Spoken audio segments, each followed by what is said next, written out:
Why are they to be trusted?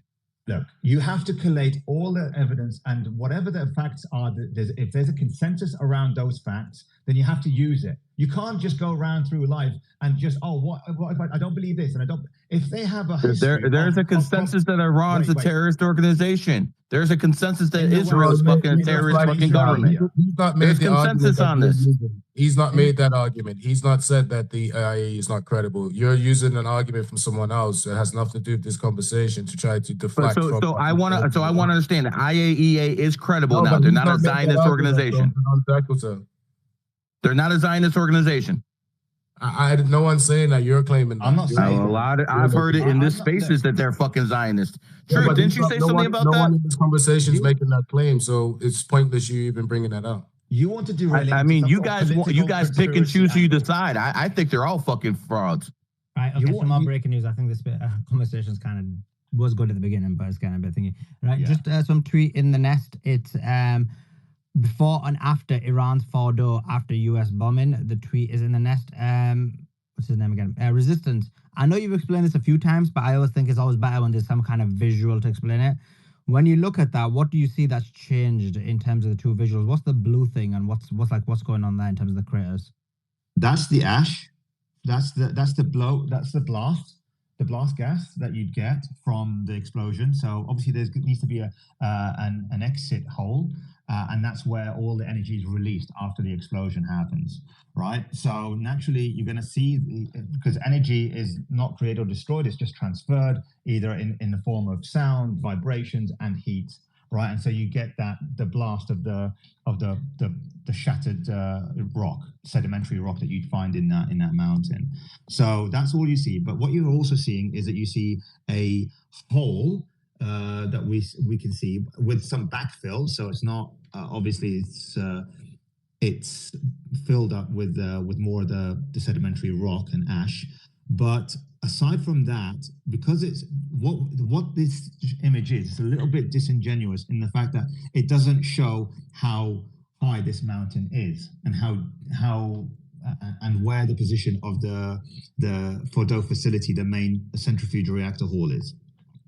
Because if you see it compared to the blast damage and the radius, we need to really zoom in. And so we've got other images that are better zoomed in. I think I sort of retweeted them, but they are pretty small in comparison to. They look like holes punched and then a backfill of dust just filled it in. But it's right near the top, and I believe this is nothing has shown. No one can say, well, yeah, the Fordow facility, from these images, no one can actually say that the Fordow facility has even been touched, because what you're seeing is this is like from several miles up, tens of miles up, or hundreds of miles up at least. So you can see that, and you can see that actually what you're seeing here is very, very small impact sites, and I suspect it's going to be a pretty shallow impact site. If the Fordow facility is what we believe to, what we have read from the information that is underneath the mountain ridge, which this is what we're told from the IAEA and some other documents, then these impacts will not do anything to it. Now, the only thing that I could suggest, if there was multiple explosions or multiple GBUs hitting the same exact point, right, you probably have fissures which crack the mountain inside, which may cause some sort of structural cracks in the facility if those fissures really travel that deep, hundreds of meters. If the facility is 80 to 90 meters into the mountain, that's 80 to 90 meters from the surface, then yes, I could probably say that is the case. Then maybe they could do some sort of damage, but not really much. But if we believe that it's actually underneath the base of that mountain, then no, I don't believe those images, especially those images, don't prove anything. So your thesis, Resistance, is America bombed Iran and nothing happened. It was a total waste. Is that your thesis? Based on the images that I've got, right, and the information that the American military has said that they did, how they carried out, and all those, and what they've used, and how many they use, and the 6 punched holes in the mountain, right? As you can see, there's other images. I'm sure you'll find it in the pill, right? Then no, I don't believe there was any damage that's done to the Fordo facility. If there was any, it would probably be very, very minimal.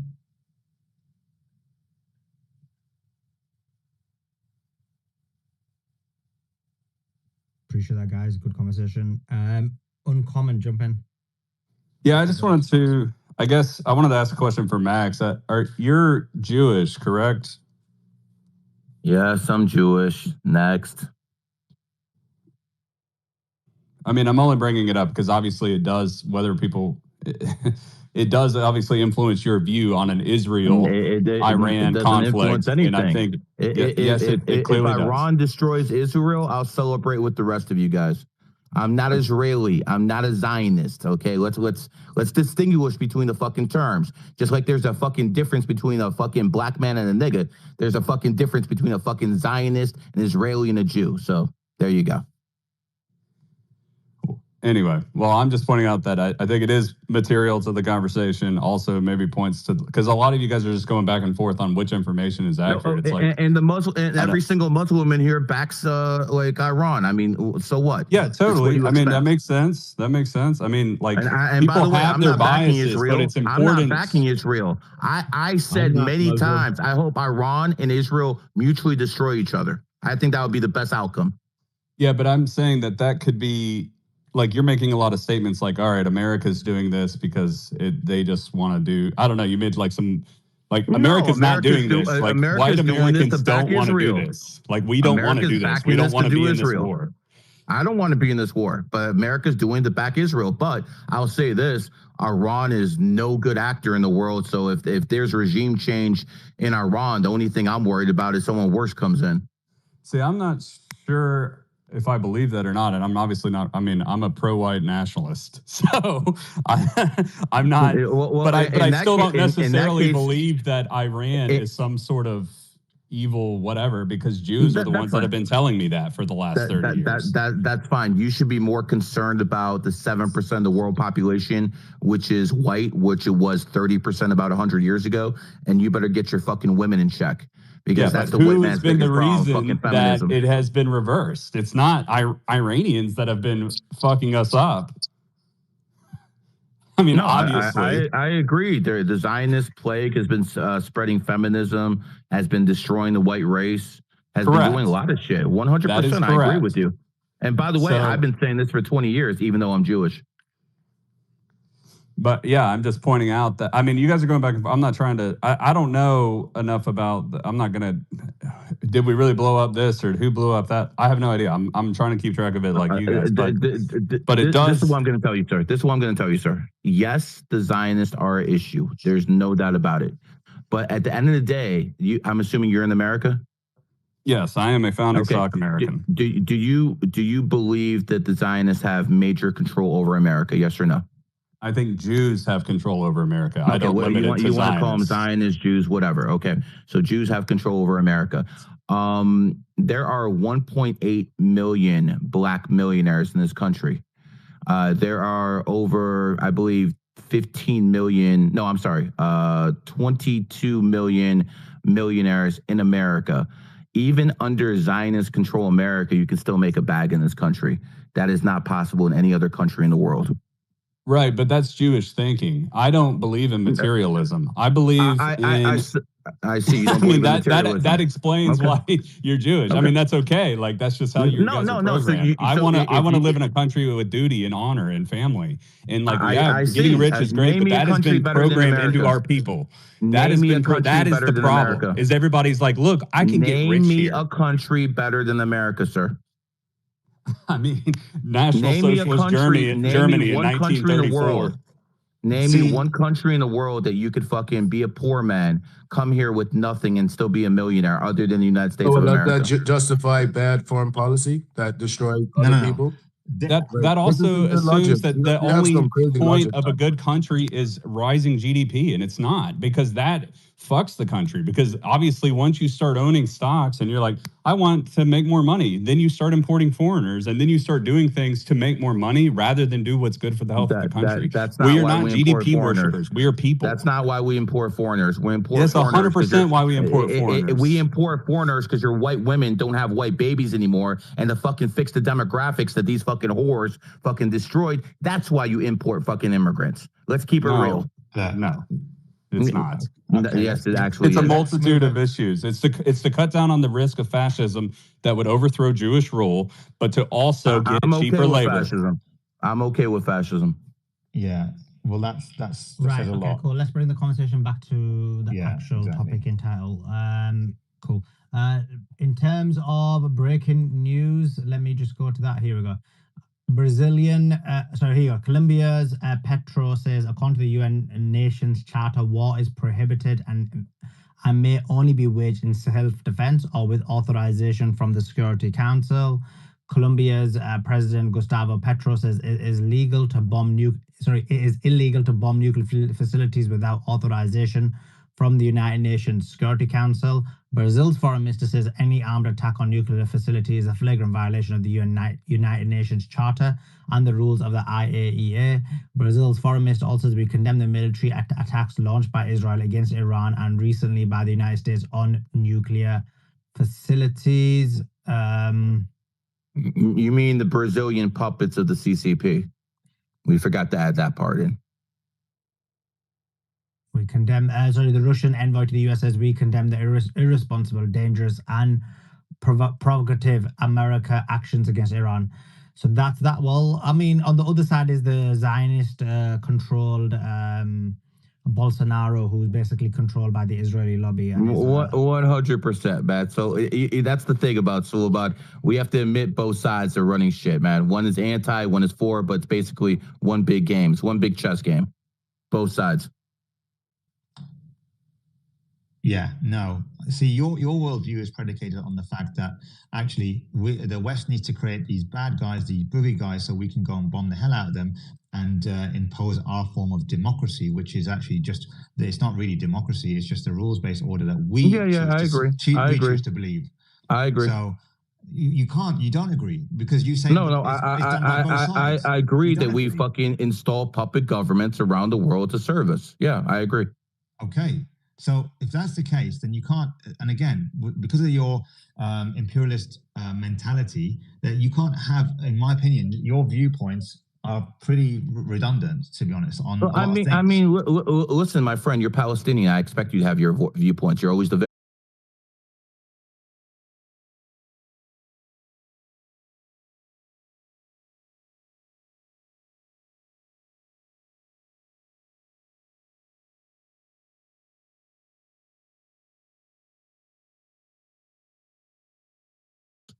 it is what it is. No, the Mexicans are coming. The Mexicans are coming over here telling us Texas is theirs. No, we won that in the war in 1846.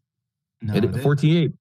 See, Israel was founded on terrorism as well as Zionism. Agreed. Right? And they were funded by Jewish Zionist money that they've been harvesting in the West through their colonialist countries in Britain predominantly and Europe, and they took it to Palestine, and then they used that as financial terrorism first, and then violent terrorism, physical terrorism, and imposed it on people. And then, well, that's just one of them. And then they got their Western nations to help arm them. They tried to buy so much land from Palestine from the Turks initially. The Sultan said it's not my land to sell, and they tried to do that. Tried to buy their way to a country.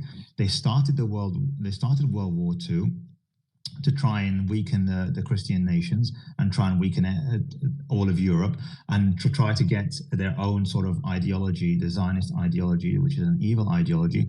But then they implemented it in the Holy Land, where Jews, Christians, and Muslims were living peacefully for thousands of years.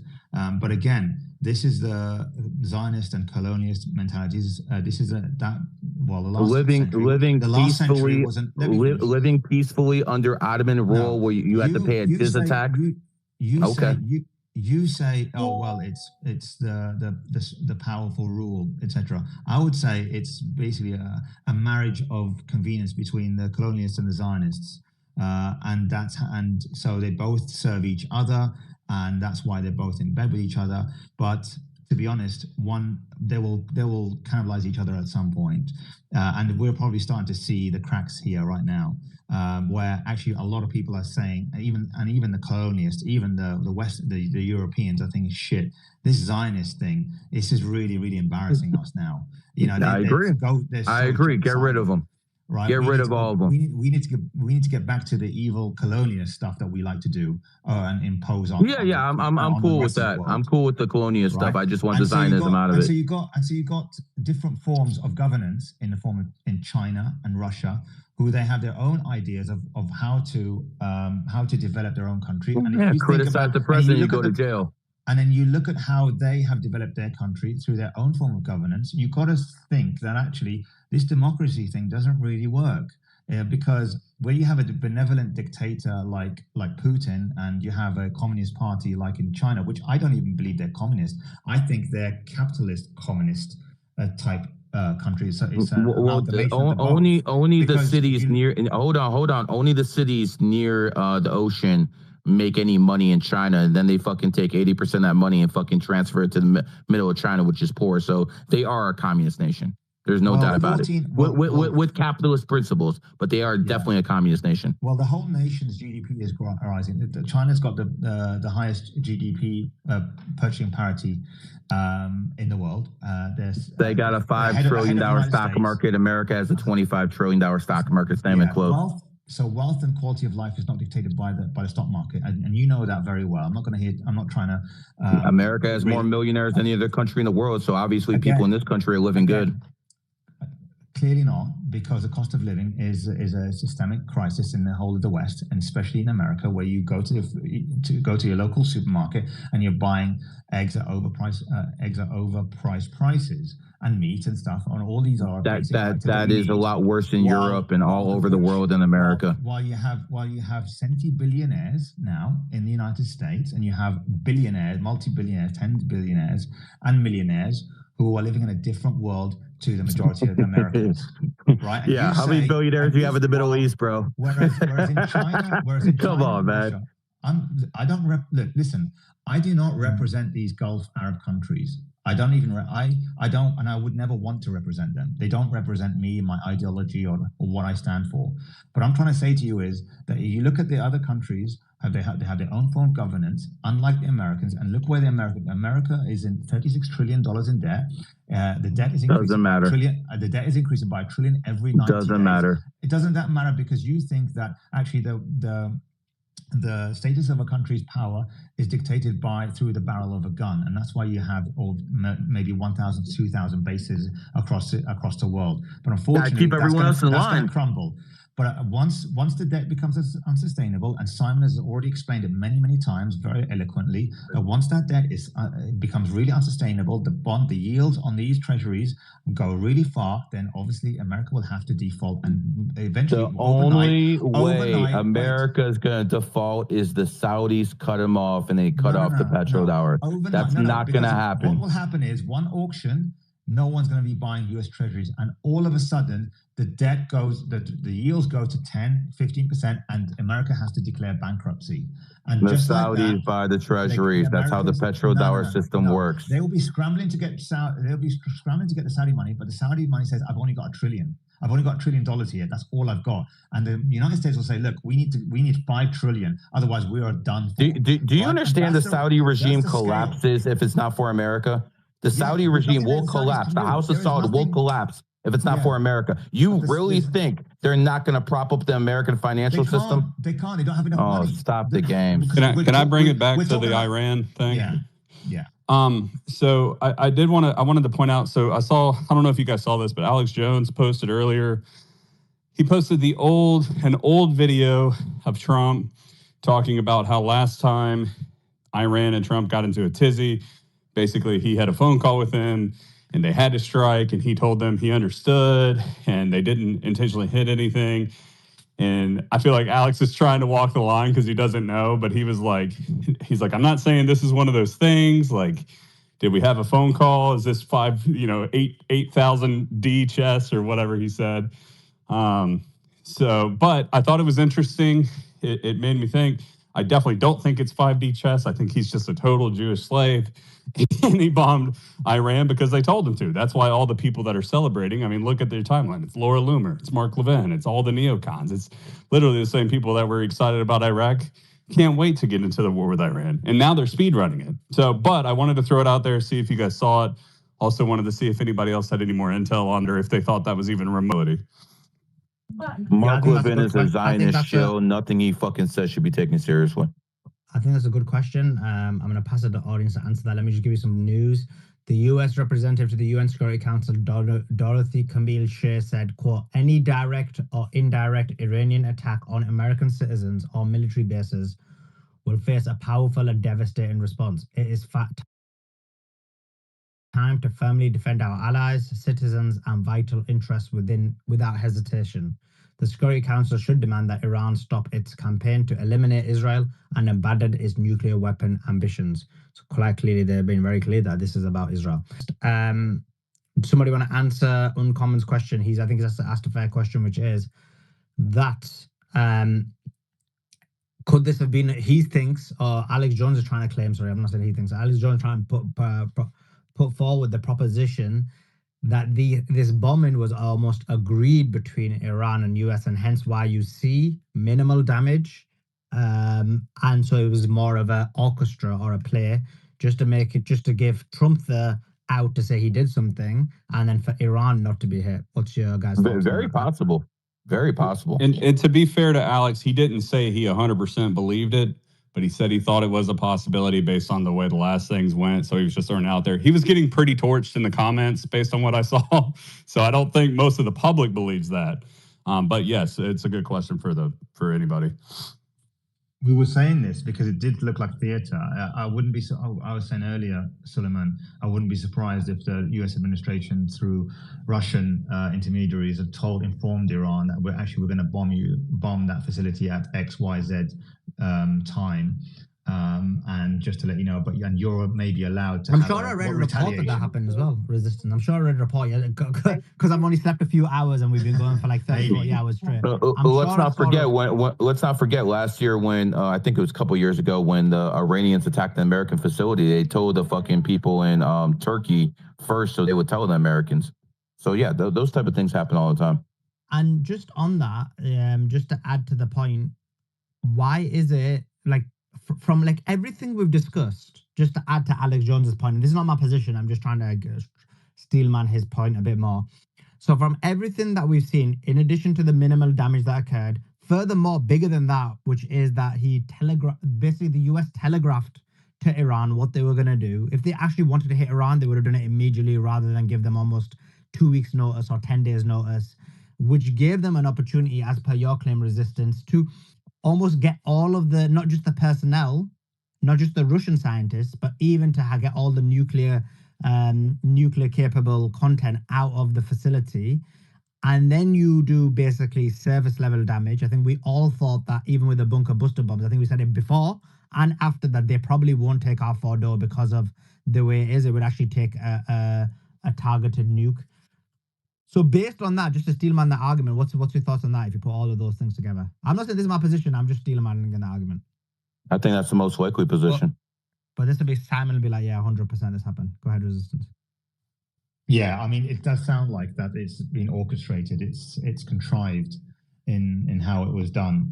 And that maybe also in retaliation, maybe the United States said you're allowed to retaliate at a controlled, defined sort of event that you can do that we will accept without any further escalation from us. And that's probably related to this particular scenario of taking out the Fordo facility. The question remains, if that is the case, is what happens to the exchange of missile strikes between Iran and Israel, if that is the case. Yeah, that's let them destroy each other. That's going to be let them destroy each other. Why are you guys so like? Let them destroy each other. Gary, 1 second. So that's an interesting calculation because both sides continue to bomb each other before that. Furthermore, when it comes to the American side, why this would give the Americans an out, because maybe some people think like on this argument, how would it, why it gives Trump the out is because quite clearly his base, or a large part of his base, was against a war in Iran. And this kind of gives him the out to say, all I did was just like hit the nuclear facilities, and that's it. We're done. We're not in a war. And that's what they said. Like, look, Iran don't do anything, and it's over. So it kind of gives Trump the out that he doesn't become a warmonger. It gives the Iran an out because their nuclear facilities don't really get destroyed. And then I guess the only loser in this ends up being Israel. But but then if that's the case, would America allow Israel to be the only loser in this situation? Andrew, jump in.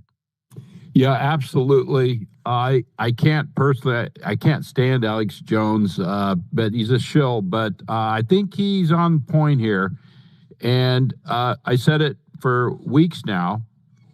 Looking at it militarily, just from the U.S. Navy point of view, there has been zero surge logistically and with assets, with platforms.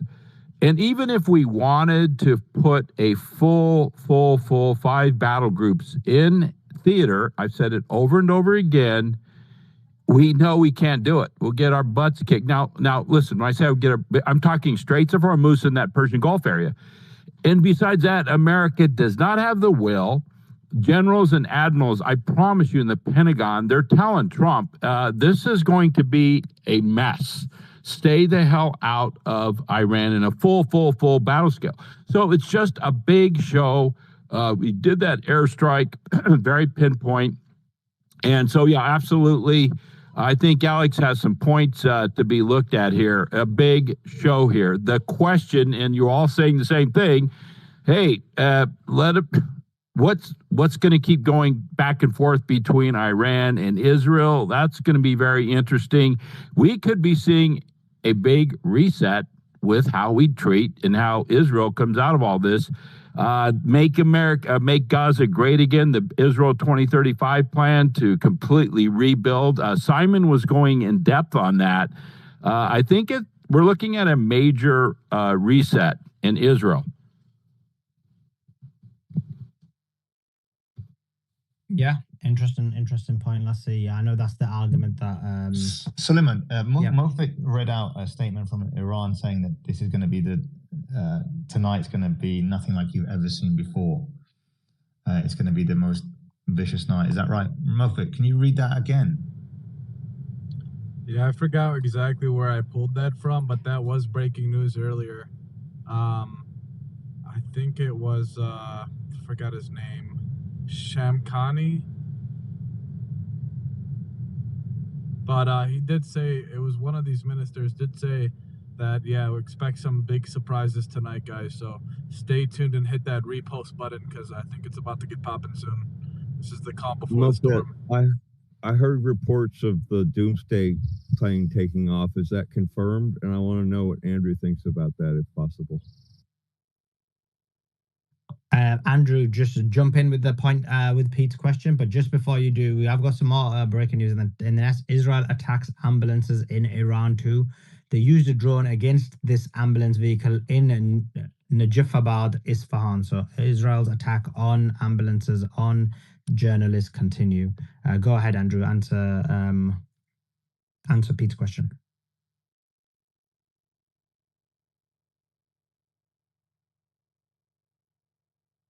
Andrew, there?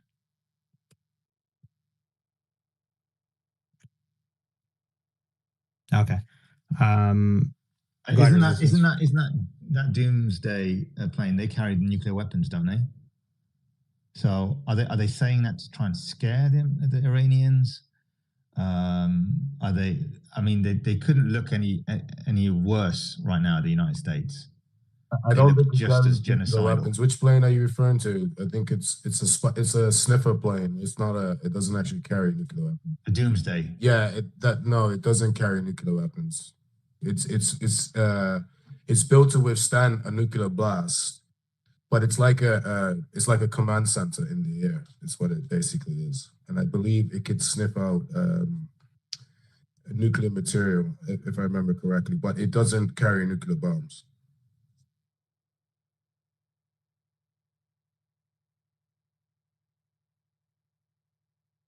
Yeah, well, it means that they're probably in that. If that is the case, if that's being deployed in the air, then maybe it's an indication that the Americans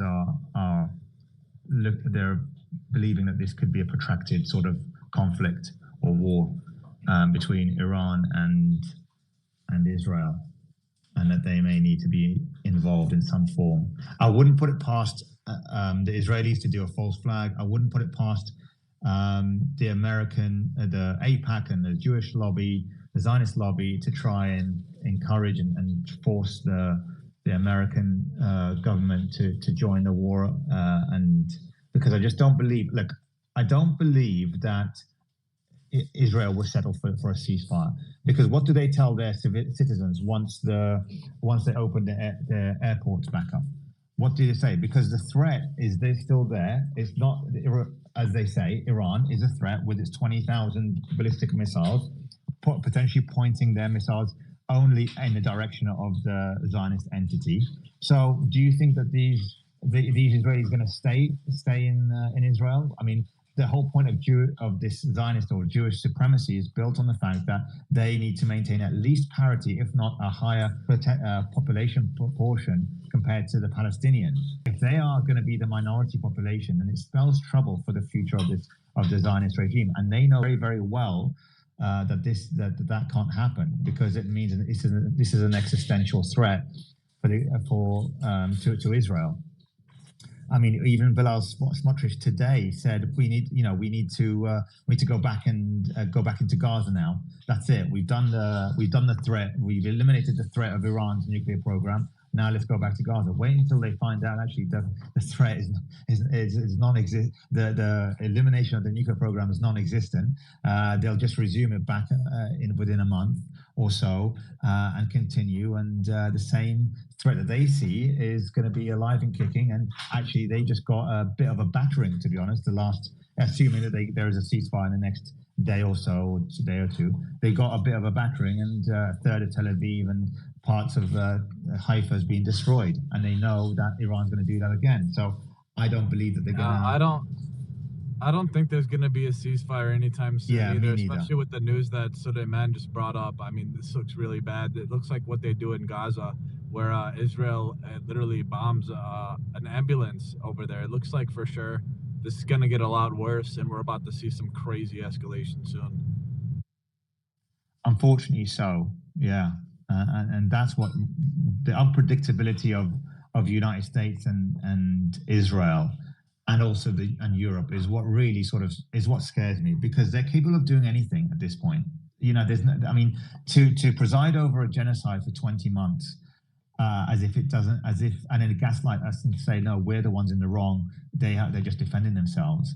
They're capable of doing anything, and that's what really worries us. Because if you look at Iran, they're complying to the laws of war. They're complying to the laws of conflict and international humanitarian law. Now, some people might think, oh no, we are believing the terrorists or whatever. That's fine, but we have eyes, we have ears, we can see everything, and we know what these paid cucks in the West have been doing for the last 20 months. We see through them right now. So, but that doesn't make us. But knowing that we can see them is a good thing. But then it's also scary at the same time, because we can see and we can sometimes predict, but sometimes we can't predict because we don't even believe some of the depravity of these evil acts that they do. We couldn't even believe that they would do it, but now they're doing it. So what else is next? What is more evil? What could they do? And that's sort of what I personally think when I sleep at night, is that what else could these people do? And let's be clear, I've known about Palantir in Palestine for a long, long time. You know, Palantir has renewed. When they're giving sales pitches to the United States government, to the NHS, where they signed a contract in the UK here when they said that our programs, our modules are battlefield tested, they mean it, because they've tested it on the Palestinians first and foremost for the last 3-4 years. And so that's why they can use real life cases where they tracked, monitored, facial ID'd the Palestinians to the point that they know exactly where everyone lives and how on what a lot of people are talking about. Not all, not 100%, but according to what Palantir's data-driven AI surveillance model does. And they've incorporated now a bit of AI into that as well. So they could do predictive modeling, and that's where you get these predictive kill lists that you have. That's not Palantir, but it's based on some of the Palantir technology as well. So it's a demonic organization, but they used the Palestinians as the test bed for it, which is just more. Again, you can get more depressed by hearing that, but that's what the United States and Europe are. That's what's waiting for you guys in the United States. Well, us basically, because that's exactly what's going to happen. Palantir are trying to sign up every country they can right now. Every government so far, they're trying to sign up every government with these to tie in their surveillance programs with their government monitoring schemes that you have in the West. And there's no getting away from it. We got a video in the nest. Appreciate that resistance. Russia destroyed the US at the UN. It says, quote, the US has opened up a Pandora's box. No one knows what new catastrophe and suffering it will bring. So basically saying US has just went past a red line that no one expected before. Jump in, Ibrahim. I know you got something to say. Go ahead. Yeah, hi. You were speaking about coordinating the attack. Yesterday on this space, I was saying that tonight there will be something. The Americans are going to attack. We all knew it. If we all knew it here, the Iranians knew it. Yesterday, before the attack happened in 6 hours, I was speaking to someone in Iran. He told me it's a show. There will be a show. That's it. The Iranians removed everything even before the war from the nuclear facilities, and the Americans know about it. What I believe is going to happen is Iran retaliate in a way that it doesn't push the region into a war, and they will continue attacking the entity. Today, 2 hours ago, Yedaot Ahronot, Israeli newspaper, was doing an interview with a high-ranking official, and they said if Iran agrees to a ceasefire tomorrow, we will accept it. The Israelis are starting to know that they cannot. And by the way, this senior official said if we and the United States keep attacking the nuclear facilities for 1 year, we will not be able to destroy it. The only way to destroy the nuclear facilities is boots on the ground, and the Americans will not do that, especially in Iran, because it will be probably the biggest mistake the United States ever did. So basically, Sulaiman, you know, I think when it happened, the first thing I thought about was Trump left Netanyahu hanging. If this war ends like this, and this result between Iran and Palestine and Israel, Netanyahu is gone in the entity. He will be. They will definitely remove him, and he will be facing a lot of problems. I think Trump did it. To be honest with you, he backstabbed him, and time will tell. Only time will tell. But what I know for sure, and this is not me speculating or analyzing, is that the Iranians knew about it. 100% they knew about it. The Americans sent it through Arab country, through Oman, that we are going to hit, you know. And the Iranians, even before the war, they were ready for such a scenario.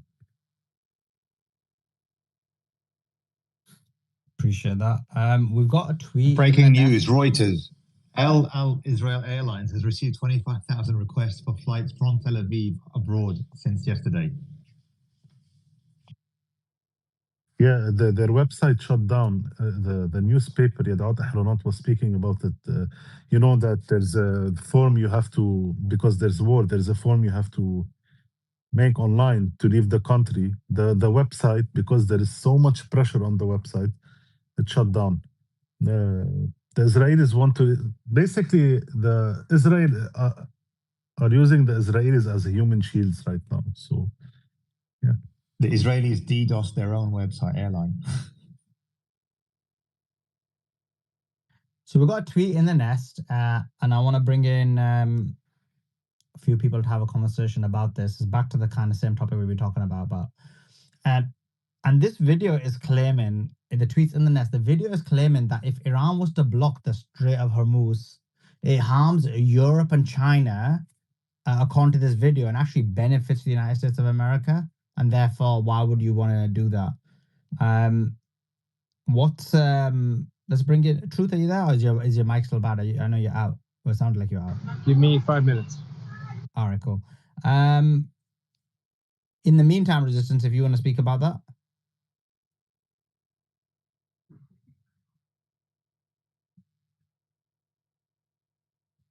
Resistance? Sorry, you were talking. Sorry, I was talking to somebody. Yeah. There's a tweet in the nest, and basically it says if Iran blocks the Strait of Hormuz, it harms Europe and China, according to the video, and actually doesn't harm USA. Actually, Europe would be relying on US again for, will be relying on US to counter or help support them after if the Strait of Hormuz was closed. And so US benefits, China and Europe loses if the Strait of Hormuz is closed. I mean, I don't know. To be honest, I mean, there are two Chinese warships in the region. I would suggest, I think that they are probably there to observe the situation. I don't know what would happen in that case. I'm not sure. I would not believe that if Iran would be so selective that it would help that by closing the Strait of Hormuz, it would be selective in favor of the United States when the whole point is to punish them. So I don't know what the reality is. Maybe someone else who has knowledge of that area potentially would be able to answer we'll it. get Truth in. I think Simon's coming back in later, so we'll ask him. But coming back to it, Ibrahim, if this was orchestrated as per your claim, then what? Has Iran sold out to the US? Like, why are they orchestrating fake attacks? No. Okay. Can I answer the Strait of Hormuz before I answer this question? Yeah, answer both. Right. Go ahead. Yeah. And by the way, that's not, when I ask the question, they're not my opinion. It's just, I know a lot of people thinking these questions, so I ask them. Go ahead. I think the Iranians right now have so many cards to play before closing the Strait of Hormuz. Without a doubt, there will be a retaliation on the United States, but they don't want to push the region into a war. Closing the Strait of Hormuz is going to push the whole world into a war, not only the region. And also, if things escalate, the Iranians can close the Dead Sea through Ansarullah and the Mediterranean through Hezbollah and Lebanon. So basically, they have so many cards before playing that. But Sulaiman, now the Iranians, they have every legal right to leave the IAEA. They have every right to do whatever they want. I believe that through this, the Iranians are going to have their peaceful nuclear program.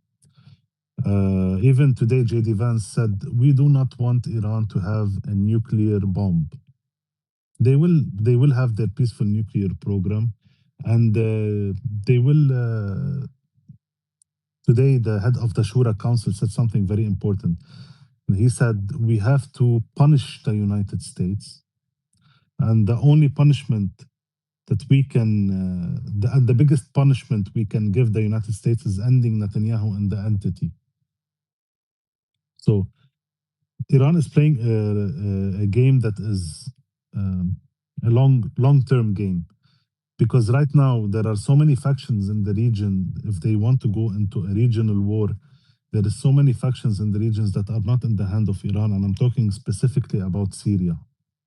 In order to connect this axis of resistance, you have to have Syria with you. At the moment, Syria is not. Maybe in the future it will be. It's not about solding out. Iran wants to get what they want. And I think they will get it eventually. And this will probably stop the war between the Israelis and the region, because I believe that the United States and Iran will not agree only on things that has to do with the United States and Iran. I think they will agree on everything that has to do with this region.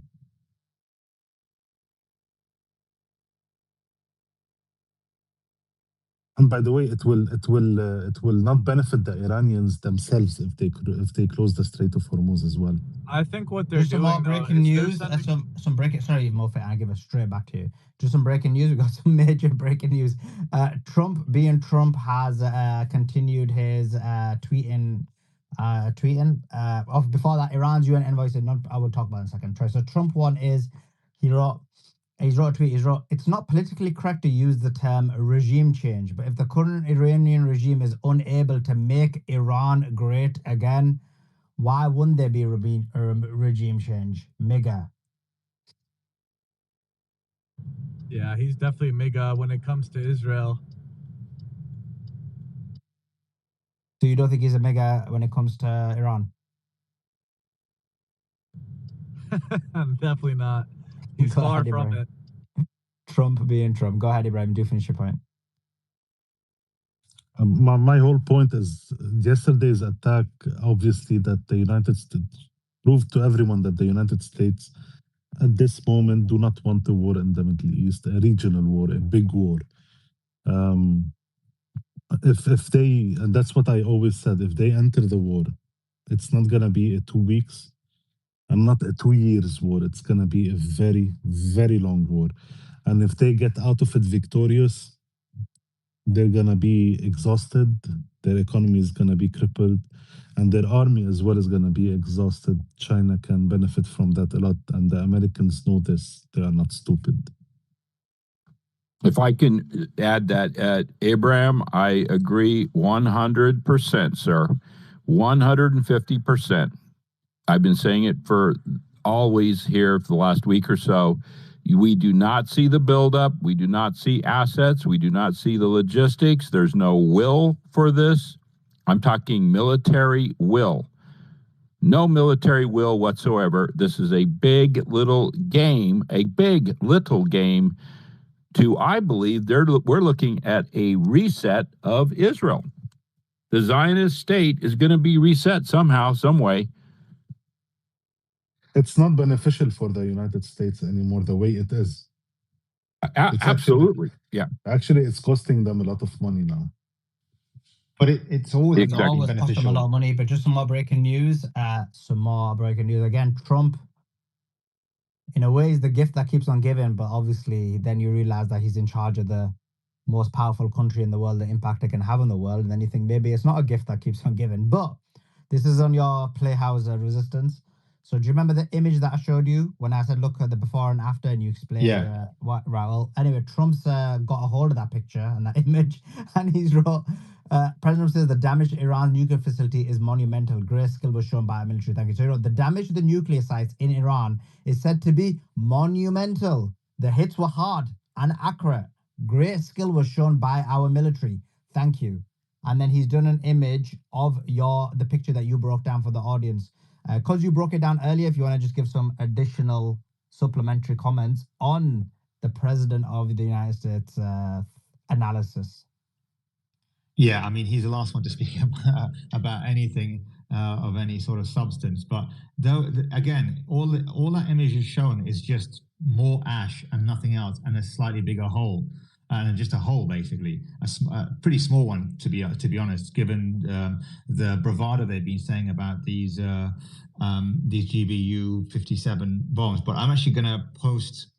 Maybe I'll reply to your post and show you this picture from one of my DMs. And this is what I've been trying to describe here. You've got 6 holes. I'm going to post it right now, so you'll see it in the reply to that one. And if you look, if anyone can look at that picture in my reply, you got 6 holes, 2 impact sites, and there's 3 in each impact site. So it's not even in the exact same place. So the pictures that have been circulated, I don't know if it's deliberately being circulated that far away, so to show that it's really grey, and we'll just have to take their word for it, or that is indeed what it is. Looks now. I'm just looking at your pictures. So, it's your reply to the comment, right? So I'm just looking at your picture. Let me put it in the nest as well, so people can see it at the same time, if that's all right. I want to because that way people can compare the two. You see. It was Trillion 0x. He sent it to me, so thanks, Trillion. Yeah, he's in a good thread actually. If he can come up, he can describe his thread as well. Just message him and tell him to come up. He's a great guy. I need to message him, but just before I do, let me just. Okay, so I'm looking. Oh, 1 second. Just give me 2 seconds. I just saw some on my page. So I'm looking at your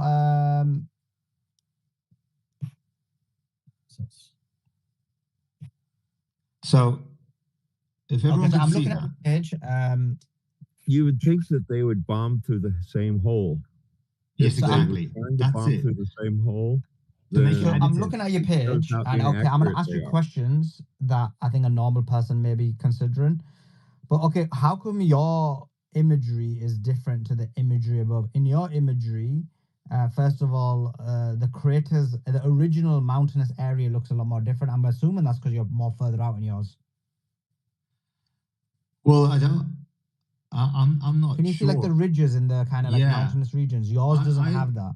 Yeah, the only thing I can assume is because you're more further out, but we'll go ahead. But even the location compared to the HVAC facility, that's the surface structure that you've got, it's really in a different place. But what I can say to you is that this, even this image that we're describing with the 6 holes, it doesn't show you the terrain or the height of the terrain of the mountain, because this is on the top of a mountain ridge. Right, and so that's why you can see the arête, which is this line that is the peak of that mountain. Arête, that is the mountain ridge. So it's really right at the top of a mountain. So imagine these holes are punched right at the top of the mountain, and we know that the topological height of this mountain is around about 1,080 meters. Right. So, and then the base of the mountain is 1,000 meters less, right? So that's where the entrance is, and that's what I thought they were bombing the entrance, but it's not. They're bombing at the top of the mountain, right? And we were again, all the information we've got is that this Fordo facility is right underneath that mountain, like literally 700 meters or 800 meters of this mountain separates between the mountaintop and the facility itself. No one built it right near the top of the mountain inside, which is 90 meters below the surface, right? That's not what they're saying. They're saying it's even 90 meters below ground, and actually there's a mountain as well on top, right? So it might very well be 800 meters. I mean, I can add on to it. I can add on to your points. So what you're saying, it's exactly right. When they claim it's 90 meters deep, that's misleading, because the centrifuge halls are placed exactly under those ridges, and that adds several hundred meters more. Exactly. And there's at least 5 known entrances, 2 underground storages, and there's a vent that makes contact with the surface, making it the facility's weak point. There's a huge hall, the purpose of which remains unknown. However, it's also built directly under a ridge line, and that's a hardened structure, likely serving as the HVAC storage. So it's just completely insulated and very difficult to be able to strike. If I'm around, I'm going to just play it up and say, yeah, you caused damage. Look at that. Just because, give them that small little victory lap. So this way they think they got the job done. You already know that Trump and company, they're propaganda machines. They want that little victory, so this way they can have a little off-ramp in terms of having to intervene on behalf of Israel. And they're going to do the same in Esfahan and at Tons as well, which they were told not to touch. Or bushfires. So I suspect that there's a consistent pattern of behavior. When you're ready, though, we can go back to talking about how shutting down the Straits of Hormuz is going to affect oil and natural gas price. I just want to explain to people, actually, look, there's 3 holes punched in 2 sites. So it's 6 holes in total, right? So it's not 1 hole for each. So there's not 2 holes, there's 6. So they didn't strike the same area. So the destruction point was not additive. That is, that they didn't hit one and then that exploded, and then they dug deeper to get lower, and that exploded, and they dug deeper, and then the third one exploded. That's not what happened. All 3 detonated adjacent to each other. So the blast site would be wide, but it would be shallow. So it wouldn't, I don't even think it would be more than 30, 40 meters deep from the top of that mountain, from the surface of that mountain, right? So what I'm saying is, I don't believe there's any sort of destruction, if at all, because it just looks pretty shallow to me. Because when we heard about it, remember, Sully, that we were told it was 30 GBU-57s, 15 on one entrance and 15 on the exit. And we saw from the images, the exit and entrance are right at the base of the mountain connecting the roads, the motorways, which makes sense, right? So that's what we thought. But no, they actually attacked at the top. I don't even know. They may have been vents of some form, maybe, right? There are other sort of openings. But otherwise, I really can't see how they could do so much damage, given the position of the Fordo facility that's 800 meters underneath. Yeah. Resistance, was it 30 tons they threw on the mountain? So each one is 15 tons, right? So each GBU-57, and I think it's 6 GBU-57s. So 6 times 15 tons, whatever that is, 75. So 67, 90, 90 tons, right? So 90 tons. But I don't even think it's 90 tons. I think it's half that, because half of those GBU-57s are explosives. Is it the same bomb that assassinated Said Hassan Throth? No, they're different ones.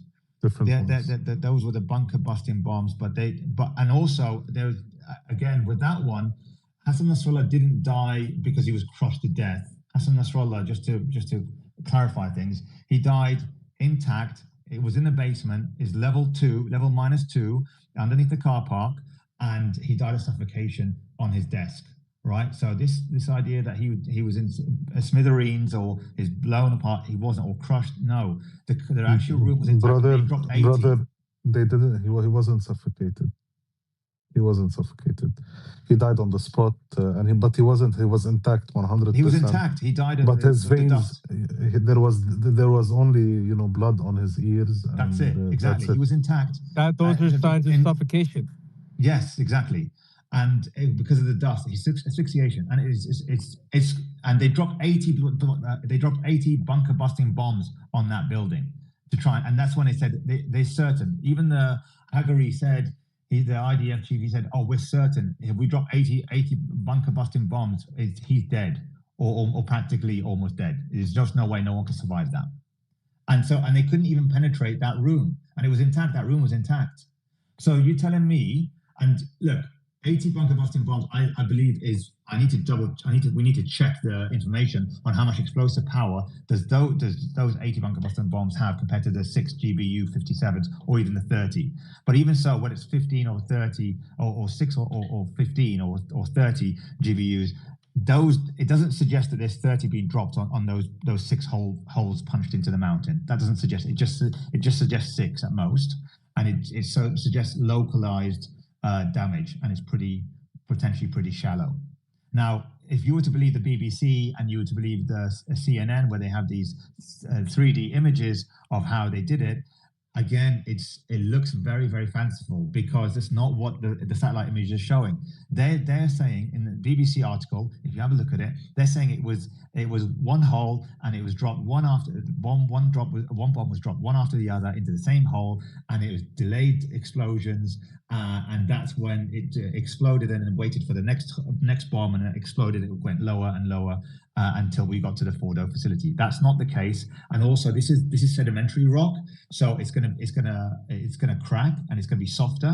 And the moment it cracks, in basic physics, is that for any explosion you need a solid surface for that resistance to be a higher explosion. So, but as soon as you drop one and it explodes and it cracks, then all of a sudden the next explosion from the subsequent bomb that comes in, the impact will be less, or the damage will be less, because there's just more air and more instability. So that's what happens. Imagine it needs a solid hard structure to have another double impact, or almost equal impact of the second bomb as much as the first one. So imagine if the rock becomes softer, the damage from the next bomb becomes less. subsequently less, not as much. It's not added. It's not linearly added. So you get a law of diminishing returns in terms of damage done to the mountain if they were all in the same hole, but they're not even in the same hole. So it's going to be a shallow indentation into the mountain. And that's what you saw from the other image. I think it's just one big sort of shallow pit. It looks like from what Trump is showing. So that may be the after effects.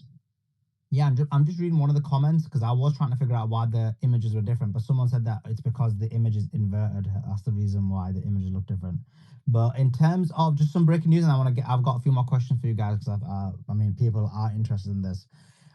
Iran's representative to the United Nations Security Council, the tweets in the nest, said the following: Israeli and American attacks on Iran are barbaric. Netanyahu has managed to take American foreign policy hostage and has succeeded in dragging it into a costly war. We reserve our right to defend ourselves against the American enemy and its Israeli proxy.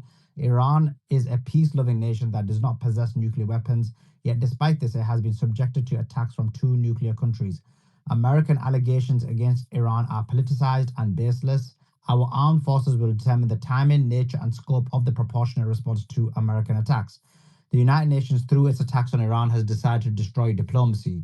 We tell those who call on us to return to dialogue. How do we return to something we never left? There is no evidence to prove the baseless allegations that Iran was close to obtaining nuclear weapons.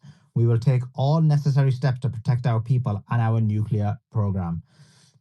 That is by the representative of the UN Security Council the Iranian representative to the UN Security Council.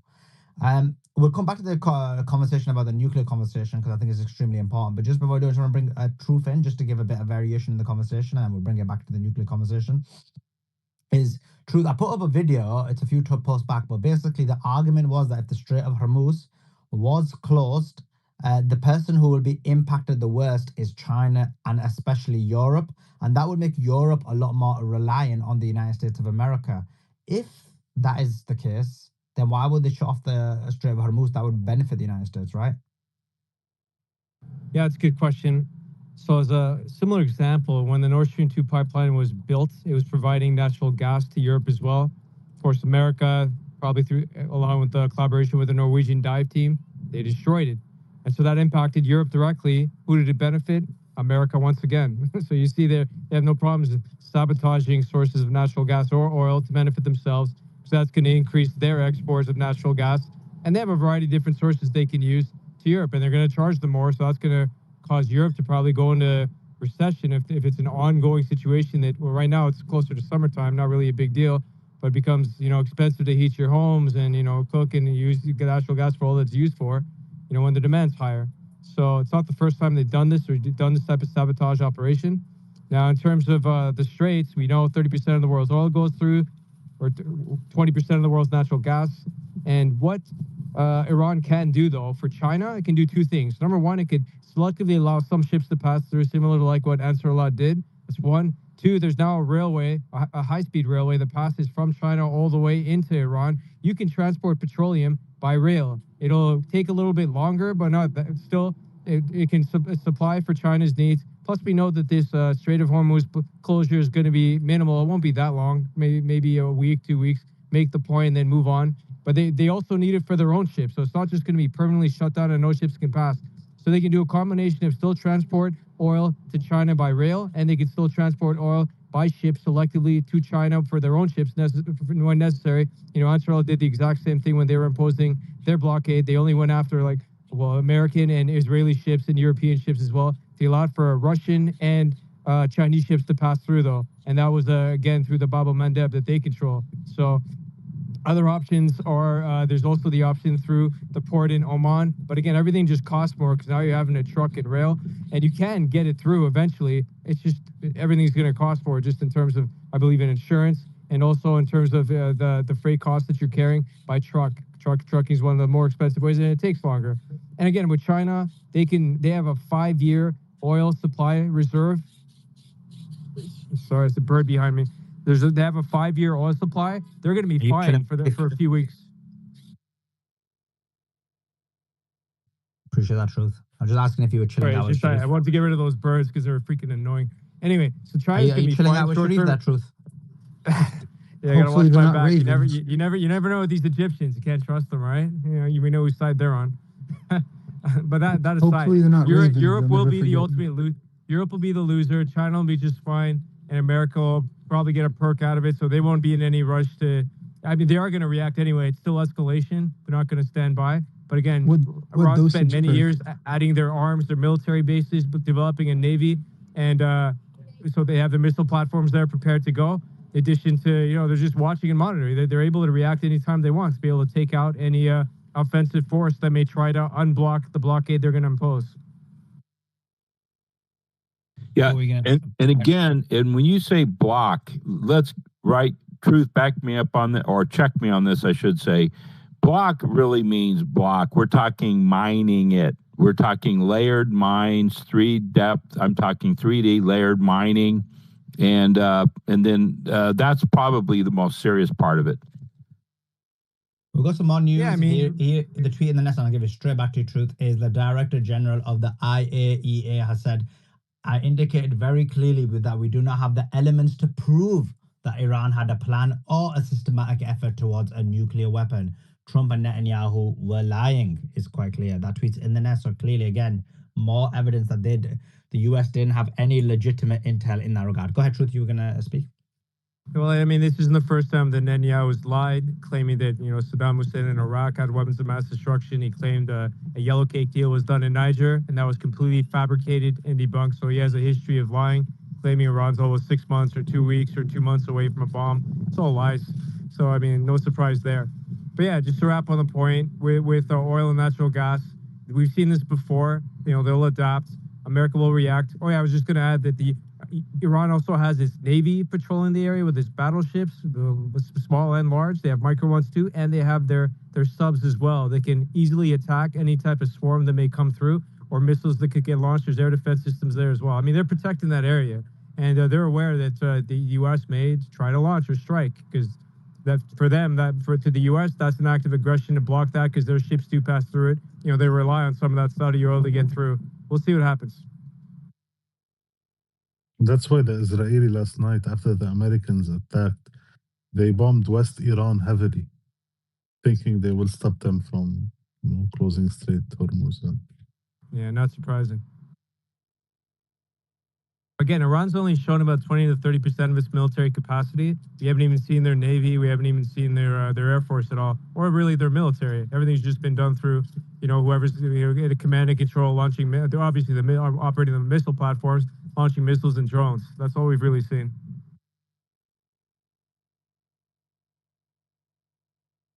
We've got some more breaking news. I'm just tweeting it out.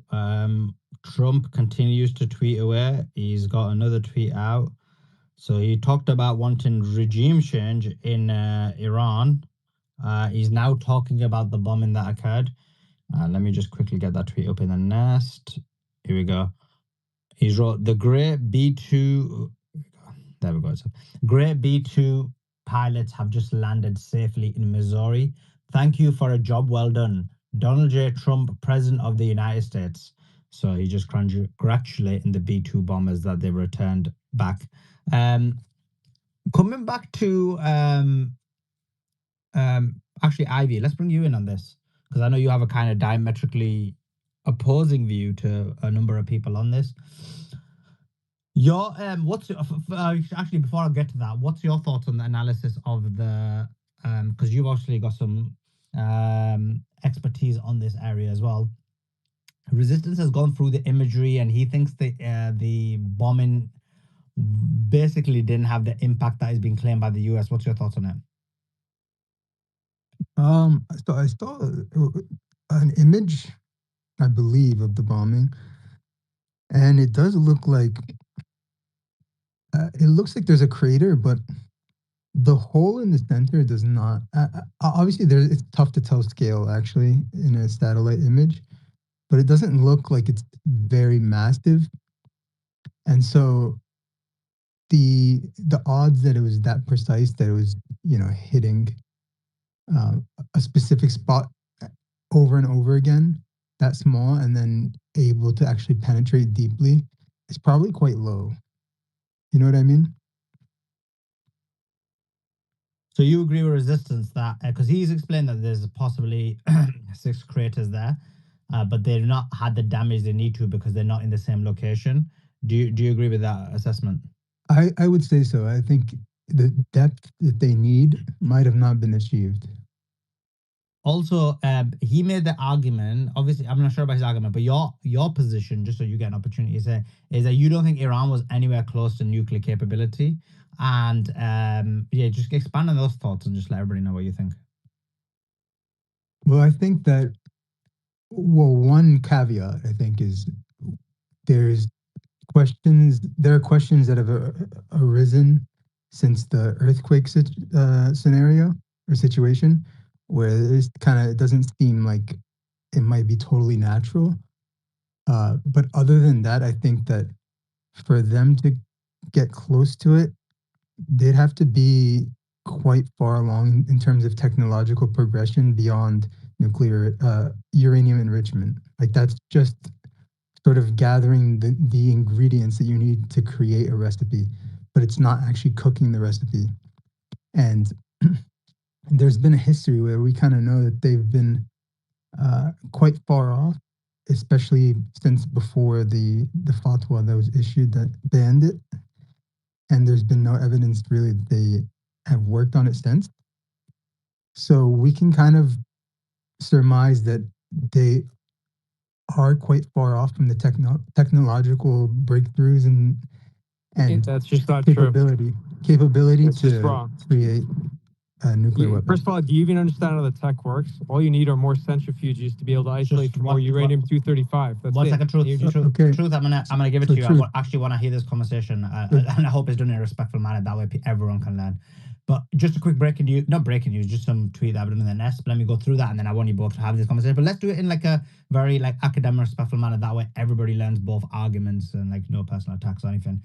Tel Aviv sends a script. This is a tweet in the nest. Tel Aviv sends a script to U.S. politicians, a UK politician, sorry, or one and the same essentially now because we're a vassal state. But you can see whether it's Rishi Sunak, Keir Starmer, Michael Tapp, David Lammy, Hamish Falconer, John Healey, all of whom are either prime ministers, ex-prime ministers, or have significant roles within the current administration, all have basically made the same point about the fact that Iran is a threat to global or regional security, global security. They've all used the same line, the same statements, and it just shows that basically Tel Aviv sends a script and people just perpetuate that same script. And it doesn't matter if it's the US or the UK, everyone's occupied. And the UK just follows the direction of the US, on both of whom follow the directions of Tel Aviv. But sorry, Truth, back to you. Explain how you disagree with Ivy. No, we actually don't disagree. I said they are close to having a weapons grade enrichment level, 90%. It's actually, they have all the equipment in place. Yeah, no, you explained this. So your position is this, that you believe that modified your position. Okay. No, his position was this. Truth, I'll explain his position because I remember from previously. So his position is, as the percentages go up, it's actually easier to increase the percentage of enrichment. Well, technically, no. One quick clarification: it's actually more difficult, but it's more difficult in terms of like instantaneous work that has to be put in. But in terms of the total, it's way less. It's like a logarithmic curve. An analogy for it is sort of like benching 400 kilos is harder than benching 5 kilos. But getting to the point that you can bench 400 kilos when you started at 5 kilos is a lot harder than benching 400 kilos. You get what I mean? Like, so over time, the build up, yeah. But anyway, his point is that what's hard is they don't have the mechanism after that to be able to use a nuclear or make it into a nuclear weapon, and that could take years. That's why he disagrees. Go ahead, Truth. What's your thoughts on that? And to test it, they need to test it for it to be working. I believe they've already done the test. I believe they've accumulated enough highly enriched uranium, whether it's 60%, or if you believe the ex-UK defense minister, 83.7%. Plus, they have the option to also combine the highly enriched uranium, it's around 60, with plutonium to be able to create a nuclear bomb that's actually more fissile, more effective, with the combination of uranium-235 and the plutonium combined. In addition to that, what I would also add is all it takes to be able to accumulate more of the highly enriched uranium is to add more centrifuges. And then you're literally just watching the automated process go through. Those centrifuges essentially spin. The more heavier uranium U238 gets separated, it drops down, and then U235 gets isolated, and then it moves on to the next centrifuge. And they're just doing this routinely. They've added thousands more centrifuges, both at Ferdo and I believe at Bushwar as well, to be able to isolate for more of this uranium to then concentrate it to be able to have enough fissile material to get to even 90% if they want. It's not about not having the technology. They can have the technology. It's not once you get to 60, you can get to 90, 80, 90 as well. The US was at 97%, and they were doing this back in the 50s and 60s. It's an old technology. It's not easy. It's not hard to figure out once you get to that critical threshold. So the technology's there. The thing is, they're not missing any of the tools. They've already mastered the nuclear fuel cycle. They have their own uranium. They know how to build centrifuges, and they already have all the facilities. They've already got all the gear to do it. It's just a question of whether the desire is there and the intent is there. And I believe now they have no reason in the world not to do it, other than the issue of the fatwa, and that's just a religious matter that's between them. I read a report that apparently said Ali Khamenei might have issued directives to the IRGC to be able to make certain decisions on his behalf, and that's as far as they're going to go with that. I don't think they have any reason in the world to disclose what they have anyway. It's a deterrent. They'll disclose when they need to at the appropriate time. I'll pause. Just a tweet in the nest, which is Iran's foreign minister Araghchi says Washington has killed diplomacy. I think a very accurate, potent point, because Iran, if you look at it, has been wanting and has been open to and wanting and conforming to diplomacy in all aspects. And diplomacy has been used as a weapon against them, that each time there was diplomacy, they were basically conspiring to bomb at Iran. So I think it's an accurate point there, but that tweet's in the nest. Ivy, if I may quickly point out the hypocrisy to complement your point. You know, it's amazing and hilarious to me to see something with that Troika, the Germany, France, UK come on and ask Iran to exercise restraint after they've been attacked. Well, where was this call for restraint before the US and Israel attacked Iran? You know, where's the reprimand there? So the hypocrisy is real, and it's just funny to me. I just want to point that out. Yeah. Avi, jump in. I know you disagree with what True said. But there is breaking news, Sulaiman. Can I say it quickly? Of course you can, yeah. New York Times quoting American officials, groups backed up by Iran are ready to attack our bases in Iraq and maybe Syria. Okay, cool. That's from the New York Times, so I would take that with a grain of salt, but I appreciate you giving it that news, because we're here to provide the news as per what they claim. But this may be their attempt to escalate as well. So that's you can verify this as well. No, I'm not disagreeing with you. I'm saying I'm agreeing with you that that's the news. I'm commentating on the news and explaining to the audience that we know New York Times is controlled by the Zionists, and therefore this news could be accurate, but also take it with a grain of salt that they may want to attempt to basically accelerate things when that's not Iran's plan at the moment. That's basically what I'm saying. Yeah, exactly. But I want you to verify a news that we just received as well. Wala Hebrew media said that Kuwait are opening their shelters, and Saudi Arabia is on high alert, preparing for Iran's retaliation. So what do you say? Saudi Arabia is on high alert for retaliation? This is what the Wala Hebrew media said. Interesting. Go ahead, Ivy, jump in. So I think, I'm not sure why, but I think Truth is not kind of understanding my stance correctly. Yeah, I never said anything about them not being able to enrich uranium. It's about what comes after that, right?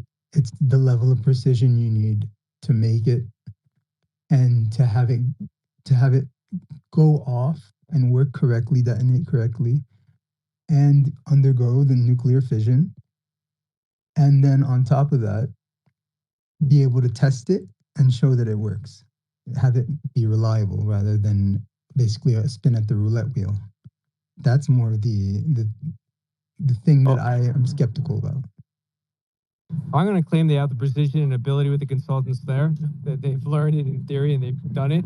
The only part we can really question or be skeptical about is the test. And I believe what they did, Yeah, the Baluch border was a nuclear test, so I think they've tested it as well.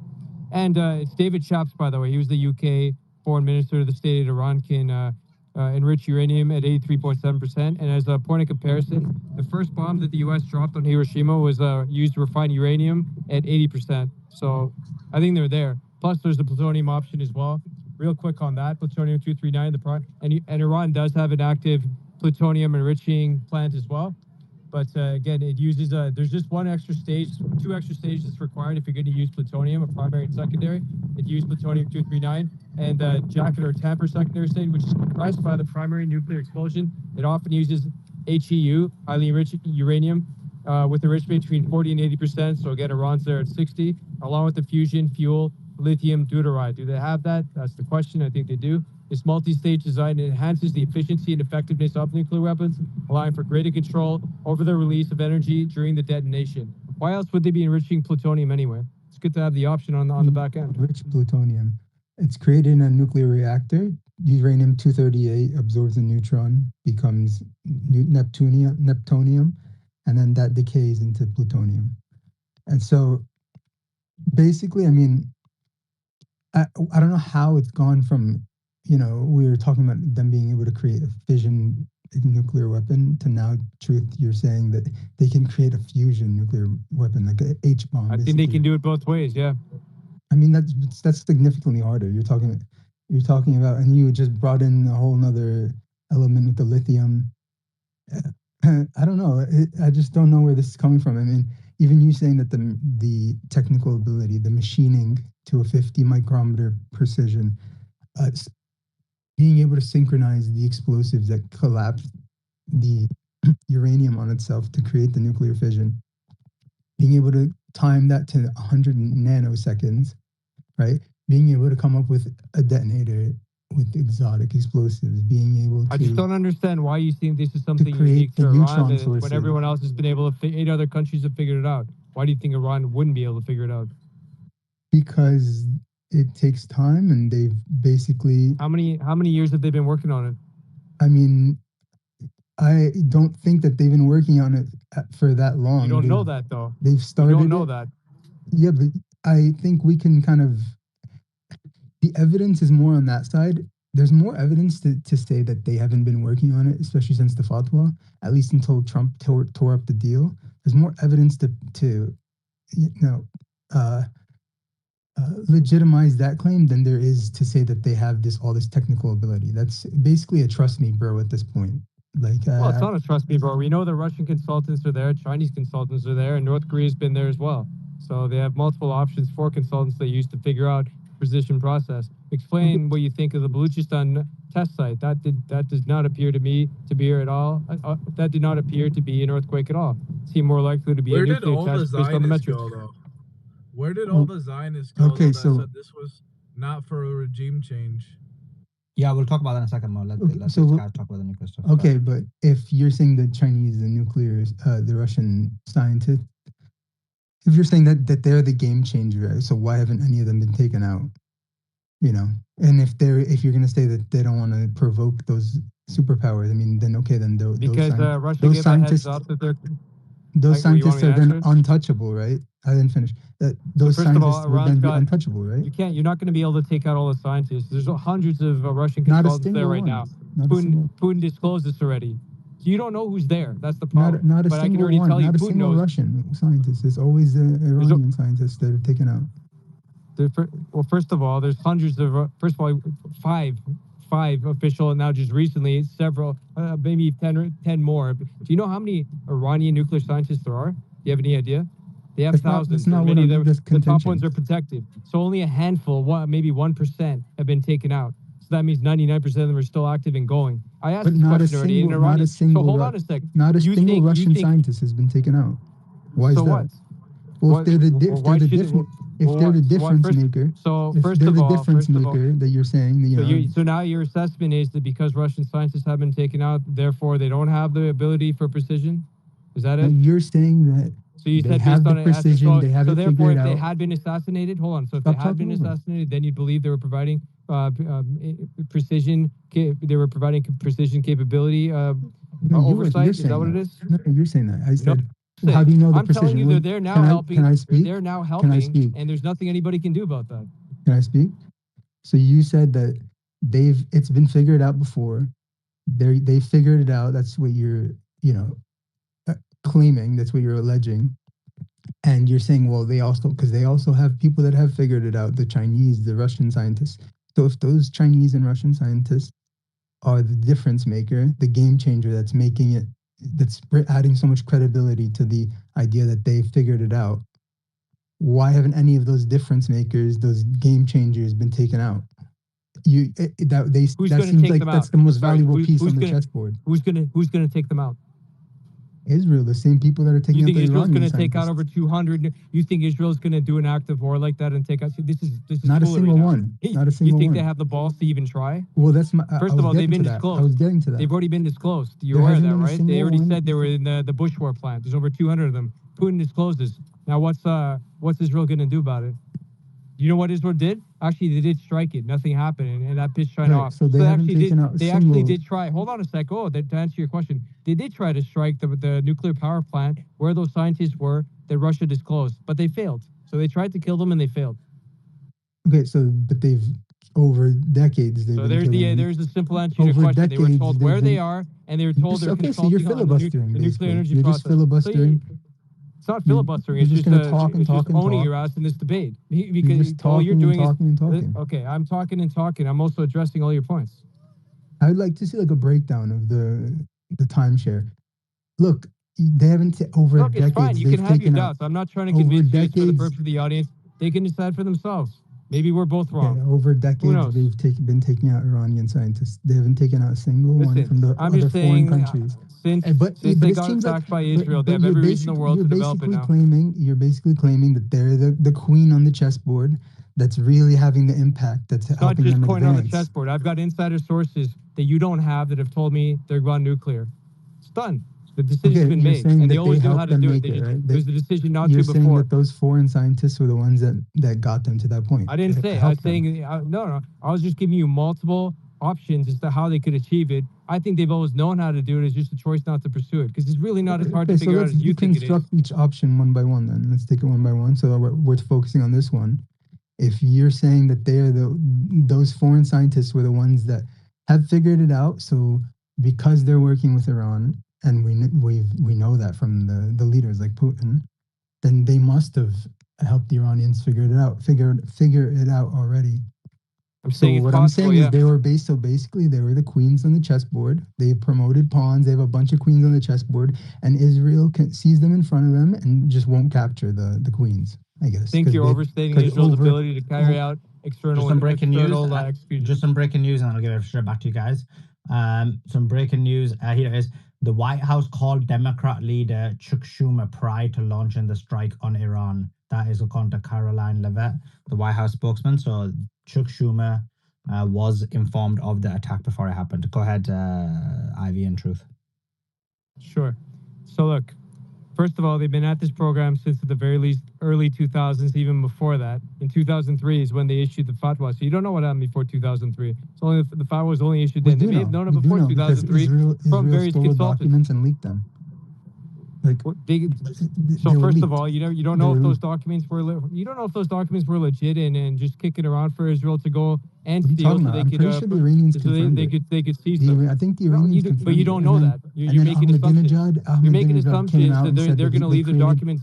Ahmadinejad Okay, so came out once and said again, that you're they created an presuming. So now you're making anti-spy assumptions. investigation Making board, assumptions. and it turns out it was led by a spy.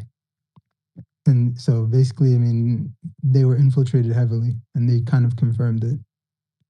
Okay. Well, the infiltration led to assassinations. It didn't stop the knowledge from being pursued. Didn't stop the program either. It failed, just like the strikes Well, you failed. said that we So don't they've tried know to what- impede. No, we're not we going to don't know where disagree. they were Look, they tried to impede. before They tried to 2003. impede the We know program, and they exactly where failed. they were. We know exactly Oh, where they they know were where before 12 of the fatwa. locations. No, first of all, here's what you don't know about Iran. So let me educate you. Iran doesn't just have 12 locations. Iran just doesn't have tunnels. They've got underground cities.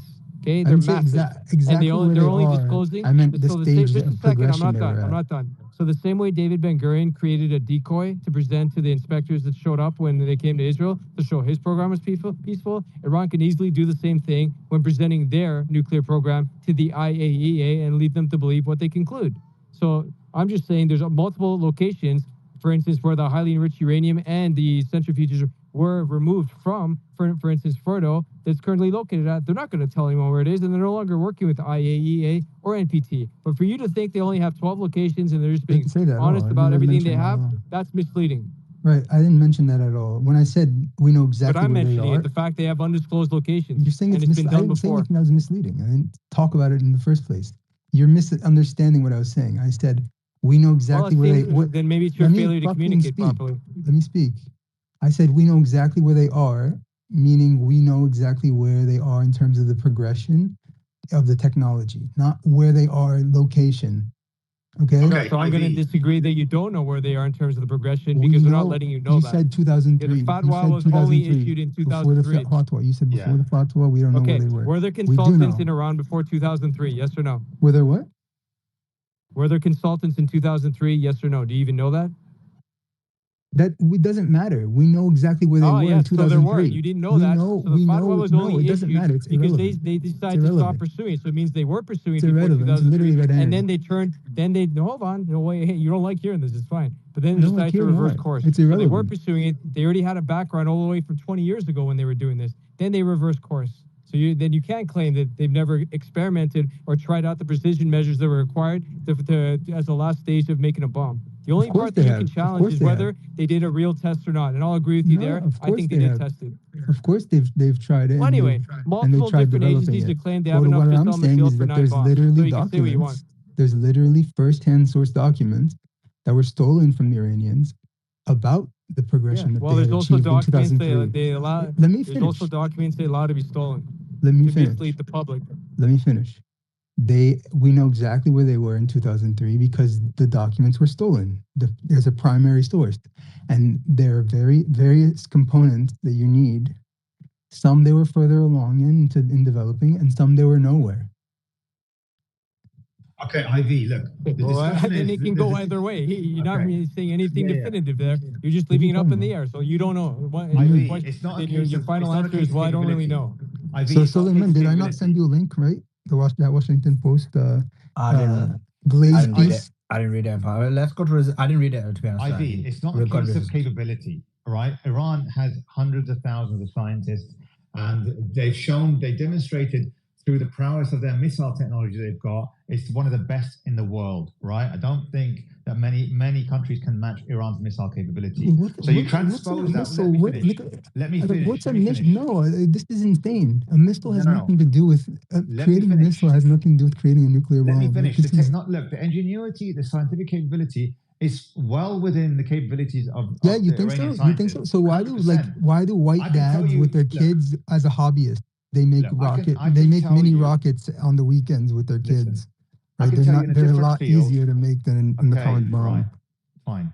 I can tell you in a different field. I can tell you in a different field. If you were to put some scientists and you ask them to do something that equivalent to enriching uranium to 90%, there are lots of scientists in Iran and in many nations that can easily do it. Right? And it doesn't take time. It's a case of whether they would do it. Right? Now, there is a fatwa in place. So you just weren't paying, you fell asleep? Did you fall asleep when me and Truth said that we don't actually disagree on the enrichment part? Yeah, You're bringing that up again? No, but I'm telling you, it's not a case of capability. It's not a case of development. We're not talking about the enrichment. Keep up. Yeah, I'm talking about enrichment. I'm talking about Iran's capabilities. Yeah. We've progressed past that. We spoke about that, Truth and I. Okay. Thank you. Thank you for respecting the listener's time. I mean, Ivy, you've been a bit tight, especially when you were getting upset that Truth has been a bit aggressive towards you. But the thing is, you are talking about Iran's capability, not in terms of enrichment, but you are talking about their capability in terms of taking that enrichment and making it so that you have an actual nuclear bomb. Correct. Right? So you are talking about that is what I'm saying. Yeah, so that is what I'm saying. Sorry, I missed 5 minutes of the argument. So I came back and you were still talking about it. So you are still talking about the capabilities of actually producing a nuclear bomb. So that is the case. So there's nothing stopping Iran in terms of capability of creating a nuclear bomb. There's nothing. Not even creating 100 nuclear bombs. They've even got the ore. They got the uranium ore. Okay, Sorry, so resistance. in Iran. There's nothing stopping you from dropping 60 points in an NBA game. There's nothing stopping you. No. It's different. Like you're saying that. No, it's not you're different. Saying You don't have the technical ability to do it. No. You're saying there's a talent threshold that you need to reach to hit those 60 points. I'm saying to you, I didn't say there's enough scientific talent in Iran to build to build nuclear bombs. That is not in question. In question is whether the willpower and have they done it or not. That is what we're talking about. Now, Truth is saying they have done it. It's just they don't want to disclose it, and this fatwa thing is actually not really serious, right? I don't know. I personally don't know. But in terms of whether they're capable, if they wanted to do it, they would have done it in 2003. They would have done it in 2004, 5. No problem. That's not the case. It's not an issue of they would have made nuclear bombs if United States and everyone said, yeah, Iran, make nuclear bombs, have it, and they will do it within a month. No problem. I do believe that because the ingenuity and expertise is there, right? Just like they did with their missile program. They build missiles that no one else can do except for maybe the Russians. Right, so you can believe in whatever you want. That's your prerogative. You can also believe in numerology. You can believe in astrology with their missiles. You can believe in astrology. You can believe in numerology. A belief is just that. It's a belief. I mean, you're saying that if they wanted, they would have done it in 2003. So why didn't they? Because they were working on it before the fatwa. And there's literally documents that were stolen that show exactly where they were at that stage before the fatwa, right before the fatwa was issued. With their missile technology, there's no fatwa to develop as far as they can, right? It's the same progression development that they would do with their nuclear program. Yeah, you think so? If there was, so what was my point? Did you hear my point before? I said, why are there fathers that as hobbyists will build miniature rockets with their kids on the weekends? And they're basically almost the exact same technology that's behind a standard rocket, the giant rocket. But they don't build as a hobby nuclear weapons. No. They're two very different levels of complexity, right? No, yes. Different levels of complexity. But if you were really good at first grade math, can you suddenly use the Dirac equation and the Schrodinger equation? Let me explain something to you. In nuclear chemistry, it's completely different. You don't have the access to the nuclear technology and materials and the laboratory and the fissile material to be able to enrich uranium with the right temperature, right reaction conditions to do that. It's completely different to making a homemade a rocket that you can launch with your little kid. It's completely different. They're basic because you can make a kitchen ingredient and make a little homemade rocket. No problem, right? It's not really hard, and they still go up in the air. But enrich uranium to the point of nuclear technology you need specialist equipment, and you need specialist technology, and you need tried and tested applications that to be able to get to the enrichment levels needed for nuclear material to extract the plutonium out of that. And that's what you need. So unfortunately, talking about enrichment, I mean, and let's say you gave that hobbyist the enrichment. I'm saying there's no limit. The I'm saying there's no limit in ingenuity or scientific capability in Iran. What you're saying is that you're equating it to a homemade rocket, and that the technology of a homemade rocket is the same as the technology of a rocket made by the U.S. military. It's not. It's not the same comparison. I said that. Yeah, you did. You said it. You said it's the same thing. No, I didn't. Okay. I said that they can actually kind of get to a similar kind of concept as a hobby, but they can't get anywhere near nuclear fission as a hobby because there's two different levels of complexity involved. But you're saying that because they can make a rocket and their rockets are decent, that must mean that they can make a nuclear weapon. Yeah. That's quite a jump. That's quite a jump. I mean, that would win the gold medal in gymnastics. No, not at all. Long jump. Because you look, they're launching rockets from 2,000 miles away with a precision of plus or minus 5 meters, right? With the multiple cluster munitions they have, with the ejecting technology that they have as well, and they built it under the extreme crippling sanctions that they have, and yet they're able to do it better than almost any country on the planet.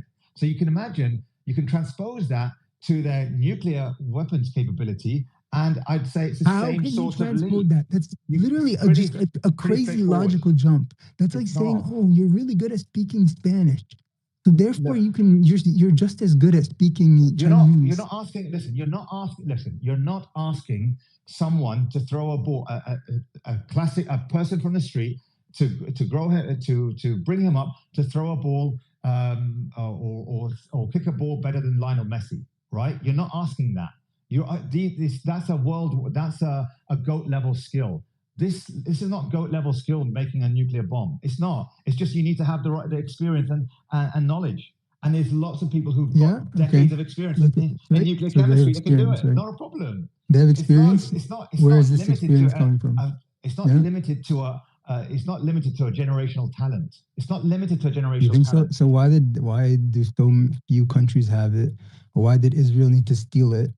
Right? They have allegedly the highest IQs of any race. This is in the 1950s and 60s, where only a few countries actually had the expertise in it. Now you've got, listen, we've had 60 years since then, right? And so you've had decades upon decades of people who have got much more, or a larger proportion of the population of all countries who have got a very diverse knowledge of science, in particular Can you nuclear name physics. 3 components of a nuclear weapon?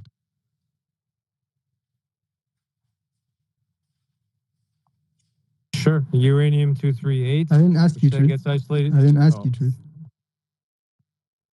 What difference does it make? Who cares? The What point is, difference he's does it right. make It's been is that around he's- for over 60 is that years, he's arguing and with they've me. had access to Right, consultants. Truth, They it can makes a show them difference. I think. Well, it makes it. Sure, it does. You're just making it more complicated than it is. I think No, you I'm do not that asking in you a general simple in your question. own life. You, I you asked you a talk your simple way. question. You talk your way out of closing with girls. You talk your way out of sales as well. You find faults. Look, I think they're problem solvers, as they've shown. The thing with Iran you don't understand is they were able to circumvent sanctions before anyone else. It's already a challenge in and of itself. In addition to dealing with the 8-year war, most countries would have just folded and lost. They lost 1 million people. And from that point, they couldn't build anything before 1979. Did you know that? They had to import a lot of shit. They couldn't build their own appliances, their own cartels, cars, the much less drug their own nuclear cartels. energy. The I'm drug just letting you know cartels can circumvent sanctions. that's great. I'm just telling you, they developed their human capital. They already always had human capital, but they developed it to be able to establish a manufacturing base that very few countries can do.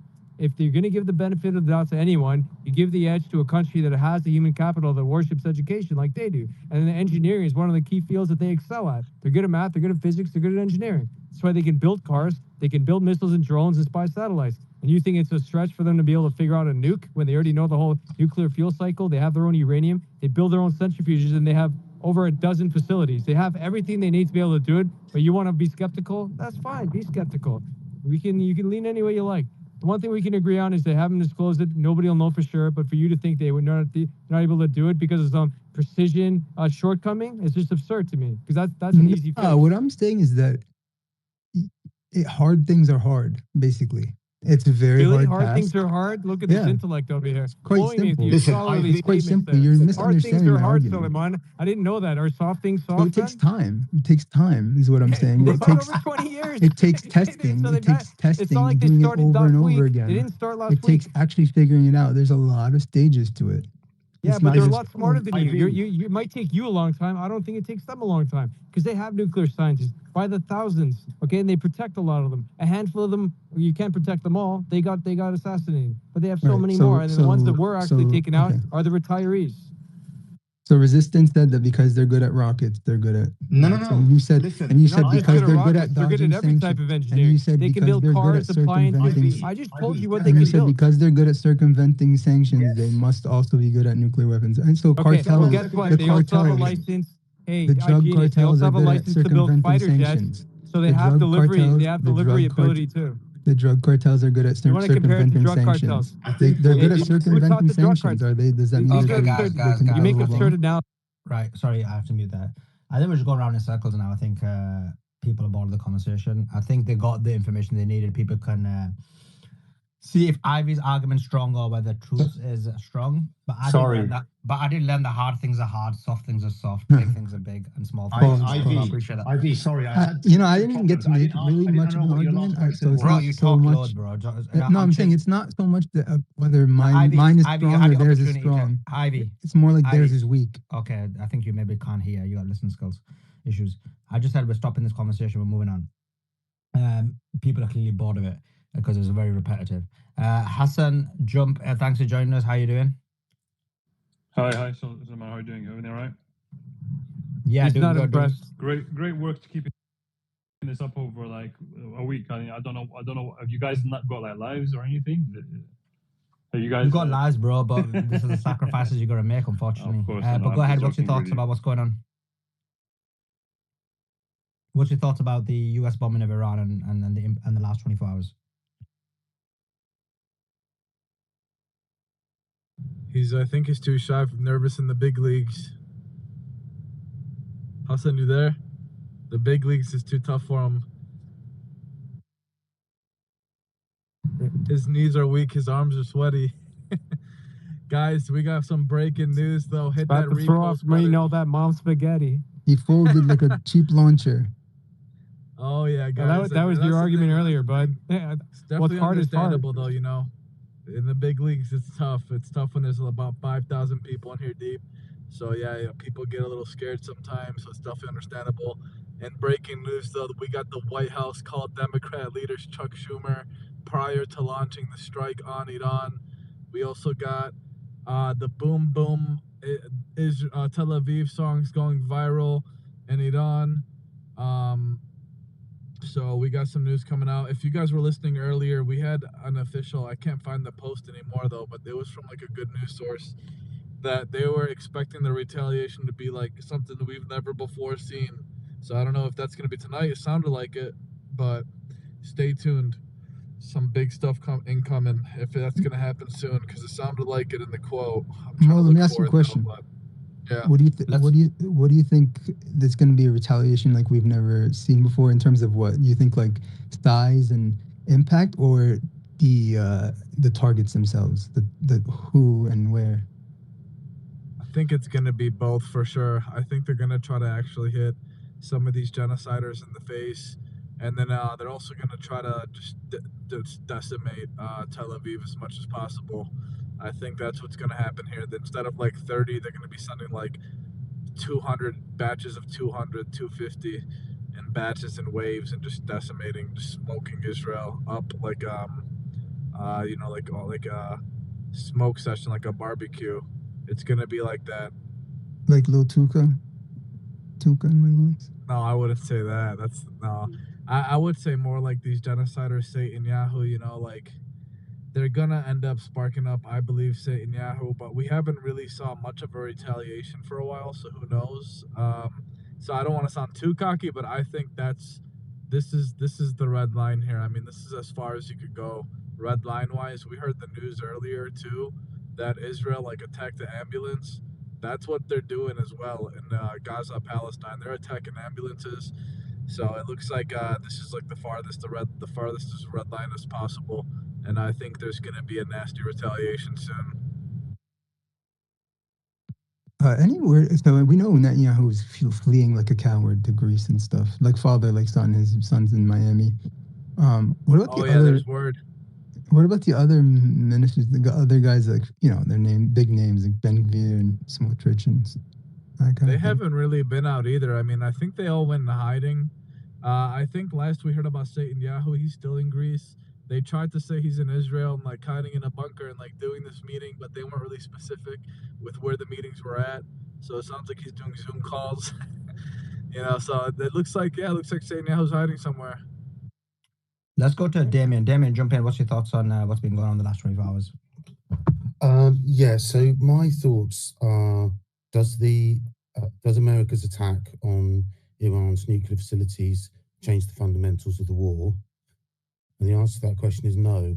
Iran still has missile superiority. Iran's Iron Dome is still failing, and Israel is still running out of interceptor missiles. I think the fact that America launched this attack is proof that Israel is losing the war, because it wouldn't have been necessary if Israel were winning. I think maybe Trump did it to cover himself. I do think Israel will lose this war. This evening, Benjamin Netanyahu said that he would agree to, he would end hostilities when the objectives Israel had achieved its objectives, which is obviously him trying to get an exit strategy. And I think that Israel is losing the war of aggression it started against Iran because it escalated beyond its military capability to manage the escalation, hence America having to step in. And I think that what they're trying to do, America and Israel are trying to do, obviously the Zionists' advisors that Trump has have fed him, however they've managed to get him to do it. They've fed him false intelligence. They put him under pressure, and he's done it. He's carried out the attack they wanted. But I think the more interesting question is, why did they want that attack? And I think they wanted the attack to try to trigger Iran into escalating beyond its military capabilities. And by that, I mean by attacking military bases, because then that would give, if Iran attacks American bases, then that would cause, that would mean that it's attacking a NATO country. So then that would bring into play Article 5 of the NATO treaty, which would mean that Iran could be attacked by every NATO member. So in theory. So I think that Iran should not fall into that trap, but it should certainly pick up the pace now. It's obviously had a very clear plan of how it was going to fight any hostilities with Israel, and its plan is going very well. It's methodically been destroying Israel's military bases and its economic infrastructure, and it's caused an estimated $500 billion worth of damage already, which is Israel's annual GDP.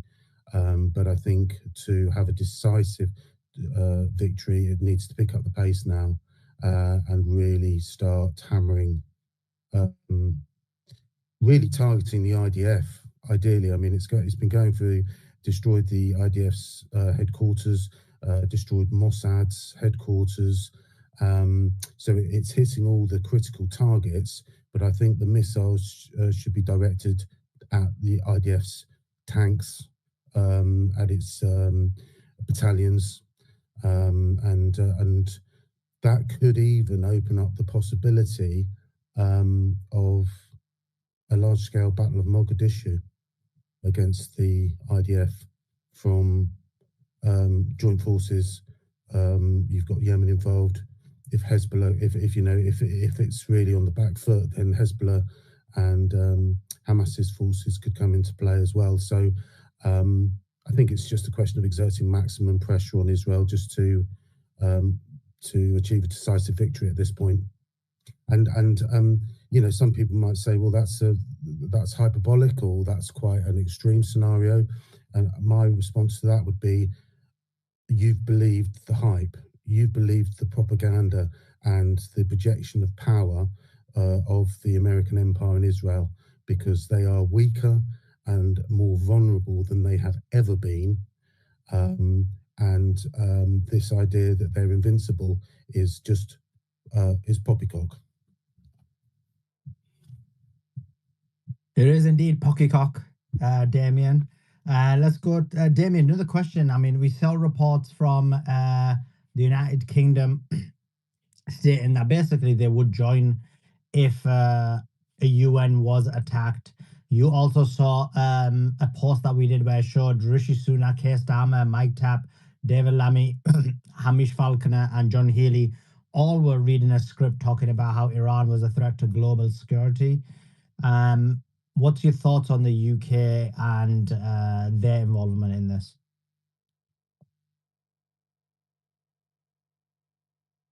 Damien. Sorry, I was on mute. So there's a lot of variables here, and sometimes they can be to your advantage and sometimes they can go against you. Currently, so Keir Starmer, his government was elected with the lowest percentage of any majority government in British history. only 17% of eligible voters voted for Keir Starmer's government. Less than 1/5 of voters in the UK. That was a year ago. Since then, his support has collapsed. In the latest survey, 75% of British people are dissatisfied with him as Prime Minister. He has burned up all of his political capital in a year. Not just on foreign policy, on domestic policy. He's giving £3 billion a year to Ukraine for a war that it's lost against Russia effectively already, whilst taking away heating money from pensioners and money away from disabled people. He is arguably the most hated person in the UK today. So he has got no political capital, and prime ministers need capital to get things done. You know, that's their fuel. And so without it, they fall out the sky and crash to the ground. So Keir Starmer has no capital to support an illegal war of aggression at this point. So he's in a hopeless position. But even, you know, what would they do? What would these countries do? How would they help? Would they send what, F-35 planes? Well, they're not making a dent. You know, not in. They're not changing the outcome or the direction of the war. So that's no good. So all it is really is what's happened is they would only be able to do things like logistical stuff, like provide planes for refueling, because obviously Iran has taken out Israel's oil refinery, and also it's taken out the refinery, even more critically, that provides fuel for Israel's warplanes. So now, the reason that Benjamin Netanyahu went to Greece at the beginning of the conflict was to negotiate storing Israeli warplanes and other war material there. So Israel's all over the place. I mean, its military is in complete disarray, and it's spread very thinly because they've gone and invaded and are occupying Syria as well. So, you know, there's nothing. Nobody can help Israel now. Israel's military is there for the taking, and my advice would be, as I say, to Iran, pick up the pace. I know that, you know, this is a marathon, it's not a sprint, but I would say there's times in marathons when you need to do a bit of sprinting, and now is the time, because they could finish the IDF off with a good, really sustained barrage. They could force Netanyahu to, well, he wants to end this. He said that he doesn't want a war of attrition, and so you don't give the enemy what they want. So really, Iran needs to pick up the pace and really start hammering Israel now to finish it off. Appreciate that. Abu Sitter, jump in. Yeah, and I think they are going to start hammering Israel, because yesterday the foreign minister of Iran, he went up during his press conference and he said the doors to diplomacy are definitely closed. Now, why would Iran be so confident? You know, that's not a country looking for a diplomatic off-ramp. That's a country that feels emboldened. And I think that's like the biggest indicator to prove that their nuclear facilities are still intact. Their strategic assets are still intact. The United States, with the biggest bombs that they have other than a nuclear weapon, can't destroy Iran's their national project that they've dedicated everything to for the last 40 years. So now they have the advantage, and they can just isolate and bleed Israel, just like the other guys said. Why attack U.S. bases? Why close the Strait of Hormuz? There's no need for that. They failed. Now you're in a position to drag the United States into this war, which is the last thing America wants, and you can play it on your terms. they failed. They're not able to get rid of your nuclear facilities, and you're able to penetrate their airspace at any time that you want. You're in the clear driver's seat here. You can play this war of attrition with Israel. Israel has, people are estimating they have a week or two left of before they're completely depleted of air defense munitions. And the United States is, Trump's under the impression that, I think he was lied to and sold on the idea that this is going to be a one-time strike, sir. We just got to go in there, hit their nukes, and we're out, and they'll come to the negotiating table. No, I think they're in deep shit now, and they're in this spiraling conflict where the Iranians are going to play them like fools and drag them into the region and just slowly bleed them. That's how you get rid of these guys. You just slowly drag them in, and before they know it, they're in the quicksand. They don't even know what happened to them. I think what's going to happen now is Benjamin Netanyahu quite soon is going to say, we've achieved our objectives, and so we're going to cease hostilities. I would say what Iran should do is, Iran, as you say, is in the driving seat. It's got the car, it's holding the cards. Israel, Netanyahu and Trump aren't holding any cards. So I would say that Iran should, at that point, when Netanyahu tries to withdraw to end the war, Iran should say, we'll stop the war when you get out of Gaza, and should press home its advantage, and just keep hammering Israel until all of the troops are out. But it's not enough to get them out, is it? Because we know that America and Trump and Netanyahu are a pair of liars. You can't believe a word they say. They are not men of their word. Their word is not their bond. So there would have to be concrete movement on that, be it international UN peacekeeping forces to come in to prevent the IDF from re-entering Gaza, as they have done before. So you need some rock solid stuff, and in the meantime, just as I say, keep hammering Israel, because the way it's going, it's going to be a failed state very quickly. And so that is, Iran needs to take full advantage of its position of strength. Appreciate that, Damien. I just want to welcome Doc into the space. Doc, thanks for joining us. How are you?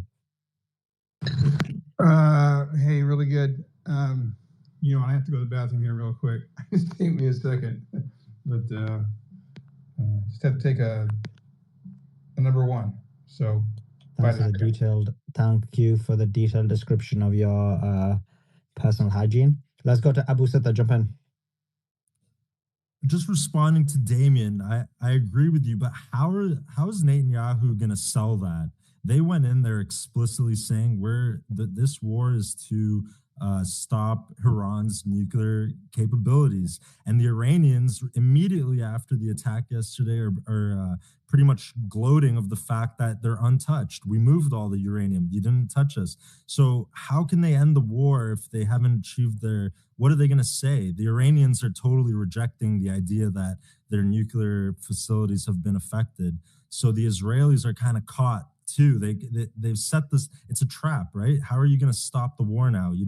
It's a complete failure, and it'll change Israel's position in the entire region if they're seen to be surrendering almost to Iran, right? So I don't know how they're going to get out of this without getting a clear military, success in Iran for what they clearly stated out that they wanted to do. Well, they can argue, Netanyahu can argue, we went in, we attacked the bases, America's obviously attacked the bases, and then that's it. We've achieved our objectives. So they're going to try to get a clean edge on that. So then their next step will be to try to frame Iran, if it continues, as being the aggressor. So that will be the tricky part for the comms for the Iranians. But if Iran steps in and sets out its demands to end hostilities, and that demand would be get out of Gaza.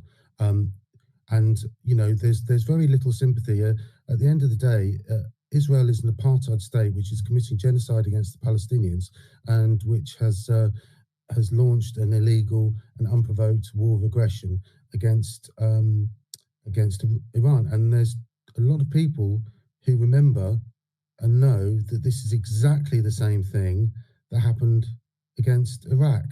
So, and then you've got all the younger people who weren't around for the Iraq war, who are attending all the protests, the pro-Palestine protests. So America has very few friends in the world, and Israel have very few friends in the world.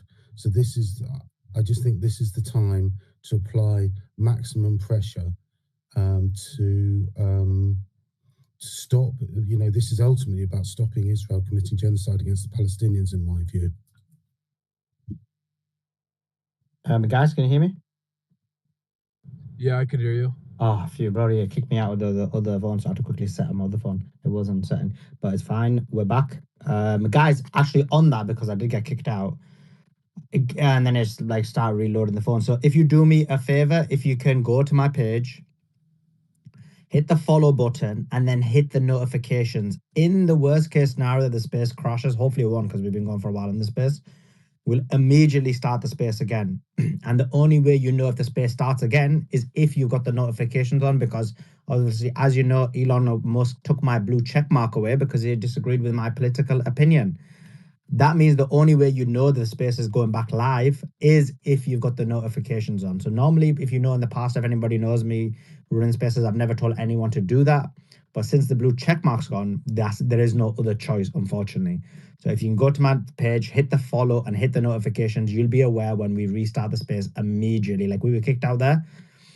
If I wasn't able to start the space again onto the other phone, we would have had to, the space would have crashed. So if you could do that for me, that'd be pretty awesome.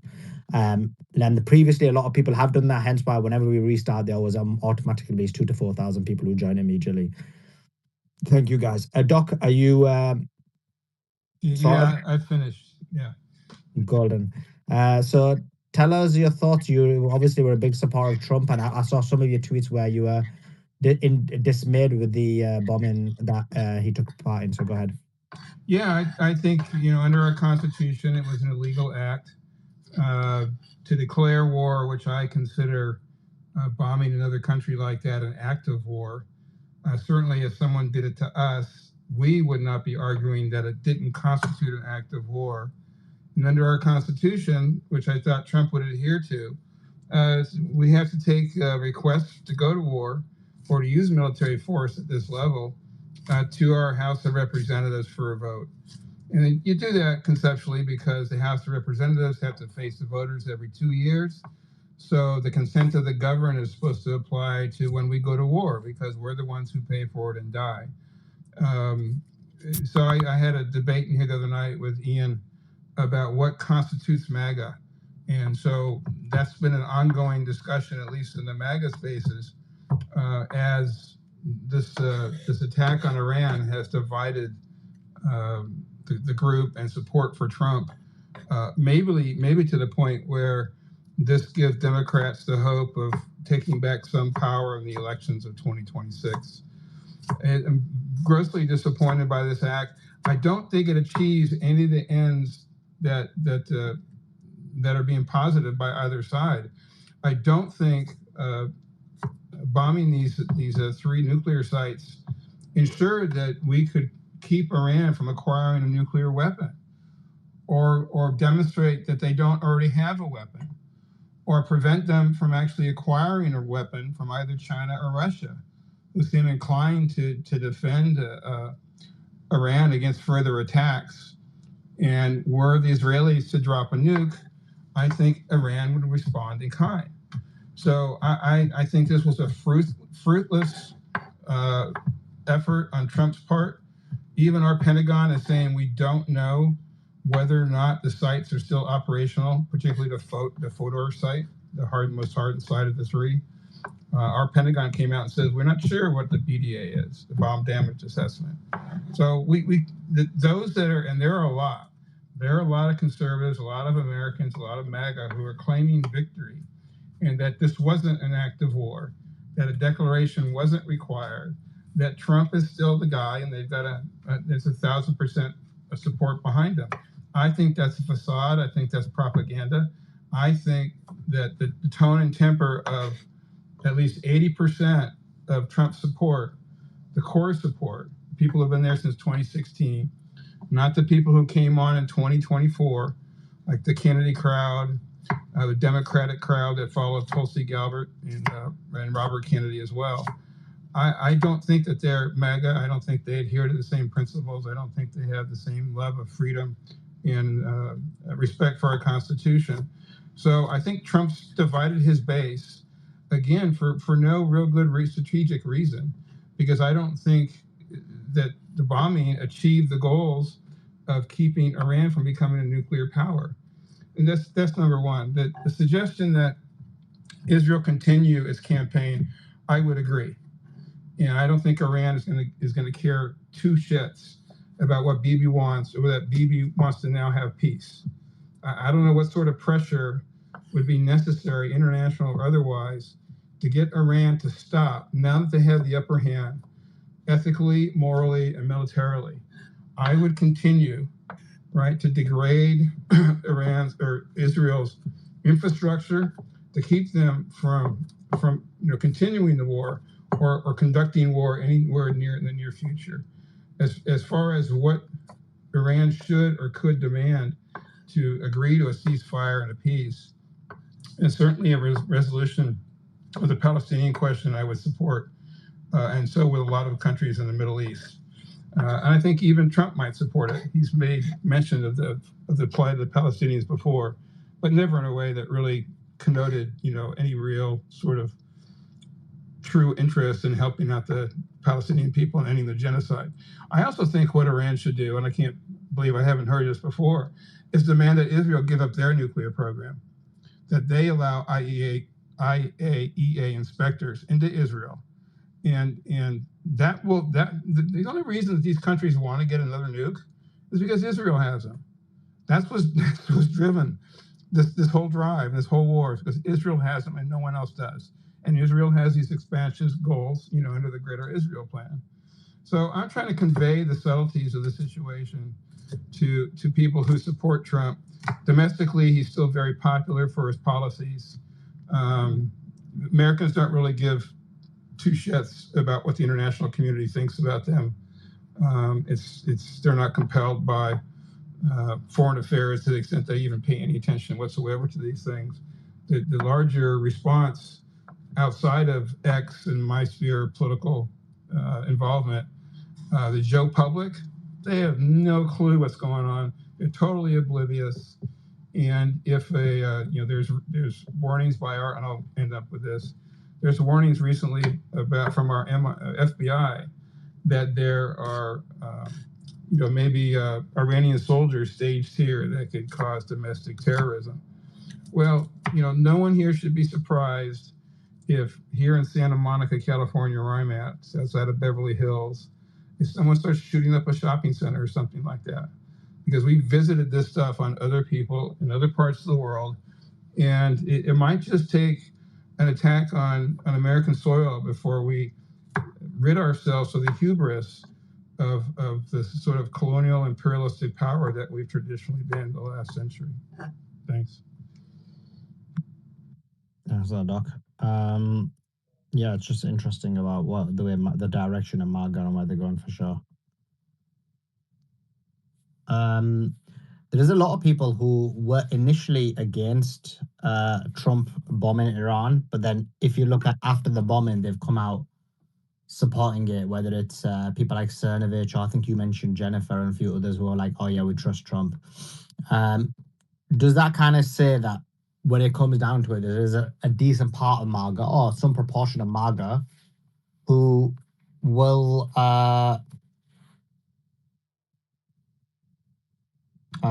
who will support Trump irrespective of what the situation is? There's definitely those that will support Trump, and those are the ones that Ian was mentioning, or the MAGA, and you're talking about administration officials like Rubio he mentioned, and Ted Cruz. These guys are MAGA. No, they're not. And these are the ones that are coming out and now supporting Trump's action, irrespective of their opinions, the contradictory opinions from even days ago. These are paid influencers. They're rallying around Trump, the candidate, for whatever reason. Some of them may want to avoid the election loss that might be on Trump's head after this boondoggle of a policy, and they don't want Democrats to come back into power. That might be part of it, or they're just they're they're the the ones that have the real they're sheep. I'm really disappointed with a lot of people I have a lot of respect for. They're just turning right around and contradicting themselves and singing this, kumbaya, America rocks, Iran's never going to do anything to us, we're impervious. It's just so disgusting to see people I respect that are taking that opinion. And I'm letting my opinion know, and taking whatever grief that comes my way. I feel comfortable in criticizing Trump and even disclaiming him after this, because his promises of peace and the fact that he was going to be the first president in 2 terms, not to start a new war. And we know all the sort of rhetoric. We know what he's done in some parts of the world on a limited basis. But by and large, he opposed Ukraine. He wanted to end the war here in the Middle East. But he's sort of thrown all that on the trash heap. And it's open now to speculation as to why he did that. Because the reasons he's giving are completely contradicted by his own intelligence community. And Tulsi Gabbard, for those who don't know, Tulsi Gabbard, a former Democratic congressman from Hawaii, is his director of national intelligence. So all 11 of America's known and identified intelligence agencies report to her. And her report 2 weeks before, in the beginning of June, was that Iran was not close to building a nuclear bomb. And she's been on the out since then and has sort of backtracked in a couple of her posts. It's really disappointing to see this. I'll just note as a corollary that the Epstein files that were supposed to have been produced by Kash Patel and John Bongino, the FBI director and assistant director, respectively, both of whom, Dan Bongino, a former Secret Service man and a very popular podcaster, condemned the hiding of the Epstein files, wanted them released, promised them to release. And Pam Bondi, our attorney general, also attorney general from Florida, who was involved, or at least on a cursory basis, with the first Epstein prosecution and conviction in Florida. We haven't seen a release of the Epstein files yet, as promised. And so reasonable people are going to start making connections that I heretofore was hesitant to sort of make. It's very disappointing. Well, Doc, I gotta say I do appreciate you as always. Obviously, we do disagree sometimes, but largely speaking, you've always been quite consistent in it, and you've demonstrated that you'll call out Trump when you disagree with him. You didn't expect the attack against Iran, but now it has happened. You've called it out, and it shows a lot of honor and integrity. So anyway, irrespective of people who disagree with you, I do value your honesty as always. Thanks, and you've always stood against the genocide. Feel the same way for you and for Khaleesi. Obviously, I'm the king of Twitter, bro. You don't need to say it. But anyways, jokes, so let's bring Gary up as well. But appreciate it, Doc. Let's go to Ian, and then we'll go to Truth. Yeah, and I'll keep this a little bit concise. And I just want to first off just say that I respect and second those sentiments solely towards Doc, and of course vice versa. And look, I think the reason that these spaces have been so mission critical is because there's that old adage about steel sharpens steel, and I think everybody coming in here, maybe it's iron sharpens iron, either way, but having people come into these spaces with their differences of opinions, the different lenses that they see the world, I think ultimately it gives us the opportunity to present a handful of different options. We see which one plays out, and then we can kind of evaluate both retrospectively and then proactively looking into the future based on that information. And there's lots that I learned from everybody, Doc included. I also just want to commend him. It sounds like he's maybe preparing a meal or something, and there was something therapeutic about hearing the knife chopping. I don't know if it was carrots or some other vegetable, Doc, but I appreciate and respect that endeavor. And like I said, I think it was very relaxing to hear that. It sounded like we were kind of in a kitchen with you living that experience, and it was really nice. But sorry, go for it. I appreciate that, Ian, and the respect's right back at you. One of the things that sort of serviced me in the last year or so is, I got divorced and got separated, got divorced, and it's really rough. And now I'm in love, and I've been with this woman for a year now. I couldn't be happier. And the last thing I want to fucking see is a suitcase nuke go off, within a couple miles. Is she a single mother? No, single mother. All right, got it. No, Leave but, talk alone, bro. no, but I'm just saying, I'm here in her kitchen. I'm chopping up garlic. She's hosting a dinner party for 8 people, myself included, and she's introducing me to her best friends and best couples. So I'm, at one hand, totally horrified of what we may be witnessing here, because I was one of the people in MAGA who were saying, look, this could be the precursor to World War III. I mean, World War I started in a much flimsier sort of set of circumstances than we have here. And it's a much more dangerous war that could be had with nuclear weapons. And forget the nuclear weapons, the hypersonic missiles. We have no defense against those. And we have 3 carrier groups within range of Iran's demonstrated ability to send something Mach 12, Mach 15, where there's no defense. So I see it as Iran as having maybe not all the cards, but more than enough cards to continue to make a strong play here and continue their bombardment of Israel. Israel, frankly, fucking needs it. The hubris of Bibi and his government is now being exposed to everyone in Israel who thought that they were invulnerable, who thought that they believed in the rumor and the bullshit that was the Iron Dome, that we can't be touched. Well, they've been touched, and God knows what the numbers of dead are, because like in Gaza, they haven't unburied all the rubble yet. But it's being vastly underplayed, but I can't imagine that Bibi is going to survive this. I really don't. And just nationally, forget about internationally. Appreciate that. Let's go to Truth. Sure, thanks. Look, I mean, for those who didn't notice, Trump also wiped out innocent civilians in Yemen before he did the strike in Iran. So I don't know why it took so long to figure out. So I don't respect that. Well, what took you so long? He's also the same guy who subscribed to the vaccine, the bioweapon, Operation Warp Speed, which ended up killing millions of Americans and injuring millions more. He's already a mass murderer and a thug, and he's a terrorist. And now you're acknowledging it after he struck Iran illegally? Too little, too late. Like, that's just bad judgment on my part, and it's a fail.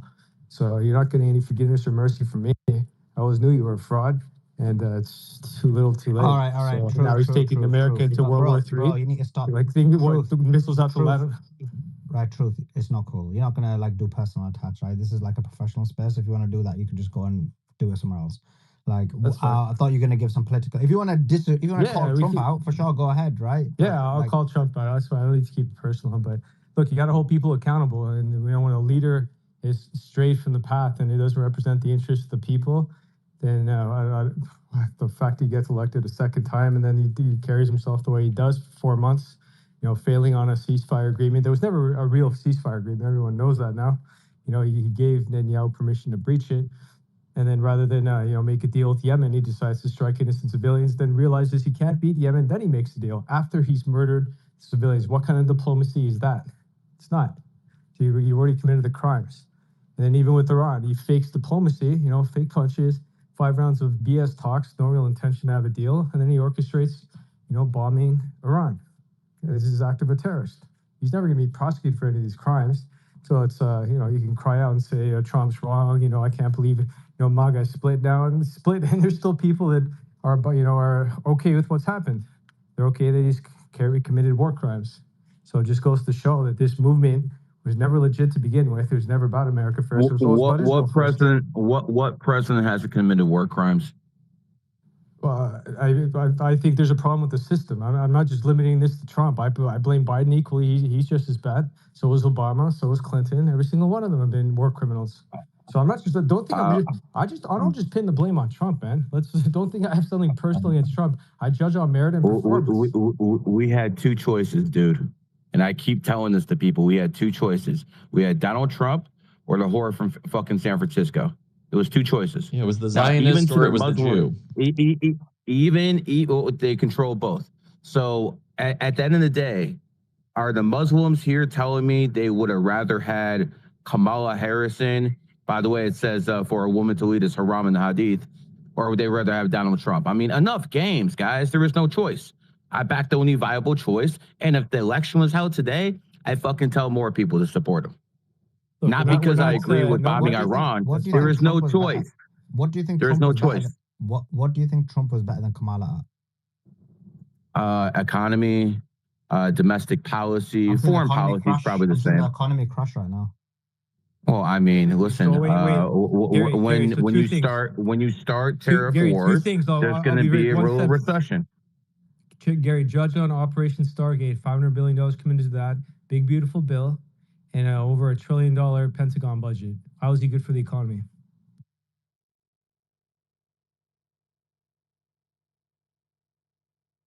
A lot of wasteful spending, no? Did he just drop? Twitter is like fucking resetting my fucking mic every 5 seconds. I want people to know I'm not leaving the conversation. Fine. Just so you I guys didn't don't think think you were I'm leaving. running. Yeah, so Twitter does this to me, so I'm just That's letting fine. everyone know. It's happened to me too. No one made the accusation. Go on. There is no other choice than Donald Trump. Donald Trump is against trans. Donald Trump is allowing me to keep my fucking Second Amendment rights. Donald Trump lowers taxes for the American. So, you know, if you're looking from the outside of America, He took a picture with Caitlyn Jenner, though.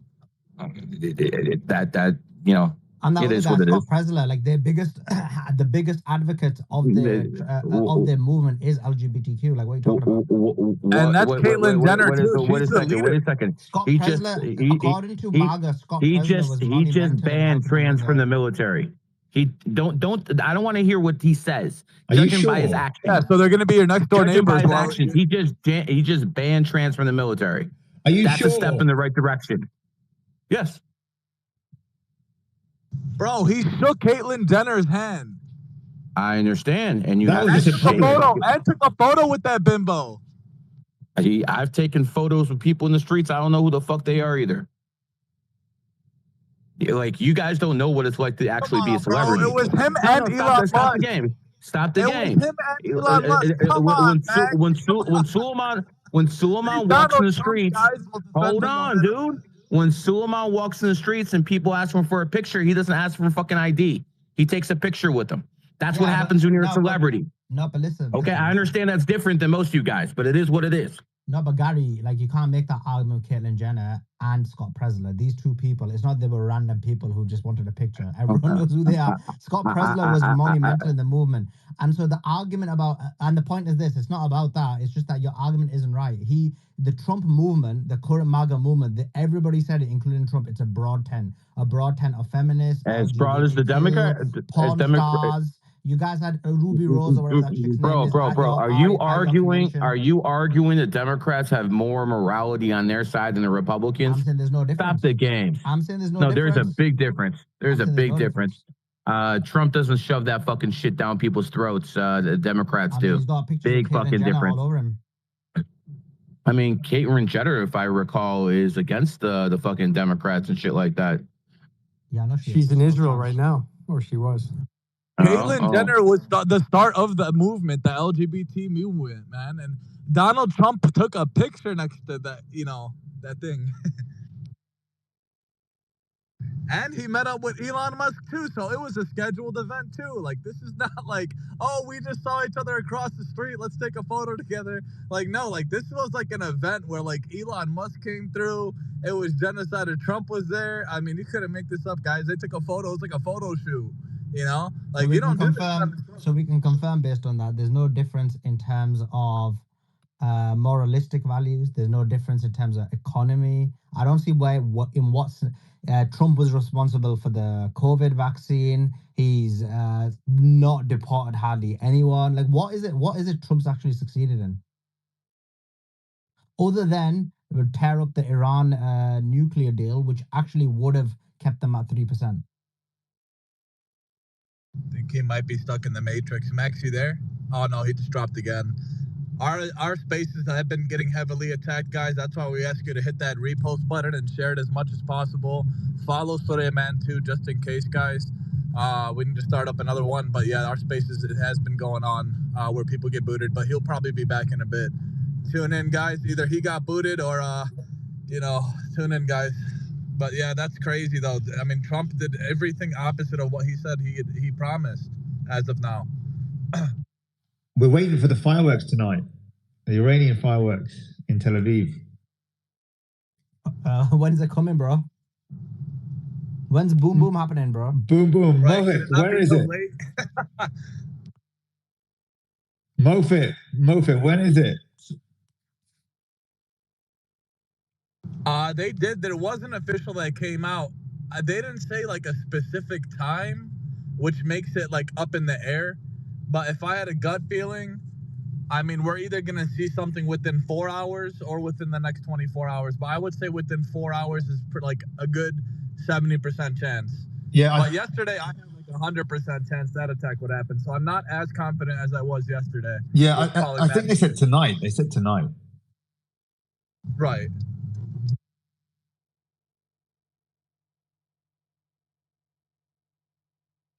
Yeah, I want to see more of that. It's going to be tonight. So tune in, guys, and repost the space because we did hear earlier, you know, I think there's going to have to be a retaliation because like just a couple hours ago, we were getting news that, you know, Israel was still bombing Iran and still bombing Gaza. They're still massacring civilians in Gaza, Palestine. So yeah, we're still getting reports that they're not slowing up anytime soon, man. Israel's just a kill machine. Yeah. They killed the last 3 days. They've killed 60 people just before dawn.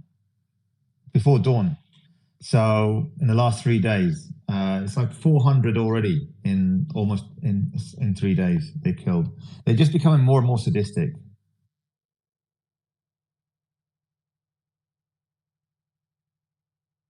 Simon, welcome. Hey guys. I think I told you I'm actually leaning towards your sort of planned, contrived analysis of how this is playing out because all of last night was theater, and that's pretty clear now. So we had some questions about the Strait of Hormuz. What do you think about that? It says, I mean, Iran announced that they've closed it, but it doesn't seem like that's the case. Maybe it's selective.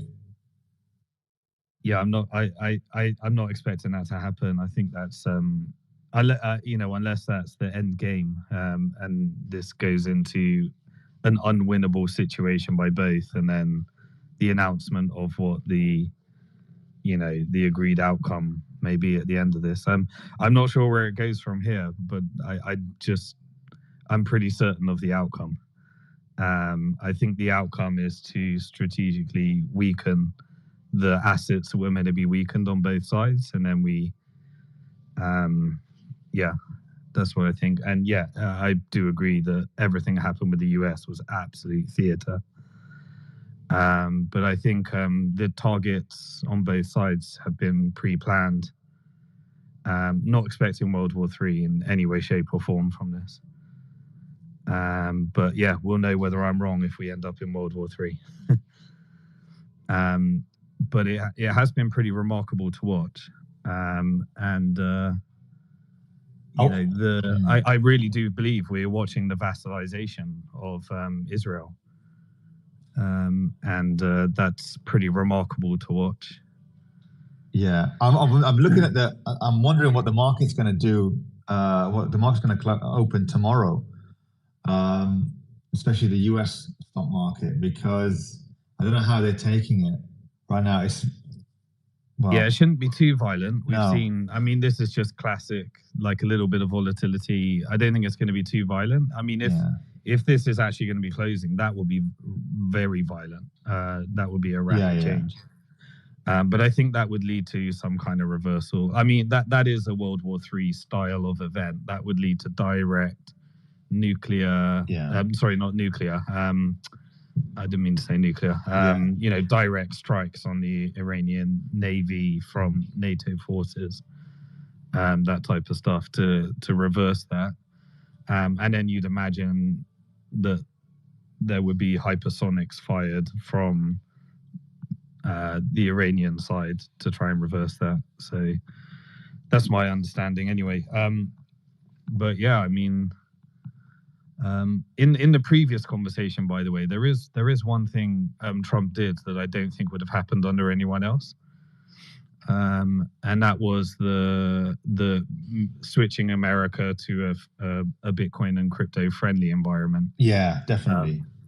That would only have happened under Trump, and that was the only reason why I said that advocate for that. And then I said there's a less than 1% chance that he might do some of the other things, but there's a 0% chance under Harris.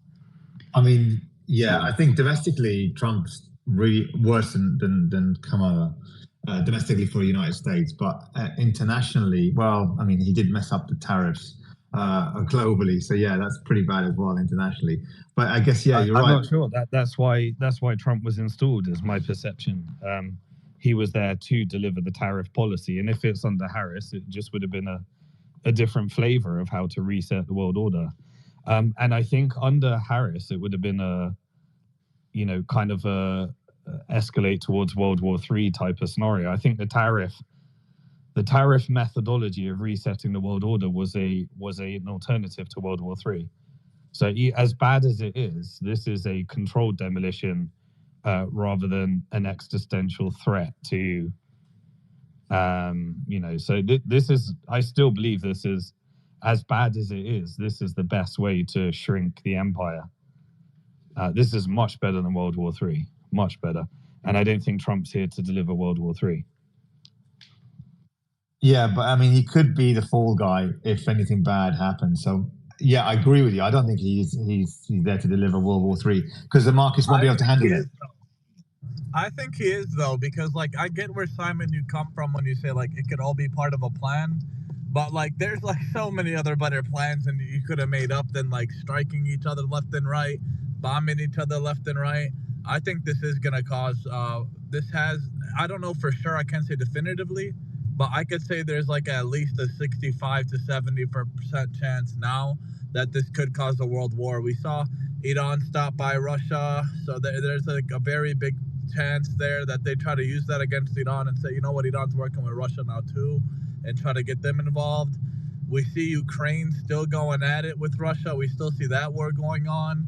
We're starting to see more and more wars under Donald Trump, and that's the problem. The problem is I think people are too optimistic. They think that he's going to make a deal. The only deals he's making is the commission that he gets off the deals of making Israel more and more money. And then, he just takes the commission off those deals and walks away from that deal. So I don't think, I think he's leading us to World War III, man. That's what it's looking like. And you know what's weird?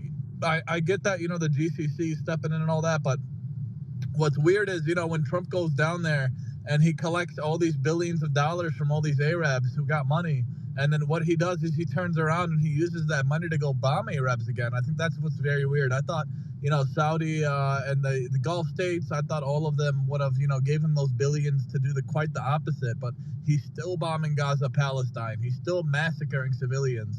He's still helping Israel, now Iran, massacring civilians there.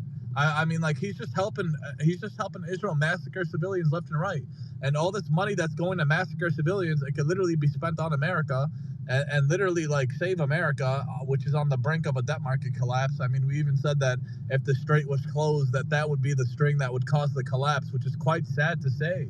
In 2025, when you would have expected that our economy would be able to handle certain things like this, certain world events, if it did end up taking place, but it can't. One little thing could be the nail in the coffin here. So I think, Donald Trump, he's led us quite quickly. Him and genocider Joe Biden, Holocaust Harris, all of them. When I speak against genocider Trump, guys, I'm not just speaking about him alone and thinking that these other politicians are any good. They're all weasels.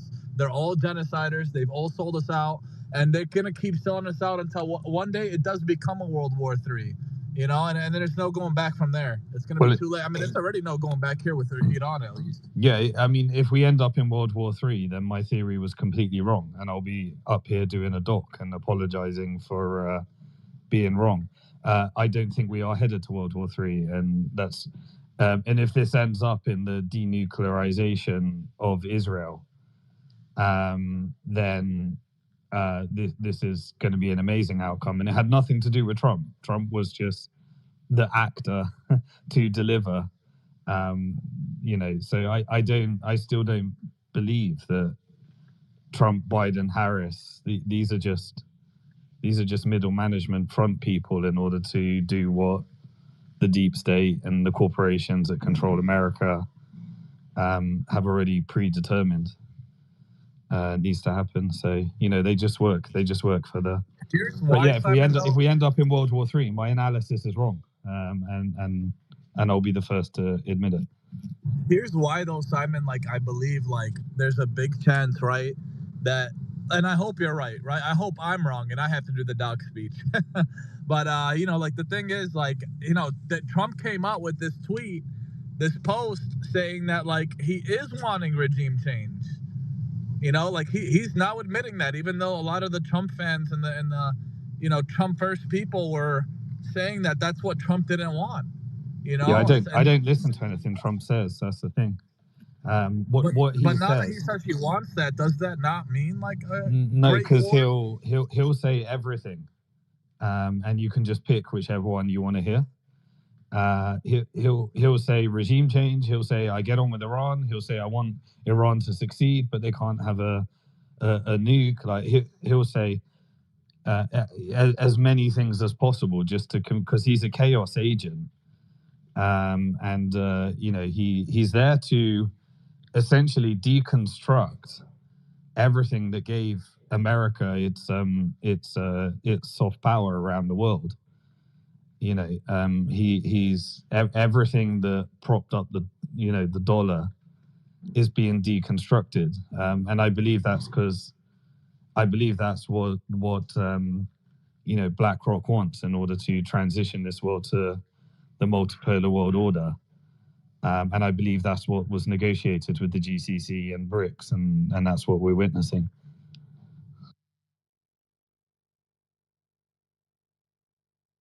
Man, I just hope you're right, Simon, because I just believe like it could have been done without having to do a genocidal Holocaust, without having to bring us on the brink of World War III. Just really hope you're right. I mean, like, why would they bring it this far if this was already agreed on? That's the big question. Yeah, Like, the genocide did start. I mean, that was, the genocide was under Biden's watch, and and that was a.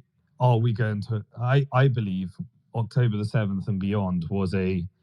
Are we going to World War III and the Greater Israel Project, or are we going to a resolution to the Palestinian cause? Which means normalization with all key players in the region. To me, it's a binary outcome. It's one or the other. And if we believe that this is about going to World War III and the Greater Israel Project, then I'm an idiot and I was completely wrong in my analysis. If we are moving towards a resolution to the Palestinian cause and a normalization across the region, then that's what I think we're witnessing right now, and I think this is theater to get us there. Yeah, absolutely. Interesting take. For those who are tuned in right now, guys, we're covering the news. Israel and the U.S. versus Iran.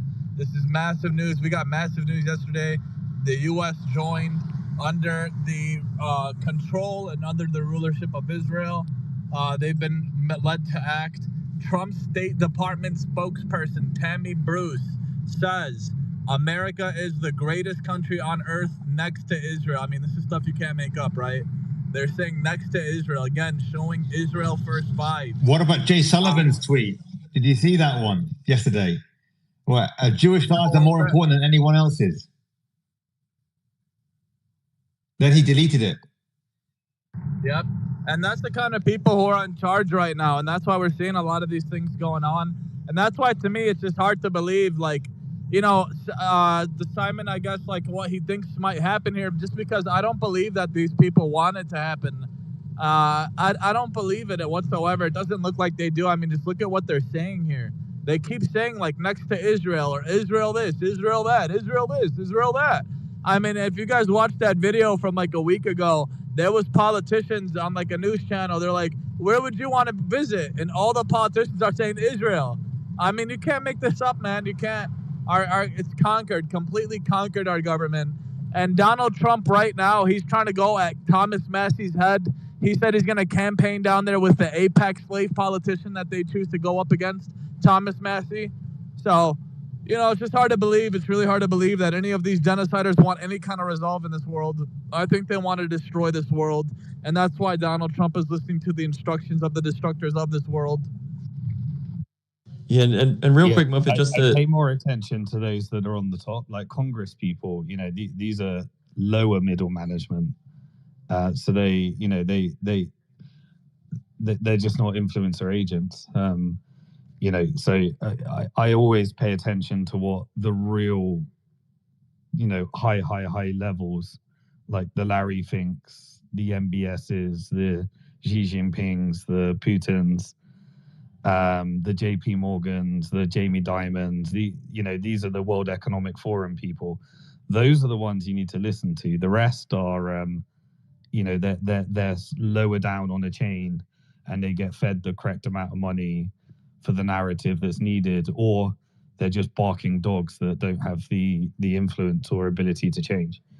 You got to attend to the Elon Musks, the Peter Thiels, the Mark Zuckerbergs, the ones that are at the Bilderberg meetings. These are the ones that are able to, you know, unaccountably set the agenda, and they, you know, there is somewhat of a decentralized power structure, but they're unaccountable to Congress. They're unaccountable to Senate. They can control judicial when they need to. You know, just look at the guest list of who actually went to the Saudi Arabia trip. You got the CEO of Citibank, you know, JP Morgan, BlackRock, Larry Fink. These are the people that set the agenda, and they compete. They compete for power at the top, and they real. You know, those are the ones that you need to listen to, not Congress members, not Tucker Carlson's. You know, these people are fed much lower down. Absolutely. Thank you for sharing that, Simon. We got more breaking news, guys. So this is confirmed. Iranian state media threatens the United States and its allies, mainly Israel. It says a night is coming, the likes of which has never been seen before. So tune in, guys. Hit that repost button. It looks like the probability that I had there is about correct. You know, there's a pretty high probability something's about to happen here tonight. So hit that repost button, share the space. Let's go to Ian. Yeah, and Muffet, I'll keep this short. It's just on the rhetoric that you were just talking about. Because and look, I know I'm always a little bit further out there on the conspiracy branch when it comes to a lot of this stuff. And so I say this not with any certainty or confidence, but rather just a gut feel, which is that if I look at the rhetoric now coming out, not only from Trump, the rest of his team, and then also the very pro-Zionist influencers online, I'm starting to read the tea leaves here as if this is no longer even them trying to pretend that this has anything to do with America First, but rather that it's essentially a humiliation ritual, and that they're basically just shoving in your face, to the extent that it's even coming from Trump himself, saying MIGA, which we've been saying kind of as a insult, right, for the last year or so, suggesting that this guy's going to be just full throttle pro-Israel everything. And we've, of course, seen it. But it's almost like he's taking the MIGA thing. He's now suggesting, it means making Iran great again, to try and hijack the term and the slur that it would otherwise be as we throw it out there. And then I'll note, of course, the way they want to make Iran great again is via regime change over to a guy whose granddaughter just literally last week married a Jewish American who comes from some big business mogul family. And it's just like, wow, how laughably curious is all this? I'm sure they're good buddies with the Kushners, right? And so I say it just because I don't think the rhetoric is just by accident. I don't think it's them letting the mask slip. I think the mask is fully off, and at this point they're shoving it in your face and saying, hey, to those of you who are awake, watch how dumb those who are still asleep still are. We will just laugh in their face and they will do nothing about it, as a means basically to embarrass them and then to demoralize and humiliate us. Because don't forget, this information war, it is as much about morale as it is about information accuracy. And they know if they can just demoralize us and unroot our ambitions and get us to a point where we feel so bad about this situation that it seems like there's nothing left to fight for, well, then they effectively win, regardless of rhetoric or ideas or any of those kind of things. So I really, just looking at it, whether it's Trump, Ted Cruz, et cetera, I do think Ted Cruz went into Tucker unprepared and got laughably walked by him. But these recent tweets, especially from Trump, I sincerely do believe it's basically a Tomahawk missile of demoralization coming directly from the president of the United States, who is just, he's giving us the inverse of the very things that he promised his followers who are still locked up in the cult of personality, and would suggest that we're hateful bigots for daring to question the idea of what in fact is MAGA, which at this point, just yesterday, Trump and Vance basically suggested that they get to define, right? They get to take the very words, what does it mean to make America great? And they just it gets to mean whatever they want. The language no longer has any meaning outside of whatever the propaganda is that they're spewing. So I figured I'd throw it out there. Not sure if it's of interest. Anybody wants to riff off of it, but it really does feel like it's purely designed just to be to maximize gaslighting at every turn for us. Well, JD Vance, I'm actually with you. Yeah, JD Vance is probably going to soon say MIGA as well, but it'll be Make India Great Again, or is it MIG, Make India Great? India, Israel, Iran, the eyes are really going up. I'm actually with you, Ian. I really do feel that there is a psychological operation in order to mentally traumatize and make people weak and mentally, like, the gaslighting is hitting such a level that I think there's a lot of people that are really distressed out there. People are, there's so many people across the country that are paycheck to paycheck. They're trying to deal with, what if my job gets taken by AI? They're trying to deal with, how the hell do I pay my mortgage? They're still trying to deal with, did I just inject myself with something that's going to be harmful to me? Like, they're dealing with, all right, I did everything the world told me to do. I went to university. I did everything you told me to. Now, why the hell aren't I succeeding? What is going on? There's so many people in that category. Let's not also talk about all the people that actually went and fought for these wars are now discovering that they thought they were being patriot, that they thought they were a patriot, and now they're discovering that actually this war was something completely different to just everything, just the whole unearthing of so much lies and truth, and people discovering the truth. I think, I think it is an exercise in mental strength, and I think they are weakening people to be able to mentally handle this transition. And I think the country has created some seriously unstable people that just, they can't handle another letdown. I reckon if we're trying to think about, we call them magatards and stuff like that, but think how many people were just like, oh man, like I've put all my hope into this final leader that finally is actually going to do what's right. And there is a mental condition called Stockholm syndrome where you can't handle the truth. So you carry on clinging on to a lie for as long as you possibly can, because you feel like if you accepted the truth, it would lead to a mental breakdown. That's cognitive dissonance, Simon. Yeah, cognitive dissonance, Stockholm syndrome, like all these things. And so I do genuinely believe that people they reached the stage where I don't trust anything. I don't trust my politicians. I don't trust anything. But it seemed like Trump was like this final one, this final hope that everything was going to be great again. And I think some people are just really going to find it hard to just say, oh man, they lied to me again. The whole thing was another lie. And some people are gonna handle that by distorting reality and thinking that just pretending that he was the savior.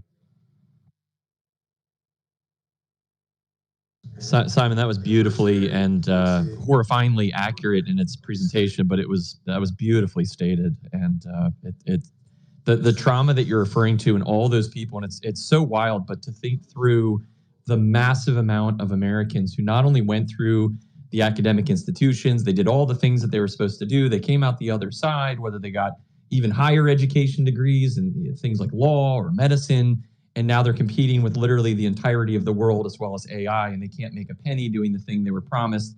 That not only would they be able to maybe get rich off of, but that they'd at least be able to pay back the loans that they're still stuck with, of course. And the dissonance that creates, it's not just psychologically detrimental. It can be a prison for people. And I think that the commentary you made there around Trump being that final hope, the big savior. I mean, the guy, even the nostalgia of Make America Great Again, go back to what once worked. It plays off of the heartstrings of everything that you're suggesting, of a time when maybe people had more faith in a system. And what we're now seeing, it's economic, it's moral, it's spiritual in some ways, just a destruction of everybody and everything. And it's the reason I'm just thankful for spaces like these, and yourself and Sully and so many other people that are willing to just stand up and call a spade, because people do need hope. And that's what I hope they get out of this, which is that people are starting to notice these patterns, which will force at some point some kind of change in something, whether it's awareness, whether it's a political revolution, an ideological one, a spiritual one, but it has to start with just the common acceptance that they've been lied to, and the awareness that there is something afoot that's not in their best interests. And so it's just that was beautifully stated. I sincerely just am glad I was here to listen to it, Simon. It feels how I imagined it would feel to live in a Valmore Republic. And I recognize how ironic that is, that's how it feels. Yeah, I mean, and regarding the U.S. troops, I have to believe that they do know, because look at the last parade, the 250th anniversary. The way that they marched, you can tell they're disenfranchised, they're demoralized. They're basically, they know that they are the cannon fodder for the global elites, for the U.S. elites. That's what all they are to them, and it's so sad to see that, to be honest, honestly. And I'm not even American, or I just know how it's like to be used. You know, we've been used. You know, the Palestinians have been used as testing ground. Not me personally, but family have been used as testing ground. Guinea pigs for Palantir, and obviously being subjugated to occupation. And just living with the injustice and the continual gaslighting. Everyone, you could look. A lot of people can say that they've been feeling gaslighted the last year or so, but imagine us. We've been awake for like decades, knowing, and people were telling us, look, it's so complicated. It's too, the history is complicated between Israel and Palestine. They have a right to live there, and I guess you do too, but you don't want peace and all that stuff. And we tell them, but to say that they want to kill us and exterminate us, that's always been the case, and it's been systematic. Now they just don't care that it's out in the open. They're blatantly so blatant nowadays, the Israelis. And they're blatant in the fact that they're demanding of the United States. They're demanding their troops to die for them, the money for them. They're literally demanding it to the point that Steve Bannon is saying, "Who the hell are you telling us who's America first?" Do you know what I mean? It's like, because they demand it. They don't have a limit. There's no sort of they don't have any empathy limit. They don't have that. They just expect everybody to serve them at their own expense. And that they want to be constantly perceived as the victims. And honestly, a lot of the situation of the problems with the American economy is a lot to do with the wars. The $25 trillion worth of wars that America had of their debt had to be spent on these wars. That the American people, had they not had these wars, they wouldn't be in this debt. They wouldn't have a cost of living crisis. Europe would be the same as well. I just don't believe that wars have only served the military-industrial complex, the elites, the politicians on the board of these groups, and the banking cartel, and that's it, because they're the ones that make money, and that's why war is a very profitable endeavor. It's a racket. Again, General Smedley Butler said, war is a racket, and the soldiers and the people are just used as cannon fodder for the elite. So it's just such a shame that we live through it, but we feel as if it feels like we are powerless to stop them, even though we can see them being so blatant now. It's all in our faces. I mean, they couldn't be more blatant nowadays with all the tweets, the messages, the Israeli flags outside every office of the Senate building. Are you kidding me? Like, how much of a gaslight is it for the American people? Are they serving America or are they serving Israel? You know what I mean? And then you have Israeli flags everywhere. Oh, we have a right to defend Israel, our greatest ally. It's just so much gaslighting. I can imagine how. On top of that, the Western people, the American people, and the people in Europe, they have to go about their daily lives knowing that their money is being depreciated at an ever faster rate, and that the amount of jobs are being taken over by the amount of good jobs that people go to university for are being taken over by automation and AI. And the not so good jobs are by the migrants. But I don't blame the migrants because they're filling a gap which the people in again the common folk don't want to do. So I don't have a problem with that. But I'm just saying that it's just so sad, the situation, the state of the economy around the Western world, the amount of wars that we're in now, the fact that the elites can just trample all over you, tell you that they are going to war and throw it in your face, and there's nothing you can do, and yet you're facing you're living paycheck to paycheck. It's just so demoralizing. It is, and it's going to get a whole lot demoralizing. It's going to get a whole lot more worse unless people start standing up and they stop the genociders like Donald Trump. They stop the genociders like genocide Joe Biden, Holocaust terrorists. They stop all of them. I don't think the GCC, I don't think anybody's going to stop it other than the people. The people are going to have to stand up. Possibly Iran might stop it themselves single-handedly here. I truly believe they're also being very underestimated. I mean, we had the idiot Ted Cruz. He couldn't even, tell you the population of what Iran was. This is the kind of leadership we have in power in the West, Let's go to war with people that we don't even know what their population is, right? I mean, this is the stupidity that we've been having to witness here. So I believe that we're going to continue seeing that. We're going to continue seeing the debt get worse. The overinflated stock market is not going to hold if they keep messing with wars. It's not good news. It's going to either higher inflation, and the Federal Reserve's going to have to admit it, or they're going to have to higher the rates. And that's going to either way, it's going to bring down the markets in a very fast manner. That's why the markets haven't broken new highs, other than I think Bitcoin really has only been and gold. Bitcoin, gold, those have been hitting highs. Everything else, though, Bitcoin's flying down. What are you talking about? Right now it's flying down, though. Yeah, right now it's flying down, though. I'm even more poorer than when I spoke to Simon yesterday. I hope it crashes to the dirt, though, because we didn't get the chance to really buy the dip. So, it broke 100K. It broke 100K. It broke down. Yeah, it broke support. It's already recovering like a dog. It's a dog. So, but I'm hoping it does crash.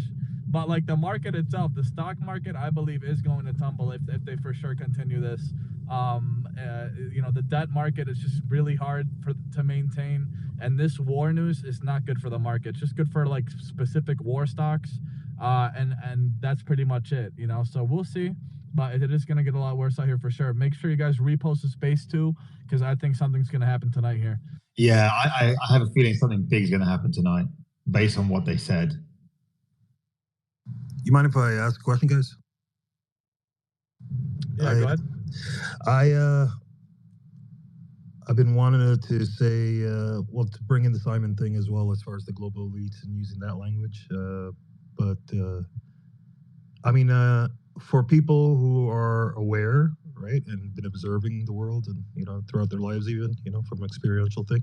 Anyways, this has been an inevitable thing, right? This long-standing grievances that's been going on with America and its enemies, I guess, or the West and its enemies, whether it's Russia, all this outstanding or long-standing, problems, right?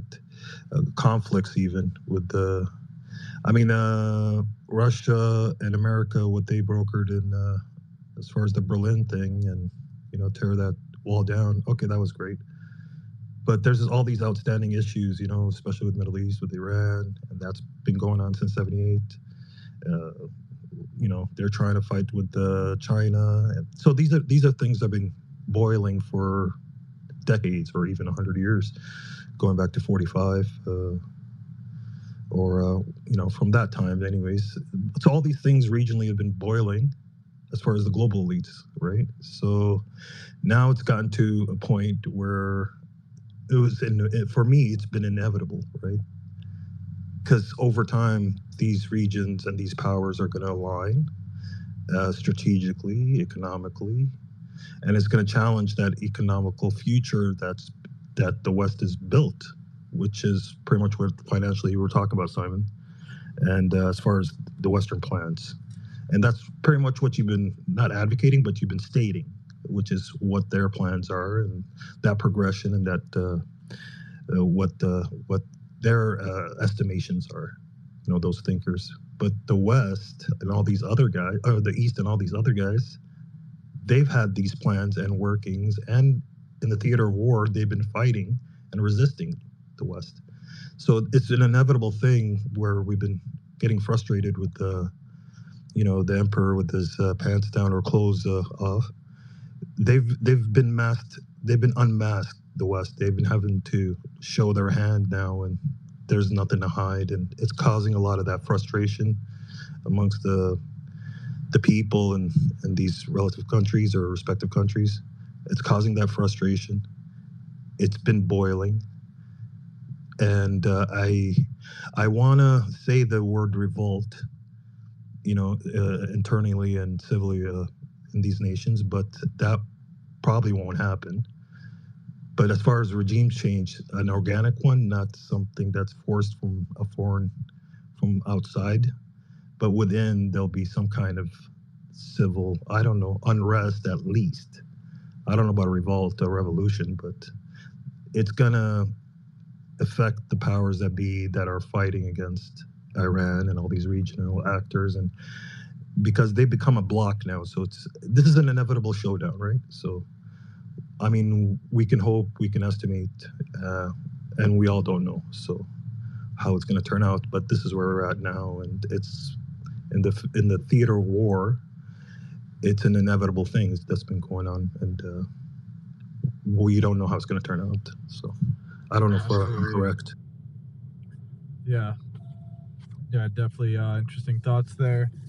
Guys, we have some more breaking news too. We got Reza Pahlavi, the one puppet that Israel and them got going, coming out on Fox News, another Zionist network, talking about, make Israel great again. So that's what we've also been seeing.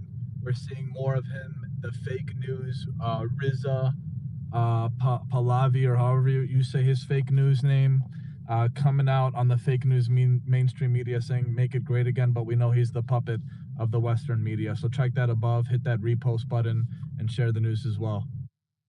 I think we do need to take a little step back and, after 600 days of watching a genocide, appreciate what Israel looks like today and how the world sees Israel. Like, it's pretty remarkable that we could ever imagine that 0.01% of what Gaza has been through is what Israel is going through right now.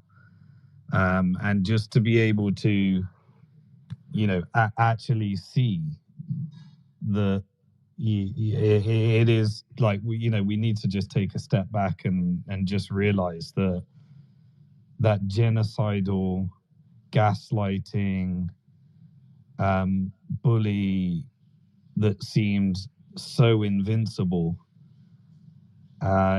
is now getting a little slice of what they've been inflicting, and is nothing like the civilian casualties, the terrorism, any of that stuff.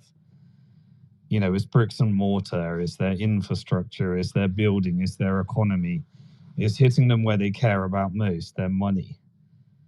And this is to be able to actually witness it, like, even if you predict it, even if you think this stuff would happen, like, we have to take a step back and see that, after 600 days of what we've watched, just to be able to, watch that there is some justice in the world, and that there is a greater plan that none of us can comprehend. Whatever your spiritual, religious beliefs may be, there is a plan. and it does come from a higher purpose in my perspective. And there is justice despite how bad everything seems and everything that's happening.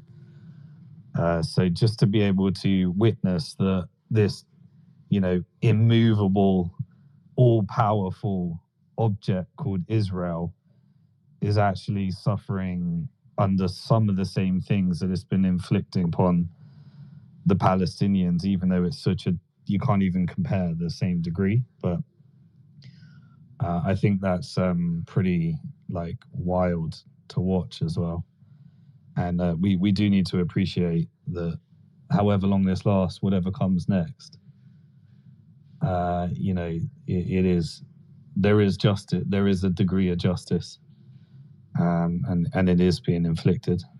I think the worst thing, Simon, is that it's turning. I don't know about you guys, but it's turning us into, or it's turning me, I think, into something I'm not. I don't want to enjoy looking at people being bombed or destroyed.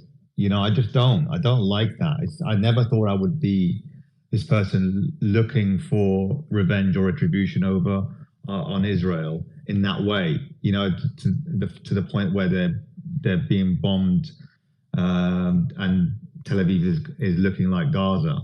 But it's got to the point where I've seen so much. We've all seen so much for the last 620 days that it's just so unbearable. And this is the only form of light relief I get to feel something that makes me feel a little bit better, and it does make me feel uncomfortable sometimes, even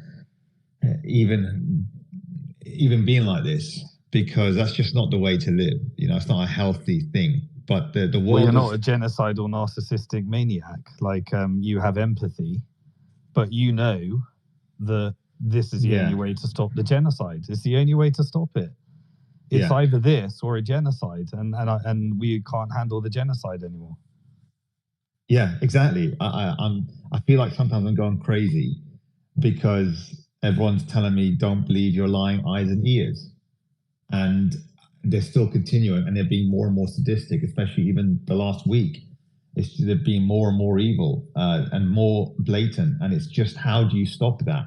Something has to happen. Some physical intervention needs to happen in the form of like what Iran is doing. And I was just, I was pleasantly, like I said, ironically, I was pleasantly surprised that Israel attacked Iran, because I thought maybe this time they'll get their just desserts, because Iran are no joke.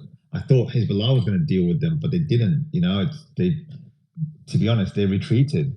So I'm hoping that we get to see more and more destruction, to the point that actually these Israelis saying, look, enough is enough. We want to leave, and we don't want to be in this land, and we don't, the Palestinians can have it, because I don't believe anything less will be enough, unfortunately, unless I don't have faith in the international community. I know you do, Simon, in the sense that, there's people who are planning it, blocks who are planning how the strategic exit, or the transference of, or the elimination of this Zionist entity into another form. I get it. Distressed asset, I get it. Just some breaking news resistance, and I'll give the mic straight back to you. Mahmoud Khalil, whose free speech was taken away from him. They wanted you to disregard the First Amendment. They wanted you to bend the Constitution. They did not want you to have your rights to speak against those in power. Trump did a direct attack on free speech by arresting people, not because they disagreed with the United States of America, which is still protected under the Constitution, but because they disagreed with the foreign nation of Israel. And so he locked Mahmoud Khalil up with no evidence that he committed any crime or supported any designated terrorist organization. The judiciary stepped in and protected the Constitution and freed him. One day after being released, this is what the tweet of the Nest says, one day after being released from his illegal detention, Mahmoud Khalil is back protesting in New York City. He is showing that free speech is still alive in America, despite Trump's attempts to destroy the Constitution. That tweet's in the nest. Retweet, reshare, let everybody know about it. Mahmoud Khalil, legit legend, legit true free speech advocate, demonstrating what it really means to be American and what the Zionists are trying to take away from the Americans, what they're trying to remove from the Americans. And that is the fundamental foundations of America, which is free speech and the Constitution. Something we all love and respect. I'm from the UK. But when I go to the United States of America, one of the big things I love about it is, because I spend quite a decent amount of time there, is the free speech element. Something I don't see, something that isn't enshrined in the way that it's enshrined in the United States of America. So Mahmoud Khalil, shout out to him, legend. Appreciate him. The tweet's in the nest, retweet, reshare it, because the Zios are using the same video and like being like, oh my God, this Marxist Hamas supporter is back. It's back, attacking America and all this other nonsense they say because they don't understand what it means to be American. The Zionists, they want to destroy America. Andrew, jump in. What's your thoughts on that? Anyway, guys, retweet, reshare that. That tweet's in the nest. But Andrew, jump in. Yes, glad you posted that so much. Thank you so much, Suleiman, for posting that. I recently posted day before yesterday. I'm 70 years old. Imagine being, and this is a great, great day, as we're all saying, watching Israel get their ass kicked. Imagine growing up. Now, 60 years of my life, I've been brainwashed by evangelical Christian Zionists. These reprobates have come into the church. I remember vividly, I was about 10 years old, 10 years old or so, and this an Israeli was showing us these videos. Now, this is 60 years ago. Remember, he was showing a 60 millimeter film and teaching that Ezekiel 36, Ezekiel 37, and these great prophetic prophecies have been fulfilled. May 15th, 1948, God brought his people back. And, okay, well, thank God, praise God, the people are coming back, yay.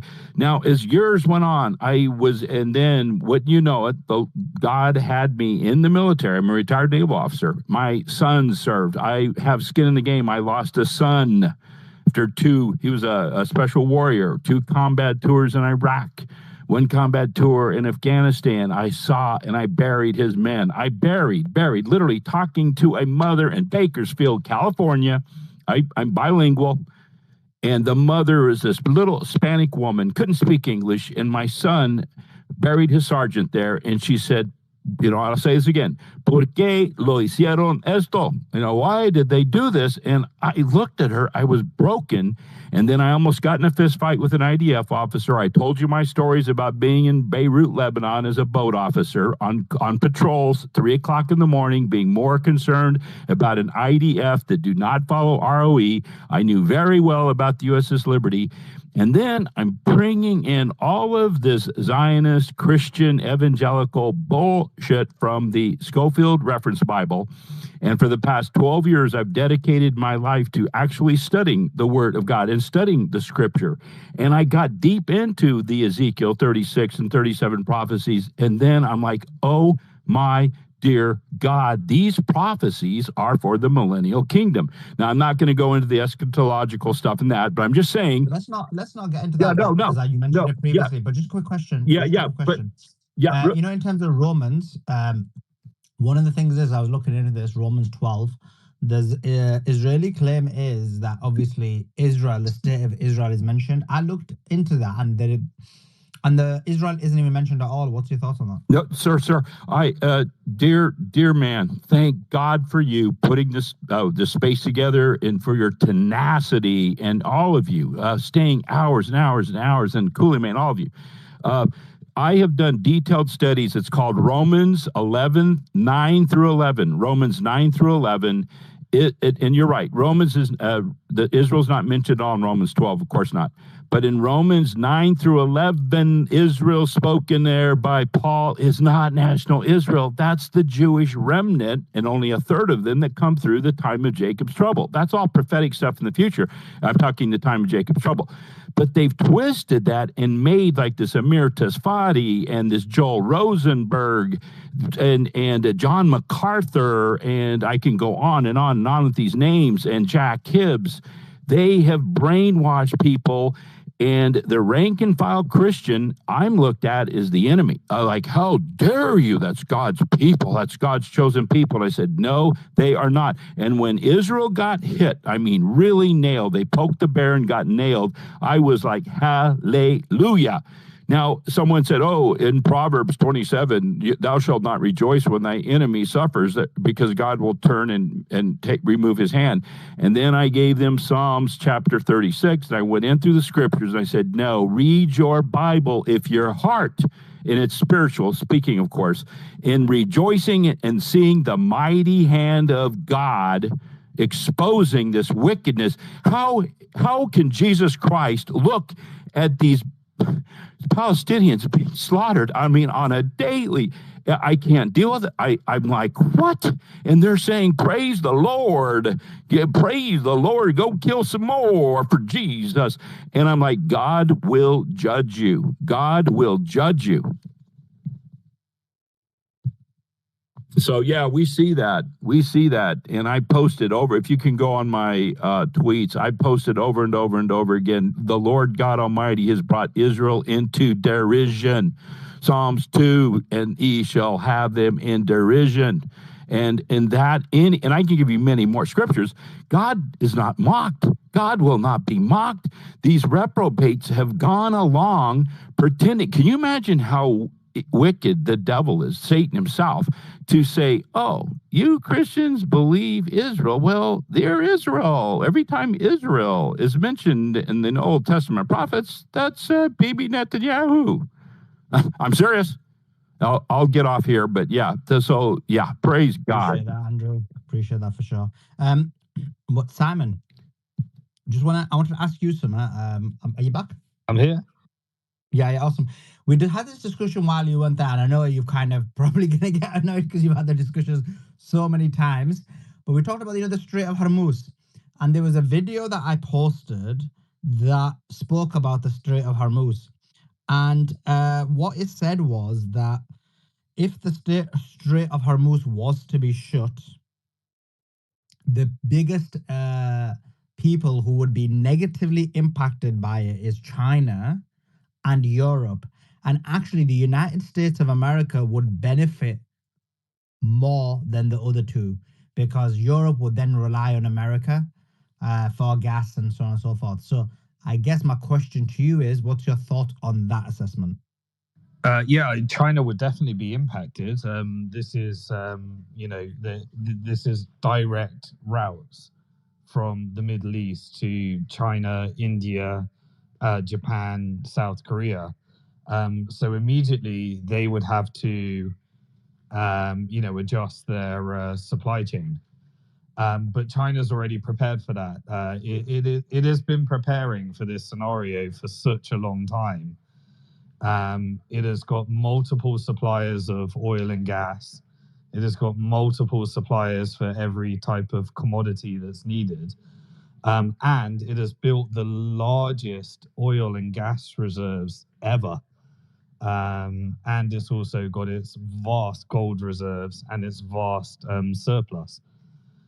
So China's been 100% ready for this. Now, anything that causes issues in supply chains and risks going into a global recession is going to impact China just as much as it would impact any others. But where I disagree there, I mean, maybe, so, the immediate impact is the increase in the price of oil. China is an importer of oil, so their costs would go up. But at the same time, they built this BRICS corridor.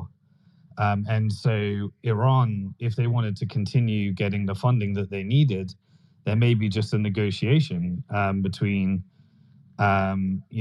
they would be shutting off that route But then immediately, so China would be affected by that. There's no doubt. But it's got its reserves, and it can handle it, for however long it takes to resolve itself. But if it takes longer than a couple of months, then this is going to be. I mean, if this was closed for 2 months, I mean, you're talking about COVID plus global financial crisis, all together on a global scale. Yeah, and we're already in World War III at that scenario if this was closed for 2 months. Right, so then you've got to look at the short-term impact. So I think China's pretty insulated. It would be disruptive, but then everybody's buying from China. So any issue with the supply chain in China will then have the knock-on effect, just as it did in COVID, with everybody that's importing from China. So global impact there. But the impact it would have on America short-term is the fact that America is in a debt refinancing situation right now. And so, an inflationary impact is, I think, more impactful in America than China right now. China can do some currency devaluations. It's a surplus country. It's easier for a surplus country than it would for America at the moment. So the issue that the biggest issue of America right now is the cost at which it has to refinance its debt.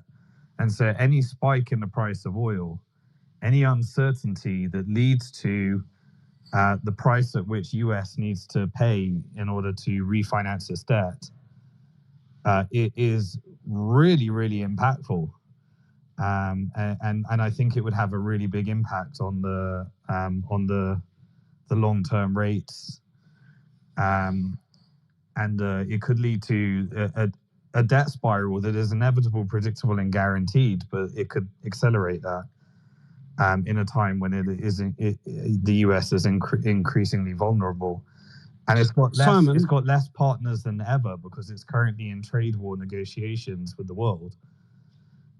So this would be used as a leverage tactic at a time when everybody's selling treasuries. The dollar is on a bear cycle after a 14-year bull cycle, and the cost of the amount of interest it's paying is now superseded the defense, and it's 1.1 trillion. So, Simon, could I ask you a question? Because I believe we spoke the other night about Gotham regarding Palantir. Yes. Yeah. So if the Strait of Hormuz is closed, that affects China more than Europe, if I'm not mistaken. Correct. Yes. Yes. So what would that mean in the sense of, where the alliances would stand? So let's pretend that it's closed tomorrow, and the country that's most affected would be China. Am I correct? Well, again, it would affect its supply chains, but China is the exporter to the world, so it affects everybody. So anything that affects China affects everybody. Yeah. So what I'm saying is, where would China lean in that sort of scenario? Would they go to the West or would they go to Iran? For what? Well, as in, if Iran closed the Strait of Hormuz, where would it go for its oil and gas? Is that what you're referring to? Yeah, as in, it would get it. Yeah, it would get it. Well, firstly, it's already got its reserves, so it's prepared for this scenario. It's got the largest reserves in order to sit this out for 2 to 3 months. What, China? Yes, it's got the largest oil and gas reserves it's ever built up. It's been preparing for this for I'm totally aware of that. But what I'm saying is that after them 3 months, you do realize how big if this China was closed, is, if this was closed for 3 months, we'd be in World War III. Yeah. So what I'm saying is, where would China's alliance stand? Would it be with the West or would it be with Iran? That's what I'm asking. It would absolutely be with BRICS, and Iran is a member of BRICS. as in Russia, China. Yes, absolutely. Yeah, I mean, it only exports 10 to 15% of its goods to America, and America has already engaged in a trade war, and it's already been insulated. The future of China is building up economies in the global South, working with the Middle East, and that's what its Belt and Road Initiative was all about. It's also accelerating the gas pipeline between Russia and China, the Power of Siberia 2. And so it is, it would absolutely not, it would choose that. But so would it be fair? So the West is dependent upon China. So would it be fair to assume that if Iran were to close, not necessarily close, everyone says this as if they're going to close it, as if it's a door. But if they were to make it difficult, and if they were to close the Strait of Hormuz, that would put China and Russia and the West, mainly Europe and obviously, America, that put them in a position where they have to choose a side. Am I right or wrong? Well, I think people would be choosing how to get it open again. That's what people would be choosing. But once people are, faced with unbelievable fucking, like gas price rises and food and medicine, etc., you understand the question I'm asking, don't you? Ask it one more time. So, if Iran were to close or at least make it difficult in the Strait of Hormuz, and they have a choice to lean towards China, Russia, and all the West, which obviously is not going to happen because the West is bombing them, we're going to pay, not the East. So Iran can't lean to the West. So Iran is sanctioned. I get what he's saying. He's saying basically like if the strait was blocked, like Iran would still work with like China and Russia, but they wouldn't work with like the West. So like we in the West would have to pay for Israel's big mistake in making Iran our new enemy. Yeah, exactly. I mean, Iran already doesn't. Iran is sanctioned, so no. But Simon, what I'm saying is, at this point now, the Strait of Hormuz is open. Yes. Correct. Yeah. Yeah. Right now, Iran's leader and the other forces around there who actually look on. It's only 24 miles, or I believe 24 kilometers. It's a very short and very tiny gap. Now, if they start bombing or they start interfering with that sort of thing of commerce, we, the West, will suffer more than anyone else. Do you agree with that? I do agree. Yeah. Yes. Now, what I'm saying is this has always been a massive thing, over the years. The Strait of Hormuz has always been a massive thing, from Saudi Arabia and stuff like that. So do you not understand that, after bombing Iran and them turning around and saying on national TV that we will block that strait, that means that you will push Russia and China against the West?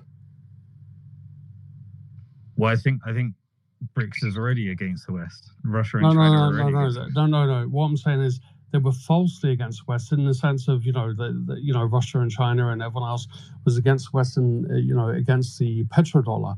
What I'm saying is now we're actually against the West in real time scenarios, as in they've already had their. You're talking about World War III. Yeah. Yeah, I think rather than World War III, I think they'd find a way of getting that strait open again. And that would be a coordinated effort between countries that hate each other to get it open again. Right. So how many countries outside of China, Russia, Iran, and Oman, and all the Middle Eastern countries who obviously don't have a very good, opinion of the West. This very narrow corridor dictates the entire Western Hemisphere regarding medicine, food, fuel, and everything else. How do we stop that? How do we stop it? As in individuals? As in the here? West, as in, you know, the Western, you know, Britain, America, or whatever. Yeah, do you mean the people in power in Britain, or, Yeah. or actually us? Yeah, Yeah. Well, Boycott they've Israel. already got naval. You know, they're already there. You know, they're already there in the Strait of Hormuz. Like they would use their. I think Andrew has already role played it out as well. He thinks they'd have to use some kind of nukes as well. But we've already got there's Japanese naval there. There's the GCC, various factions naval there. There's NATO there already. They would battle it out and get it open again. Yeah, but NATO, let's be honest, is you know, a bit of a wet fucking whippet when it comes to it. I'd just like to say before. Remember, there's an Oman side of this as well. Like Iran doesn't have full control over the strait. There's an Oman part. So they would have to go kind of a declaration against Oman, and then there would be a regional war. Like but Oman, let's be honest, Oman would either, you know, buckle or that's the same thing that I'm about to lead on to now. If you allow me for roughly 3 minutes, I'm about to say something that's probably controversial, but it's very relevant. I remember before, is Truth Teller still around? Because I heard him speaking hours ago. Obviously, these spaces are, you know, difficult because I heard Truth Teller arguing with someone before. And I have to be honest, regarding the Gulf states, especially in Saudi Arabia, Oman, you know, there are countless documented examples, numerous videos and testimonials of young white girls, you know, Instagram models, TikTok models, getting basically shat and pissed on, you know, by the elites. That's why your prince is compromised like Epstein. Do you know what I mean? But with less fecal matter. They'll do what they did in Iraq and offer money to the poor people of regime change. The bottom line is the Saudis are against Iran for a reason. They've been captured, just like Epstein, because they are known for hiring young British, white, or American white girls, you know, to go over there and use them as a fucking toilet. You can look it up, you can do whatever, I can put it in the fucking chat, whatever. Everyone's captured. Now, I'm not saying that, you know, like, you know, the geopolitical, you know, stance of everyone is indifferent to, you know, what we could do as people. But you have to understand that if Trump's captured, which he is, and, you know, Starmer's captured, which he is, and Putin and everyone else, because they like young girls. And, you know, like, even like say, like the Saudi thing is fucking hysterical. The Saudi prince went on the other day and said, you know, like, Iran's like the new Hitler. And you're like, mate, you literally pay girls to go over there so you can shit on them. I can put it up in the chat if you want. It's mental.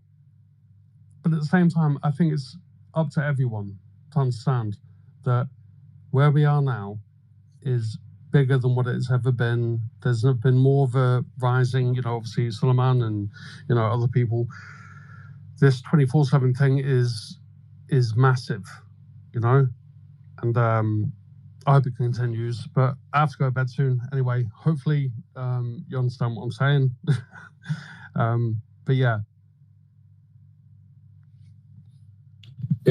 Back on Hormuz, we were talking earlier, and the gentleman who was just speaking, he definitely sees it, and the average person does not. But people who read see it, but especially those that love and study Navy history and the TA Mann's lines of communication, sea power.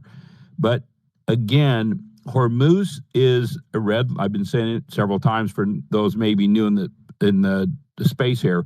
That is a red line. That is a line in the sand. And whatever it takes, that will remain open. But since U.S. naval forces are very restricted in that, very tight, it's 20-some miles, folks, between Oman and Iran there, and it's shallow. Now you think, well, what does shallow have to do with it? Well, yeah, I won't go into it, but your submarine warfare is completely taken off the table. Now our submarines, and I was in submarines. I served. It's been over 20 years of my retired Navy, but we are now having to do standoff long-range shots of using TLAMs, non-nuclear, of course, Tomahawk strikes. That's what hit. By the way, they're saying that the submarine hit that other nuclear site. That's why it was very minimal. But what I'm getting at is and Iran knows that the U.S. Navy is very limited in there. And I don't care if the Japanese Navy's in there and our alliances with the Royal Navy. We're very limited in there, and we're like sitting ducks. It's like everyone understands what a choke point is, right? In being ambushed where you can't, there's no way of escape. It's a bloodbath. It'll be a bloodbath like the barbarians did the Roman Empire. Remember, they wiped out that whole legion there. But Andrew, yeah. Andrew, listen. You're talking about a military, this is not the point. The point is, if Iran stands alone and says, fuck you to the rest of the West, Britain, everyone else, it's irrelevant what you're saying because they're standing there on principle. It's not about anything else. They did nothing. They stood there in their own country doing fuck all, and the last 14 days, the only thing that you've heard is from Israel, oh my God, they're going to come up with this, they're going to do this, they're going to come up with, ICBMs and fucking, nuclear war. My fucking ass. If you're old enough to understand and remember that in 2003, that they turn around and done the same shit with WMDs and, weapons of mass destructions, then fuck me. I'm old enough and I'm younger than you. Yeah, you're just some more breaking news. First one is there's a poll: who is more America first, Donald Trump or Thomas Massie? I should have put that in the nest. And then the other one is huge news, and it is this. Mahmoud Khalil, we mentioned that the fact that he'd gone and he joined the protests. Well, more than that. Here we go. More than that, he's gone on. The tweet's in the nest. Mahmoud Khalil gives a welcome home speech in New York. He said, quote, I believe that we will win. Let me just see how long it's a 3-minute. Okay, the quality's not good. But anyway, he said, I believe that we will win. Maybe if somebody can play it later, if the audio can be better. I don't know, Simon or more, you can get it. But yeah, that tweet's in the nest as well. Like, shout out to Mahmoud Khalil. I believe, how long was he kept in prison for? I believe it was like 100 days. And he said the conditions in there were so horrific that he just didn't think that you would have that type of situation in the United States of America. So that's an important point to note. Andrew, jump in. What were you speaking about? Yes, as a gentleman, you were saying, sir, absolutely. I know exactly where you're coming from. Iran is sitting there going, I don't care. It's shut down. I'm doing everything standing on principle. That's the point, because what it will take and the effect of that is going to be catastrophic. And Simon has gone over that so well. Truth Teller went over it so well. So there again, it will be resolved quickly. It really will. It won't go to WW3. We hope not. Pray not. Probably not. But it might. Yeah, I mean, from this perspective, it's not a good strategy. I don't think Iran will use it. Yeah, exactly. And I said 2 weeks ago, I said, I pray Iran is not stupid enough to do that, because that's going to completely, take them out of the game, I think, in a bargaining position, because then they got the whole world on them. I disagree. I think if they do it selectively, it could actually be a powerful tool. Yeah, can I jump in? Iran has already, they have a special fleet of submarines for shallow depth. Like they own the strait. That's like their turf.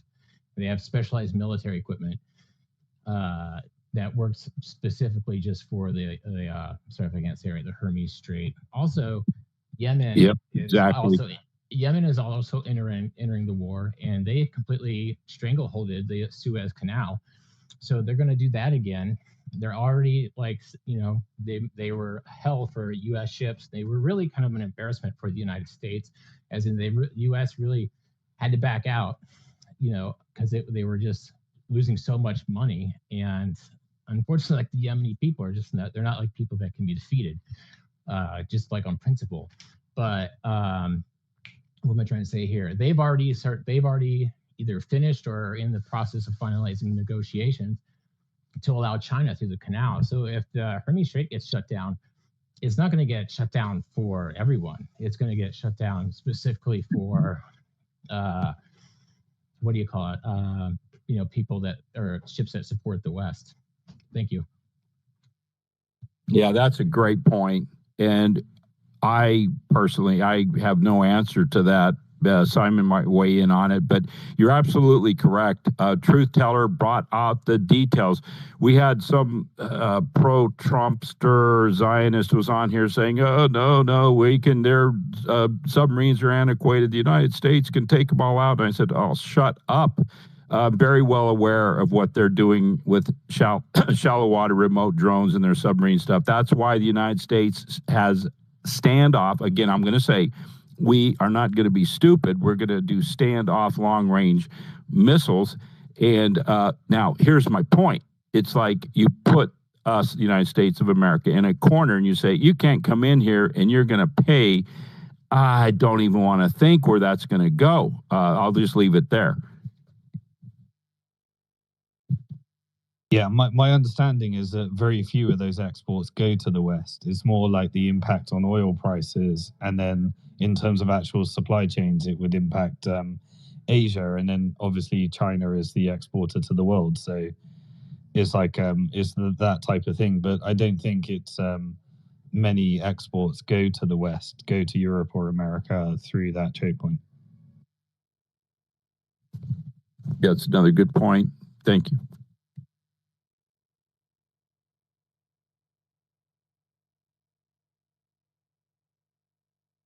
Looking strictly at, again, going back to the sea lines of communication in the entire battle plan of the United States Navy, of course, the Royal Navy, we had adopted the same thing. And all the navies, actually the world, let's be honest, in that is maintaining sea lines of communication. And it will be a terrible, horrific embarrassment for the United States to say, well, you've completely blocked us out. And it could happen where it's going to be in a position that could happen. God forbid I could ever say, never, not America. No, I think Israel's getting nailed under judgment. I think America is under judgment for the atrocities. And don't get me wrong, I love my country, but man, oh man, when God's hand moves in ways. And this is almost one of those, it's like this. They put us in a corner, and we either have a choice to go in for a bloodbath and get our carriers wiped out in a turkey shoot, get our submarines, well, we can't even operate our submarines in that narrow depth water, but get beaten badly in there, or say, we're going to do long range strikes and just keep emptying our inventory, and we can do that too. Breaking news, boom, boom. We are, missiles have been launched from Iran to Israel. Missiles have been launched from Iran to Israel. That's going down right now. Yeah, and we're seeing that the launch. Hold on 1 second, brother, if it's okay. We're seeing that they're coming into Jerusalem, Tel Aviv, West Bank, very large areas. Sending it to you now. Massive news, guys. Hit the repost button. If you guys didn't just hear from Suleiman and Didi, missiles have been launched from Iran to the genocider entity Israel. So this is massive, huge news, guys. Basically called on the space live as well. And as promised, here it is, guys. Well, not that I'm behind it, but I called it again, and here it is, guys. So that's why I share the space again when there's calm right before the storm, and now we're in the storm.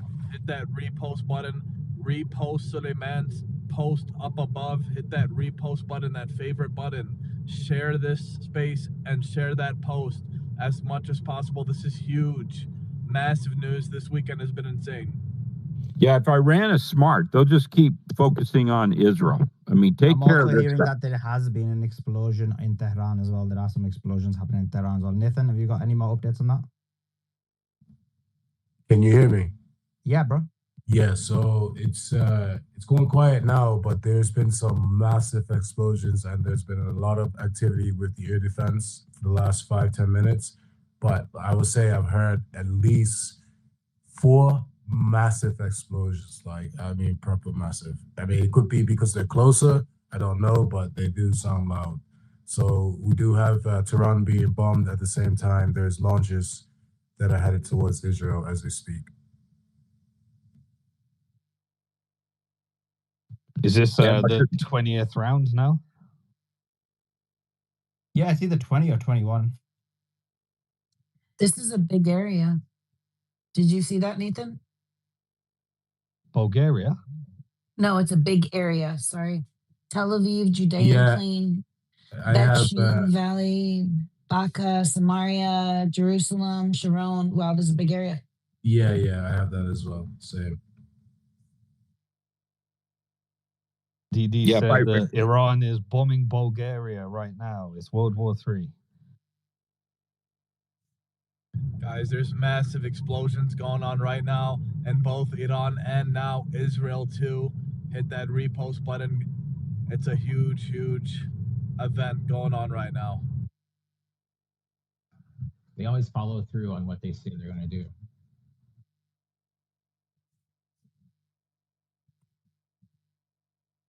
And I'll say this. They were doing. They were Got actually quite doing massive explosions in Tehran as well as we speak. Was it? Yeah, it's around. Sorry. No, yeah, they were doing campaigns in the beginning with a bit of psychological warfare where they were warning people that things are coming, and then everyone would go down in the bunkers, and then they wouldn't come, and then they have to come back up, and then go back down, and they were doing a lot of that in the beginning. So, just what Nathan and Didi mentioned, missiles launched towards Israel in the coming minutes. Warnings are expected to be received in the following areas: Valley, Bet Shean Valley, Gush Dan, Judea, Jerusalem, Yarkon, Lachish, Samaria, well, it means West Bank, Judean, and Lowlands, and Sharon. And I thought Tel Aviv was part of it, but not to be, but yeah.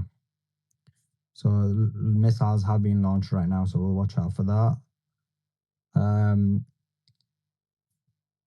Yeah, this is like number 20 or 21, right? I think we're at 20, right? 21. 21. Israel's Didi. IDF, sorry, brother, IDF channels are reporting to expect heavy barrage. Sorry, Simon, go ahead. Yeah, Didi, could you imagine a scenario where like strikes would lead to the breakout of the illegal occupation and take down some of the walls or something like that? Could you imagine anything like that happening? I would pray for that. That's what Elijah said. Elijah Magnia. He said that Iran could have a target where they target the Gaza Strip, the Netzarim corridor, and the border where the watchtowers are. Okay, we're hearing that missiles are around 3 minutes away. Yeah, we just have reports that they're flying over Iraq now. I What can't would you believe do you're if not you were playing in- the song, sir. I can't believe you're not playing the song. I Sorry, posted it. I posted it. Can someone I'm play it? offended. Like, this is the first time I've been able to last on your panel for longer than 2 seconds. I posted it. I posted the song. Don't be a hater. Listen, I posted it already, but I just didn't play it because last time people said it didn't.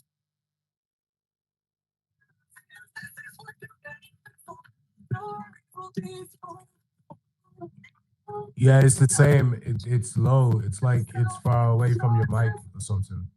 Sorry, was that Nathan? I said it's the same as it was the last time when you tried to play it. It's almost as if it's like it's far. It's like the speaker is away from your mic.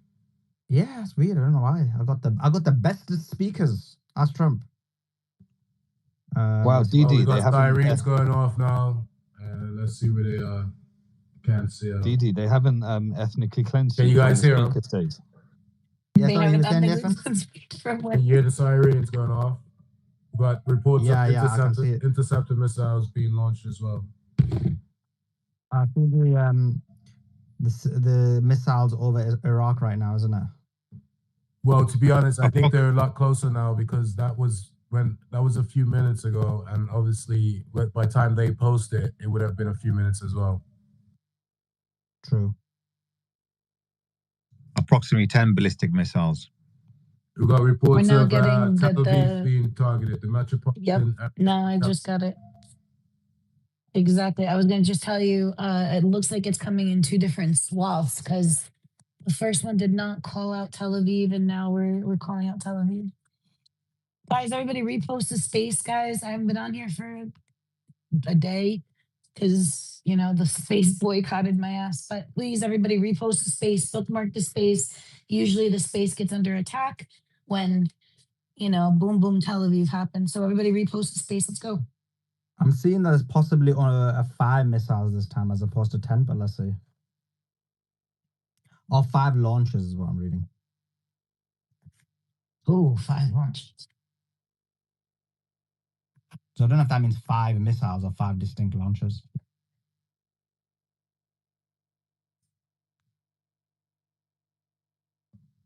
Well, it could be over because the sirens have just stopped now. So I'm guessing they're not expecting income unless they malfunction. Oh, you think they were intercepted?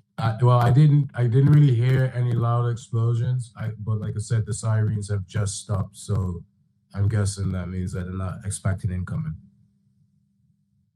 Oh, they malfunctioned. Oh, exactly.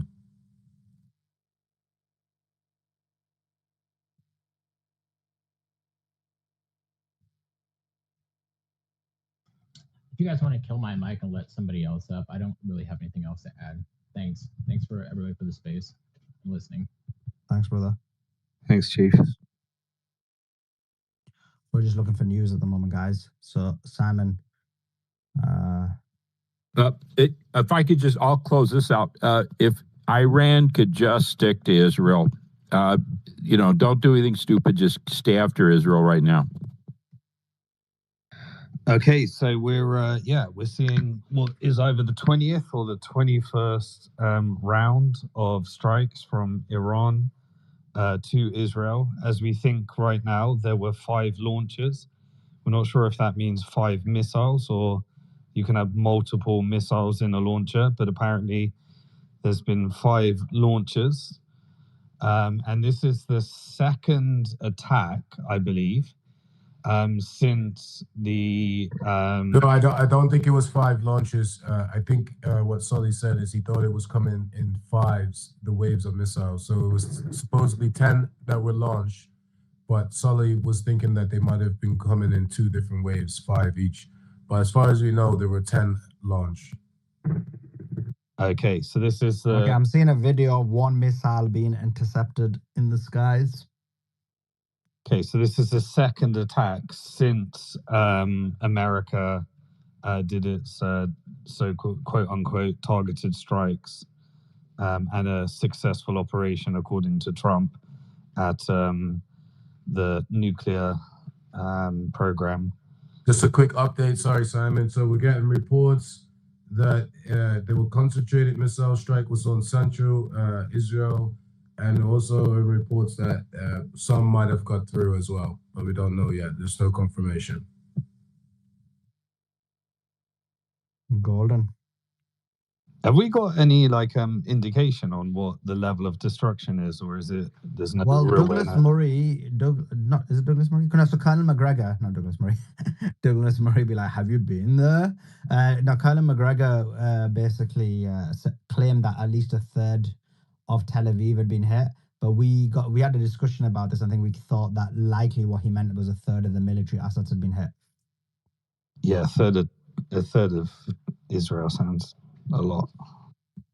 Yeah, guys, do you mind a question from the audience? Someone sent me a question in the DMs. If you guys don't mind. Go on, then, Nathan. Yeah, go for it. So it says, it's to Simon or the panel. And the question is, if the Strait of Hormuz is closed, When can trade to China start via Train Silk Road project? Question mark. Was it not supposed to be finished? Question mark. And then, do you find false flag in sinking the soon-to-be decommissioned Nimitz flight carrier in Strait of Hormuz be an issue for longer?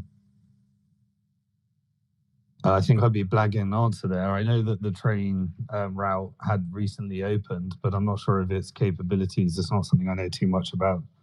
Just a couple of more breaking news in the nest. The first one is missile sirens activated in Tel Aviv, Israel, following a missile launch from Iran. We mentioned that already. Just in, we can see some action from the skies of Tabriz. That's in the nest as well. Let me just check what else. I think TV session or something. Oh yeah, I got that one already.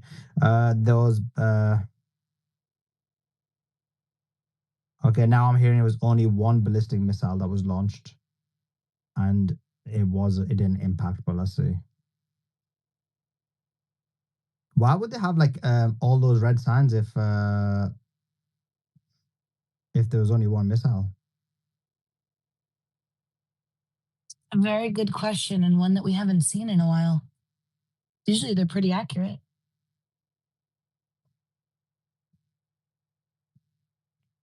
I'm hearing that there were sounds of explosions, though, in Jerusalem.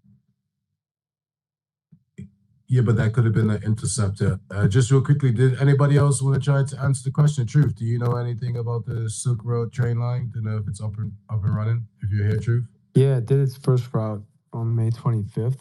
So it's capable of transporting all kinds of goods. I've checked it should be able to transport all if necessary, but I mean, Iran could just give special permission for ships to China to still pass. It's their call, obviously. So what was the rest of that question? And so the second part of the question was, do you find false flag in sinking the soon-to-be decommissioned Nimitz flight carrier in the Strait of Hormuz to be an issue for longer?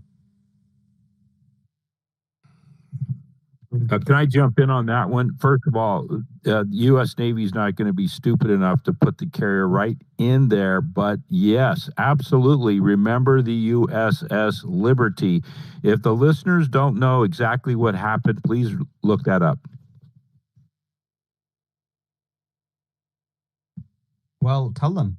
Tell them. We got 6,000 listeners. Maybe not all of them will want to go and research. Oh, okay. Sorry. Yeah, during the 6-Day War, the USS Liberty. Whenever I ask people to explain, like, I'm not boasting, but like largely I know these things, but I always think it's nice for people to, to remind people, because some people might not know. We have a fluctuating audience all the time. So yeah, go ahead, Andrew. Do explain. Sure. For those listeners that don't know about it, the USS Liberty was a United States naval vessel, small vessel under 3,000 tons. Not a warship, a communication ship. We were spying.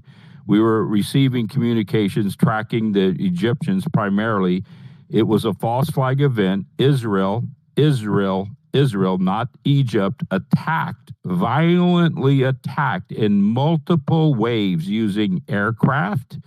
And they're so incompetent that they couldn't even sink or to take out the small ship. Other than they did finally get the communication equipment down, but they killed numerous. I want to say 20-some sailors were killed. I've communicated with those survivors, my shipmates. I'm retired Navy, and they killed several of those sailors. And the United States Navy put up a large flag, and we have colors. We have two types of colors in the Navy. When we're in port for holidays, we put up a massive, oversized U.S. flag. They raised that flag because the commanding officer thought, well, maybe the idiots don't know that we're an American ship. Maybe they think we're an Egyptian, or, the enemy, the Egyptians. No, they knew. And they kept striking it. And the U.S. told our carrier battle group in the area to stand down. True story. If you want details, I'll put it. In fact, let me put the study I have on it in the nest, or I guess I can put it down in the purple pill, right? And Silly, if it's helpful, I put a video in the Purple Pill that's actually Phil Turney speaking about that horrible event and the cover up that subsequently was executed, according to him, by LBJ, if that's helpful. Oh, perfect. That's his interview's the best. Okay, that'll more than suffice. Yeah, LBJ was in on it. It totally told them to stand down. So breaking news. Apparently, only a single missile was actually launched, and it forced millions of Israelis into shelters, according to Israeli media sources. I'm wondering if they're screwing with them, or this could have been Yemen. Yeah, it's either one of the two. It's either Yemen or it's they were just messing with them. False flag. It causes them a lot of annoyance and pain and headache and cost and trying to get into shelters, and then they come out and then the big barrage comes.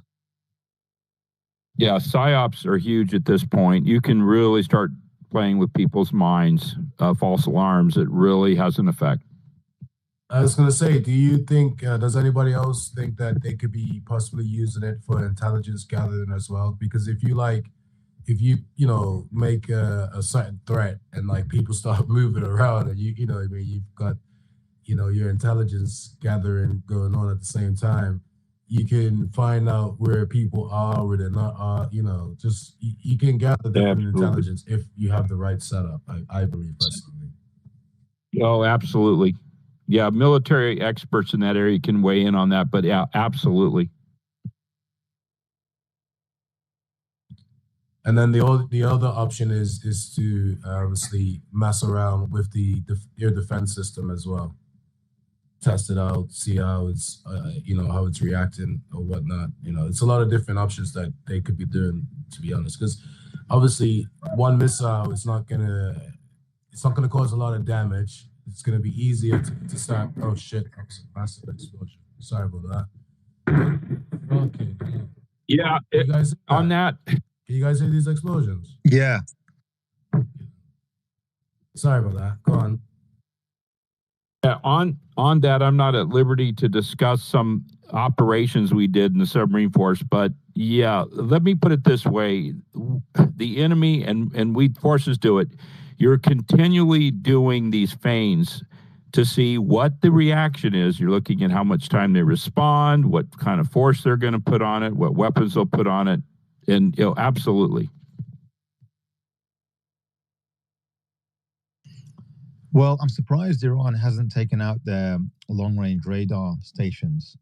Those that are responsible for tracking the ballistic missiles outside the atmosphere anyways, but they've got a range of like 1,500 kilometers, I think, and they used to help the THAAD launch vehicle detect the actual missiles as they approach within range.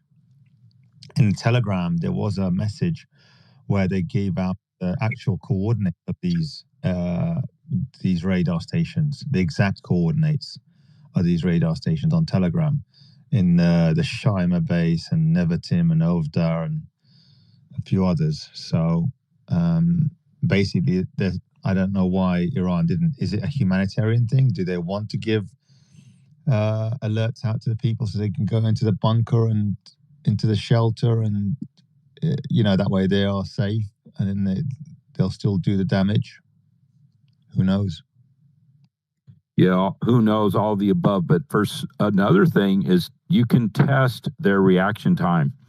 We did that with the Cubans during the Cuban Missile Crisis, and even during my active duty time, we would take aircraft into Cuban airspace, true story, and stopwatch time that ground control intercept could tell the Cuban fighter pilot when to attract and acquire targets. So you're gathering information by that too.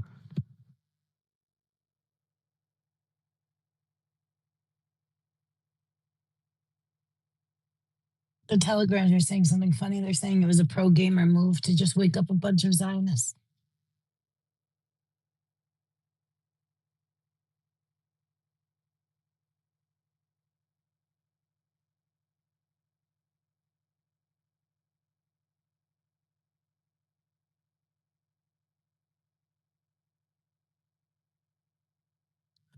Isn't it like 4 o'clock in Tel Aviv? So in Israel. So obviously this is causing a huge amount of disruption in their lives. So Oh, what a shame. You know, while the people in Gaza have been going through 620 days of being bombed in the tents, even just now, one dropped a bomb on a tent in Moasi.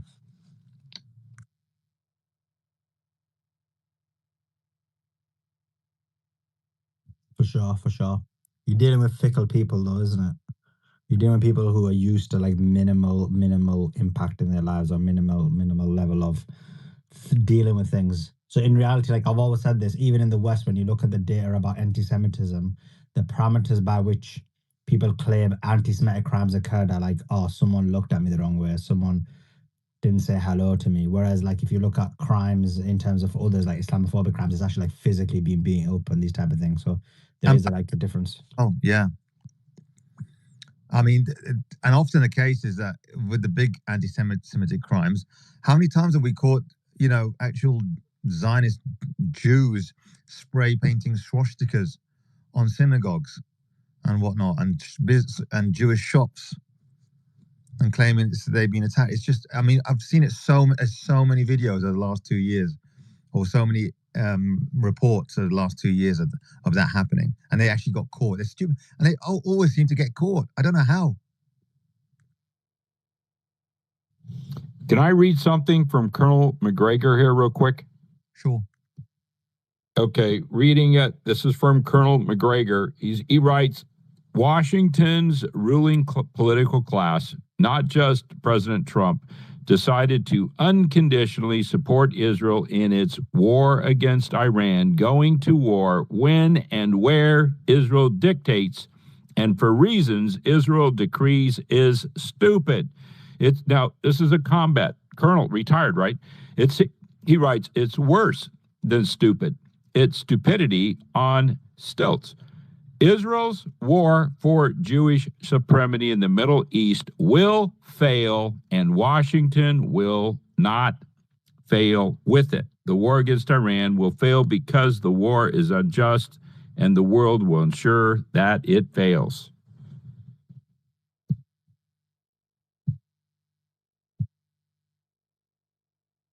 So I guess he's saying America at the last minute. I guess it's hopeful, Colonel. I wouldn't put my money on it. America at the last minute will say, we're not going down that hole. I don't know. I pray the U.S. just says, Israel, deal with it. But I don't.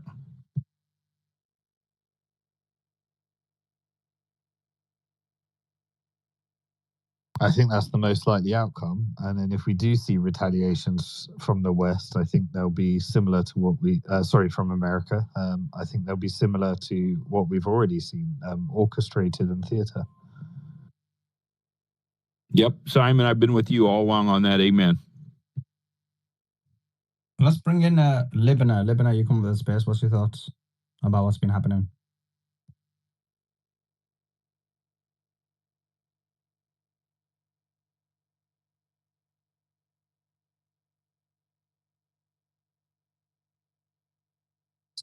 May I?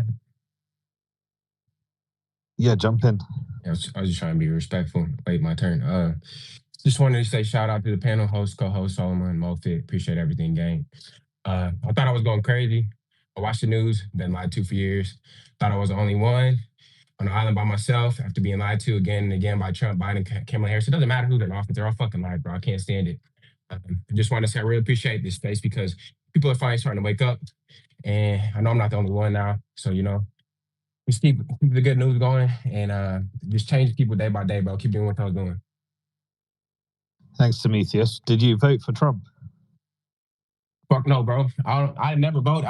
Listen, bro, I never voted because every year I feel like we're voting between dumb and dumber, and it's pissing me off. It's either Trump or Biden. They're both dumb. Trump or Kamala Harris. They're both dumb. It's literally a lose-lose. And then they're sold out. They're all sellouts. It's crazy. I was literally going crazy, bro. And then I found this space, and it's like there's other people who think like me. That here bombing people in Gaza for what? They need to do shit. They don't deserve to die, bro. And I feel it in my soul. It's not right, bro. That's how I feel. And I stand on what's right in the world. And it's fucked up, bro. Everything is fucked.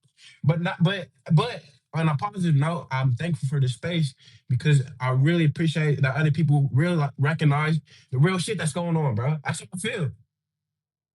Appreciate you, Demetrius. You're not alone, brother. So please do come back anytime, and we feel your frustration. Thank you for sharing.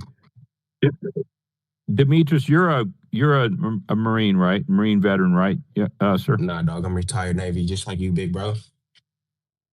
Okay, retired Navy. Okay, so what? Yeah, you've been in there. You've seen it. Okay.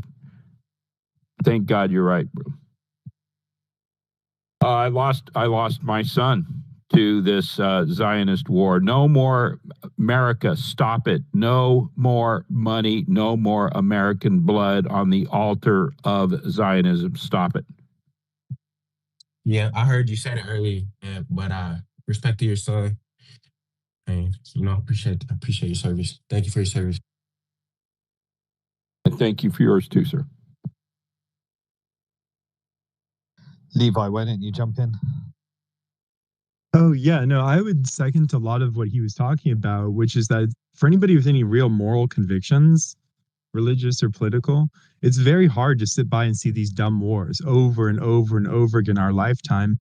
I actually grew up in some of these countries, and it's just they're just normal people, right? And then we have these, I've worked in politics for a long time now and in think tanks in DC, and I've worked on this most recent campaign, so I know some of these people who are causing trouble.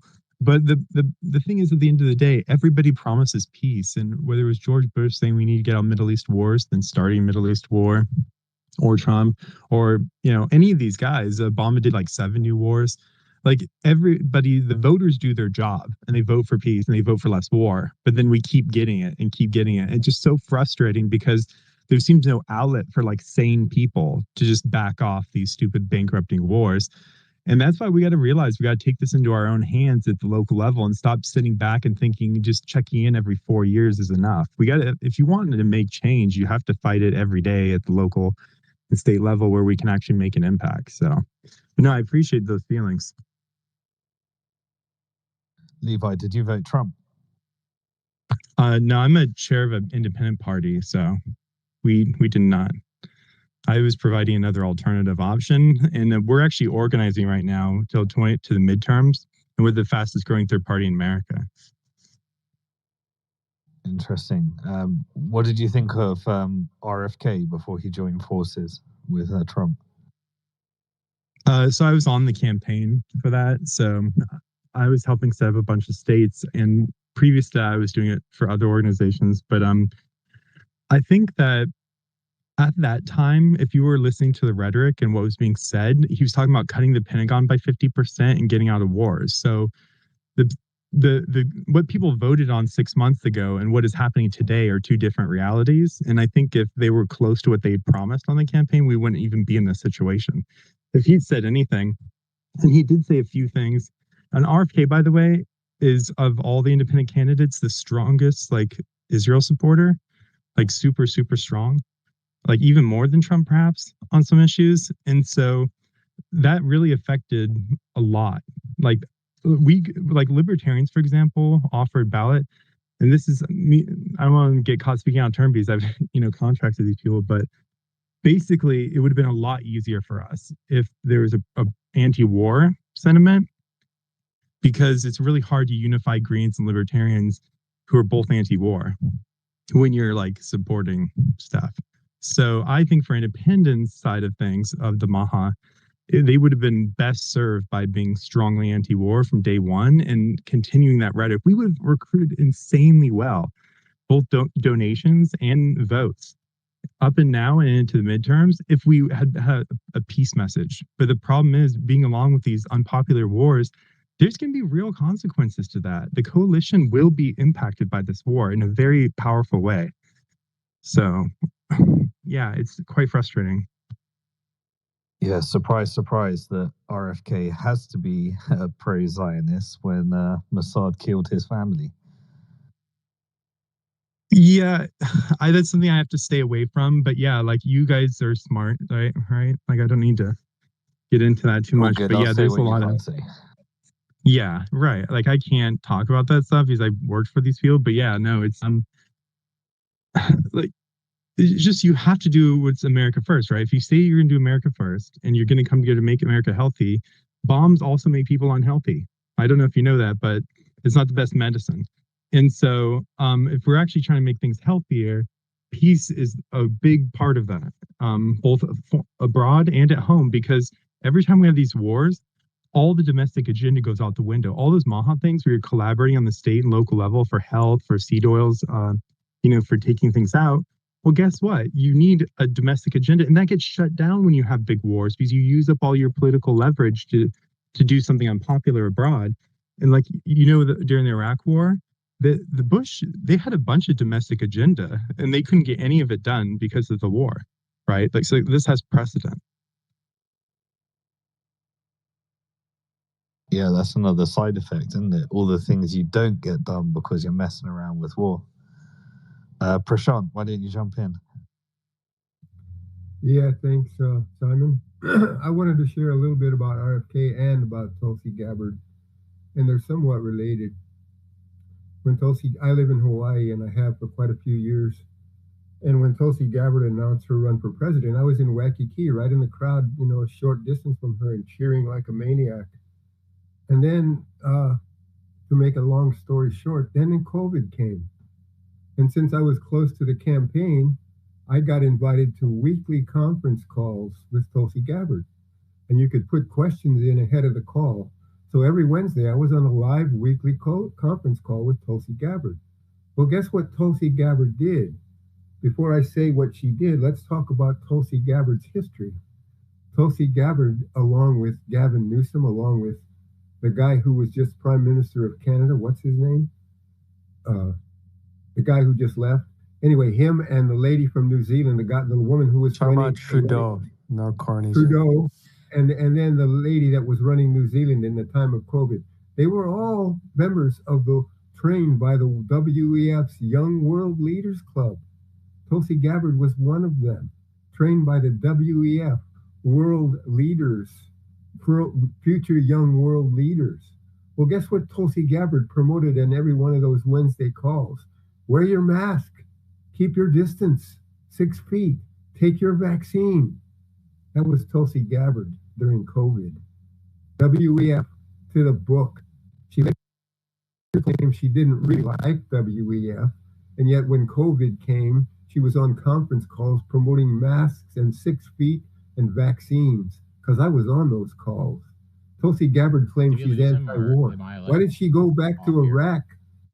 Why did she go back to Iraq 2 or 3 times? If she's anti-war, why did she go fight in wars she knew were illegal? It doesn't make sense to me. I'm 75 years old, and when Vietnam came, I refused to go. And not only did I refuse to go, but I didn't run from the government. I said, I'm not going, and I'm not running from you. They sent the FBI after me. The FBI said, don't leave town. We'll contact you within 2 weeks. They never contacted me again. A year later, I got an order from the draft board canceling my order. So I stood up to the lies of wars when I was a young kid. I'm not going to claim that I was smart enough to know what I was doing that much then, but it ends up I was right, wasn't I? Vietnam was a lie, just like so many of our wars. But why does Tulsi Gabbard, who knows these wars are lies, keep going back to the wars of lies? Why does she go to Iraq 2 or 3 times? It doesn't make sense to me. What makes sense is she is a WEF Young World Leader because she promoted the vaccine and the masks and the 6 feet distance on conference calls that I was on. Excuse me. Now let's talk about RFK Jr. What somebody just said is he's probably a stronger supporter of Israel than Trump. Why? As Simon just said, they killed his family. He knows Sirhan didn't kill his father. He knows it. He's written about it. He spoke about it. So why does he still support these devils? Is he threatened? Is his life threatened? Is his wife threatened? Is his children threatened? What is it? Because it doesn't make sense. I traveled the country from 2015 to 2019, all over this country, Washington, D.C., 2 or 3 times, the Center for Disease Control 2 or 3 times, Los Angeles once, Sacramento 5 times probably, and RFK was at many of those speaking against vaccines. or wanting vaccine truth.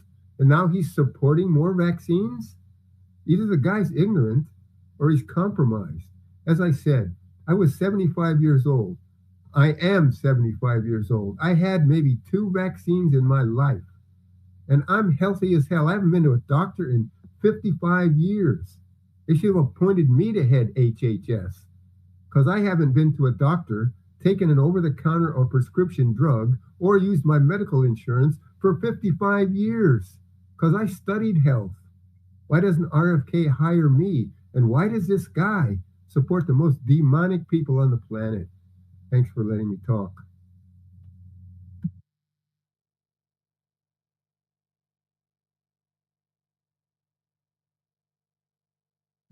Did you hear the message from the ambulance service in Israel?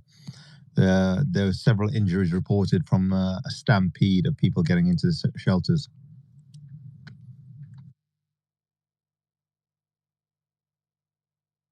Yeah, I heard that. But like, how do we get away from dehumanizing each other and having these stupid wars, right? Like, it's not just America, right? Like, there's UK jumps in on it, Europe jumps in on it. Everybody wants this a peace, right? What do you guys think is like the solution long term? Because like, we don't want another 80 years and all our lifetimes of just seeing bombing. Like, that can't be the solution to problems in the Middle East, right? Like, it's just so disappointing that we're in 2025 and we have AI, like God, we're making digital gods, but we can't figure out that people don't like bombs. Like, there's got to be some way of leveraging. If war is not problem, have no wars. That's the reality of it. Yeah, and I actually do have a proposal I could say in 1 minute as an alternative to that, if that's okay. If I don't want to monopolize the space, but there is an alternative, which is that space, civilian applications of space are 10 times more profitable than war, because most war machinery can only be sold to 7 or 8 countries, and then they disperse it from there. Western, France, America, Britain, and space stuff can be done in 200 countries. Right, if it's civilian, like satellites, internet infrastructure, like Starlink type programs.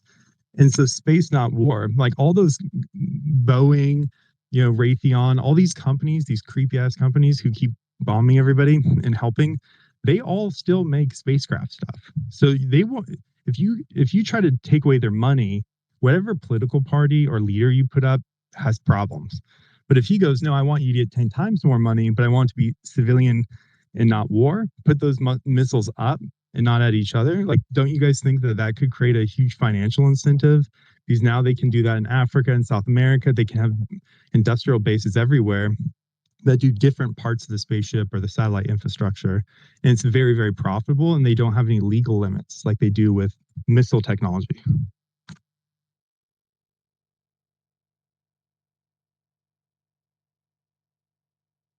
So guys, I've put a tweet in the nest. Let me go through it. So it is, yeah, the tweet's in the nest. So I wrote, people are aware of my disagreement with Lucas, but he told me he was going through things at the time, including being doxxed. That being said, I'm hooked on the track Boom Boom Tel Aviv. So download and listen to it on Spotify. So that tweet's in the nest. I do want you to hit it up, download the track, listen to it. It is a fire track. I'm hooked on it, right? I'll be honest with you. You all know, like, I've been very vocal about my disagreements with Lucas. He said he was going through a lot. Okay, we'll show some compassion in that regard, because we are a people of compassion and forgiveness. But that being said, the song is fire. It is just really good. And when you look at like the hypocrisy of the Zionist regime and the way they've been treating the Palestinians, and that song, but the video with it encapsulates that. So yeah, check it out. It's fire. Retweet it, reshare it, and hit the Spotify thing and download it on Spotify if you're on there. Ian, have you heard the song? Or have you been pushing some moves on it? Oh, I've been doing the latest Zumba routines to Boom Boom Tel Aviv. I've been advertising it at the local athletic center and making sure everybody's dancing to it. No, in all seriousness, it is fantastic. I think it's wild what can be done these days with AI. And I think there was a really valid point that was made by one of the musicians on here who's kind of a truther as well. I'll put some of his stuff in the Purple Pill. Just does wonderful piano work that's kind of ragtime. But what he was basically saying is that AI allows for us to basically take back one of the mediums that for so long has just been owned by the machine that also owns all these other pieces of propaganda. And now with this technology, we can kind of take some of our ideas, throw them into AI, throw the lyrics or whatnot into a song like the one that Lucas has made, and kind of take back that piece of the propaganda machine and be able to push our ideas as opposed to them purely owning all of the airwaves, all of the Spotify stations, all of the everything. And so I think it's, not only is it catchy, but it's also a wonderful example of, I think, what anybody and everybody can be out there doing, right? Even if you're not comfortable maybe coming up on a panel like this with Suleiman, who's so gracious to hold the conversations. But any space for that matter, if that's not something you're comfortable with, you can use AI, and you can do that with a song. You can do it with poetry. I did it with the AI rendition that was supposed to sound somewhat close to, not an exact copy, but somewhat close to Matthew McConaughey, and basically wrote out a script that, then was able to be transformed into a little bit of a speech, and you can put that out online. And so I think AI offers us a really wonderful vehicle to be able to create and produce, whether it's video, audio, et cetera, and therefore to be able to push back on this machine that otherwise just has complete ownership, at least they have for decades now, of that entire set of mediums.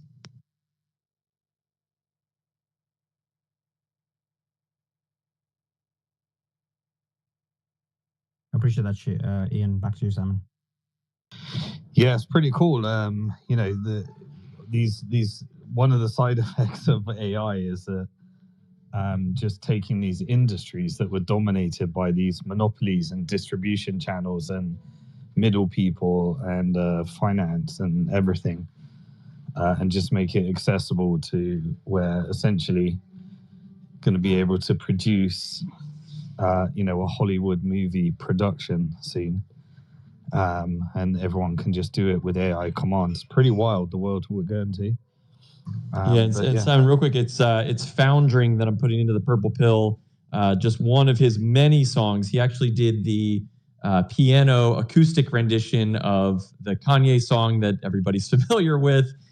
He did a piano rendition that Kanye shared out. He's also done a ton of other songs, one including Jews in the Walls is the name of the song. A little bit of a pretty inflammatory title there, but he's got a ton of stuff that's out there. And so just wanted to shout him out because he was the one that kind of made that point that I think is very, very vivid.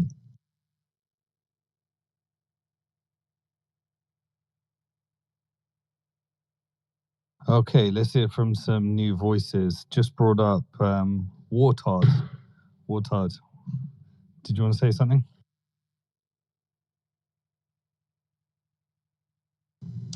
And Simon, real quick, if he's not going to hop right in, I just wanted to announce, and this is certainly breaking news. 56 seconds ago, in a fierce UN session, Russia slams the United States. You've opened Pandora's box, and no one can predict the suffering that will follow. So that's I'll put that into the Purple Pill as well. Thanks, Ian. Wartard, jump in. Iranian media also say UN is complicit by not denouncing Trump strikes on Iran. Sully, Trillian. Sure. I just like to say this is Wartard. Yes, this is Wartard.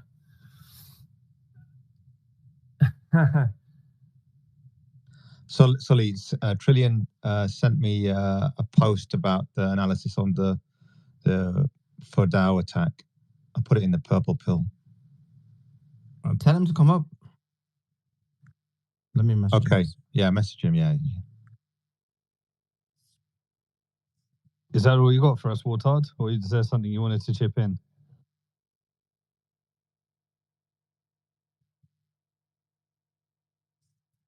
I mean, it is somewhat fitting, right?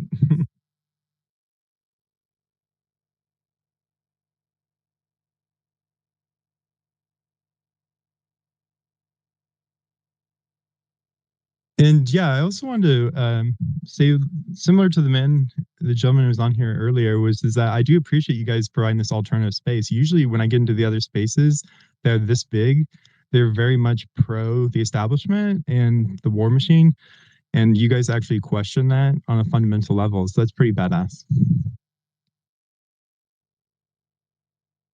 Well, this is what people didn't realize, you see. What people didn't realize is, and what the Zionists didn't realize, and maybe even Musk didn't realize, that the vast majority of human beings are good people. They're against murder, death, and mayhem. They're against Zionism. They have honor, integrity. And so, without a shadow of a doubt, Zionists didn't expect this. So when they did when October 7th happened and they started bombing and killing women and children, automatically the world stood against them. And so what happened is, this is how largely a lot of the anti-Zionist accounts grew so much. To be honest, even I didn't expect it. When I jumped in, because I think the reason my account grew so much on day one is because I was literally the first biggest account to stand up against the Zionists. And when I did it, I thought, like, I didn't think we'd get the support we did. And I actually thought, Flip, we're risking our account here. Likely we're going to get banned. But I thought, let's just do it. You got to do what's right. But so even I didn't expect it to the level. I mean, I expected people good. I expected a little bit of support, but I didn't expect it to be overwhelming the way it was. And they didn't expect it. And so the world has stood against them, both from when you look at it in social media, when you look at it from the world perspective. And so this is the reason why our accounts grew so much. This is the reason the spaces grew so much.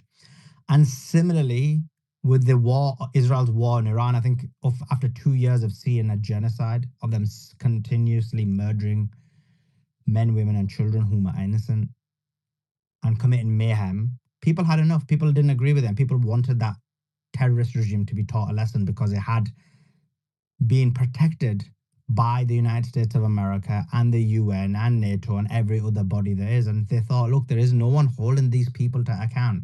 It's like a bully who goes around in a school and abuses everyone. People are like, you know what? We need to stand up against this guy. And there's a level of frustration that there's an inability to do so. And so when Iran responded, you saw again a massive support of the Iran's attack against Israel. I think it had nothing to do with Iran. That country could have been any other country in the world who fought back against Iran. And I believe, well, I can say for me, we'd all be supporting that country, because the issue isn't the country, it's the issue is the Zionist regime. And so, yeah, there are a few platforms that, as you mentioned, which are Zionist. But if you look at it from an organic perspective, we are huge and everybody else is tiny. And there's a reason for that, because people don't accept respect or want to hear Zionist propaganda. They've heard it on mainstream media for too long. They've seen it on social media for too long. And that's the sole reason. It's the people who know and have realized that, look, they say no to propaganda, no to Zionism, no to misinformation. And so when you look at our platform, I think we hit 20,000 listeners live yesterday, because people wanted to hear the news and they believe that they're going to hear the information that's happening in real time in an honest, non-propaganda basis. And you saw that. You had people with a diverse opinion on this panel. Like me and Truth agree on some things, we disagree on other things. Me and Simon agree on some things, we disagree on some things. Me and Morphe agree, well, we kind of agree on a lot more, we're boys. But me and Nathan agree and disagree on some things, on others, and various other people in the panel. Many people who come on the panel, Doc, Maze, all these people. And so people are seeing a diverse background, a diverse view, and same with Ian as well. And so they're seeing a diverse background, diverse view, diverse opinions without the Zionist propaganda. And that's the reason these spaces are huge. It has nothing to do with anything else. People just have said no to evil in reality. And that's what it is. If you look at other platforms, the other big platform, we know it's like the bottom. So you took at real views and it just pales in comparison. And the reason is, like I said, people are humans. People have a moral compass. People have souls, and they don't want to be involved in this. So yeah, I think that's the main reason for it. Levi.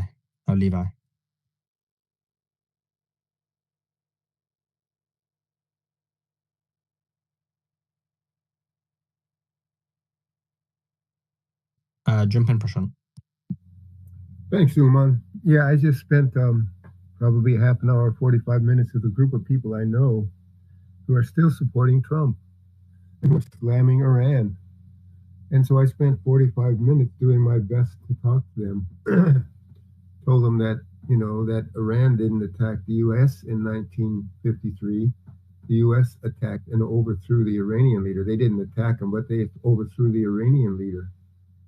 And, you know, I told them about PNAC and 9/11 and the new Pearl Harbor, which was 9/11, which PNAC said that they needed before they could get people to go along with overthrowing 7 countries in 5 years. I told these people that. And the bottom line of what it is that although some of them still disagreed, some of them got it. And some of them listened to what I said, and some of them said, "You are very accurate." We are getting some more reports. Sorry, Prashant. There's a couple of news coming out, so I will interrupt you, but do continue as well. The first one is the tweet in the nest. The missile that was launched, the one missile was from Yemen. We had some discussions whether we thought, is it from Yemen? Is it a tester to gather information? Is it a pretext to basically force Israelis into shelters? Well, it's confirmed that that one missile was from Yemen. Yemen has joined the war. Go ahead, Prashant. Yeah, thank you. Well, as I said, I spent that time in those space with the people who are still supporting Trump and supporting his bombing and condemning Iran. And so I reminded them that it wasn't Iran who's attacked anybody. And, you know, they were attacked, of course, as we all know, by Israel, and now they were attacked by Trump. And yet you people still support Trump.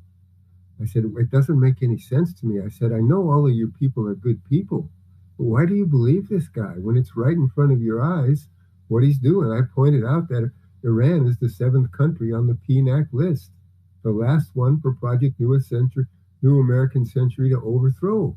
And Trump's doing that. And you still support him? And thankfully, some of the people are starting to get it.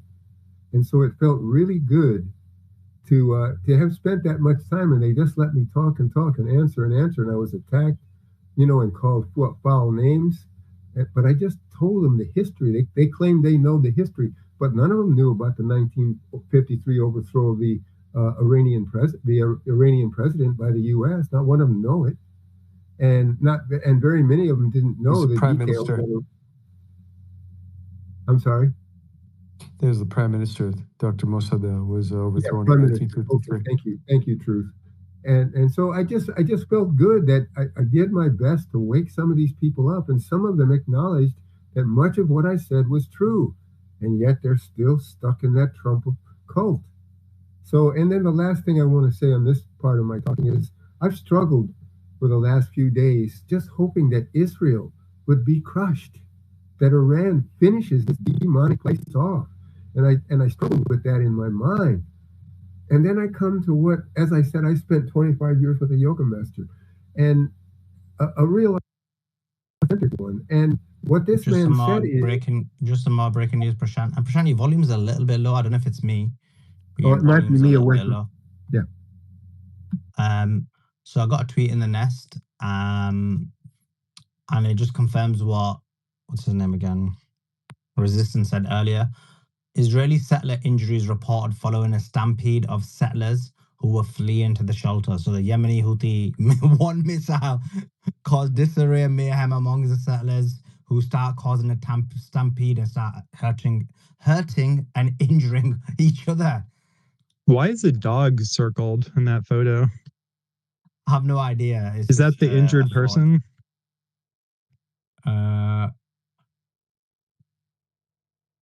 Unlikely. It's probably the person with they probably circled it because it was probably the only item within that image that had some form of soul. And that doesn't have one. So Ollie, that picture's good for clickbait.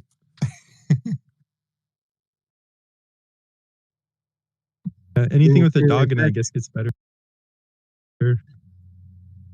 Back to finish my point.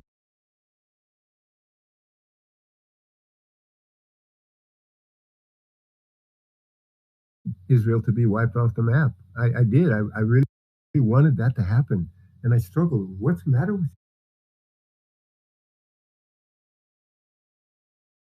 you? that Israel is the violent one in this situation, and Donald Trump is the violent one in this situation. And my teacher taught that it's our duty to stop these violent people if we can. So I think that it's Iran's and all the rest of our duties, according to what I taught, to stop these Israeli devils, to stop this Donald Trump lying devil.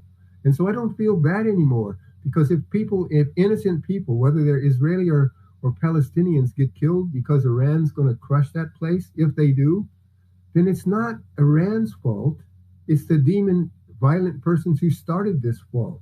And that made my heart feel better, because that, as I just said, if I still hope that Iran just crushes this place, that there is no more. And the innocent people who die, it's not Iran's fault. That's Israel's fault and Donald Trump's fault. That's how I cleared my head. So thank you.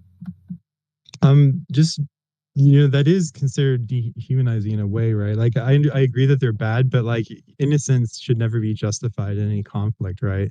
So I don't know if you should ever feel better about innocents getting attacked, right? But I don't think that was your point completely, but that was a little bit included.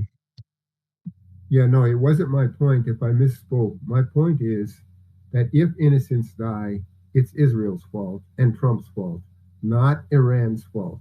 I want to make my point perfectly clear. And the second part of my point is that I was taught that it's our duty to stop this violence, meaning the violence of Israel and the United States and Donald Trump and all the rest of the last 6 presidents. So I hope that made my point clear. Once again, if innocents die, it's not my fault or Iran's fault. It's Israel's fault and all the 6 presidents of 7, including Donald Trump, that the innocents die. I just want to be clear about that. Thank you.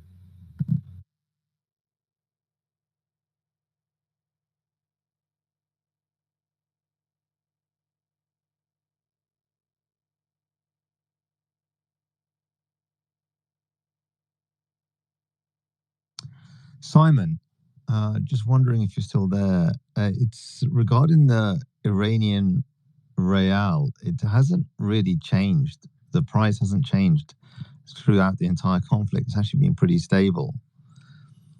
I'm just wondering if that sort of also falls in line with your thesis that it's quite planned, because I would have thought that would have been quite volatile now. Yeah, interesting. I hadn't done an analysis and I haven't really looked at the chart.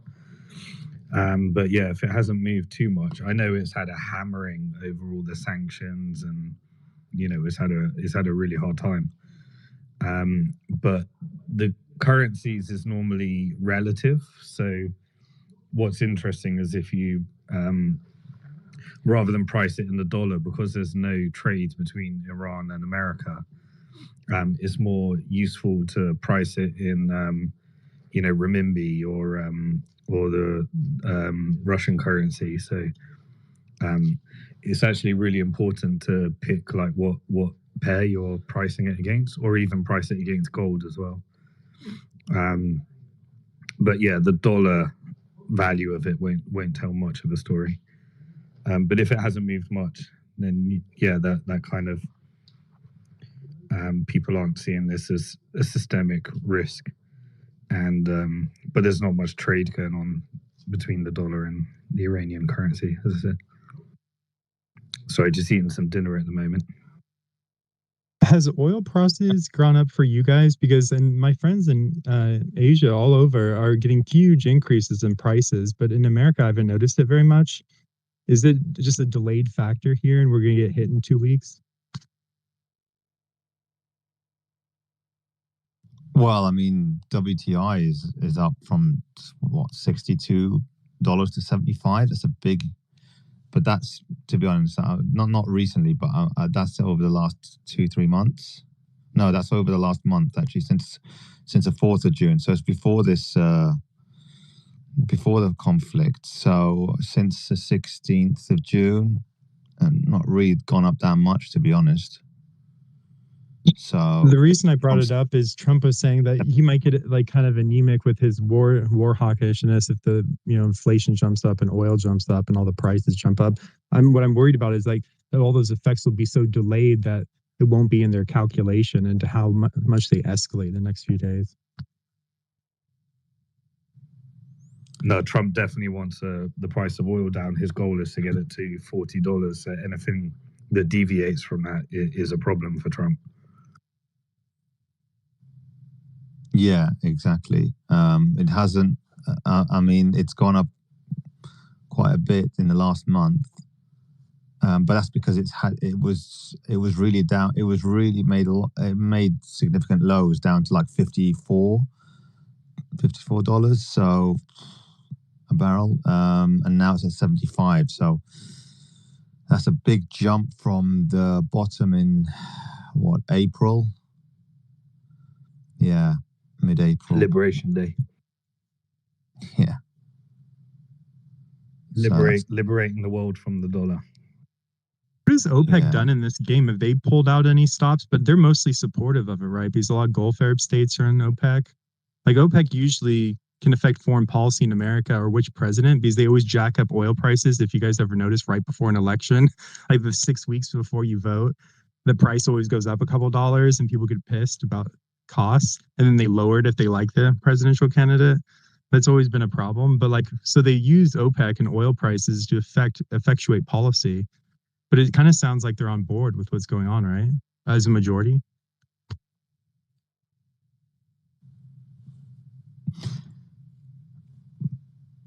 No, they want regional stability, you know, Iran and the GCC, they don't get on at all. They're ideologically on the opposite sides of the table. But regional stability is, you know, the method they want to get to. Whether it's with or without Iran, they want regional stability. But Iran's going nowhere, so you know they've had to get their head around getting to regional stability. That's what they want.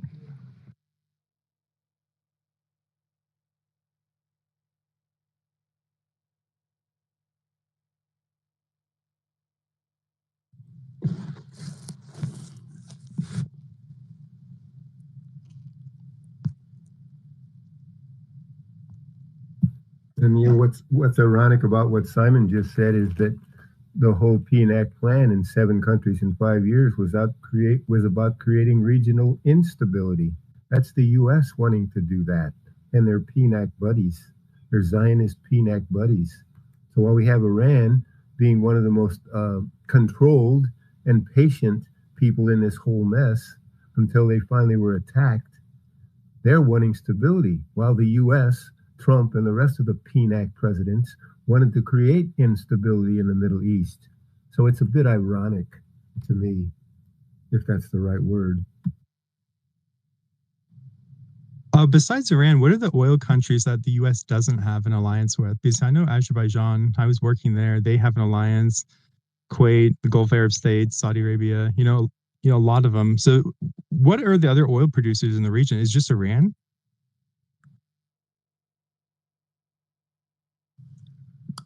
Is that a serious question? No, yeah, I was just wondering. Who were the other oil producers in the Middle East? Is that what you're asking? Yeah. No, aside from the obvious, right? Aside from what? Iraq's got oil, Syria's got oil. Oh, the Gulf states have oil. I mean, oh no, I said that weren't allied with America. Like, you know what I'm saying? Like, they don't have alliances or work. You know, Iraq, we were there. Their government. Kuwaitis, the Gulf Arab states are mostly on with America and have contracts. Iran's the only one that has oil in the region that says no, right? That's why I was asking. Probably Russia too, if you want to count part of their time zone that overlaps. Some breaking news, guys, before I give the mic back to the guys.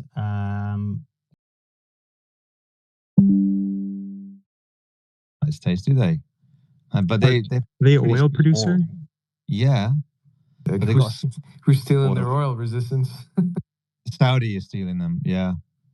Yeah, and America's been there for what, a decade plus, bombing the crap out of them. So like everywhere we either have an active theater with insane amounts of investment. So maybe Iran, like this is the last check or domino in the regional alliance, because if they put in that Prince guy and he'll do oil contracts with them, they'll have the whole region 100%, right?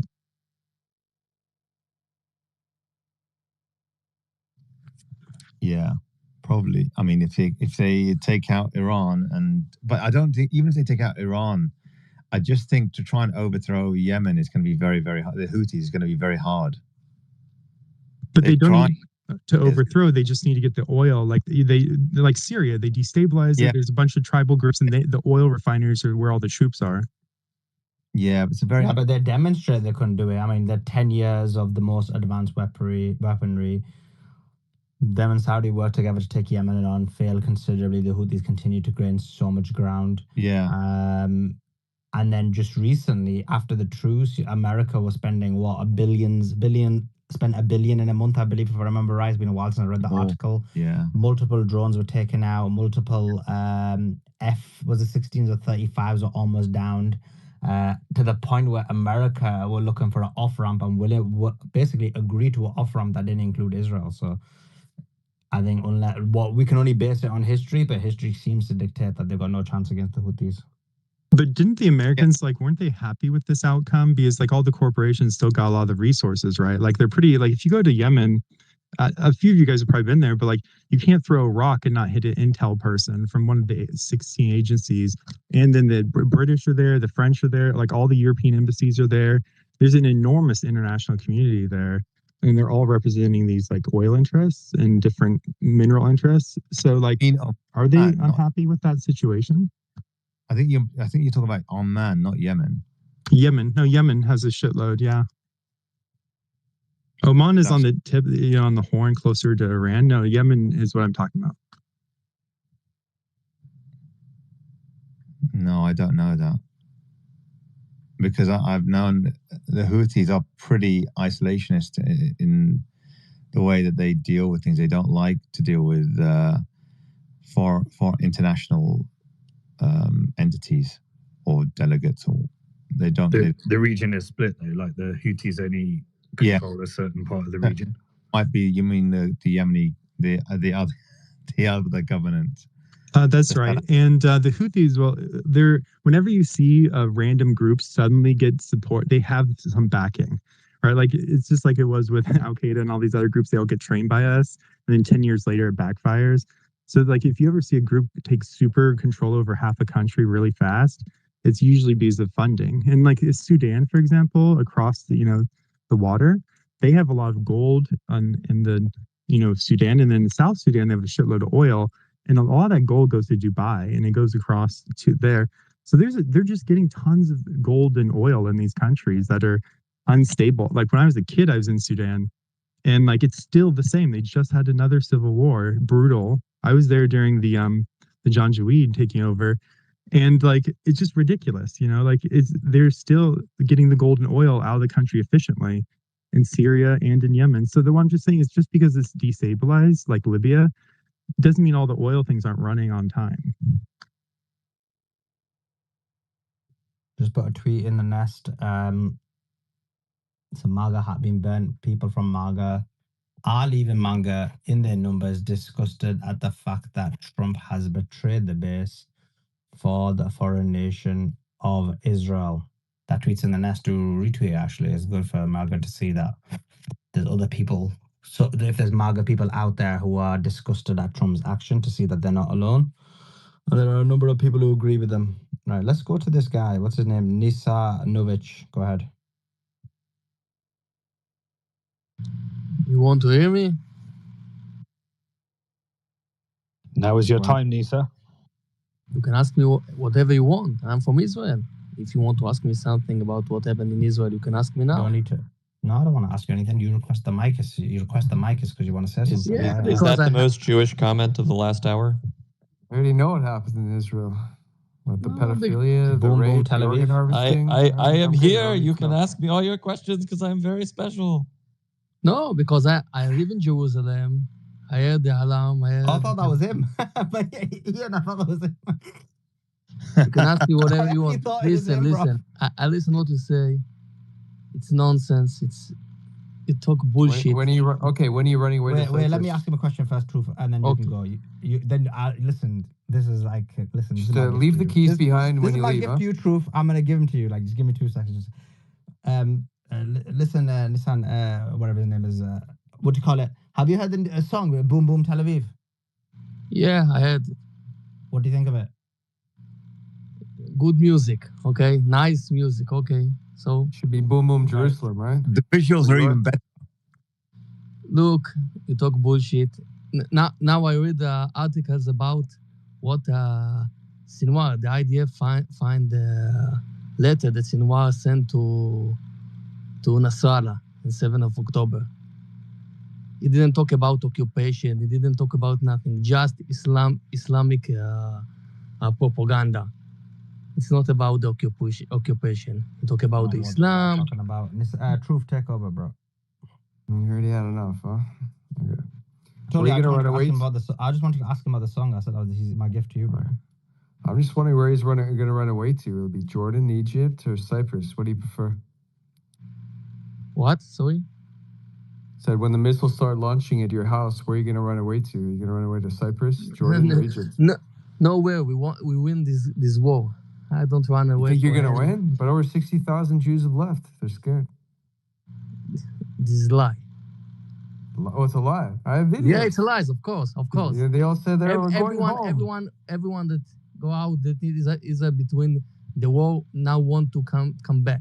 It's not people Why that did they want to- leave in the first place, and then what? They changed their mind? Is it just like one day you like a girl, then you like a boy? Is that how it works in Israel? You change your mind? It's not They what say happened. 1/3 of the men are bisexual, right? They can't make up their mind. Look, you were just Are what you you guys want. upset that gay pride parades are all shut down, or is truth- it fun the in the truth- is it fun in the bunker or what? No, I'm in my house. Okay, or for now, there's a surprise For coming now, soon. I heard. Let me ask you. Where is Khamenei now? Where is Khamenei now? He's not in the bunker? He's planning. Where's Netanyahu now? Where's Ben Gvir now? Where's Smotrich now? Netanyahu, you can see in the news. Didn't his house get bombs? Didn't his truck get bombs? Netanyahu was in the you know what is the Kotel, I know he was at a stolen house. I know. Yeah. Okay. Netanyahu is not in the bunker like Khamenei. Where is Khamenei? He's in the bunker, yeah? Wait, I have videos of him running to the bunker, just like all the other Jews. I heard some of them got injured running to the bunker because they're not in very good shape. Of course. They trip and fall. Well, actually, one of the Jews I have a video. He actually ran into a pole, running to a bunker. Because what happened there? We care about our life. You care about your life, so you bump into a pole, a lamp post? So I go to the shelter, of course. This is what be careful. Don't slam your head against the lamp post. In the last 40 years, Israel built shelter. No, you got to hide there, Because- right? Like because that's we where the care rats about hide, life. right? The rats 1 hide minute, when the 1 missiles minute, fly. 1 The rats minute, hide. They 1 don't minute. fight. Because we care about our life. But what the Iranian does in these 40 years, If you care about life, how come so many are gay? How you gonna missiles. okay, They want to okay. kill How you us? gonna perpetuate your bloodline if you guys are gay? Look, they built missiles to kill us. We built a shelter to Don't you keep guys alive. build missiles too? Don't you guys build drones? You have drone factories. Okay, so what? It's for Okay, it's so for what do you- attack. what do you It's use- for attack. No, what do no, you- it's to attack who? So you care about human life, then why do you take Palestinian life? 40 years. In the last 40 years, Iran say Wait, why don't you build there's- bunkers for the? Why don't you build bunkers for the Palestinians? How come their lives don't count? it's my mission to build them. It's Oh, my mission to build them. I thought they're citizens. Doesn't everybody deserve No, the no, bunkers no, too? no. Only the Why- Jew? Only the one- Jew is 1 minute. special? 1 minute. Why Abu Mazen didn't build them? Why You're Abu 1 minute Mazen? man? You're 1 minute man? Why Abu Mazen didn't build them? Shelters. He has no money. You guys steal all the tax money. He's No, broke. no, he has the money. Dude, you saw 1 minute. You saw the house of Abu But Abu Mazen. Mazen's stuck in the West Bank. You Well, that's saw the occupy. 1 Okay, minute. you don't care. First of all, you've taken over most of the West Bank anyway. You're gonna steal it all anyway, so you're responsible for the West Bank too. You Just so saw know, it's Abu You're Mazen. occupied. West Bank's occupied. He has no authority. 1 You can minute. call him Palestinian Authority. He's Palestinian no authority. He's Palestinian stuck in occupied territory. So you're responsible for that. So build him You a want to bunker. hear me or just to talk? Abu Mazen. You saw the house of Abu Mazen? What? Why are you bringing up Abu Mazen? He's in West Bank. What about the rest of Israel? How come the Palestinians? There's 2 million Palestinians there. Why don't you you build them mean bunkers? the Israeli Arabs? Oh, Israeli Arabs? Okay, the Israeli Arabs. Why you not build them bunker? We build. No, They have in only Haifa. 54% They of live in Israelis Haifa. have bunkers. They live in Haifa. They have bunkers in Haifa. Of course, they have shelters in Well, that's Haifa. not what I hear, man. Only 54% of Israelis actually have bunkers, and Palestinians don't get access. In fact, they've been refused entry. No. They have. Because They you have guys discriminate. the four girls and the mom in So anyway, Tamra. 1 minute. that's fine. That's fine. You're very. One minute. I'm just One fine. minute. It's fine. Look, you're gonna lie anyway. It doesn't matter. Who cares? It's fine. You're gonna say you built them. 10 I'm gonna seconds. say fine. I don't Give care. me 1 minute. You're, 10 seconds. You're 10-second man. Okay. The four What's happening? girls. Hostages? The four 1 minute. The four Gaza. Arabs girl. The four Yeah, Arabs girl. yeah. The Do you- four Arabs girl that died from the Iranian missiles. They have a shelter. Yeah, how come there's so They many have a videos of Jews shelter begging down. Iran to stop if you guys are so tough? Iran, we're sorry. begging Please Iran to stop the stop. war. Stop. Okay, You see that if video? this Do you want me to play it? They want to Please stop. stop Iran. That's not tough. You hear the Israel mayor of is- Haifa. Israel do whatever we want. We do yesterday. we do Why are you whatever. begging? Why are you begging for mercy if you're so tough? The mayor of No, Haifa. no. We don't begging for nothing. Yeah, We you do do. what I we got do videos. whatever. You're begging. One Please minute. stop. You have a rabbi that's crying. Please, We Iran. we do whatever we want in Iran. We fly with then our why- with our That's not what I'm planes, saying. with our jet, with our So then why jet. do the missiles keep coming? Why don't you stop the missiles? Why is Ah, half of it's Tel not- Aviv it's- leveled? I Why tell are you, your it's- homes destroyed? I tell you, it Why is starts the with Haifa one. port destroyed? it's- Why is the look, refinery destroyed? Why is Nevatim? Why is the Ramon base Been to destroyed? Tel Aviv What's lately. going on? Looks destroyed to me. Okay, I Looks- can it's explain looking you. like Gaza. The Tel Aviv is Tel Aviv Gaza, looks bitch. like What do you Gaza have to now. say about that? Okay, Tel Aviv is Gaza. Is, Yeah, listen, Tel Aviv is looking like Gaza. Karma, The first in less night- than 1 week. You guys took a year and a half to do that. They took less than just 1 give week Iran- to turn Tel Aviv into Gaza. Yeah, How come just Iranians are give so much Iran more another efficient few in destroying days. the country? Look, Israelis are so slow. Okay, and okay. then they'll move to West Maybe Jerusalem, and then they'll because destroy that as because well. your for weapons you. are just no good, I guess. Huh? They're made in Okay, Israel. They okay. just You don't ask suck. you ask me why still missiles in Israel. Okay, so in the first night, I ran shot 100 missiles. Tonight, one missile, just one missiles. Why just one? The night is That the night one is was still from young. Yemen. Don't worry, the surprise is coming. Listen for the alarm. Actually, What- don't I listen for the asked alarm. you- You're a you know tough guy. what? You should stay outside. Don't listen to the alarm. Last night, 5 missiles. You can But in take the on first the night it missiles. was. But in the first night it was 100 missiles. What happened? What They're happened? the 100 old missiles. You'll see. They're the You'll 100 see old what's gonna missiles. happen. You'll You'll see. Yeah, I tell you what happened. I You have the want me to videos. tell I can me show how you. many missiles I do you want? can I'll send send them a you- message. How many? You want I 100 or can you show want 10? you. You want 50? Give me your address. I'll tell them. Okay, I give you my address. 1 minute.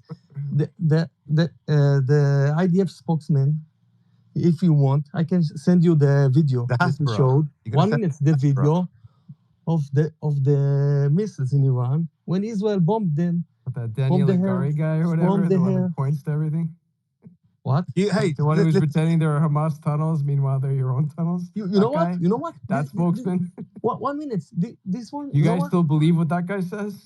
Let me ask you something. If Israel built a shelter from us, why Hamas built these attacks? tunnel? Nissan. They built Israel So built you're these saying shelters. if they build tunnels and you stop killing women and children? wait.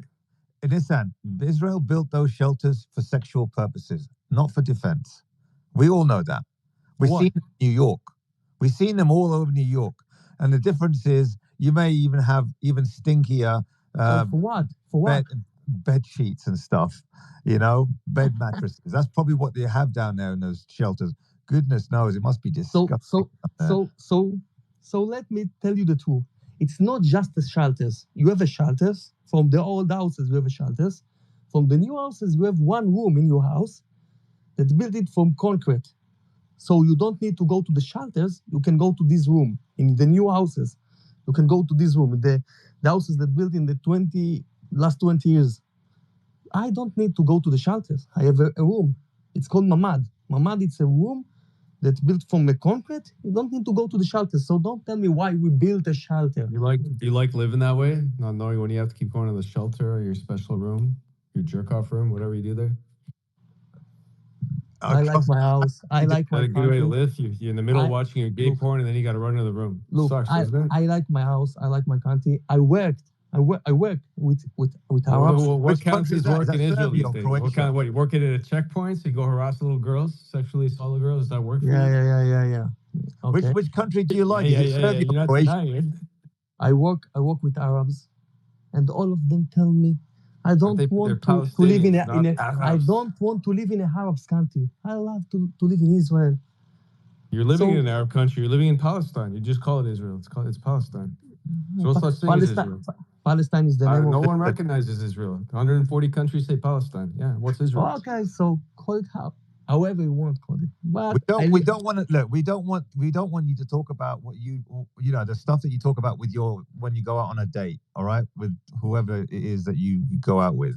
Right. We want to speak with facts here. All right. yeah. I talk you to. Do you think that Iran's nuclear program has been destroyed now? Are you happy now? I don't know if it's destroyed, but set back maybe. Yeah, set back. Yeah, a few years. Yeah. You're you're going to be in for a big surprise, my friend. You're going to be in for a maybe, but you ask if I am happy? Yeah, because if country says 40 years death for Israel, yeah, of course I'm happy they didn't have a. What if they started their nuclear program next week? What would you do then? What would you feel? What I can do? Exactly nothing. Because what you're gonna see is you're gonna wake up one day, you know, if you're out from outside your shelter and you're gonna see your house completely destroyed, and you think, oh my God, Iran's missiles. Okay, if you say what you wish, I don't know. It's not what I wish. It's just what's gonna happen. No, I tell you why. I tell you why. No, because you saw what the Mossad doing in Iran. We have the Mossad. We have the Shin Bet. We can know whatever they think that we can't know. No, we can know. Didn't the Shin Bet help kill Yitzhak Rabin? The Shin Bet was working with Yigal Amir and they assassinated Yitzhak Rabin. So your own Shin Bet kills your own prime minister. How do you feel about that?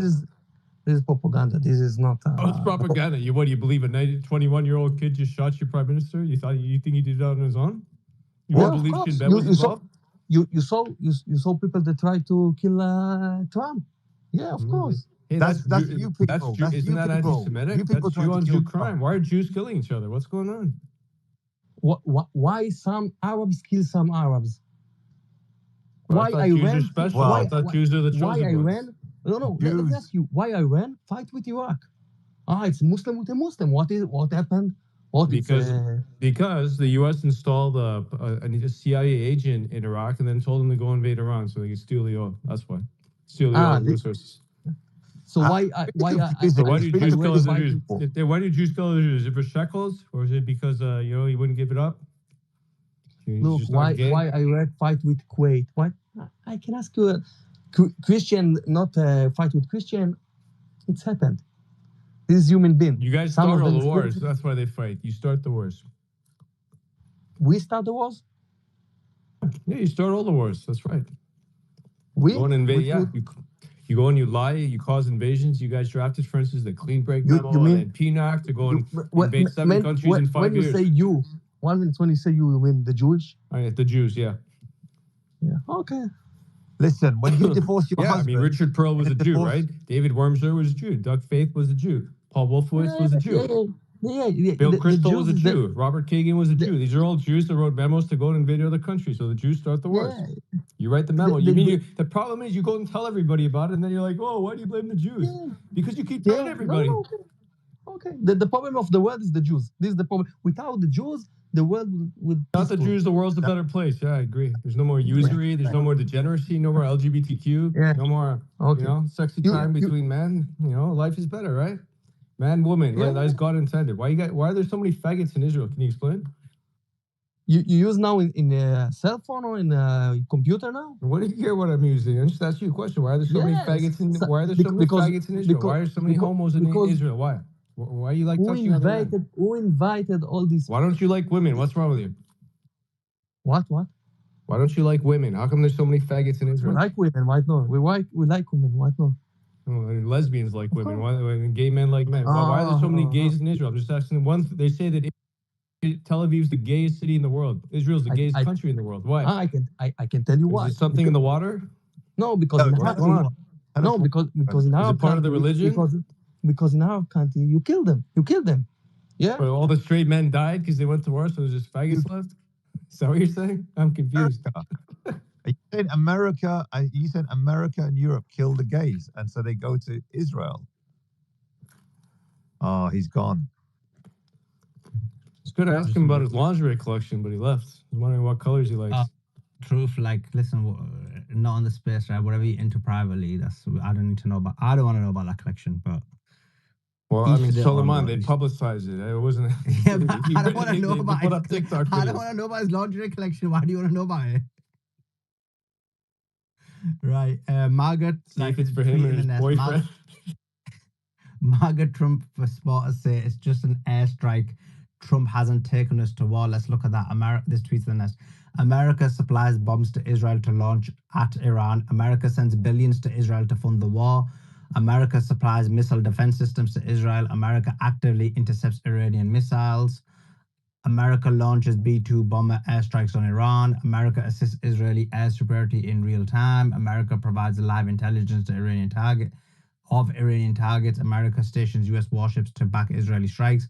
America deploys troops and special forces to assist Israel.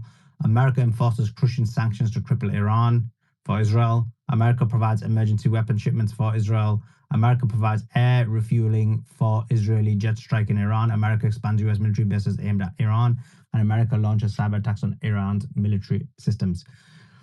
What that demonstrates is like how involved the United States of America is, and B, how the Israelis cannot basically, they talk about might is right, but there's nothing might about the Israelis. The Israelis literally rely on the United States of America for all aspects of life. That's anti-Semitic. Also, guys, That's anti-Semitic. I think you need to send that to Doc. He's a little bit confused about how things work. He thinks Israel just kind of figured it all out on its own, and Trump and America had nothing to do with it. You can't say facts. That's anti-Semitic. Speaking of anti-Semitic, HR 5 is sitting in Congress right now, ladies and gentlemen. And I'm waiting for Trump to roll that out, sign it, and I'm going to my material will be taken down. But guess what? I'm not going to stop talking. That's anti-Semitic, Andrew. Oh, snap! Did I say that? But no, HR 5. We know about that, right? Mike Johnson, that little face, sweet little face, that Zionist up there, HR 5, right? House Speaker. Five of those items listed. Now, my King James Bible, I am an anti-Semite because my King James Bible tells me in 3 clear locations the Jews crucified Jesus Christ. That's anti-Semitic. Let's go. Acts chapter 5, verse 26. I will obey God rather than man. Aren't they making that where you're not allowed to say that in America? Yes. I have a blog on it. I'll post it there. But this is very alarming. I went through it. HR 5. It's a House resolution bill. And Mike Johnson, that Zionist Christian little choir boy looking face, he has championed it. And you got Paula White in there as Trump's secretary or director of faith in the White House. They received a letter from the Sanhedrin. I read it. And guess what? It says it's the Noahide laws. That's what Trump wants to roll out. That's the plan. And Mike Johnson's pushing up what they're going to do. They're going to come out. This group here, we got a bunch of anti-Semites in here, and including me, according to them. And I wrote, anti-Zionism is not anti-Semitism. I even have Jewish rabbis proving it's not. And also my Bible says it's not. But this HR 5 literally has 3, and I have it in my blog, 3 items listed in HR 5 are in my King James Bible that are considered anti-Semitic. So the legislation he's referring to, it leaves a definition up to an international organization outside the legal bounds of America. So they can change this, like updating a Wikipedia page on what they mean for every 6 months, every year. So like even like this, they basically put such a strict definition that like he's saying the religious text he used is banned within the text. Like it's actually pretty explicit within the current resolution. So it's a real big issue. And I don't know if you guys are aware, but all the grants in America now, if you're going to study like a heart attack, the first thing you have to do is not piss off Israel because they can take back your grant money and then you owe the government money. So if it's like a 10-year study, you have to, and you're in the 9th or 8th year, you have to pay 8 years of salary for you and all the team working on it. And these are huge studies. So that's millions of dollars you owe. And it's now any health study in America, because it's through the NIH, implements this. It also takes away affirmative action. But the second clause is anything referring to an embargo on Israel, which includes calling for not giving them bombs. It's a pretty loose definition. So now if you want to study or get money in over a couple thousand universities on most scientific fields, you now need to be obedient to that. And if one of your students writes on social media he's supporting Palestine in a way they don't like, the entire study is at risk. This means all the scientists, politics is the first thing that you now have to do. If you're completely nonpartisan, it is a part of your study. And I don't know if you guys have heard of that. Yeah, I've heard of that. It's part of that anti-BDS movement, isn't it? In states. So they did it for school teachers, and now they're doing it for scientists. Again, you have to look at the fine print in some of these contracts, and you'll find it there, especially in American biotech companies, which is actually quite crazy, to be honest. I know it was Gilead Healthcare, Gilead Sciences. They've got that in their contracts, where you can't criticize Israel. Yeah, and it goes a little bit further because a lot of these Ivy League institutions have corporations. Like Harvard Corporation is much bigger than the university itself, and it's like the prime actor on Wall Street. So these policies are also aimed at getting financial institutions that are some of the biggest in America to be able to fund these things and to fund certain programs. So it's kind of like ESG was used by BlackRock to get people to conform to their versions of environmental goals. Now that's happening with Israel at the policy level, at the university level, and then also going over these incredibly powerful hedge funds. So most Ivy Leagues are actually hedge funds, and they're some of the biggest actors on how much your house costs, how much your car costs. Like all these are adjusted by these people. And the leverage there is to get a few new members who might be a little bit more friendly, if you know what I mean, on those boards. So now they have control over some of our financial institutions as well, which is, important. Yeah, I mean, these Ivy League schools, they got endowments of tens of billions of dollars that they invest in all sorts. And again, when you look at the head, 13 out of is it the 16 Ivy Leagues? How many? I don't know how many they are. But they defunded all, like over 20 universities already. There's only 8. Oh, there's only 8, right? Yeah, but the top 20 schools have already been targeted for funding removal. Yeah. But it's crazy. I mean, the owners again, there's a significant amount of the ownership there. The ownership structure of the top 20 schools in the States. I think 13 of them are the not owners. The heads of those schools are Jewish or pro-Zionist. It's just crazy. It's just getting to the point where, and they're implementing policies that are really anti-democratic.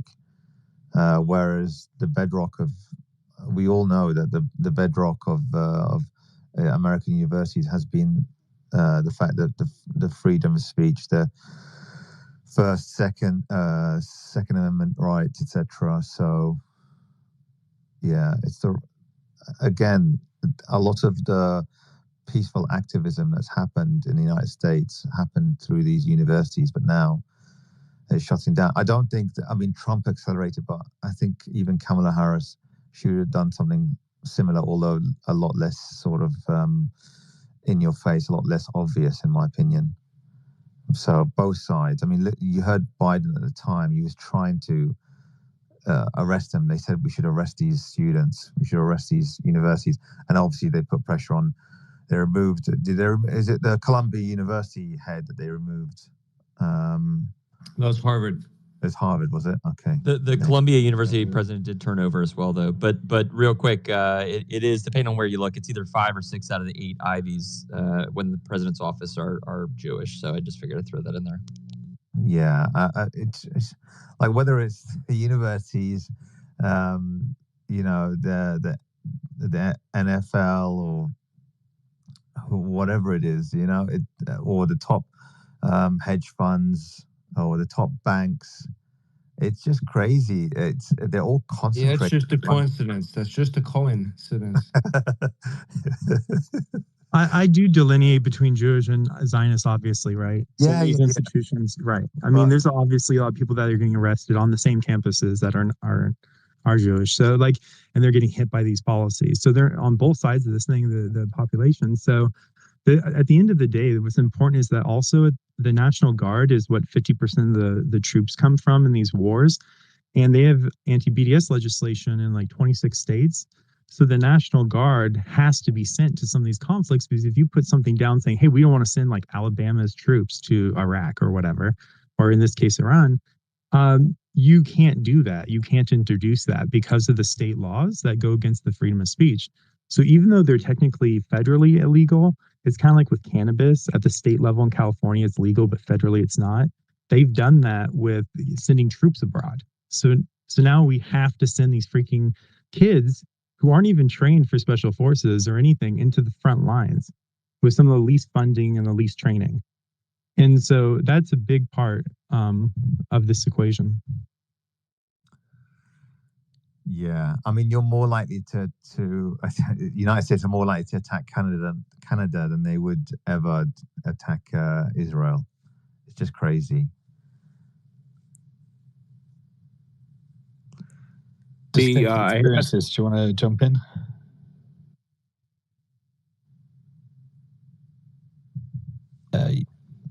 Distinct. Can you hear us?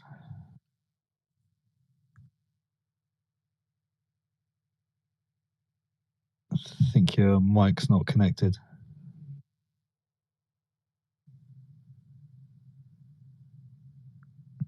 Joe, do you want to speak?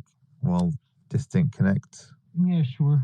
Hey guys, I've been listening all day and researching all day. That's anti-Semitic, Joe. Well, when you hear what I have to say, I think you'll be. Stop noticing, Joe. Stop noticing. So, look, some things that I've discovered today, just some things from studies that have been done and things of that nature. This doesn't look good. It doesn't look good for several reasons. It's like there was a war game. I think Truth mentioned it earlier today. 2002 Millennium Challenge.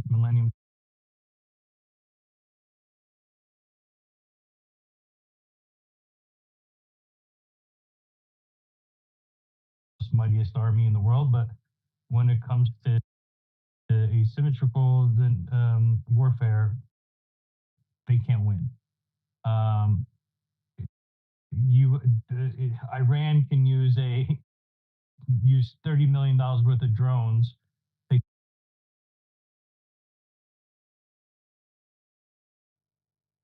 $1,000? No, $30 million. Oh, you're talking about the U.S. one. Sorry. Yeah, exactly. See the price discrepancy? Yeah, and then you can see they'll probably do that, because you can see when they did True Promise 1. Dude, it was more than that. First of all, it was 140 drones, and the rest were cruise and ballistic missiles. It cost them about 70 or 80 million. Not from what I saw today, from the reports from several different governments. Truth, 15 to 30 but it million. wasn't 300 drones. They said 10 to 30 million dollars, and that it cost the Israeli $1 billion to defend it. Right. So regardless, even if your number's correct, even if it's 80 million, They spent 80. Israel had to spend $1 billion, right? And that's where Iran has a huge advantage, right? And they even said that they designed that attack on True Promise 1 not to cause any damage. So you can believe that or not. But here's the big problem is Iran is not a huge threat to Israel. It does not have a nuke. Israel does have partners that will shoot down missiles, blah, blah, blah. It can damage them, but it can't destroy them. But to Saudi Arabia, it is a huge threat. Saudi Arabia cannot go against Iran. They compete with each other. They're kind of quiet enemies. And ever since MBS came to power, he's cozied up to America, which has helped him cozy up to Israel, because the enemy of my enemy is my friend, right? So you have the Israeli lobby, you have the Christians for Zionism, or whatever the hell they're called. You have that pact that Nikki Haley was paid millions from, the anti-nuke Iran lobby, which was started a few years ago. All of them together are bigger than the pensioners, makes them the number one combined, makes them the number one lobby group in America. All of them pushing for US to go attack Iran. Trump also wants to attack Iran. And the reason why he wants to attack Iran is because he blames the global elites for costing him the 2020 election.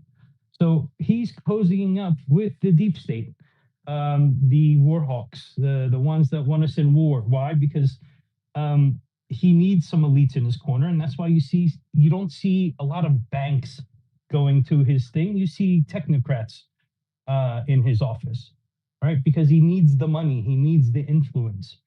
And instead of going to the banks, which are seen as the global elites, typically lean a bit more left, as you see BlackRock does, he's going more to the right. And he wants the global elites out. Looks like I'm losing my connection. Can you guys hear me? Yes. Keep going, Joe. We can hear you. But I would point out Those crypto is technocrats, many of them are liberal lefties too, by the way. They might have flipped to support Trump. That was an exception, but they usually support Democrats. yeah, and like didn't he get about 60% of his wealth in the last couple months? So from crypto, I think he just dropped.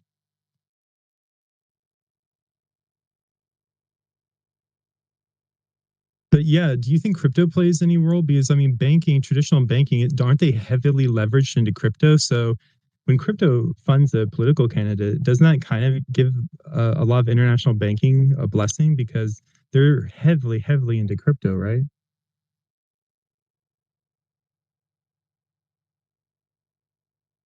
I mean, depends on what you mean by crypto, but so I mean, since a year and a half ago, some of the big entities like BlackRock, Fidelity, the major institutions, they're now allowed to carry ETFs where they can hold your Bitcoin, in their possession, essentially taking in cold custody of your crypto.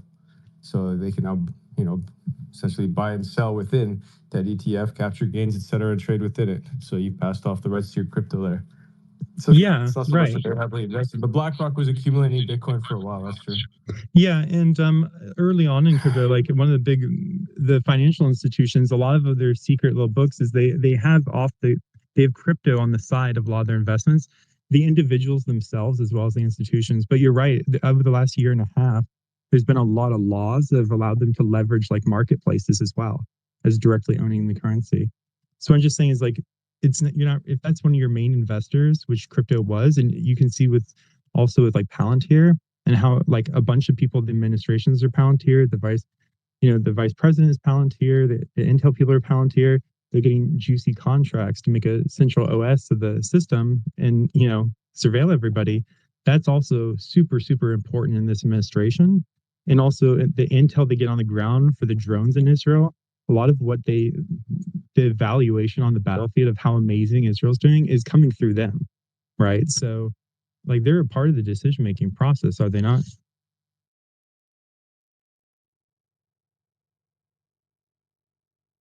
Yeah, they definitely have some sway and influence. I agree.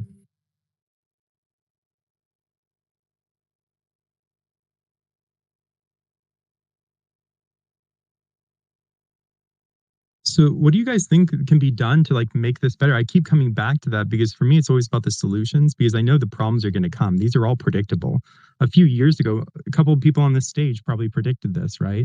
To a significant degree. And so maybe not Iran, but like some big war. So what can be done like to pull crypto back to maybe decentralize it more so it's not funding just, you know, establishment candidates and it's providing funding for alternative candidates or using oil somehow and getting it to be like what EU was, where the Oil and Steel Commission after World War II, where they combined the economies of the region, because France and Germany would never think about bombing each other today. Like, do you guys think Sorry, that? Levi, hold that thought. It just brought Jared back up. I think he wants to finish off. Yeah, thanks, Simon. That was pretty crazy what just happened. I don't know. I had to restart the app 3 times to be able to even request the mic. Zio attack. Yeah, it seems like it, to be honest. Let me just give this breaking news, Joanne. I'll give it right back to you. Go ahead. Iran's supreme leader makes a statement. This is his first public statement since the US joined the Israeli attacks on Iran. And he said, quote, "The punishment continues. The Zionist enemy has made a big mistake." So let me try that again. The punishment continues. The Zionist enemy has made a big mistake, committed a big crime. It must be punished, and it is being punished. It's being punished right now. That is the statement of Ayatollah Khamenei. Go ahead, Joe. Yeah.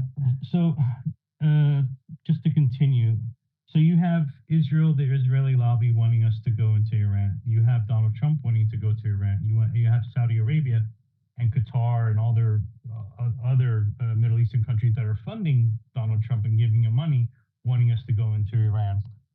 Although publicly they're saying something slightly different, but their moves have been very much in support of us going into there. So in reality, you start to play it out and you start to say, okay, what does Israel want? And the ultimate goal for Israel, as we all know, as multiple leaders from Israel has said, has been greater Israel. What has stopped them from getting greater Israel? A lot of times it is the US. Although we say that we give them a lot of support, don't forget we give a lot of support to the other parties as well. Right? I honestly believe that Israel wants US to go to war. US will lose. Iran will also lose. They will not be strong. Israel can take over. America will probably leave assets there just like they did in Afghanistan. Israel will be able to grab those. And now Israel controls a lot of the world's oil.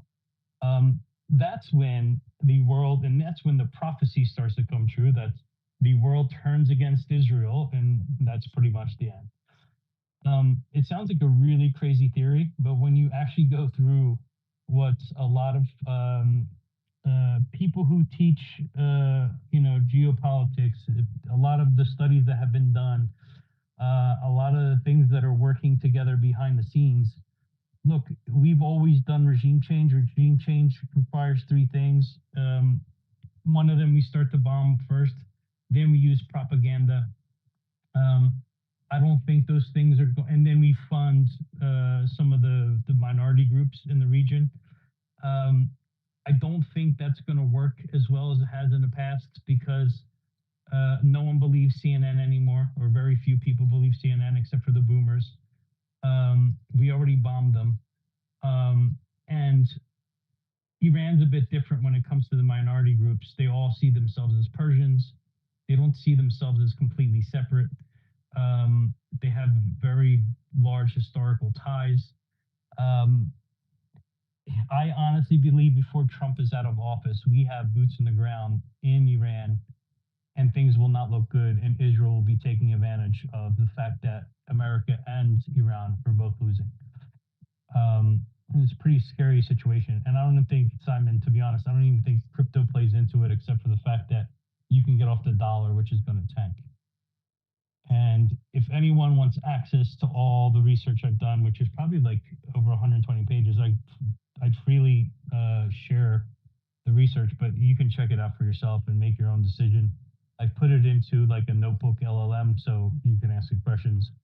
But it's pretty damning and pretty concrete, and I think we start going to the Strait of Hormuz now, and you'll start seeing aircraft carriers being taken out by drones. And then we're going to be sending at least 100,000 troops into Iran, which are not going to fare well. And I think you will see a second civil war in America when that starts to happen. And this is very far played out, and it might sound really crazy, but you can ask Suleiman in truth. I'm not typically the crazy guy painting pictures here.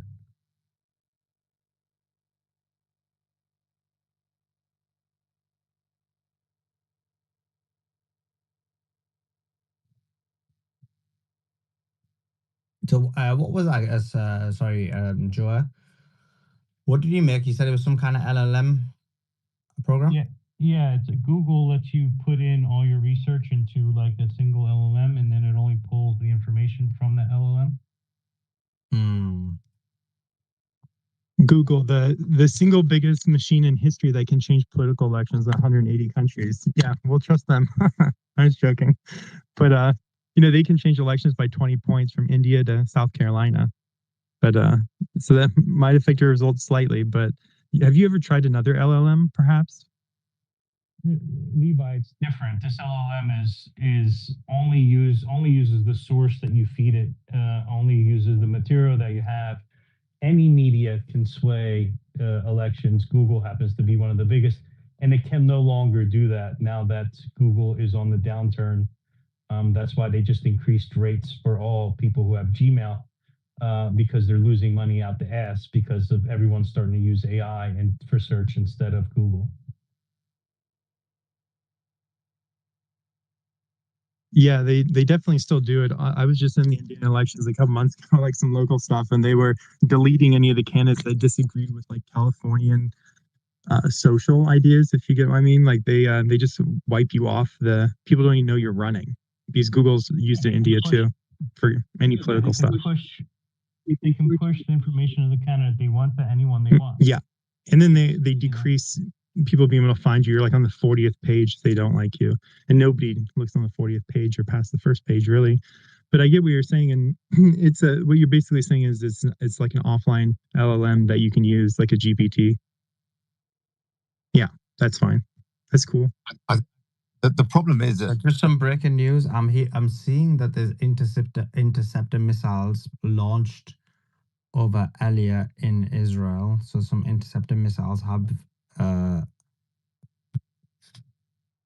launched over Elia. So I'm just looking for some more information on that before we start talking about it. But yeah, that's what I'm seeing at the moment. likely from Yemen, if that's the case.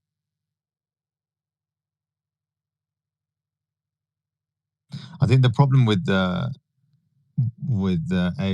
AI is that their answers are, AI is just results matchers, and they base their answers on whatever's on search engines like Google anyways. Yeah, but I'm not using AI for what I did. Sure. I'm just saying.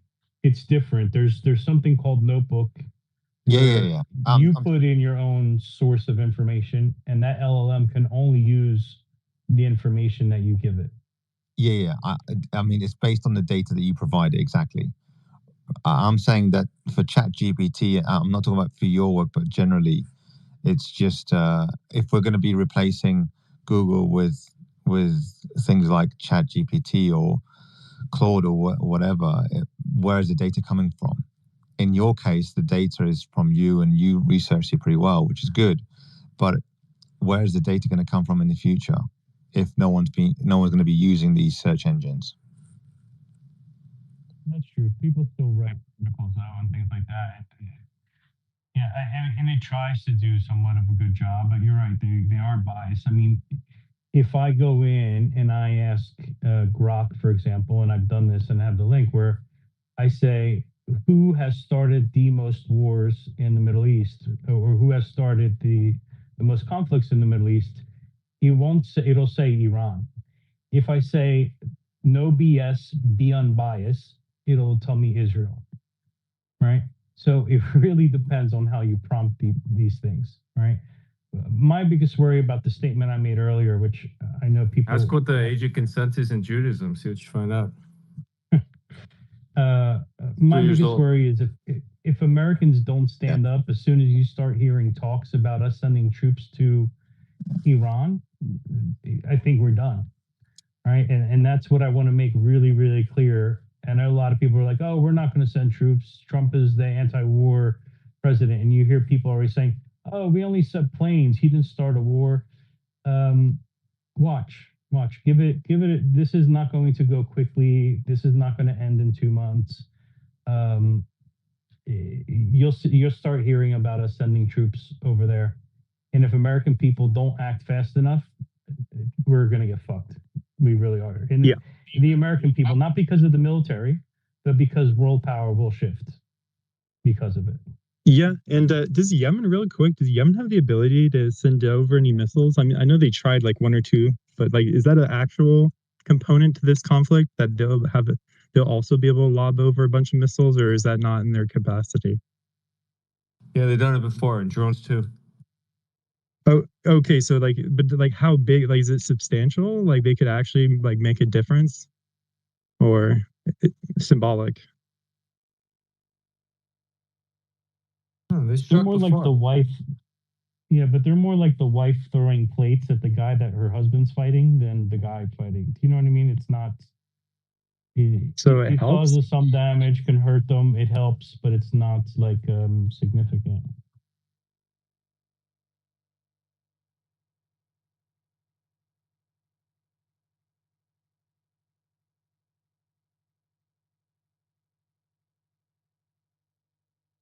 Hey, Marcus, you have your hand up. You want to go?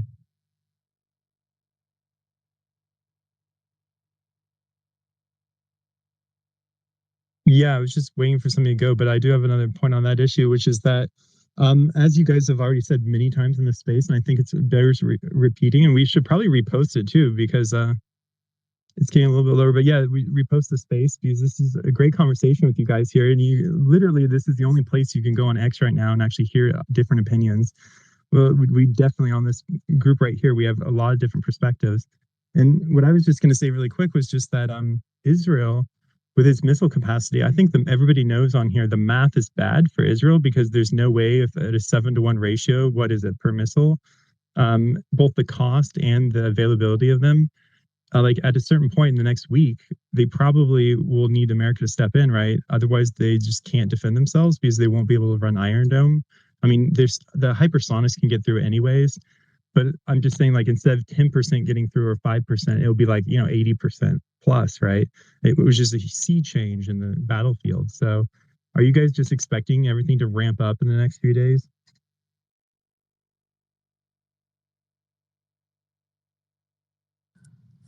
I personally think, yeah, potentially. I mean, I'm hoping it starts tonight, or at least in the morning. But I just think that Iran has to continue. They've already been attacked on their own sovereign soil, so they need to demonstrate that something. They need to demonstrate that their sovereignty and their power. So that needs to continue, I think. And as the Russians said, they've opened the Pandora's box. The United States and Israel. Who said that in Russia? You guys said that earlier. I didn't get who said that. Is like a foreign ambassador? Or? Yeah. Folks, UN ambassador for Russia, yeah. Solomon's got it in his tweet. Yeah, do you guys think there's any chance they'll step in even though they're overextended in Ukraine? You guys said that earlier, I think, right? That they're really busy, and so maybe they won't kick in, but they'll just send arms or money. Yeah, I think them funding Ukraine is probably, the United States funding Ukraine is probably not going to happen now, because they know, well, I mean, Trump has just been against that, the Trump administration. That's one of the positives coming out of the Trump being elected. But otherwise, yeah, and you can tell he's being forced to do Israel's dirty work. You can. I thought he sent more money to Ukraine, and he provided them more weapons recently, because he really wanted that mineral deal. But in terms of breaking news, speaking of Trump, Trump says this is gonna bring you in here on the resistance. Trump says the U.S. obliterated Iran's nuclear sites. He said, "quote Monumental damage was done to all nuclear sites in Iran, as shown by the satellite images. Obliteration is an accurate term. The white structure shown is embedded deeply into the rock, with even its roof well below ground level and completely shielded from flame. The biggest damage took place far below ground level. Bullseye. Resistance. Right. Okay. So I in the purple pill, I linked another post from Trillian who sent me this actually, and it's from Mike Mihailovich. He's a structural engineer as well, who's got some experience in this, and I can read it out if you like. What we see in pre and post strike satellite imagery at the impact locations appears to resemble a subsidence crater. A subsidence crater forms when an underground explosion causes the overlying material to collapse into the void left behind. Unlike a traditional blast crater, which involves visible ejection of debris, a subsidence crater is caused by a structural failure of the underground cavities, often leaving subtle depressions with minimal surface disruption. In military terms, a subsidence crater can be a signature of a failed or partial penetration where the weapon either detonates in a shaft or small or soft medium, e.g. Gravel or soil, fails to reach the intended depth, or triggers collapse in a tunnel or void below the surface. Signs of a subsidence crater in post-strike imagery: shallow depression, and he's linked the actual images. Shallow depression, not sharp or fresh looking, like a direct impact. No surrounding blast pattern or fragmentation. No signs of high temperature surface exposure, scorching or soot. Minimal disruption to nearby structures. Now, this type of crater suggests the bomb may have entered a void or shaft, real or decoy. The explosions may have caused a localized collapse, not a structural destruction. The target was likely not deeply affected unless the collapse intersected a critical node, e.g. a tunnel access or ventilation route. If Iran built in structural void layers or decoys, a subsidence crater might be exactly what they wanted attackers to hit. It supports the idea of hitting a camouflage trap, a deception shaft, or false structural target. Even if real tunnels were collapsed, redundancy and clearance teams could restore functionality in weeks. Bottom line, a subsidence crater is not proof of a successful deep penetration, but possibly of a failed attempt to achieve one or a successful deception by the defenders. Do you think like a bad case scenario is they hit the desalination plants of all the countries on the Gulf so that nobody has water? Because then they'll be busy just getting water for the next few weeks and not be able to help with all the bases. Because all those bases need water, right? And it comes from desalination. I mean, for the Fordo, are you talking about Fordo facility or just the base? No, I'm saying, they're afraid of an Iranian counterattack, but then they're saying don't hit our bases because then America gets involved. The way that they could get around that is by hitting the desalination plants, because it takes forever to get those things going. And the whole millions and millions of people in multiple countries would not have water. So then they would have to prioritize that. And then all the troops would be carrying water around. And they wouldn't be able to engage for months and maybe years because they have no freaking water. They don't have enough bottled water to feed, Dubai. It's just not possible. So if they just targeted the water facilities, there's only a tiny handful, instead of, military bases, which would then get America more involved, because, that's not technically American, right? So that's one of the things I heard brought up by strategists, and I thought that'd be pretty messed up, because then all the countries that are not aligned with them around them would be really busy, and it'd be quite terrifying. Sure. I just want to just get back to this, what Trump said and what this guy said. I mean, at TLDR, he's basically saying that the impact looks so superficial that it looks shallow, and actually it's denoted by the subsidence crater, which is formed by as a result of the because it was so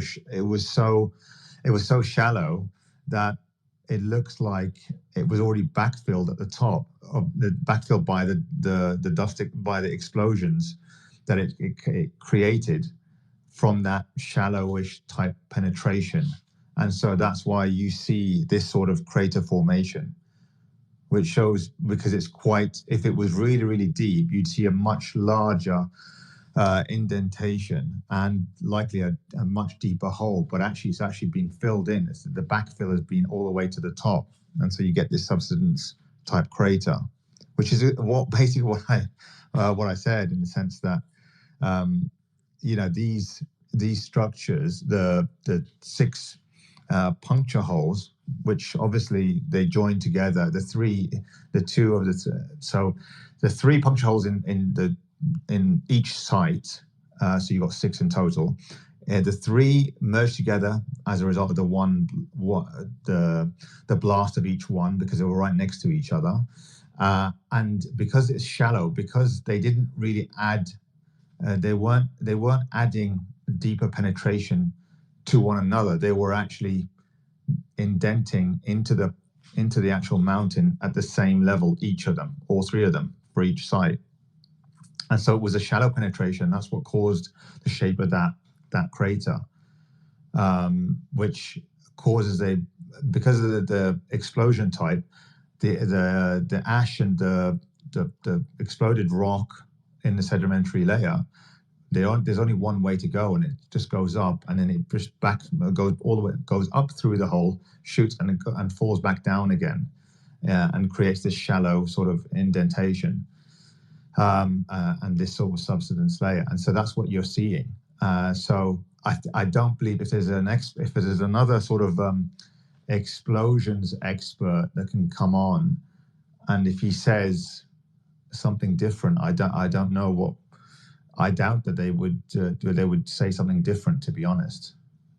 Anyone that would look at these pictures and say, yeah, this is really deep and it was likely to hit the Fordo and it would have destroyed it, I just don't believe they would be genuine.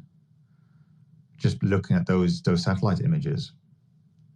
I mean, Trump is relying on the fact that nobody, the layman, the average layman, will just have to take his word for it. They wouldn't know.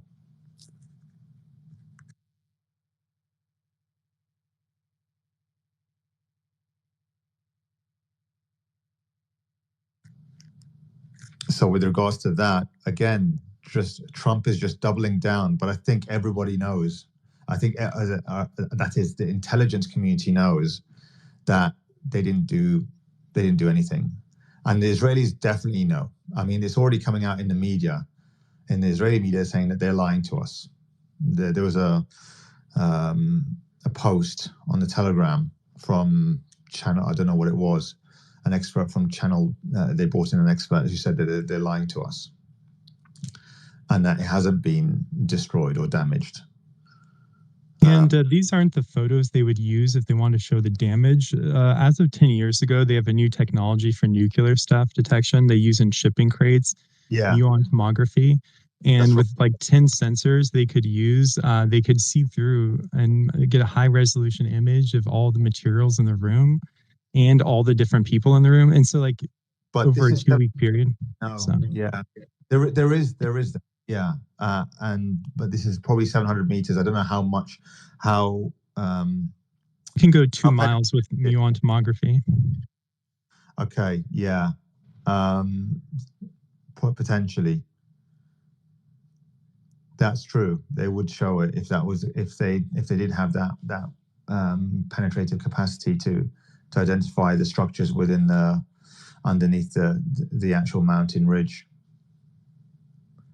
But again, you can't use these images. I mean, just from these images, that disproves the fact that, especially given the fact that we know how far deep the Fordo facility is, and we know that the Iranians would never build it right near the top of the mountain, just 80 to 90 meters below the top.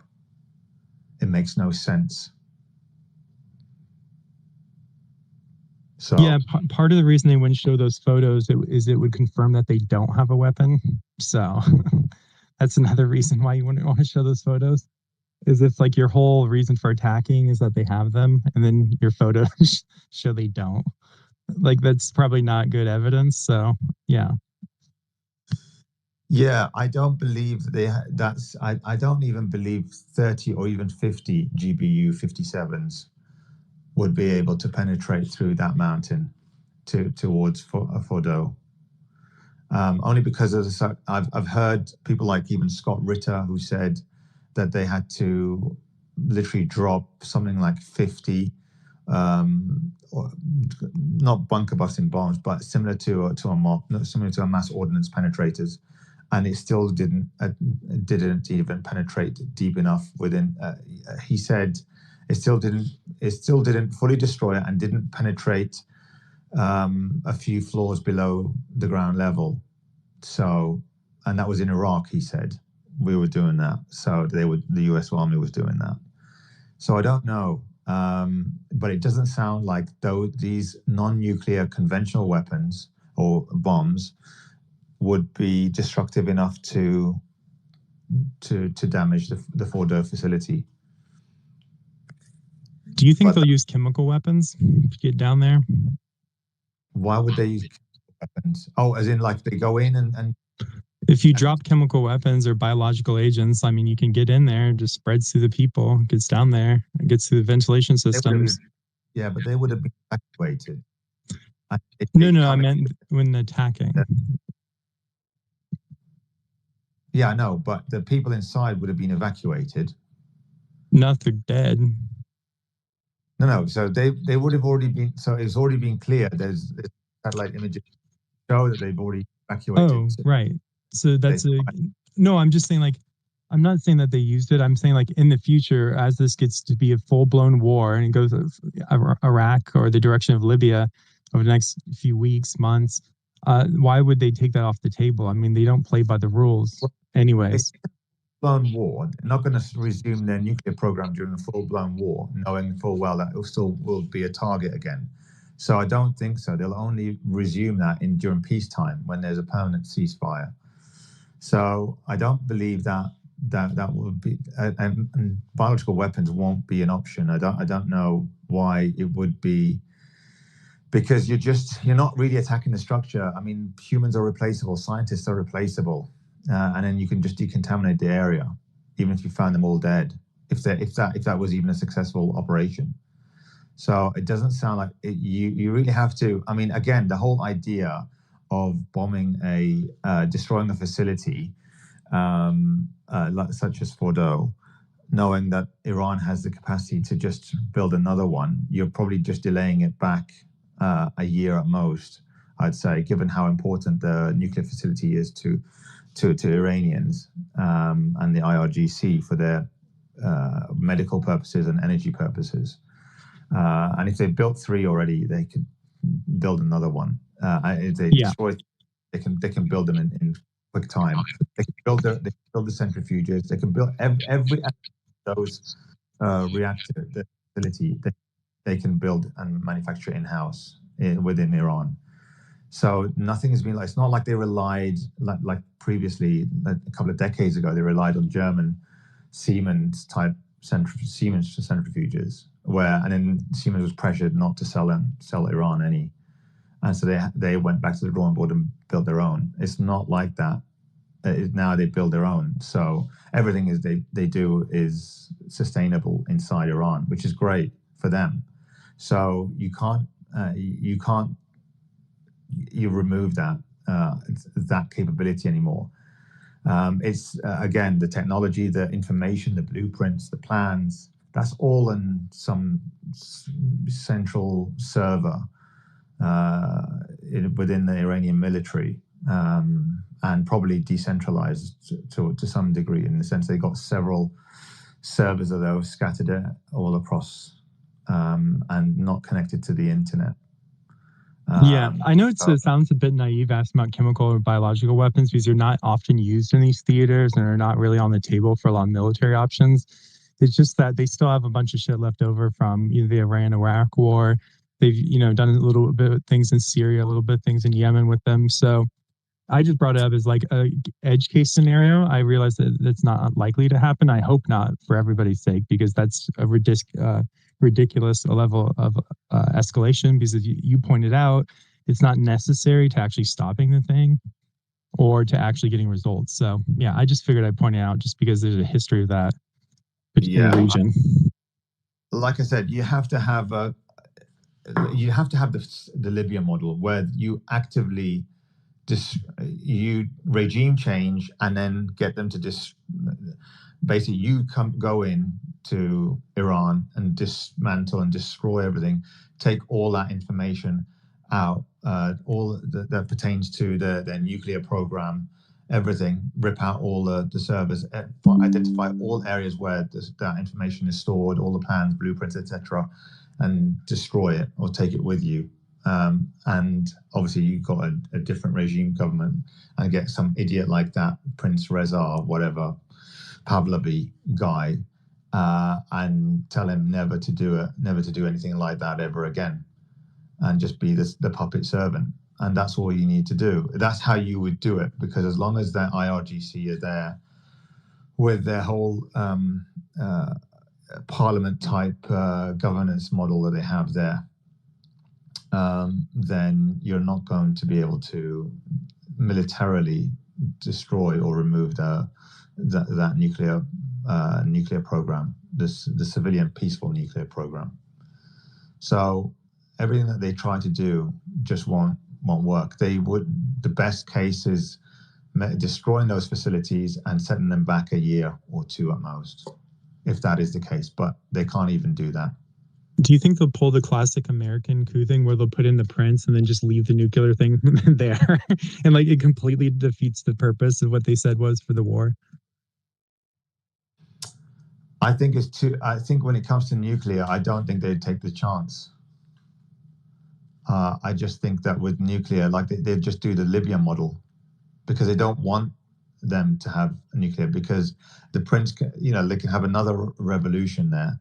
That idiot prince can be strung up and killed, and you have literally an unknown quantity in the revolting ruling party that could use that for nefarious means or means that it's uncontrollable by them. So I don't think so.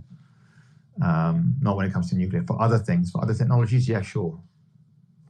But not for this one. I mean, they tend to keep, whatever reason they regime change, they regime change for that reason, but they keep the reason. They never, yeah, you're right in that sense, but not when it comes to nuclear, in my opinion. I just don't think it's safe to do that. So I think they would follow the Libya model. And look where Libya are now. Sparkling jewel of Africa, yeah. Yeah. Unfortunately, this is just, divide and conquer, the colonialist rule. So that's why I'm really hoping and praying that Iran doesn't suffer the same fate. Yeah, because it's even more strategic than Libya, and it's even more central to major regional powers, and it's even larger population, even bigger problem. Yeah, that's a rational thing to be to be scared of. And I think that's probably the most likely outcome, as you said. And I don't know if anybody else here would disagree that complete destruction and like balkanization, I think is the word, or breaking into tribal entities and then them being armed. There's like a central Tehran prince, and then there's like a bunch of outlayers around the group, that maximum instability, so that no one ethnic group or one political group is completely has power, so they can be stable. Well, ideally they want to follow the path to Persia doctrine from the Brookings Institute, published in 2009, I believe, where they essentially do that. They balkanize everything, they balkanize the whole area, give some parts to some, and that's how they can control and dictate that region. And obviously it prevents any sort of deals or strategic sort of partnerships with countries like China and Russia deliberately, so which serves their purpose from a colonialist and hegemonic point of view. So yeah, that's what they want to do. And they'll say it's regime change, but actually they don't. Have you noticed they don't say regime change or we want to put democracy there? They never say the word democracy when it comes to Iran, because they got a prince, they got a monarchy there that they want to install. That's what's funny about it. They always talk about regime change, but they never say it's democracy, because Iran's got a democracy. They've got parties there. They've got an election process there. They've got all that. But they want to focus on women's rights, which they don't really know anything about women's rights in Iran. But they always talk about regime change, but not about democracy, not using democracy, which I think is quite hilarious, really, because we know, and you can see in the West, that there is no democracy in the West. There's no true implementation of the correct democracy. It's just all special interests invested that lobby, and the same powers, the uni parties tend to get into power basically, and that's what happens in these sort of corrupt models. Yeah, I say I used to do political analysis for some of these people, and like all roads lead to feudalism. Basically, you can do the socialist road that goes to feudalism, like with a king. You go to the really capitalist, but then they all become monopolies, and that becomes so. Like you have to have decentralization and individual rights in a society. So if we don't respect them as individuals, and any way we treat them, we're going to have massive instability. It doesn't matter what model we apply, because if you don't respect the individual and they don't have rights and are treated like a human being, you're always going to get a king or a de facto oligarchy. So it's just a bit of a waste of time, really, for citizens. I mean, this is very, very profitable war. We're going to get some new billionaires out of this, but we're also going to get balkanization of our region, which sucks for all of us, I think, throughout our lifetimes. Yeah, I think I personally subscribe to a benevolent dictator or benevolent party that has long-term rule, because if you think about it, a democracy, even if you had a good democracy, if you have elections every 4 years, while you might think it's fair, but you might think it's fair and you're giving an opportunity to all parties and all voices. The party that's been elected after 4 years, maybe they just started or they're halfway through some investment or implementations or infrastructure projects in the country, and they've made trade deals with these partners, etc., that are probably uniquely favorable or uniquely tied to that party, and the relationship is tied to that particular party, and then the incumbent party comes in, the new party comes in, takes over from the incumbent, and then they rip up the whole thing and waste billions of pounds or billions of dollars, and take the country in a different path. And then after that, and they think that's a good way, they think that's the right path, and all of a sudden actually they get again ousted by another party, and so on and so on. So there are and that's in an almost perfect sort of democracy setup. So imagine this sort of current setup. It just unfortunately just for me, democracy just doesn't seem to work in the West because of the lobbyists and the special interests that really just take over the democratic process. Yeah, I push back on that, because I would say that, there are lobbyists in kingdoms, obviously, right? There are special interests in kingdoms. It's the king. And the way that it works is that they always put nepotistic people around them that are incompetent. So you get a hierarchy of not the most merit-based people, maybe for one generation, but his son or grandson will screw it up. That's why no billionaire family in the history of the world ever makes it past 3 generations on average. So like all the wealthiest people in every country throughout history, except for one family in Spain, I think it is 11 generations, but everybody else by their grandchildren, all their money's gone, because it's the natural system of nepotism that comes in with kingships. And it also exists in democracies, like you pointed out, And that's why we need individual rights to push back on monopoly controls and fight back against these systems. And yeah, it's really, really hard, but it's possible. And a kingship, it's not possible. They can just put you down. You know what I'm saying? You criticize king, they just make laws where that's illegal. And then it's impossible to criticize as it gets dumber and dumber and dumber and more nepotistic over time. Whereas in a society, those 4-year changes you're talking about, that gives you an opportunity to get the idiots out, right? Because they're never going to remove it themselves. They're not going to like wake up one day and be like, what am I doing? Like, this is crazy. They're going to just put their nephews in who can barely spell into every position.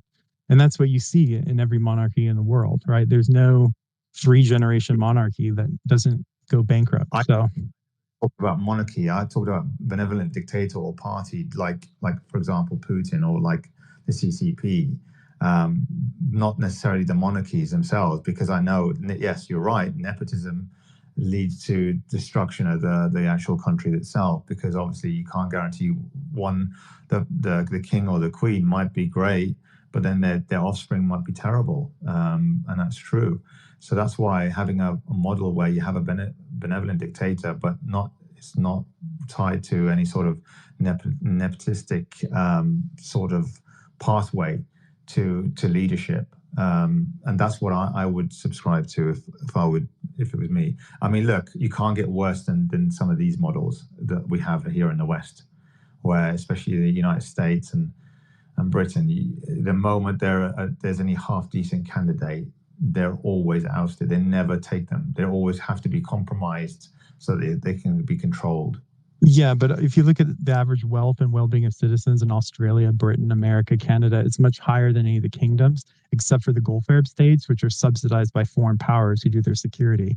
Right? If they had to do their own security and have military states, that'd be very dictatorship-y. So, by the way, one last point I'll make really quick, and I don't want to bore everybody with this, but I would say that and the problem with your system of benevolent dictator is that who picks the dictator? The other dictator.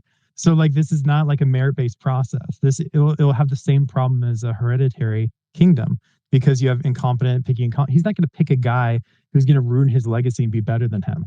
They're going to pick a guy who he thinks is less threatening, which is exactly what they did in a lot of these countries. And by the way, China, CCP had a rotating regional structure for their leadership, and every chair would rotate, and it was supposed to be by merit, so that all the different ethnic groups and parts of China would be represented over 100 years. But what this current guy did is he locked it down, and he hired everybody from his own province. So now you're seeing CCP deteriorating in all these regional structures, and a lot of their economy suffocating from monopolies, just like the US. So they're stagnating, and they're just a younger country because they wiped everybody out in the Cultural Revolution. So they'll run into America problems in about 50 years, 20 years, and they'll stagnate in the same way. So I'm sorry for talking too much. No, not at all. It's good to get a different perspective on things. Like I said, I mean, nothing, unfortunately, when you're comparing current structures or current governance structures from the East with the West right now, we're not living in a vacuum. They didn't rise up in a vacuum. They rised up in the face of colonialism and hegemony, Western colonialism, Western hegemony. So, and they're doing pretty well considering the backdrop that they had to rise up through. So, whereas look, it's no coincidence that these countries like the United States and Europe, they prefer these royal ruling parties that really, they don't really care about human rights or whatever, because at least with those royals, they're pretty stable. They can control them, and they can manipulate them and blackmail them to the point where they can or threaten them to the point where they can say, we can overthrow you anytime we want. And that's what keeps them in check, because every royal wants to continue being a royal and allow his or her offspring to take over the country once they're gone. So it's just that's the lure of these. Again, that's the West playbook. And all other countries, if they don't comply, they just divide and conquer. And they either arm both sides or they, and like if you read Confessions of an Economic Hitman, great book. This is the playbook of the United States and the Western countries when it comes to controlling or colonizing countries and blackmailing dictators, warlords, and really stifling any sort of really beneficial opposition that would allow the country to prosper. It's the complete opposite. They tend to weaken them, destabilize them, to be able to control them, which is what the rest of the world has been facing. Yeah, like a Switzerland model with cantons and decentralized structure works better over centuries. I mean, how many wars have they gotten into, right? Because they force their citizens to actually fight. So then, they have to get militia training, and that's why they have such high gun ownership. So when you actually have the accountability for war in the people who actually fight it, they're much more reluctant to get into wars and dumb wars. Whereas in America, we have a standing army and like 1% of the population. So they can go to war, and then we're going to movie theaters and having popcorn. So like, it's one thing is the practice of the structure. Like America has federalism, but it doesn't practice federalism. It's much more like the UK in practice, with all the power in London or all the power in DC. So yeah, the theory and the belief of America and decentralization of power works. It's just we have to practice it more. And I think the gap in accountability for war between the people who fight it and the people who get profit from it is part of the issue. And that's separate from the governing structure in any country. If you separate the military who fight from the people who send them to war, you're going to have that same conquering problem. So I think that might be outside of the systems we're talking about. But yeah, does anybody else? Sorry to monopolize it. No, it's fine. Do continue. But I did notice that the one person did have their hand up for quite a while. Should we include them here or continue? I didn't see it. Yeah, who? My thing might be frozen, but it's A. Marx, like a Marxist person who clearly has never been to Nepal, where that shit doesn't work. His profile picture's got his hand up. Oh no, on my screen it still shows the other hand. Oh, am I speaking or you are going to have the first one speak? Who is this? Oh, it's a Marxist. Yeah. Okay, no, thank you very much, comrades. Thanks for the opportunity and thanks for the space. Quite insightful, by the way. So I wanted to ask a question, a clarity-seeking question. Because, I mean, they closed, the Iranian government have closed the Strait of Hormuz. So I wanted to know, since you have someone like Marco Rubio saying, we are going to speak with the Chinese government to tell those people to not close the strait. And we all know that how strategic the strait is in terms of the global oil economy and other things. How much leverage does President Xi Jinping have on the Iranian supreme leader or anything, to the point whereby Marco Rubio thinks that if I say the Chinese government must speak with these comrades, they will agree. So does she have any leverage towards these comrades?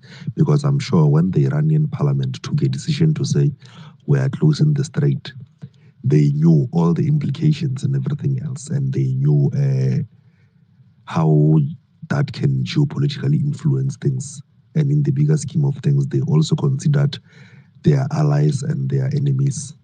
And surely China being an ally and China benefiting from the Strait of Hormuz and amongst other things, I just want to understand how, if Xi has got any leverage to the supreme leader to the point whereby he can diplomatically negotiate with him to not shut down the strait. So that's one of the first things that I want clarity on. Well, it's 50% of oil to China, so they're a huge economy and partners. I imagine they have a shitload of influence. But I don't know, maybe they have enough oil supplies, as I'm sure there's mentioned in past spaces, that they have enough stock where they could strategically for a year or two or months lay off of it, their oil consumption from Iran. So I don't know. Maybe it's a strategic partnership and they do have consent from China. I'm not sure. What do you guys think? Yeah, Simon said that it was that China's got 2 months supply of oil. They've got a lot of oil, so they can sustain themselves for 2 months. And by that point, if it doesn't, if the Strait of Hormuz isn't open before then,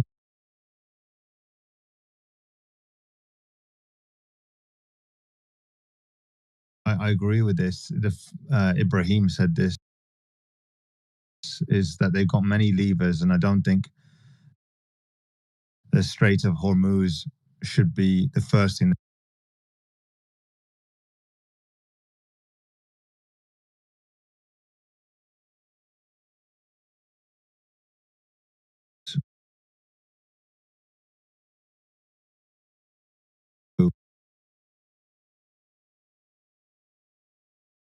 It's United States and Europe, but I don't know about that. But what I will say is,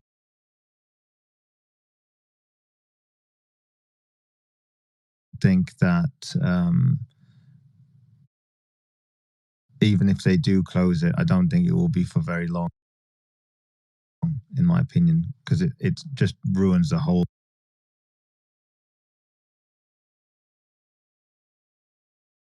rely on stability, etc. So, and businesses rely on stability, stable pricing to function. So this will not help at all. And given the fact that a lot of countries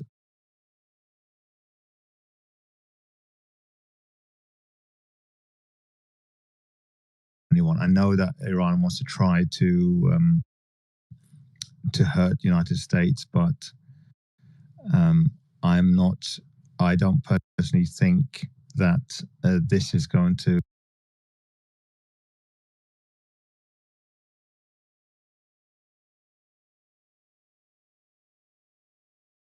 occur to me. I was talking to my friends in Nigeria, and I don't know what part of Africa you're talking from, Marxist. I think, is it the Southwest or South? Anyways, I'm from South Africa. Yeah, exactly. And so what I was wondering is actually, the terrorists hit Africa really hard and Southeast Asia. And so if the oil's cut off for a few weeks, that can really, really increase their leverage with a lot of government deals in Africa, because China's really pushing into Africa and Southeast Asia. So between the tariffs and shutting down the oil and that being jacked up, so all the goods and services go crazy for a couple of weeks or months, that can really help them do regional power in these areas. So maybe there's like a secondary agenda there, where one, it helps an ally because they can go a couple of weeks or months without it.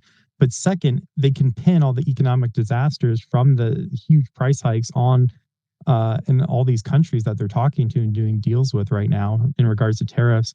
They can leverage that even further, because they've got a lot of new allies because of these current maneuvers they've done. I mean, on the other hand, South Africa, I mean, we are a BRICS country, so I don't know what's the deal now, but I thought perhaps if these comrades of Iran are diplomatic, they can say, we will close the Strait of Hormuz, but we are not going to close it for BRICS countries. I think that can also be something that harms the West without harming the global South and its allies, or its strategic allies. I don't know how they could implement that, right? Because I think because if they close the strait, I don't know if they can let ships through, because the Americans could easily target those and say, hey, you have to let all the ships through, or that. You know what I'm saying? Like, well, to be honest, in theory, they can. I mean, they can control that, because they'll just target the American ships. And remember, Iran has got an underground marine base, Navy base there in the Persian Gulf. And they have underground UUVs, basically unmanned underwater vehicles and drones, which really are, I've heard they're pretty effective. They're pretty as effective as their drone that they have. So they could selectively target American ships and just allow, and there's already right now Type 815 and 855 Chinese warships there in the Persian Gulf, just sitting there monitoring the situation. They could resume, they could usher in their ships or the BRICS nations' ships, and Iran can deter the American ships or the NATO ships. So because they have the dominance in that in the Strait of Hormuz, because they have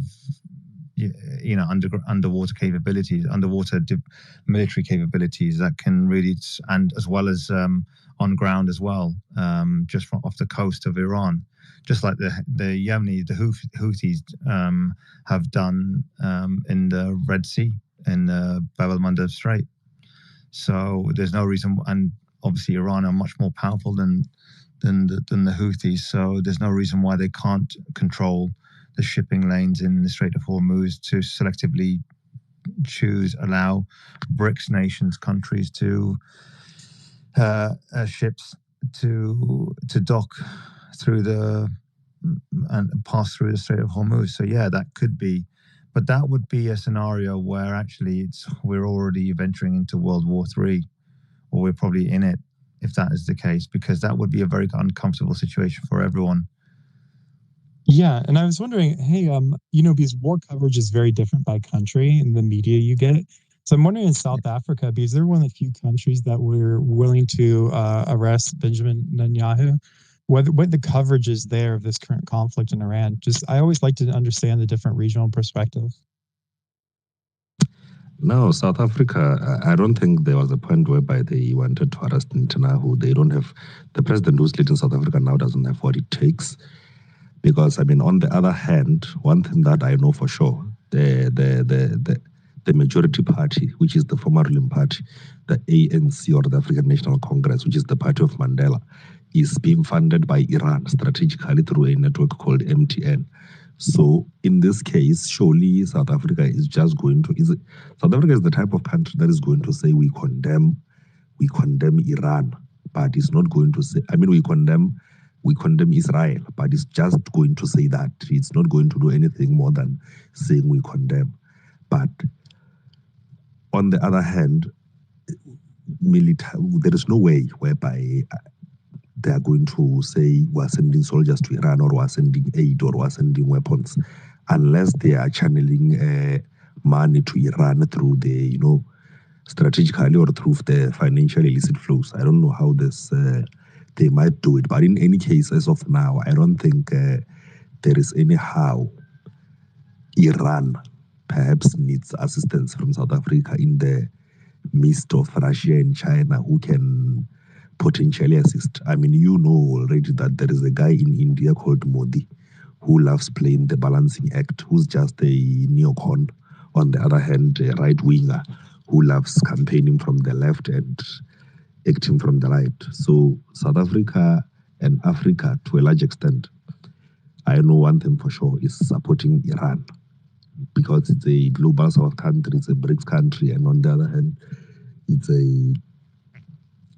normally, even if you check some of the security, the voting at UN, you never find that majority African countries in their majority vote in favor of Israel. They are, except for a few liberals who are leading the African states, but that's just the perspective from now on. And on the other hand, I also want to maintain that there can be a regulation there on the Strait of Hormuz that, okay, this is the selection of ships that we want them to pass through the strait. Because on the other hand, I think we can also make a different analogy with the Suez Canal. Remember when Egypt nationalized the Suez Canal in the 60s? I think the president at the time was President Gamal Abdel Nasser. He would sometimes even say, we're closing the Suez Canal, or we're regulating who can pass. And then that would affect Britain and some of those countries in Europe who align with the Western imperialism and some of the G7 countries. So it's something that can happen if these Iranians really know how they can harm the US without actually harming the global South countries and their strategic partners in BRICS. So far, that's what I think. But I think we can discuss, comrades.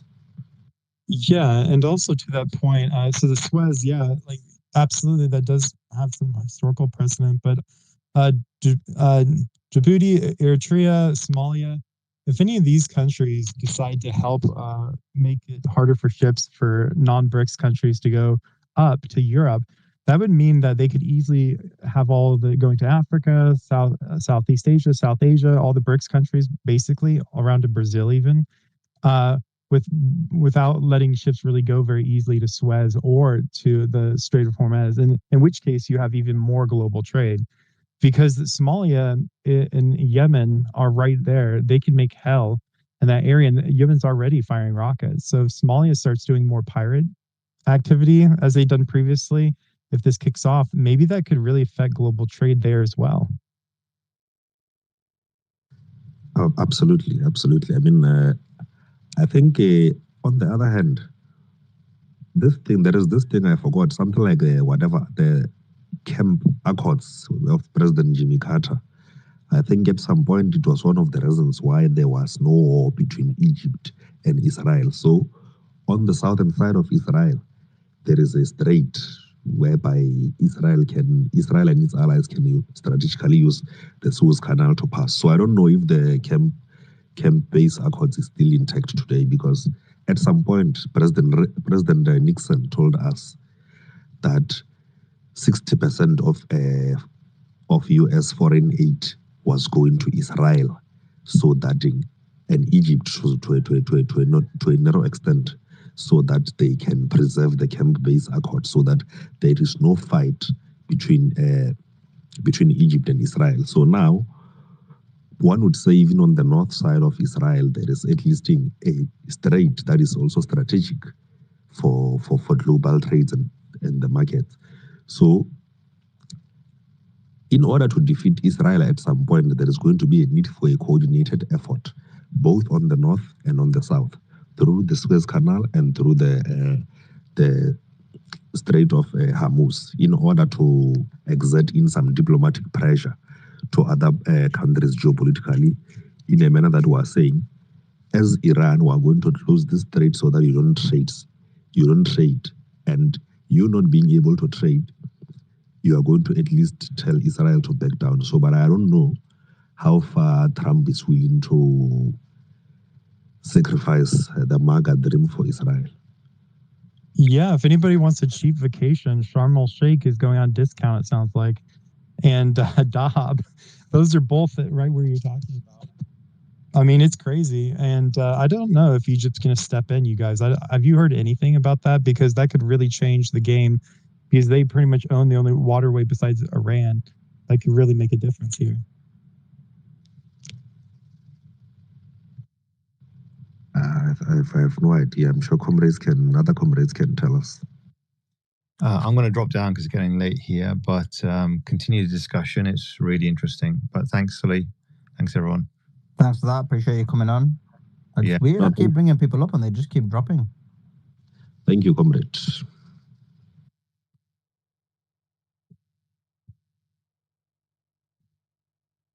Should bring some people up. That's really strange. Are you with any of the South African parties by any chance, Marxist? I was expelled from my former political party. You remember the South African president was at the White House with Donald Trump. Yeah. And then he played a certain video of that leader of a political party singing "Kill the Boer, Kill the Farmer" in the stadium. That was you? No, that guy is the one who expelled me. He expelled me here on Twitter. Oh, okay, that's way better. Yeah, okay, great. I was gonna say, you're the one in the video? Like, no. Yeah, okay, I get it. So before that time, were you actually in government though? Like, or were you just helping from a party level? No, I was a party member. I'm 24 years old. I'm just a young guy, comrades. So I'm a student. I was a leader of the student representative council at college around that time. So I was one of the people who was built in the branches of that party. But we knew that it was That guy is just too extreme. And by the way, he's a liberal to some extent. So I'm glad that he expelled me, because I'm no longer obligated to vote for some of the nonsense that he does, because he's quite a nonsensical guy. But I'm sure very soon we are going to join a political party, and there are elections here next year. There's elections of municipalities, so we are going to be standing or running as the local councillor in my ward. It's part of governance, by the way, local government. Yeah, I mean, that's where you get shit done. I mean, I've been in South Africa a few times, and yeah, I've heard those. I went to one of those events where they have all the red shirts. Yeah, it was interesting, and I heard a few of those chants. But yeah, no, it's interesting because Africa does play a pretty big role in this conflict, because it borders, like we just said, Suez, all the major trade routes. And as Somalia kicks off and Yemen is on the other side, that can play a huge, huge role. As we saw during COVID, even 1 day delays. We're talking about, like, if they just hold up ships for a day or a couple days, that would affect all of our prices, basically. Absolutely. And if you check, if the Suez Canal is closed, the only way to go from west to east will be through South Africa. That's the geopolitical importance of South Africa, by the way.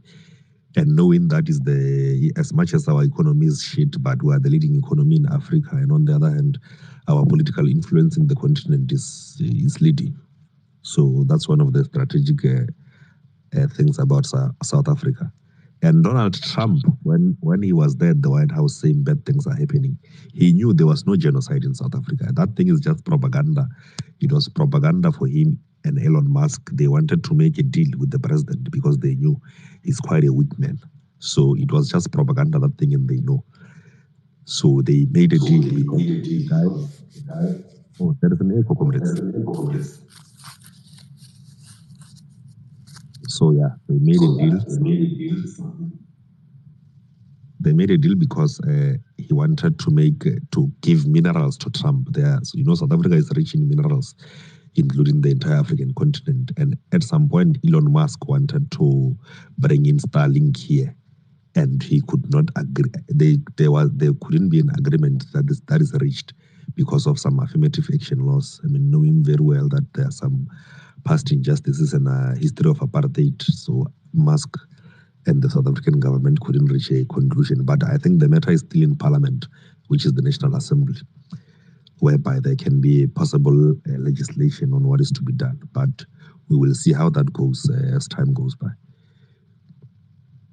Appreciate it. Let's bring in Godfrey. Godfrey, jump in. What's your thought?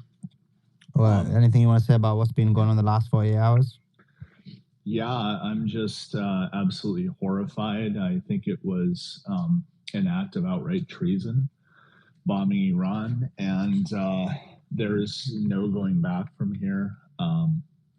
We are at a precipice in America, and I'm absolutely spooked. I mean, I wanted to comment earlier. I was driving, and I was in bad service what Joa was saying, but I agree with Joa. I mean, I think that if they go to war and they put troops on the ground, there will be civil unrest in America, like very much so.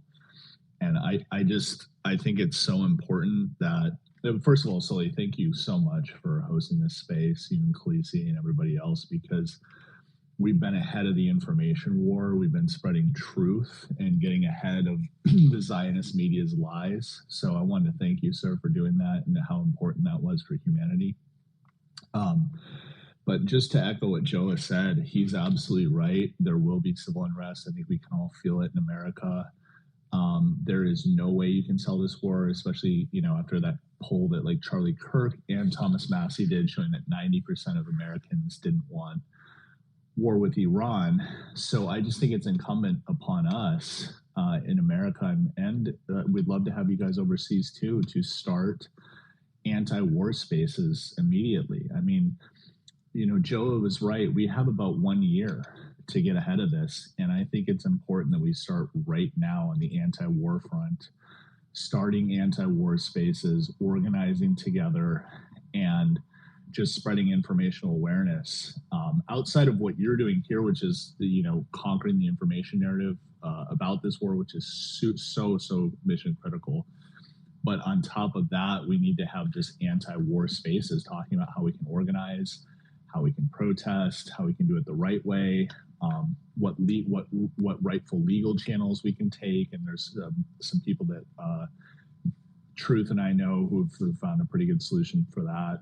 So yeah, I'm just spooked, honestly, Sully. I never thought we would see something this insane in America. I did not prepare myself for this, and I was, even in my current stance on Trump, I thought that he would have played this differently and stayed out of it. But now things have changed, and yeah, I'm spooked. So thank you, sir. Just a question on that, because you did mention what Joe has said. I mean, we've seen the protests. Look, in the UK, we always have huge protests, but our protests in the UK would be like people protest. People from the UK are very different to the people from the United States of America. People from the UK will protest, like we have like 1 million people will turn up for a protest, 1.5 million people will turn up for a protest. But our protests are rarely like the US protests in terms of anarchy and these type of things. The riots are a different story. That was perpetuated through social media, but actual real protests, they never ever accelerate that much. But in the US, I've noticed that actually there's such high emotions about things that protests do sometimes end up becoming a lot more anarchist in certain elements. Now, when I look at the US and I see the pro-Palestinian protests, of course, they've been quite big. But what I'm noticing is when it comes to the pro-anti-war voices, they're a lot more larger. Now, why I'm like explaining that is, I do foresee a scenario where these anti-war protests start becoming more frequent and bigger in the United States of America. You're going to have the administration become tyrannical and start using various powers, whether it's the police, whether it's the National Guard, or whoever it is, and start basically sending them in to attack the protesters. Obviously, in the US, you have the Second Amendment, which is basically there to fight against tyranny. What's the chances of that all of this accelerates to such a significant manner where you do end up having something like what Joe was afraid of, which is possibly like a civil war or huge amount of civil unrest that does lead to civil war?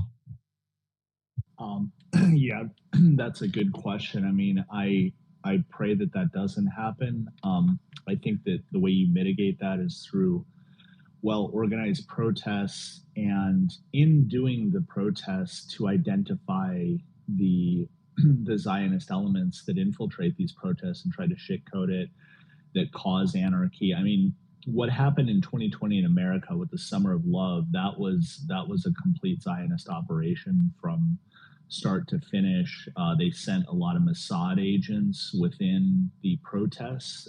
They were organizing the riots. They were causing people to burn buildings. I have my own theory as to why the police stood down. I think they were threatened with RICO statute charges for corruption if they dared to interfere with the riots. So I think the most important thing that we can do to prevent that is identifying who these people are in the protests, kind of marginalizing them, focusing on making the protest peaceful and getting rid of any of those elements ourselves in a peaceful way. And you know, there's a lot more to it, and that's kind of what I would like to discuss, because it you know, just what you're saying with like the Palestinian protests, they've already started to shitcode it. They've tried to transcode it. They've tried to bring in the trans people to shitcode the Palestinian protests. They brought in the anarchists. Antifa might as well just be contracted by International Zionism. They are, in fact, they're paid by George Soros. So it's very complex. I don't have a simple answer for you other than that we have to prepare for that and war game for that in the protest itself. And yeah, it's a larger conversation. I mean, and as far as the Second Amendment, you know, Americans do have a right to organize in well-regulated militias and organize together and bear arms in a protest. So I do encourage people to do it the right way. with responsible people. I know some of them on here and through my interactions, but to be careful in doing so. In my preference, it would just be a true protest, just to gain awareness and to bring people from different sides of the aisle together. But I think that. Sorry, that's a long-winded answer there, but I think the thing is to discuss how to do it before, so you can eliminate those bad actors that will shitcoat it, from Antifa and like the trans crowd and others that will try to really kind of shitcoat the protests and kind of find a way to distance yourself from them, because that's exactly what they're used for. They're used to just demonize the protests and the movement in the media. So thank you. I appreciate that. And I mean, where do people go from here? Because you basically got a scenario where, as you said, I mean, you sound extremely disillusioned. You'll be an example of many people who feel disillusioned. Where does the West go from here? Where does the US and UK? The problem with UK is we're like so reliant on the decisions of the US that it's just like nobody has autonomy. And so, but at least with you guys, you have the opportunity to impact direct change in the terms of as much as you can within the Zionist framework, which is minimal anyway. But like, what's the sentiment like in the US? Like, you sound quite disillusioned. What about the rest of the Americans? Well, I think Americans are just exhausted by these endless wars in the Middle East. I don't think we can endure one. Just to give you some hope, I don't think you can sell a war with boots on the ground here. And if they dare try that, like I said, like you're saying, there will be mass protests and likely civil unrest. So the Americans that are staying quiet now will start to come out of the shadows if, their loved ones, their nephews, their cousins, their children are now sent overseas to fight in this war and die for Israel yet again. And what gives me hope are those polls that Charlie Kirk and Thomas Massey did, showing that 90% of people in America don't, and I know they're straw polls, I know they're not very scientific, but, and obviously some of the people are from overseas, but it reflects the zeitgeist nonetheless and shows that people in America do not want another foreign war, period. So, I don't think people are as disillusioned as me right now, but if these strikes continue and once the first U.S. serviceman dies, I think there will be a cascading effect. Honestly, I think all it will take is one U.S. service member to die in active combat over there, and it will ignite a fire in this country. At least I think so. I could be naive in saying that, but just what I'm seeing on X, and everyone on the panel, correct me if I'm wrong, I don't think there's, outside of like influencers, which honestly, many of these influencers are part of the American intelligence community, and they're actually part of the Mockingbird Media 2.0. They're not even real media personalities. They're completely astroturfed to push the military-industrial complex. So outside of these influencers who are CIA and Mossad, obviously a lot of them are Mossad, like that self-medical lady and others, I don't think there's any real appetite for this war. Maybe some in the boomer community, maybe, but outside of the completely astroturf Zionist media, I don't think there's the support for this war exists. So yeah, my thing is that while I'm disillusioned now and I'm vocal about it, I think that once things get more serious in the Middle East, the entire America, they're going to awaken a sleeping giant in the American public. And if they dare try to send troops in the ground, there will be mass chaos in this country. And I can say that with full confidence. And not that that's a good thing, but that's just the reality of what we're dealing with in America. And I actually do work on with some polling firms and stuff, and they do reflect that, right? So about the last 4 years, and a big part of the coalition with Trump was an anti-war movement. Now, people looking back at that have regret or different views, but at the time, he was saying, cut the Pentagon in half, we're going to get all these stupid wars. Like, that was very clear in the messaging, and that's what a lot of voters had in their mind when they voted. And if you look at the polls since then, they're consistently anti-war. They have to frame it towards, you want them to have a nuclear weapon? Like, that's the phrasing they have to use. If they don't use that phrasing, the support is incredibly low, which is why you never see them on CNN doing anything but nuclear, or Fox, all the mainstream media. And as you pointed out, also the social media accounts that are affiliated with agencies, which, by the way, has been a problem in independent spaces and third parties for over 70 years. We have these people we call the Hatch Act people, which means the Hatch Act, if you're in a federal job like an intelligence agency, you can't do certain things on a political party. And, so they have to identify themselves to us. And there's like a lot of them. It's like, I've worked in all 50 states, and it's very common you run into these people. And when I was doing some protests in Portland, some of the big protests over the last few years, you often run into these Hatch Act people. You're like, hey, I know you can't even work for me. What are you doing here? And so you run into, they'll get rearrested 50 times and let out. So it's a very small group of people who are violent at these protests, these anti-war. And if we can just get them, instead of 40 times being released, repeat offenders, it's really I'd say a fraction of 1%. And then on social media, they use these specialized questions to give this false impression. It's like manufactured consent. And you're right. I think if they did a fair poll of the American people and asked them real questions in a couple different ways, they come up with a clear result that they don't want war and they don't want boots on the ground. And you're right to assume that there will be momentum. In all 50 states, independents are the second biggest party, not Democrats or Republicans. It's always independents are the second.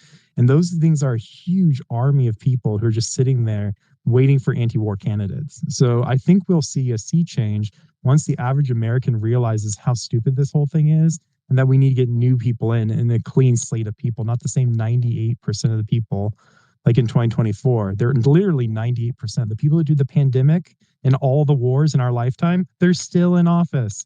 You can't have the guy who did 7 wars fixing the wars.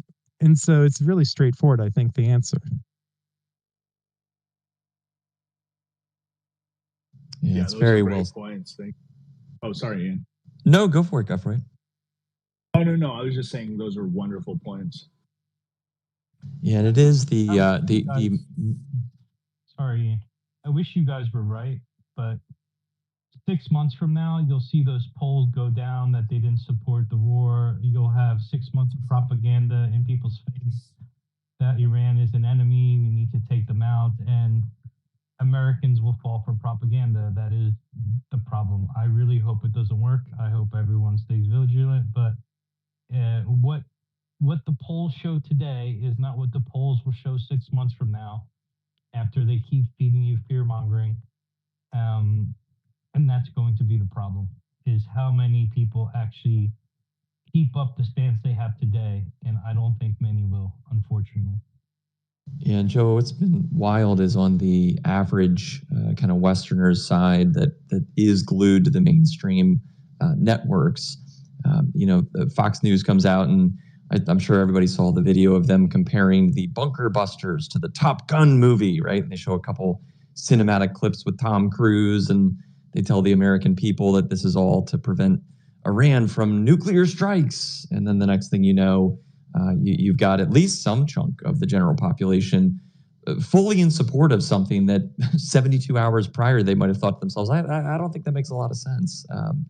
And so while I think spaces like this are certainly doing an immense amount to kind of combat that narrative, there's certainly a massive chunk. And I'd be curious, I know that we've got Richard up here. I'd be curious for his thought on maybe a year or 2 years ago, what percent of people were maybe awake to some of these realities versus plugged into the matrix, and maybe how those percentages have shifted, right? Is the grip of the mainstream significantly shrinking, or are things like big tech, while we might be able to get some of our ideas out there, is big tech at this point, also affecting the boomers and kind of keeping the status quo in terms of narrative control? Richard, you want to jump in? Sure. I think it's even more Machiavellian than what most realize, and there's a huge amount of merit to what Joe has said, but in a more sinister way. I agree. You'll see the polls go down. You'll see sentiment starting to ease up on the hypersensitivity about Israel's war with Iran. People will start to supposedly, side with Israel and this nuclear weaponry deterrence operation.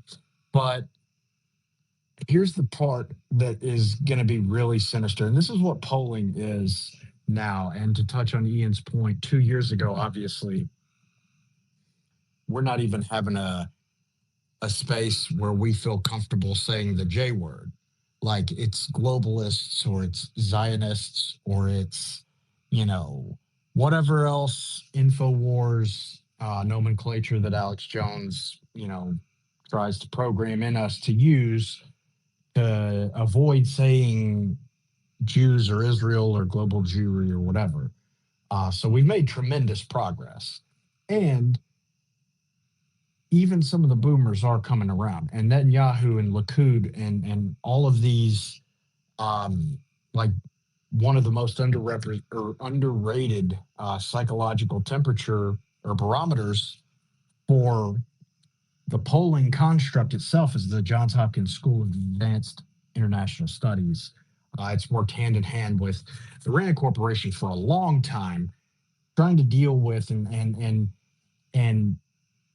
pervade or hit the right note for the American people that resonates, or at least they can make us believe resonates. And that's the distinction. And that's what's so Machiavellian about this, because while what Joe has said, I think he's absolutely correct. You are going to see exactly what he described reflected in the polls.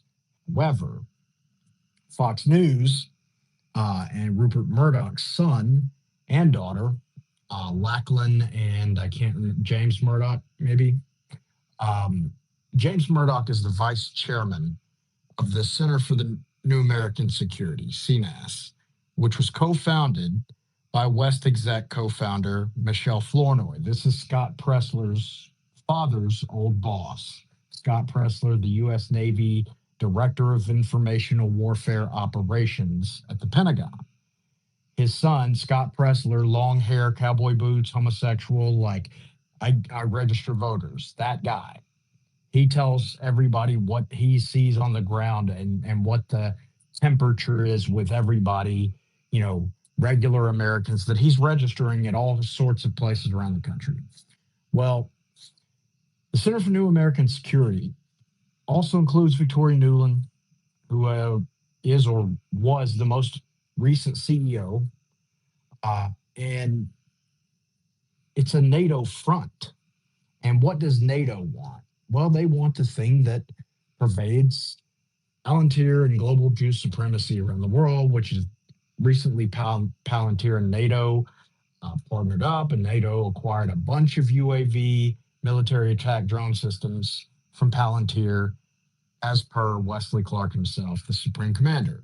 Well, unfortunately, the Johns Hopkins School of Advanced International Studies and Center for New American Security are going to try to push this narrative that the polls are going exactly as the way that Joe has said they were going. All right. The psyop is not that people are buying the propaganda. The propaganda sucks. Like, it's actually getting worse. Their ability to convince the American people that defending Israel or fighting another war on behalf of Israel and risking more Gentile American lives for Jews is a good idea. Like, people are over that shit. They're still pissed about COVID. They've recently learned about 9/11. They also know about the housing crisis. They also know about Israel's collusion with the CCP and selling our military arms systems and our avionics to the Chinese. Like, they know this shit now. So eventually, people are going to say, I don't give a fuck if Iran attacked Israel unprovoked. When are we getting, accountability for COVID and the extremely authoritarian lockdowns that were proven not only that you were wrong about everything, but that you were lying about everything. And they also know that Palantir was directly involved in that lie. They covered up the efficacy of hydroxychloroquine. They hid the toxicity, especially the nephrotoxicity of remdesivir, because they had a contract with Moderna to optimize vaccines productions, and they had been working on a 5-year facility to build out AI R&D based therapeutics development with Roche and Bayer.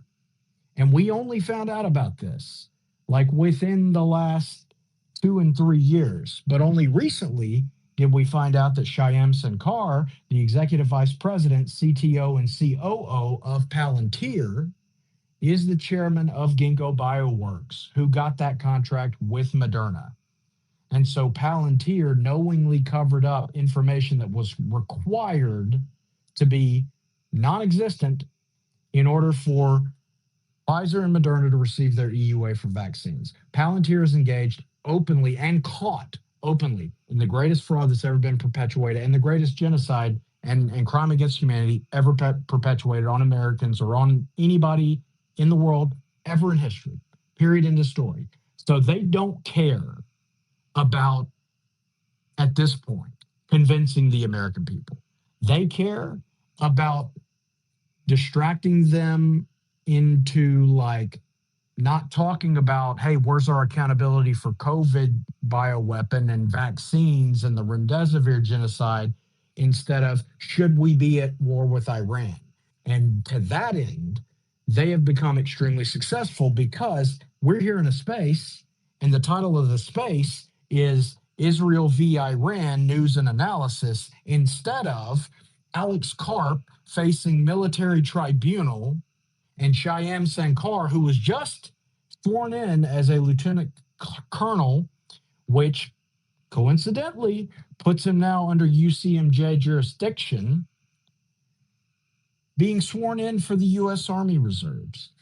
And they've succeeded to that end because instead of talking about what matters, we're talking about Israel and Iran under the guise of nuclear disarmament of a terrorist regime that they're trying to go in and install their Zio-controlled homies atop and remove Khamenei and build their central banking apparatus.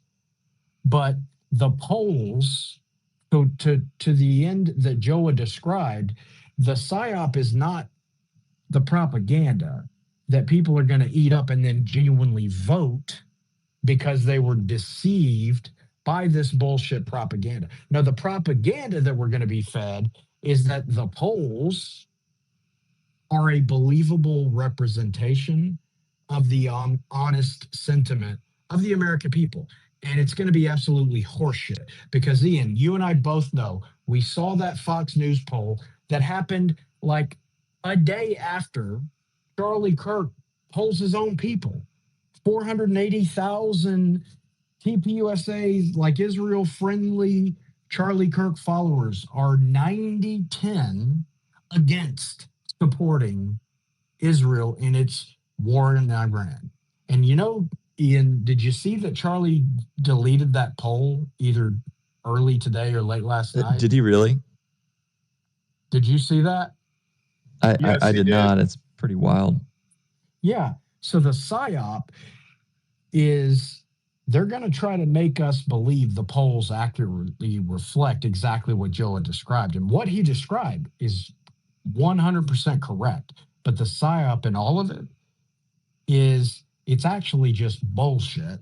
And they're trying to make us believe that Americans truly were fooled by their propaganda once again because they're the masters of deception. And to Godfor's point real quick, and I'll shut up. I agree with what he said. I think, Suleiman, like, since you're talking about like the UK and London and Europe, kind of US is a leading indicator for what the, policies and procedures the UK is going to adapt or adopt rather, right immediately after. I think for America, the next key and most crucial step is to develop the protective networks to protect our own who would stand in uprising against a clearly like rogue, gone off the rails, adversarial, foreign loyal, tyrannical government. And yes, however, whatever screening mechanisms that you have to do to avoid Antifa people and bad actors who genuinely just want to do anarchy and commit terrorism and all that shit, like whatever needs to be done to screen those people, then let's figure that out. But the protective networks, I think, have to be developed first, because the only thing, in my estimation, that is keeping people like from already having formed these legally not only allowed but obligated militias, well-regulated militias that our framers said we as American citizens had an obligation to form in response to a tyrannical, antithetical American government. We have to be willing to protect the people who would willingly and courageously stand up in that breach. And so, because nobody wants to be the lone guy who immediately within minutes, the FBI sends out, and outnumbers 15-1, and he's neutralized in seconds. And that guy's not even gonna what's he gonna accomplish? Like nothing. He's gonna be made an example of. But if somebody is successful at whatever operation they would focus the entire apparatus against that person. And the only way that these people have gotten into power and sustained their power and grown their power is they've had these same protective networks, whether it's bribing judges, buying off law enforcement officials, or basically having their own, we take our person and we hide them, or we fly them back to Israel, or we send them to some non-expatriation country or non-extradition country. We have to be willing to do that. And that's what needs to be put in place first before we start talking about, any kind of 2A blood of, patriots, tree of liberty type shit, if that makes sense. I don't know. I'd be curious as to you guys' thoughts. Yeah, no, and look, I've long thought that the entire idea of kind of patriots taking up arms and marching down through the streets of various cities in protest with any interest or intent in any kind of kinetic violence, I think is a fool's errand. I think it's a lost cause. And if anything, if we think about these things logically, all it would do is play right into the hands of the very people that would love for, let's just say, more radical individuals to give them justification to try and take away the rights to bear arms in the United States, the rights to protest, the rights to free speech, all those other kind of things. It just gives them more ammo to justify to the masses that, there's radical, dangerous terrorist cells, right? You can see how the very idea of standing in opposition to this machine would merely be labeled as extremists or terrorists or what have you. And so I think that's obviously the wrong approach, and therefore advocate for, kind of peaceful, righteous, honest, transparent, and at the end of the day, it's kind of righteous indignation is maybe the best way to think about it, right? There's no legal or moral justification to put your neck on the railroad tracks and to allow a tyrannical oppressor to, step on it with their boot. That's not justice. But we do need to be kind of intelligent and clever, because we know that the machine that we're in opposition to is obviously always going to be that. But so very, very well stated there, Richard. I know we got a lot of other hands. Let's go to Jay and see if he's got some thoughts on what Richard suggested or other topics around this issue. Hey, what's going on, everyone? Thanks, Sully, Ian, Joa, everybody. What's up, Levi, Truth? Hope everyone's having a good night. Richard, you hit on definitely a few important points, I would say, about organizing locally in your own community, making sure you know who's around you, and making sure everyone understands, where I guess everyone's at, so you find some common ground. But in addition to thinking about the side about protecting yourself and taking up arms, I also think it's important to be proactive too.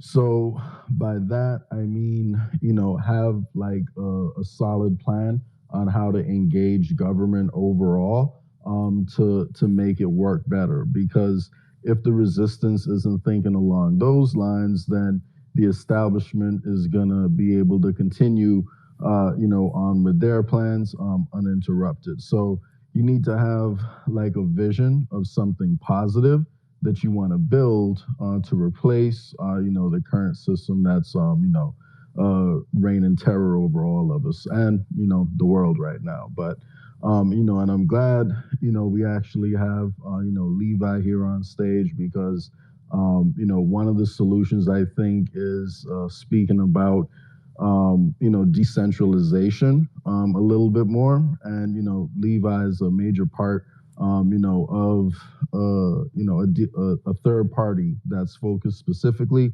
on decentralization and anti-corruption at the moment. And I think it's time that the left and the right focus in on areas of common agreement and try to make progress on that, and then leave some of the differences aside. And the decentralization, while still maintaining a common goal, the anti-corruption goal, is, I think, a pretty good place to start. And, the transparency, in government is part of the problem right now. So, if I could just pass it off to Levi for a quick second, so he could talk about that. But I think organizing a positive vision and, organizing around a positive vision and what we want, the country to be, I think is something, we need to keep in mind as we're pushing back against the current system, because the current system depends, completely on compliance. If one day people decide, they don't want to comply and people, do a mass protest and mass non-compliance and, whatever way they choose, and there's like a specific ask and a specific goal in mind, there is a lot of power with the people. But Levi, you were dropping some great knowledge earlier, but can you speak a little bit more to the transparency, that we, the people, wants to add to the political process? Yeah, no, absolutely. And don't worry, guys, I didn't ask him to say that. He's just a good leader as well on this issue. And basically, I was going to say really quick is that transparency at the local level is completely possible. If you run people and you say you have to fight corruption in order to be our candidate, you have to open up those budgets and see where all that money's going. That's how you change the war machine. That's how you change big pharma, the ags. The ways we're getting screwed is with our own money. That's what people forget. It's not this like foreign entity completely. They always use your own budgets against you. So anti-corruption is not the most important issue in the country, but it's the first issue. In order to solve any problem you want to solve in America or Britain or Canada, you have to change how the money works. So unless we start grabbing back the National Guards at the state level, we're not going to be able to pull back half of the military that they use, or even 70% of the military that they use, which isn't even legal by America's own laws. If we don't start pulling back, budgets to the city and from New York City to LA on what Google's doing and on the social media bullshit that they're running, we're never going to get control of the narrative, because all the profit and all the incentives are towards the establishment. We can change these things. They are within our grasp. All we have to do is get each other's backs. Like people on this space, we all have diverse views. Some of us are Republicans, some are independents, some are more liberal. And there was a Marxist guy here just a minute ago.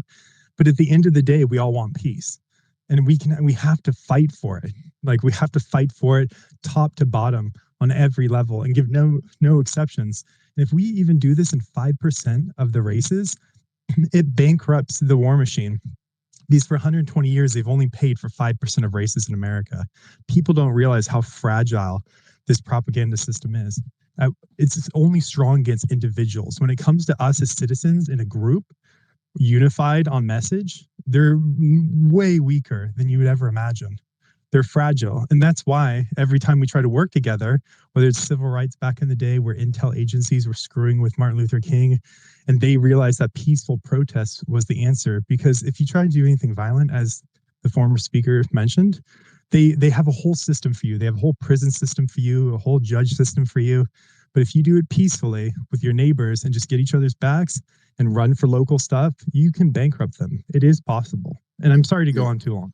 Yeah, no worries. And, real quick, on that system you just mentioned, that's being built right now, to, kind of oppress us and keep us, unorganized.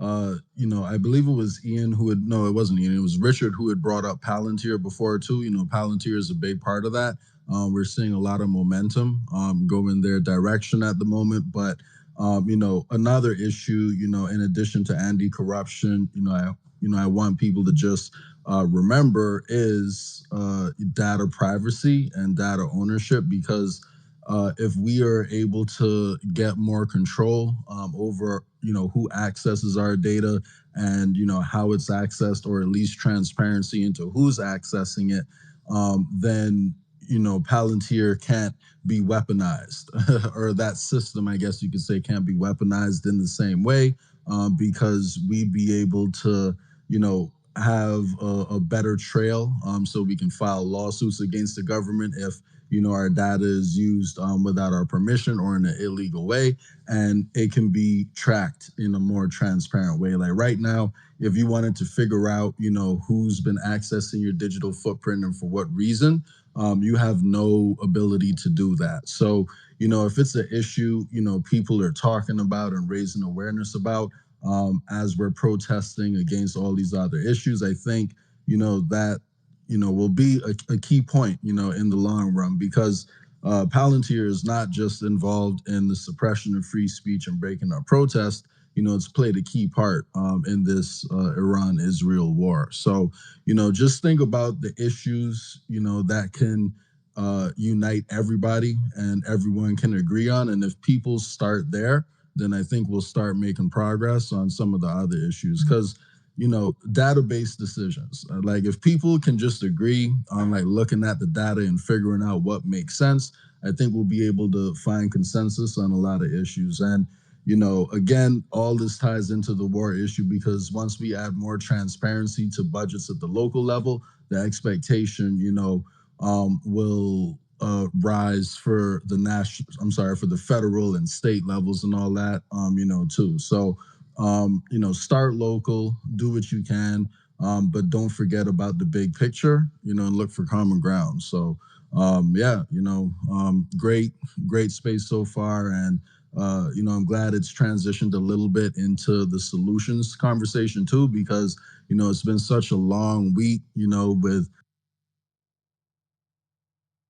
we got to make sure we're focusing on what we want to build after this is all said and done. Yeah, it's very well stated, Jay. And next person. Yep, thank you. And yeah, of course. And look, on that front, just for everybody's order of operations, let's not forget the fact that that Palantir announcement, which I think the machine thought they were going to be able to throw out without a whole lot of rejection and resistance, when people like those in this space started to make quite a fuss about it. Let's not forget that it was just 24 hours after that the Elon Musk and Donald Trump fiasco and Tweet Fest came out. And so you can almost see how, and then just in the blink of an eye, that entire argument and debate just went out the window, even though it was about the Epstein files and everybody should have kept that top of mind for weeks on end, right? So you can see how these things then play immediately into the war front. We then go from that into the U.S. striking Israel, like the continued chaos at every turn that they throw at us to try and keep us like a dog chasing a ball, and to keep the masses kind of, perpetually blind to critically analyzing any of the most important and significant issues, which, Richard just laid out a whole bunch of them.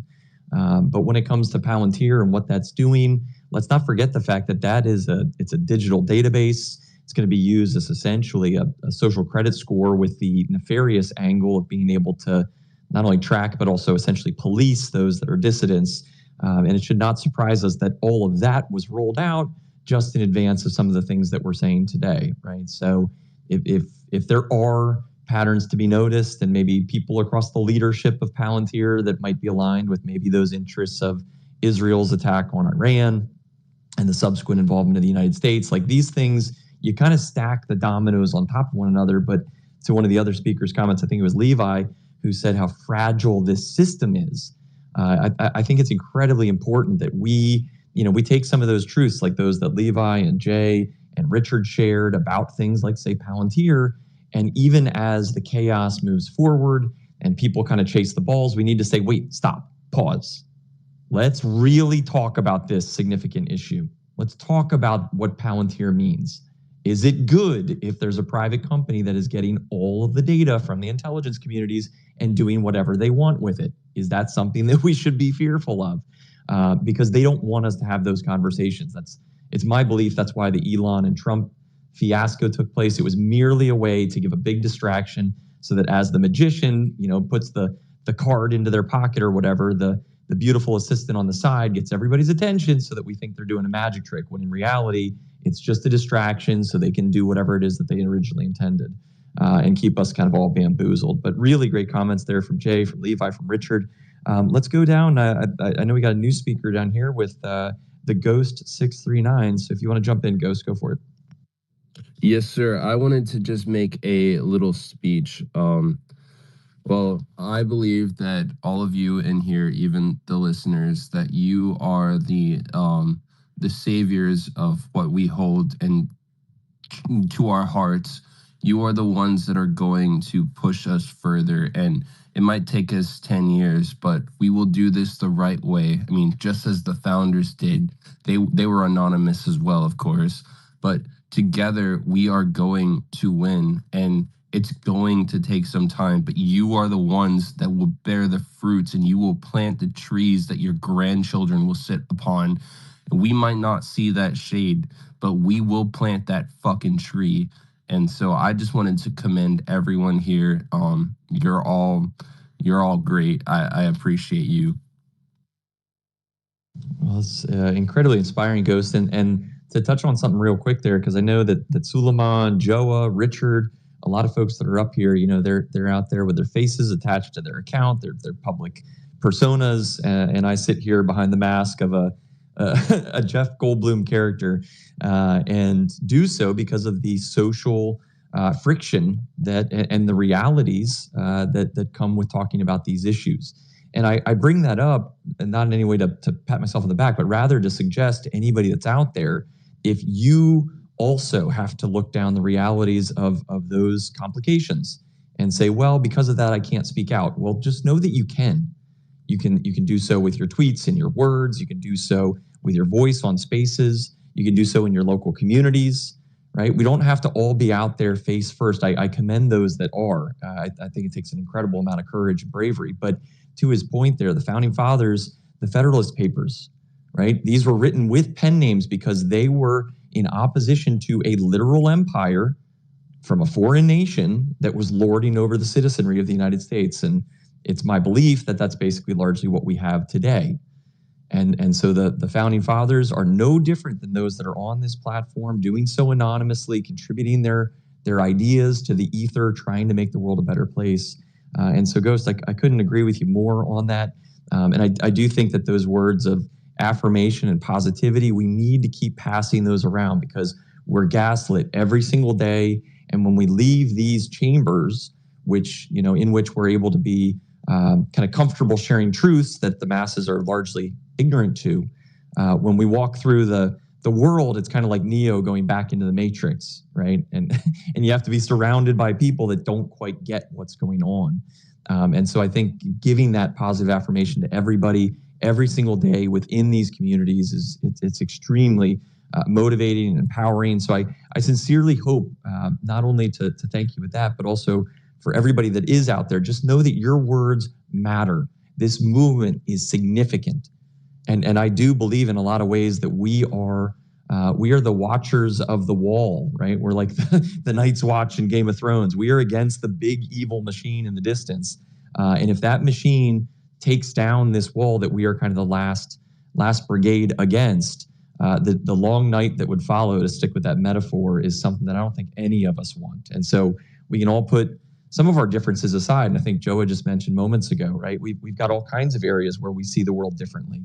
But we all value humanity and freedom and liberties and the things that people a long time ago fought to not only ideate, but also to build. And so they are ours to stand for, and they're also ours to stand aside and to allow to basically wither, right? And I think it was Kennedy who said, all that takes for good or for evil to triumph is for good men to do nothing. And so we have to do something. And that's what we're doing here. And that's why lots of love to Suleiman, holding these big spaces, and anybody and everybody that's continuing to contribute to this endeavor. So very, very well said, Ghost. Let's go to Mr. Pete. Mr. Pete here. Good evening, everybody. Thanks, Suleiman. Everybody's been co-hosting. You guys are doing an amazing job, and the information coming out is so valuable. I just want to speak real quick to Godfrey, or Godfroy. I'm not sure how to say it, but anyways, I'm a boomer, and I'm 73 years old.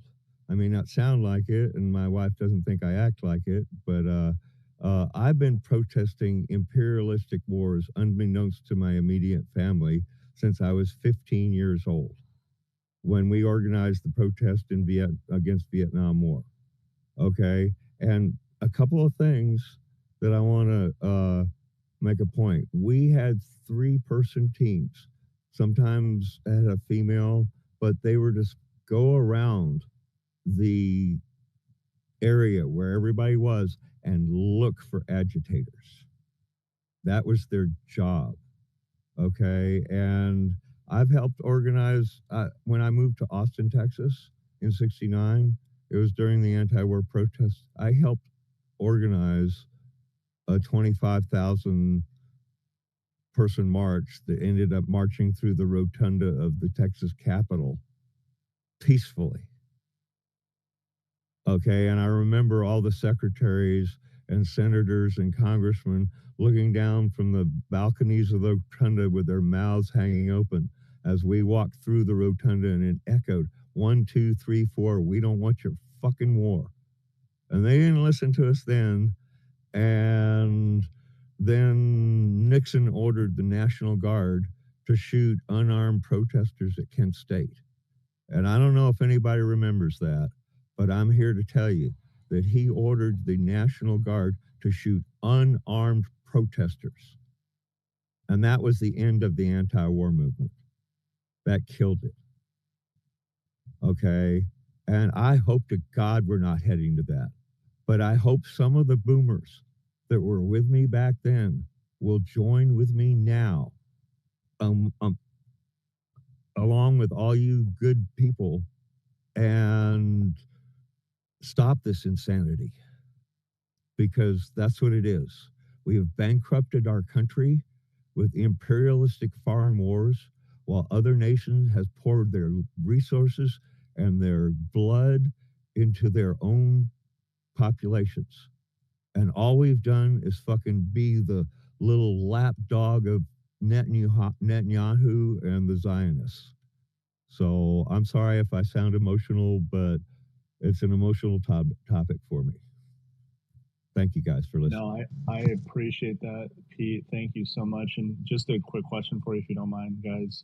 Do you find that a lot of boomers, you're seeing are starting to wake up finally to either the Israel question or just the you see the protests, the No Kings protest that just happened.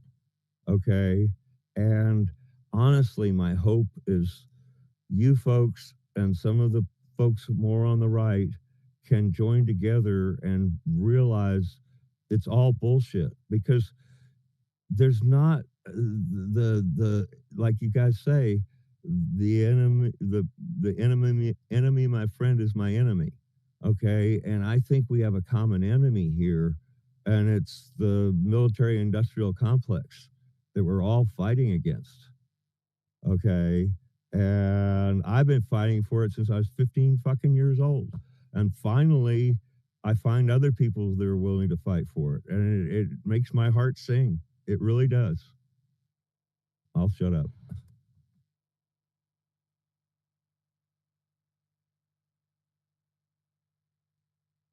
Godfrey, did you want to comment on that?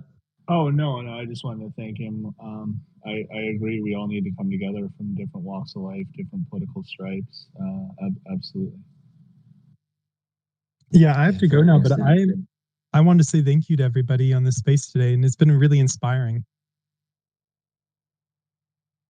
Well, and thank you, Levi. I know you've been in here. And Levi, before you go, yeah, sorry, Ian, to cut in because I didn't want Levi to just go just yet. Did he jump off already? No, I'm here. What's up?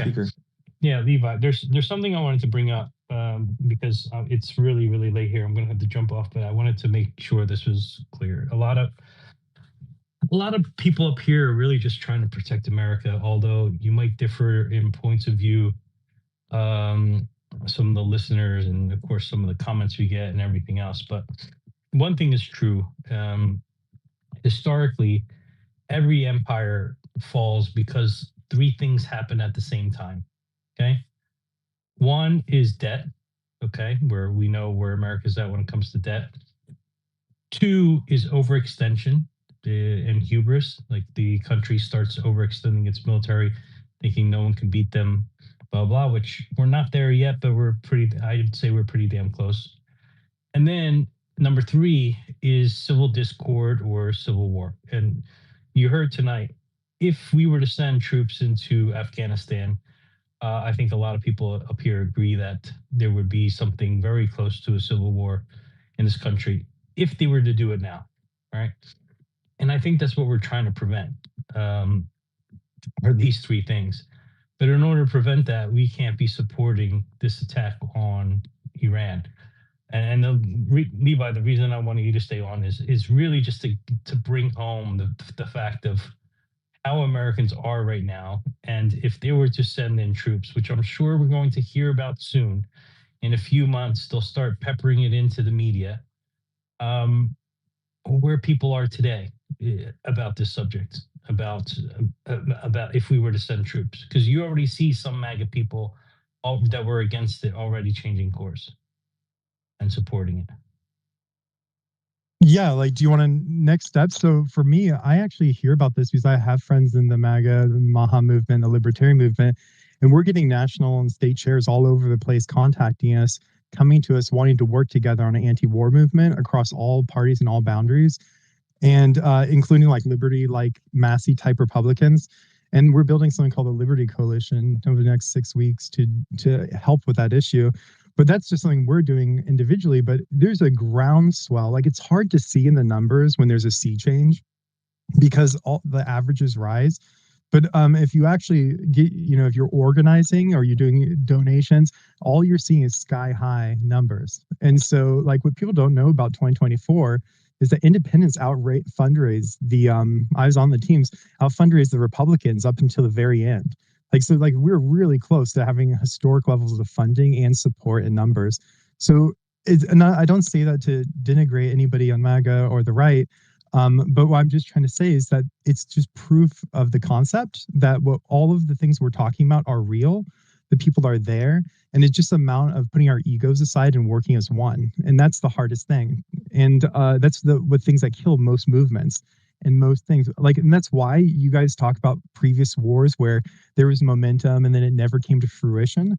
It's because of those ego battles between the leadership. And so what we're trying to do is get all the egoless leaders together to do an anti-war movement that's decentralized and can last through decades, not just for 1 year, not just a flash in the pan, and then they just do another war, in the next year. Yeah, and one thing you mentioned, Levi. Sorry. One thing you mentioned, Levi, is Massey. If you look at what Trump wrote about Massey today, you see who is truly the only American politician left that is working for America. And I really hope people support him, because when a president goes that heavy against a politician, it's because he's a threat to what he wants to accomplish. And I hope people see it for what it is. Yeah, 100%. Massey's our future. He's a pretty young guy, so he'll be around. And also, he's already survived an AIPAC attack and a Trump attack previously. They already primaried him before. He's a very strong base, and we will be supporting him. But you're right, and we need 100 Masseys in every state. That's what we need. We need thousands of these people, and they all exist. They just never been given an opportunity or a chance. That's why we're working to get free ballot access. People like Jay and all these people around the country, we have all these leaders standing up together to try to make it free and easy for people to run, because there's good leaders. They just don't have a lot of money.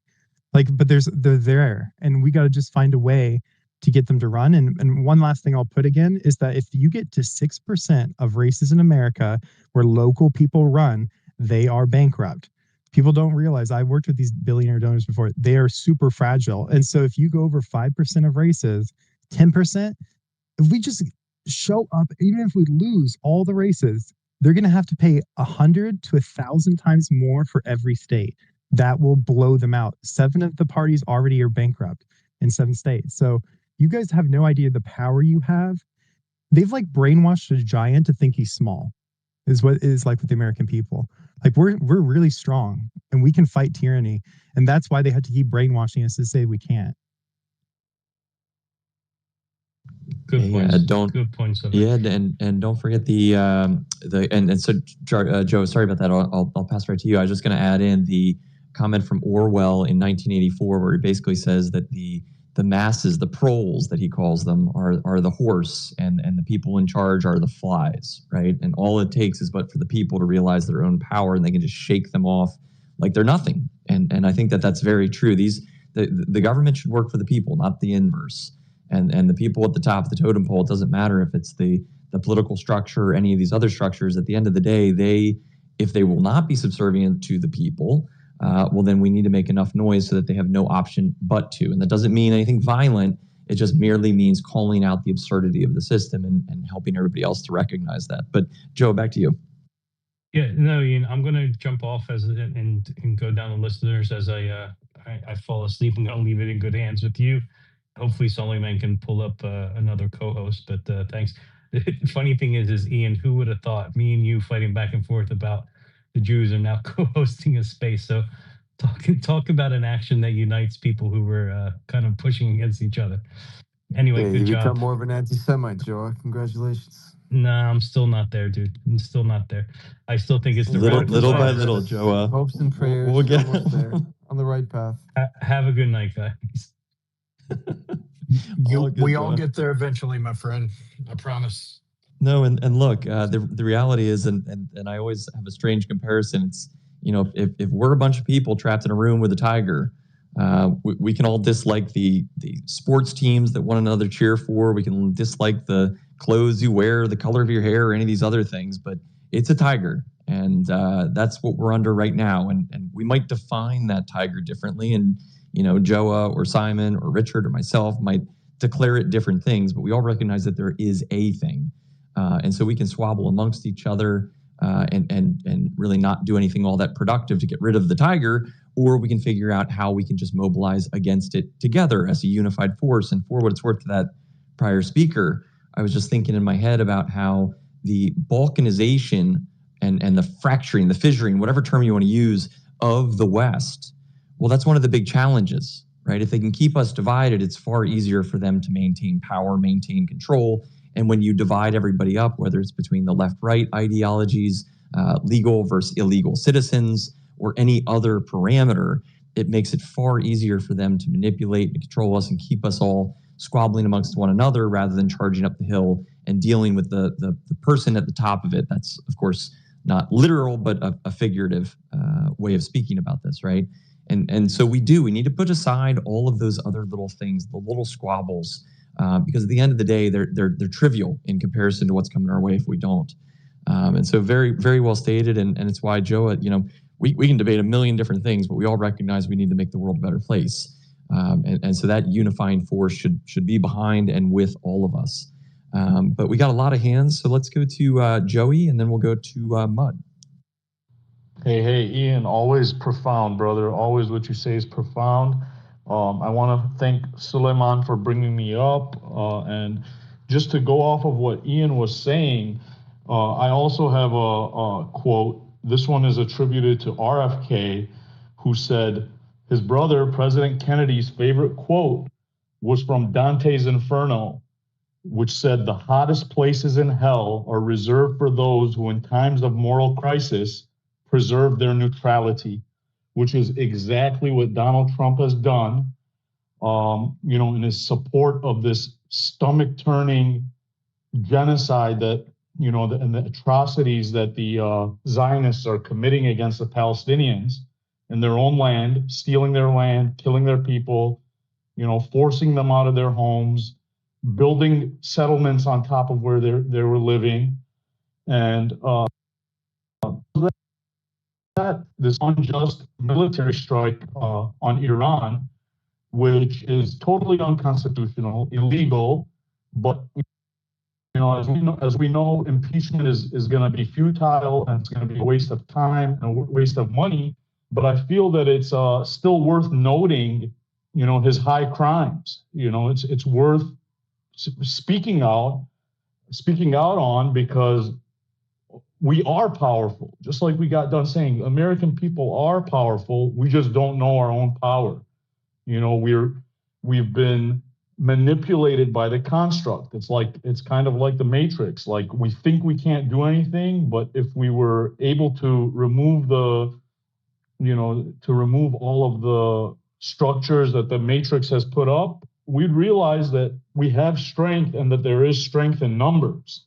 There's strength in numbers. That's very important to say.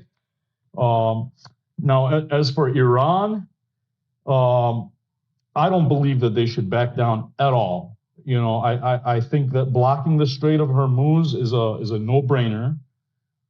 There should be a contingency plan in case Khamenei is taken out, which would be not be a good thing, but at least they should have someone groomed who is relatively young, who's energetic, and someone who that the people of Iran would be able to rally behind. Because if the regime is taken out, the last one of those 7 countries in the plan of the new American century that they want to get rid of all these countries is Iran. And if they're gone, we're going to be in a one world government, which we've been fighting for decades.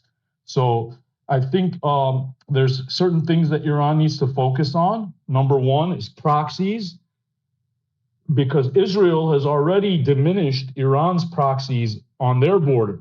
So what Iran has to do is to diminish Israel's proxies on their border. And the number one proxy is Azerbaijan, as I've heard Truth Teller mention many times. And he's 100% right about that. Azerbaijan is a hotbed for Mossad. That's how all the Mossad activity that is getting into Iran is coming in through the Astara border in the north of Iran near Tabriz. And Israel gets 50% of their oil from Azerbaijan.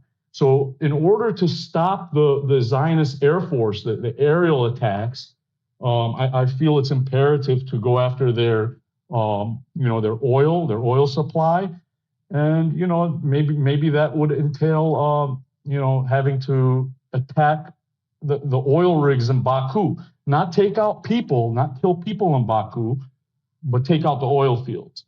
And additionally, they went after, with the help of America, they went after Iran's nuclear program. And I was just talking about JFK. He lost his life. JFK, one of the main reasons that he lost his life was going against Israel. Him and John McCone, who was the head of the CIA at the time, went against Israel's nuclear program, and that cost the guy his life. So who are the Israelis to go after another country who doesn't even have a nuke yet? They're attacking their nuclear facilities. So I think if Iran can get their hands on a nuclear weapon, just one, they should use it to drop it on top of the Dimona reactor and cause a mega mushroom cloud.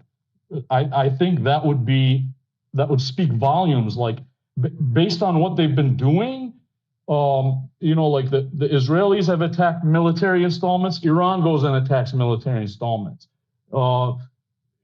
Just shadowing what the Zionists have been doing, and I think they should do that with the nuclear program. That's very important. The two things that I've mentioned so far is oil, nuclear program. Third thing is proxies.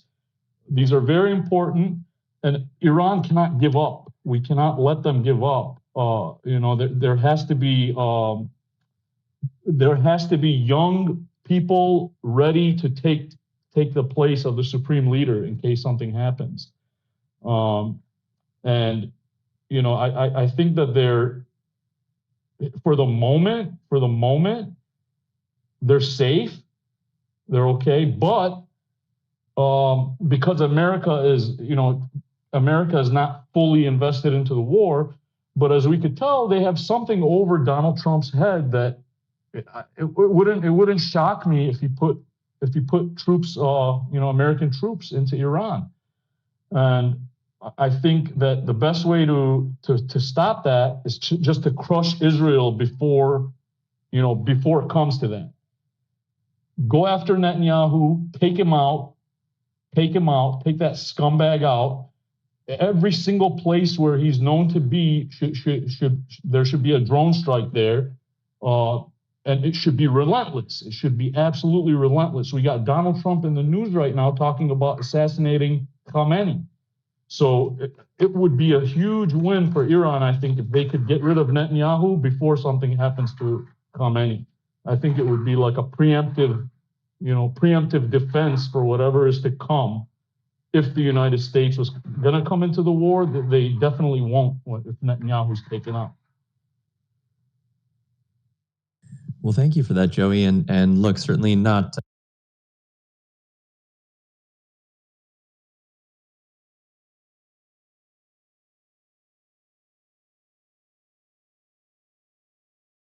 I know that that's a war game conversation, and this is a scenario, so we're not.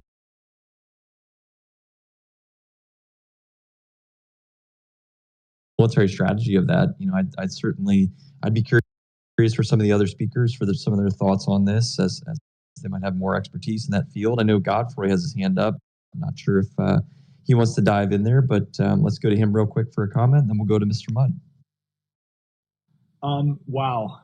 Yeah, I'm not prepared for that. I guess those are good strategies offered. I mean, Truth is more of the military wonk, geopolitical wonk of the room. But look, I think on a general basis, I can comment in that I think Iran is wise just to continue their attack against Israel and not even bother with anything related to the U.S. military, even though they were attacked. That is what Israel wants. Israel wants them to play that game. They want them to come after a U.S. military vessel. They want them to come after a base. But they've been so successful in their continue relentlessly until Israel surrenders. I mean, that it seems to be working very well. And yeah, I mean,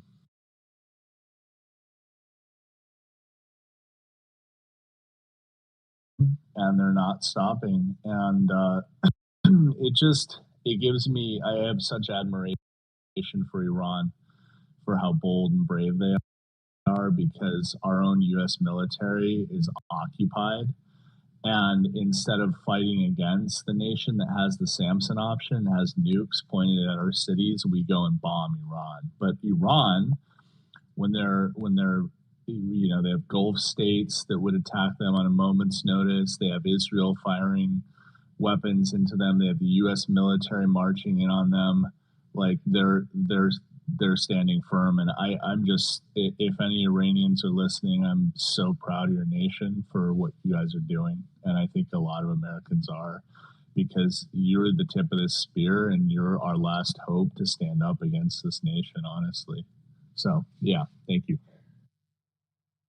No, very well stated there, Godfrey. And with that being said, let's go to Mr. Mudd and see if he has any thoughts on some of Joey's suggestions there, and if not, some of the other topics that are top of mind for him. Well, hey, I appreciate it. A lot of familiar faces on the panel, and I appreciate Suleiman doing this space, and I hope he's listening. I thank him very much, and everyone share the space, please. So, Gen X Girl asked a very interesting question to Grok. Based on the sentiment of Provided X Post, the anti-war group aligned with Thomas Massie, and it appears to have a stronger vocal support within the MAGA civil war of ideas. The anti-war Massie supporters seem to be winning the narrative on Battle of X as their posts are more numerous, 6v1, and focus on ideological consistency, rallying around Massie as a symbol of resistance to interventionism.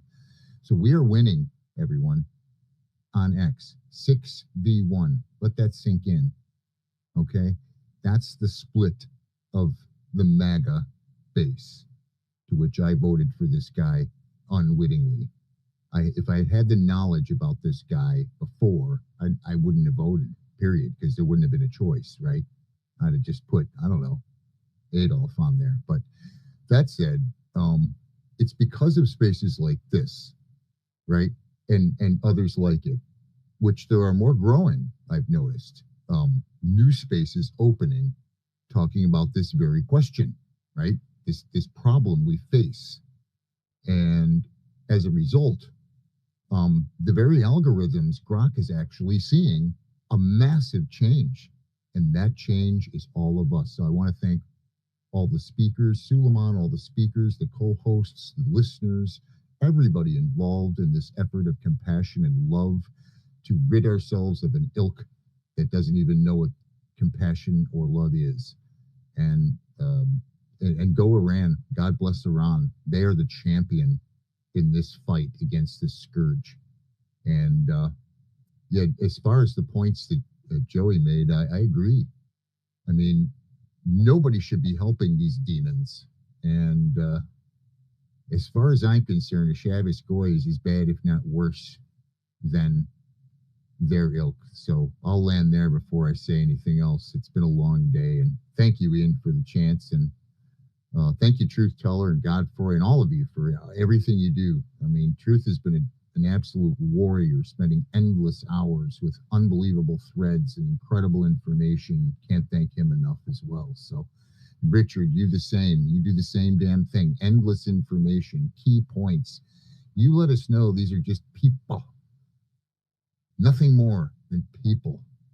And I see this, as someone earlier poignantly said, within the next 10 years, this all has to end. I hope faster, but inevitably it will end. And with that, I'll land.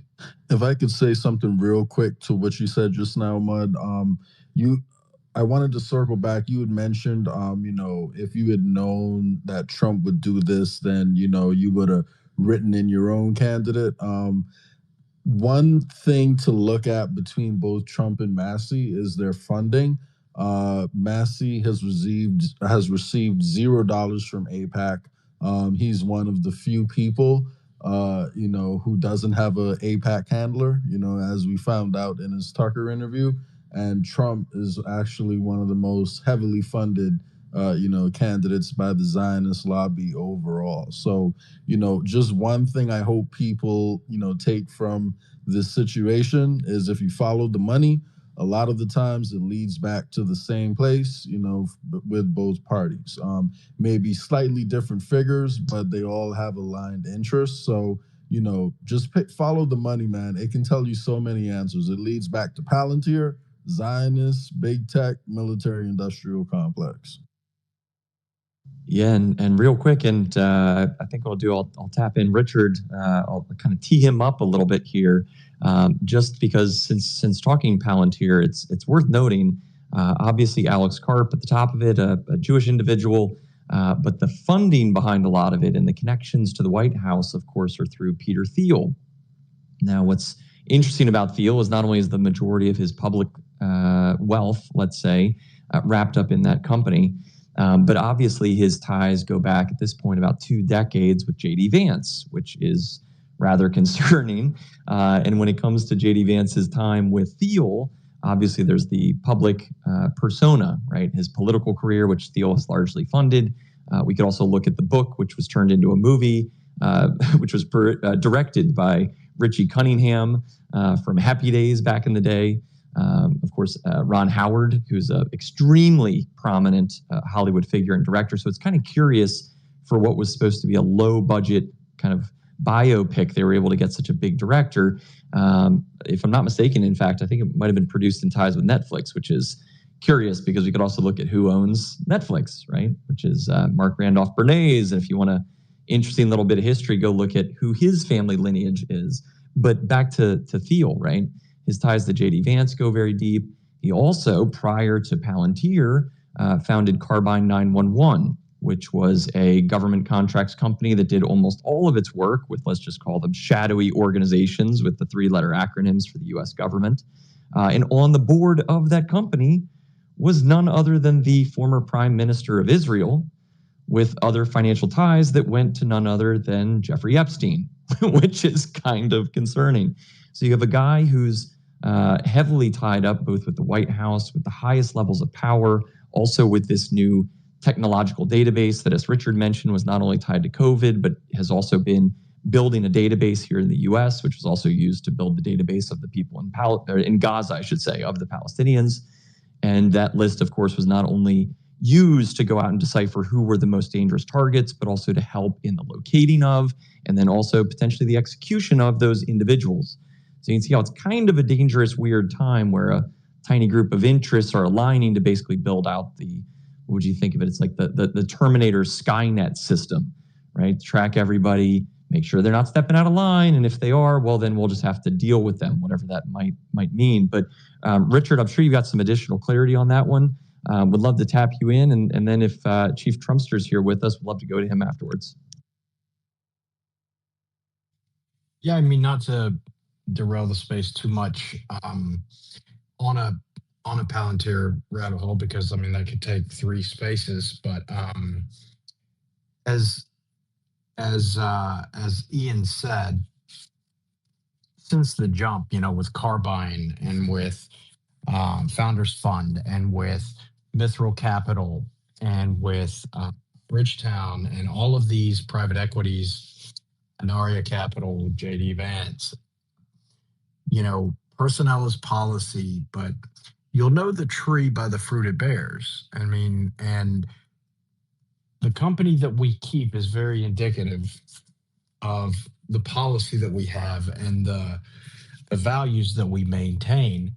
And one thing that, pardon me for yawning, one thing that I just came across while I was waiting to speak again was an interview that Truth did that I co-hosted on, but make no mistake, Truth ran the show and he was doing a solid for a supposed victim of the South African apartheid regime.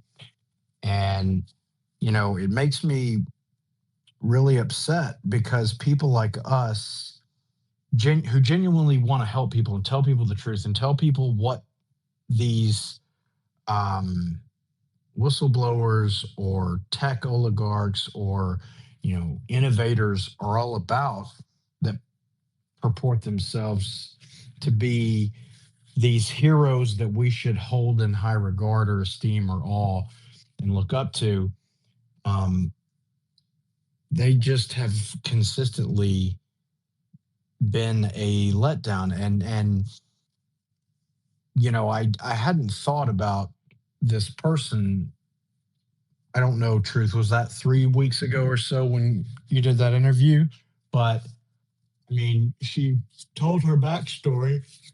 Forgive me again for yawning. She told her backstory and you know, about the dynamic of what she dealt with, supposedly going through this the outrageous, you know, anti-white regime that was in South Africa. That, I mean, this is the same South African regime that helped Israel and Israeli Lahim steal our nuclear secrets with Shimon Peres and Arnaud Milchan back in the 60s, 70s, and 80s. So, I mean, they have operated adversarially to whites and to the United States and its national security for years. And well, I find that Israel attacks Iran, and sure as shit, you guys, I don't have to tell you this, but we've seen in lockstep. The Jews are their own mockingbird media. And the moment, whether you're a right wing Jew or a left wing Jew or whatever, ultimately you're a Jew. And in lockstep, they are uniformly behind Israel going and disarming, you know, Israel's or Iran's nuclear program, and they're all about like rubbing in our faces, like this is what I voted for, and thank you for Donald Trump, and blah blah. And it's like they're mocking us when they didn't even elect the guy, but they made sure the moment that they got, you know, it became clear that the other group wasn't going to win the White House, they swarmed our president with money, with, you know, policymakers, with everything to basically make Israel's agenda the MAGA agenda. Like they've co-opted it now, and they've basically, and now they're tweeting sanctimonious horseshit at us like, if you are not on board, if you still don't support Donald Trump, you are not MAGA, you're fake MAGA. And I wanted to say two things about that. And the first is about Truth's interview. And not only has she since blocked me because she used this line of thinking, as for me and my house, we will serve what scripture says, you know, the Lord will bless who blesses Israel, that, you know, jargon bullshit that they have weaponized and misinterpreted to weaponize. Says that, and then I reference, you realize that's talking about Jacob in the Bible, who changed his name after he wrestled an angel. It's not referring to the state of Israel that was founded in 1948 with the backing of the Rothschilds and, you know, ensured creation by Jabotinsky terrorists and the Likud party, but and nor is it referring to Jews as this chosen people. They weren't even in the lineage of Isaac. So it's just amazing to me. But yeah, you show somebody that and then they block you and you're like, well, it's a shame. I hate people who unmask. But I will say, Truth, and I didn't mention this at the time, and you can tell me I'm full of shit that you didn't get that vibe, but when I was listening to her, and I did leave a little bit early in that space than I would have otherwise, and I didn't make mention of it to you because I was hoping that it was just going to go by the wayside and never have to be worried about it again. But there was something that was off to me about the story that she was telling her, that was supposedly her own story. And it seemed like she didn't know it well enough. Like, Ian, if you were talking about your upbringing or your heritage or your own lived experiences that you can remember so viscerally that you could talk about them for hours and hours and give all this context, it seemed like it was learned to her and not lived, if that makes any sense. And so, well, fast forward, he makes that post as soon as Israel attacks and misquoting scripture as the justification. I make that comment above it, you know, in a quote post. Well, she blocks me. And then tonight, I find out she's tweeting or retweeting Sassafras. And Sassafras is an Israeli Jew operative, but she's not just any Israeli Jew operative. She works for the Tunnel to Towers Foundation. Who is that? That is literally one of the organizations that helped Chabad Lubavitch up in New York cover up the sewer tunnel, kid trafficking tunnels, where they were pulling out the fucking bloody mattresses that had the high chairs and strollers at Lubavitch World Headquarters. And that shit really bothers me because you had Gotham and you had Tunnel to Towers and you had Jonathan Greenblatt, which is also Gotham, but like William Greenblatt and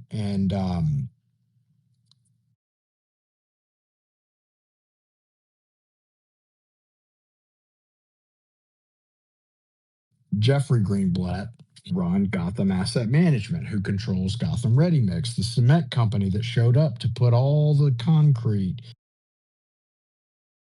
in the entrances so you couldn't investigate further.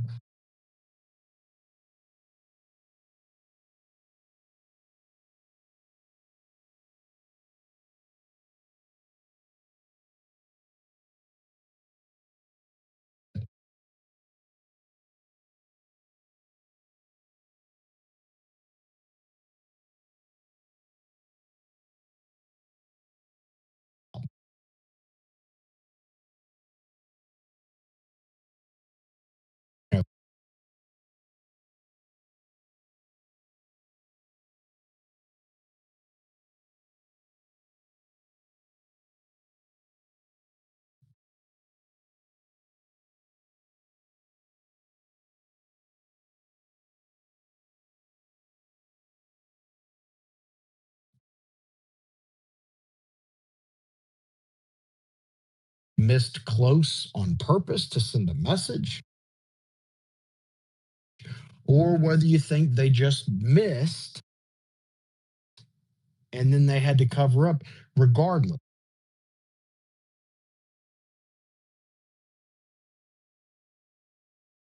With this guy investigating the leads on who that shooter or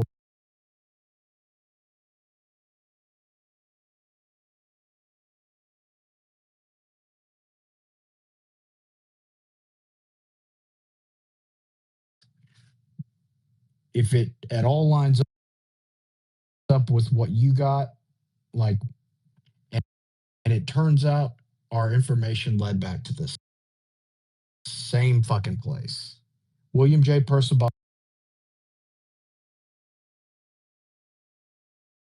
Armor Works, which is General Dynamics,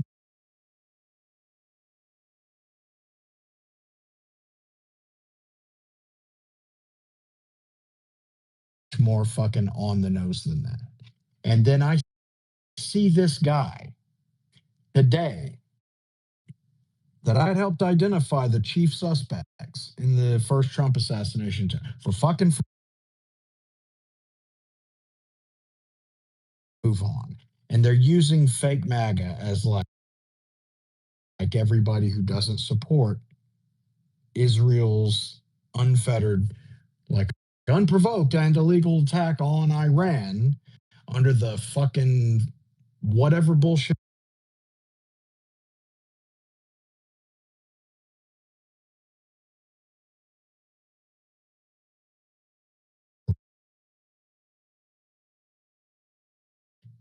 It's really discouraging.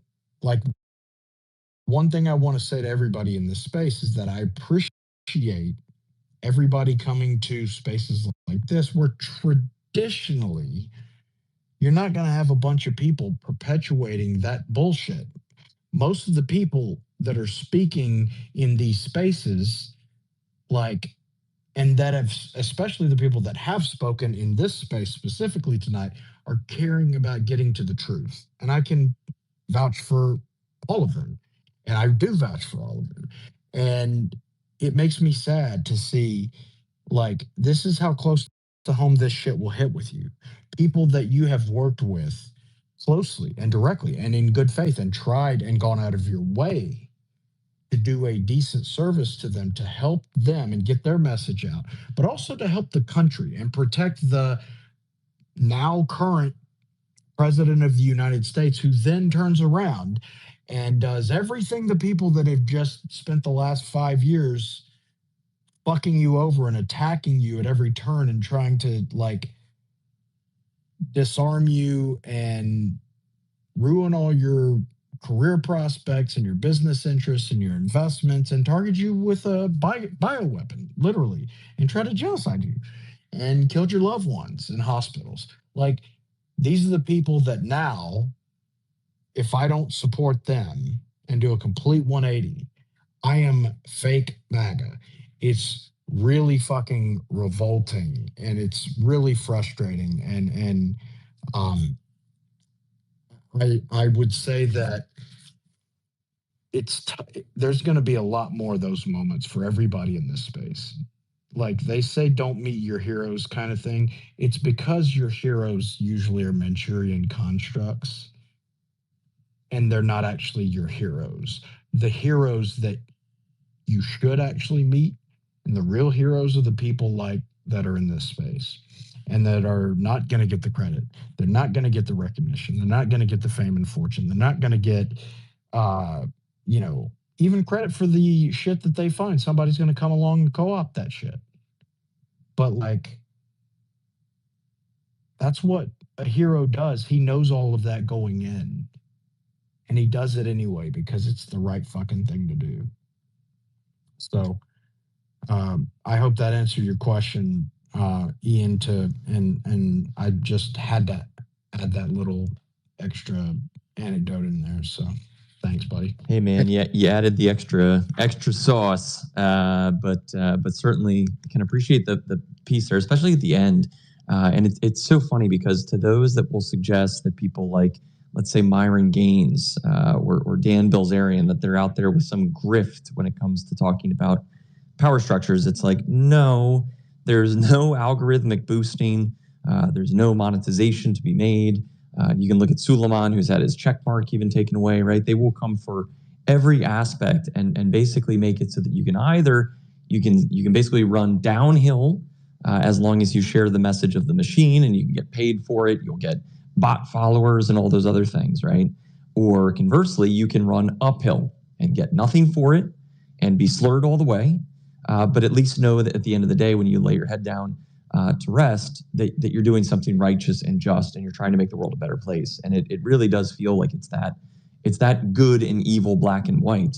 And to somebody that I know has been fighting this for a long time, Mr. Chief Trumpster, I know you've seen every which direction of this. You're obviously a big individual out there with a big platform, lots of different podcasts you're involved with. So if you want to jump in, would be curious for your thoughts on Israel, Iran, what we're seeing, and kind of your state of the union when it comes to MAGA, and you know where is the MAGA heroes amongst the politicians, if any, and what are your thoughts on the people following the MAGA movement at this point?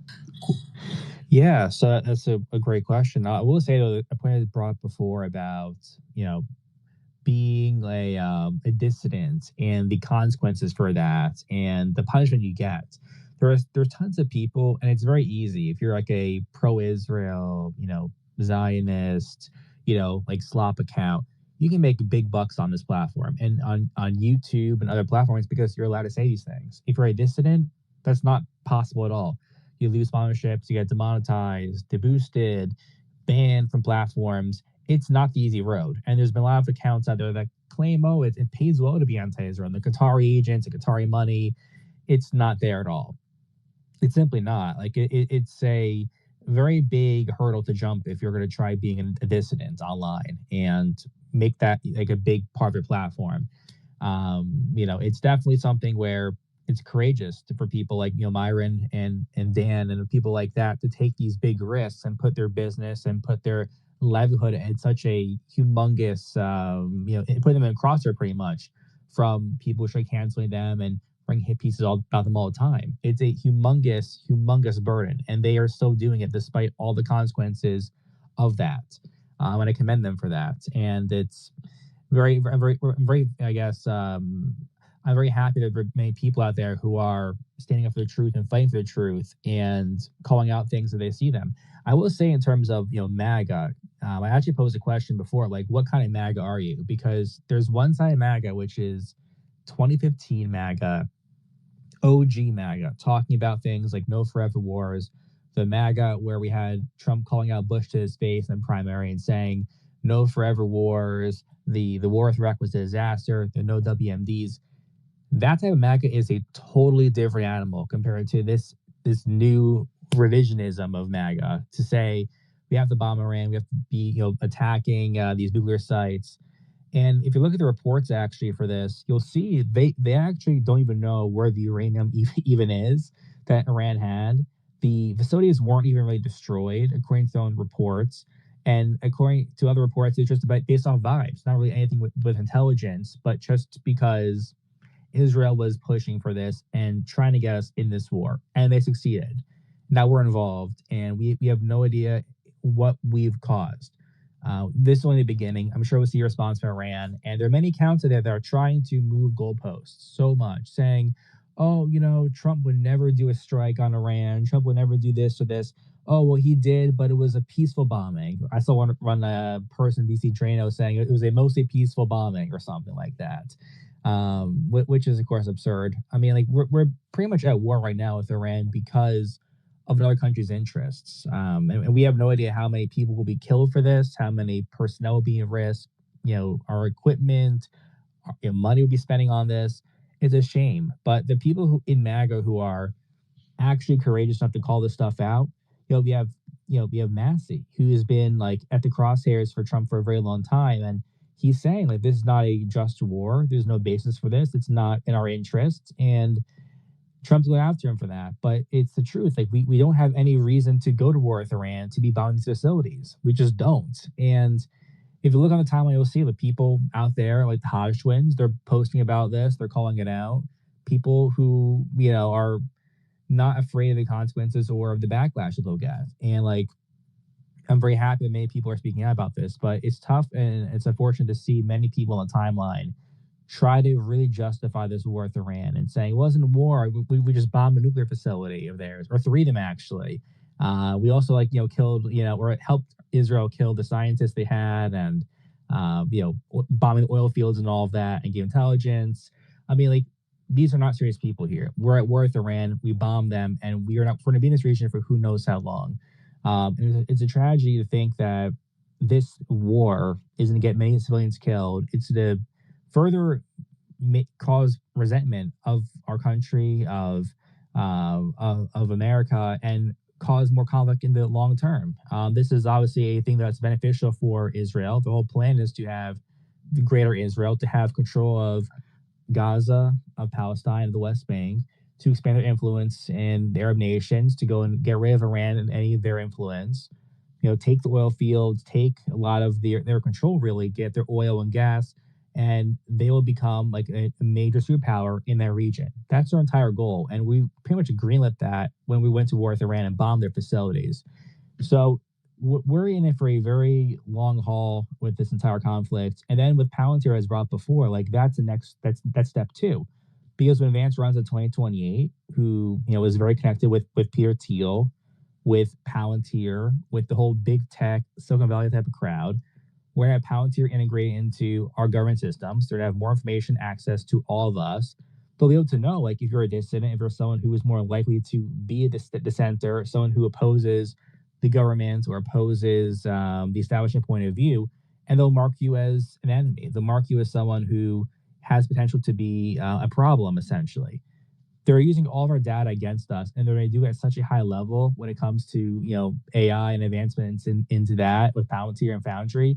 It's actually crazy. So I mean, it's pretty to be like quite frank, it's a very dark future I see. However, the bright side of things is that there are many people out there who are waking up to this and calling this stuff out, and I do hope that people will continue to speak truth and expose obvious problems with our government, problems with the way in which people are trying to lie and say war is good, it's okay to bomb Iran and all that. It's a disaster, and like we're going to be in this region for who knows how long. The consequence, the problem with this is that like Iran could strike at any time and retaliate, and then we'll be dragging this war, whether it be now or in a week or a month or who knows how long. And then the false flag premise of these sleeper cells that will apparently do things in our country, that's a big problem as well. I mean, there's so many like big areas of concern here, and this is all because like we are in this war because of Israel, because of their interest. And when you have the U.S. Department spokesperson or spokeswoman talking about how America is the greatest country ever aside from Israel, I mean, it's pretty clear what's going on here. Like our foreign policy is revolving around that country, and our politicians are being bought off by AIPAC. And I am very concerned with how our country is going to be, further degraded by this war, unfortunately. But I think you're I exactly think it's right. important to kind of, I'll say this, I'll conclude this. It's important to like say how things are to be able to go and fix it and to restore it. I think that we are able to keep the younger generation aware of what's going on, keep them on the path of truth, use TikTok and other platforms like that to show people what's happening in in America, in our government, in Palestine, in the Middle East, with Iran and Israel. Like, those see the truth, and they are. That's why the ADL is freaking out about this, because they see that younger people are not fans of what's going on. And give it time, give it 10 or so years, and we're gonna have a new generation of politicians and political activists and people who are involved in government who are not on board with any of this Israel stuff at all. So that's the bright side for this. We're gonna win this in the long run, but right now things will be a bit bleak. However, I do think we are gonna win this, and I think that we're on a good path towards that. So that's kind of like my perspective right now. I was gonna say, yeah, I agree with the white pill is that it has not gone unnoticed. Like, everybody, at least the young people who are on TikTok and Twitter and not just watching the legacy, Fox News, CNN, everybody realizes what's going on here. And I feel like it's been, it's easy to say that like Israel's done stuff in the past, but to have it so raw in our faces that we're getting dragged into a war again just because of Israel and because our politicians are bought out, I think that's gonna really galvanize a lot of young men, especially in the States. So that's like a slight silver lining. Obviously, it's a terrible situation, but I definitely agree with you there, Chief. A little bit of breaking news. I was trying to get confirmation on David Barnea, head of Mossad, supposedly killed in a hospital bunker per MSN. Need to get Sully, have you heard anything on that, buddy? I'd be curious to know. I put it down in the purple pill. Yeah, let's see. I'll see if either Godfrey or some of the other friends in here can look into that. I think Sully might have stepped away for a little bit, and hope he did, because I know he's been running this thing for something like 10 days at this point. But let's try and get a little additional confirmation. But Richard, please, if you do stumble across something, please jump right back in, because that'd be pretty wild in terms of updates. Let's go to Mr. Fitka6, who hopped up here. And like I said, Richard or Chief, as always, feel free to jump in if anything sticks out for you guys. By the way, Okay. Thank you so much. Yeah, sorry. Just so you guys know, there's some more breaking news. I don't know if you want me to share that really fast, but yeah, the German defense minister, has come out and essentially repeated Trump's line that the attacks by America were effective. And yeah, the threats have been severely diminished. So it looks like Europe still has no independent foreign policy, and they're just following America's lead. But sorry, I'll go. The next speaker can go ahead. Yeah, go for it, Fitka. Okay, thank you so much. Thank you for having me. So first, let me just do a little introduction. I'm from a very small village called Mecca. It's located in what's so-called Saudi Arabia. And I want to let you know that what you have been doing in America or in Europe is not unnoticed. All the Arab nations right now, they understand the huge support that you're giving to Palestine and now to Iran, and that is highly appreciated. Just remember, if you have a bad government, we all do. In what's so-called Saudi Arabia, the government of Saudi Arabia does not represent us. The government of Egypt does not represent Egyptians.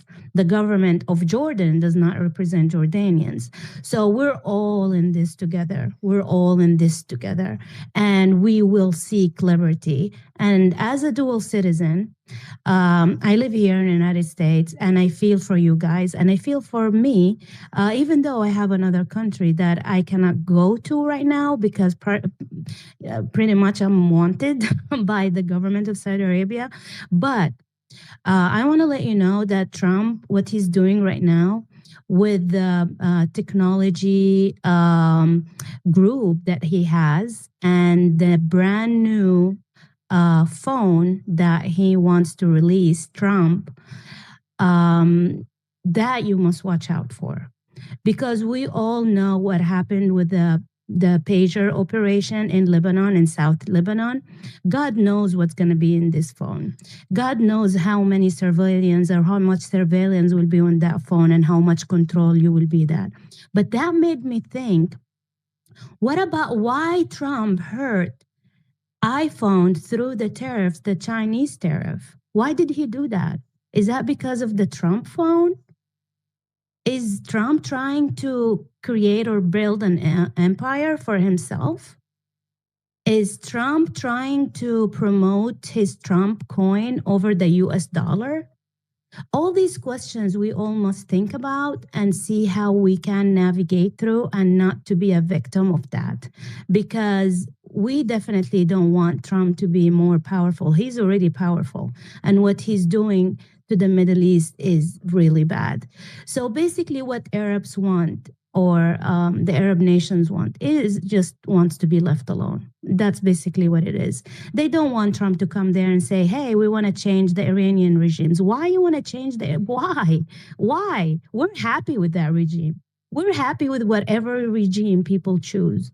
I mean, this is very arrogant. Why he thinks that he's entitled to give us or dictate us, give us what to do and who to choose and bring this traitor, whatever, Bahlawi, or this guy called, and then all these governments in the Gulf, there are traitors as well.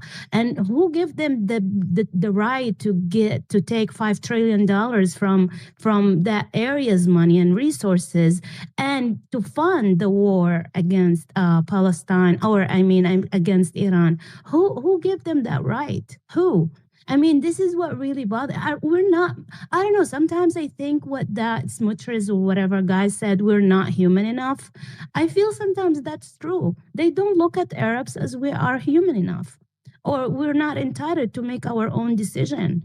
I mean, as you guys, I'm very happy that what Iran is doing right now. And I grew up in a very Wahhabi strict country like Saudi Arabia, who systematically they hated Iran and they made Iran like it's the bad guy. So right now I'm opening up a new understanding. I'm looking at things differently towards Iran. I'm Sunnah, I'm not Shia like Iran, but I have a high respect to them. Those people who took all the critics, who took all the blame, who took all these accusations throughout those years, through 40 years since 79, wars with Iraq, war with, the ISIS people were attacking them. And it's just huge what they're doing right now. And I just want to say thank you for all of you. And we're all in this. We're going to fight the demon and we will win because we are liberal people. And this is what we always have to be, liberals. Thank you. Well, thank you. And liberal is it's a curious word these days because I think it gets tied to the woke left and liberalism or Democrats and all these other kind of things. But in terms of liberal, conservative, all these words, they kind of get thrown out the window in a lot of ways these days because you're either for humanity or you seem to be in favor of a technocratic, totalitarian, and I would say globally encompassing power structure, because it does appear like all of these interests are aligned, right? And we could. What about liberated? Maybe liberated? Yeah, no. And I mean, look, we're just playing pill pull, which is never a thing I like to do. but yeah, no, you're exactly right. We need to be liberated from a system. And in many ways, I'd suggest that we need to go back to at least what in the West would be a conservative approach to a lot of these things. We need to rein in the ideas of federal government, their overreach, the complete destruction of the basic freedoms and liberties that were founded when it comes to the Western kind of way of life. It's a lot of Enlightenment thinking at the end of the day that basically is the manifestation that is quote unquote America. And it's all been chiseled away because this system needs to take away all your rights in order to be able to enslave you. And that's unfortunately the reality of a lot of this stuff. But I know we've got a lot of other speakers up here, so thank you so much for the wonderful input there, Fitka. And I'll bring up the next little individual. We'll go over to Jay, who has his hand up politely, and then we'll go to Velvet, who has his fist in the air. Hey, what's up, everyone? So I wanted to circle back to something Richard was talking about just now when he mentioned how, a lot of MAGA, well, Richard and Chief Trumpster, how, MAGA is a little bit split right now. And I guess, I just wanted to, circle back to the point that I think for the most part, avoiding identifying too strongly with political parties is definitely something that people can use to their advantage, because if we are making politicians and parties work for our vote, it kind of gives people a little bit more leverage. So don't be afraid to identify yourself as an independent, but you lean towards MAGA. Like, there's nothing wrong with saying that you adjust your vote depending on whoever's running, because for people who I tie themselves too much in the identity part of it, you start to lose sight of the actual issues. And I think that's one reason why Thomas Massey is so successful, because he really focuses on the issues. Like, he runs as Republican, but a lot of libertarians consider him part of the crew pretty much, right? So and the reason why he's able to move in both of those circles is because he's true on the issues. Like, he's consistent on the issues. And even if you don't agree with him like on everything, like I don't agree with him on everything for sure, but I still think he's one of the best politicians in the country, because he's consistent, because he speaks the truth and he's principled. So I'd encourage people to think less along the lines of political parties and more along the lines of specific issues, because that way we can collectively kind of force politicians to have the right conversation, and we can move the window of the conversation in the direction it needs to go. So don't be afraid, guys, to just call yourself independent. Doesn't mean you have to be supporting Kamala, but make all these politicians work for your vote. Don't just declare yourself a Republican. You may lean conservative, but you always have other options: libertarians, a lot of independent candidates, and make Republicans work for it. And yeah, if you do that and start following the money, like with the power of social media, we can get this message out there, now in gigantic spaces like these where people are tuning in because of a big problem happening. We just have to find a way to convert this energy, into something positive that we're building too. So it's good, we're mixing in the solutions, as we're talking about the problems. Thanks. I just had a quick question for Chief Trumpster real quick. I'm very curious your take on Trump's tweet today about make Iran great again, and he used MIGA, make Iran great again. But do you think that was a coded reference to make Israel great again, MIGA? And, Ian had asked this question earlier. He asked a much larger question, whether we as a nation were going through a humiliation ritual by being shown our subservience to Israel in a way that's in our faces. Like, one example I would give is the Epstein Bindergate incident, just mocking us with those binders that had already been released.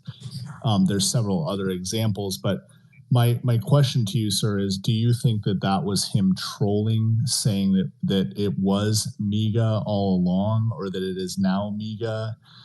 And do you think the original Trump is still there in any way, or do you think that he's been completely co-opted by Israel? What are your thoughts on that?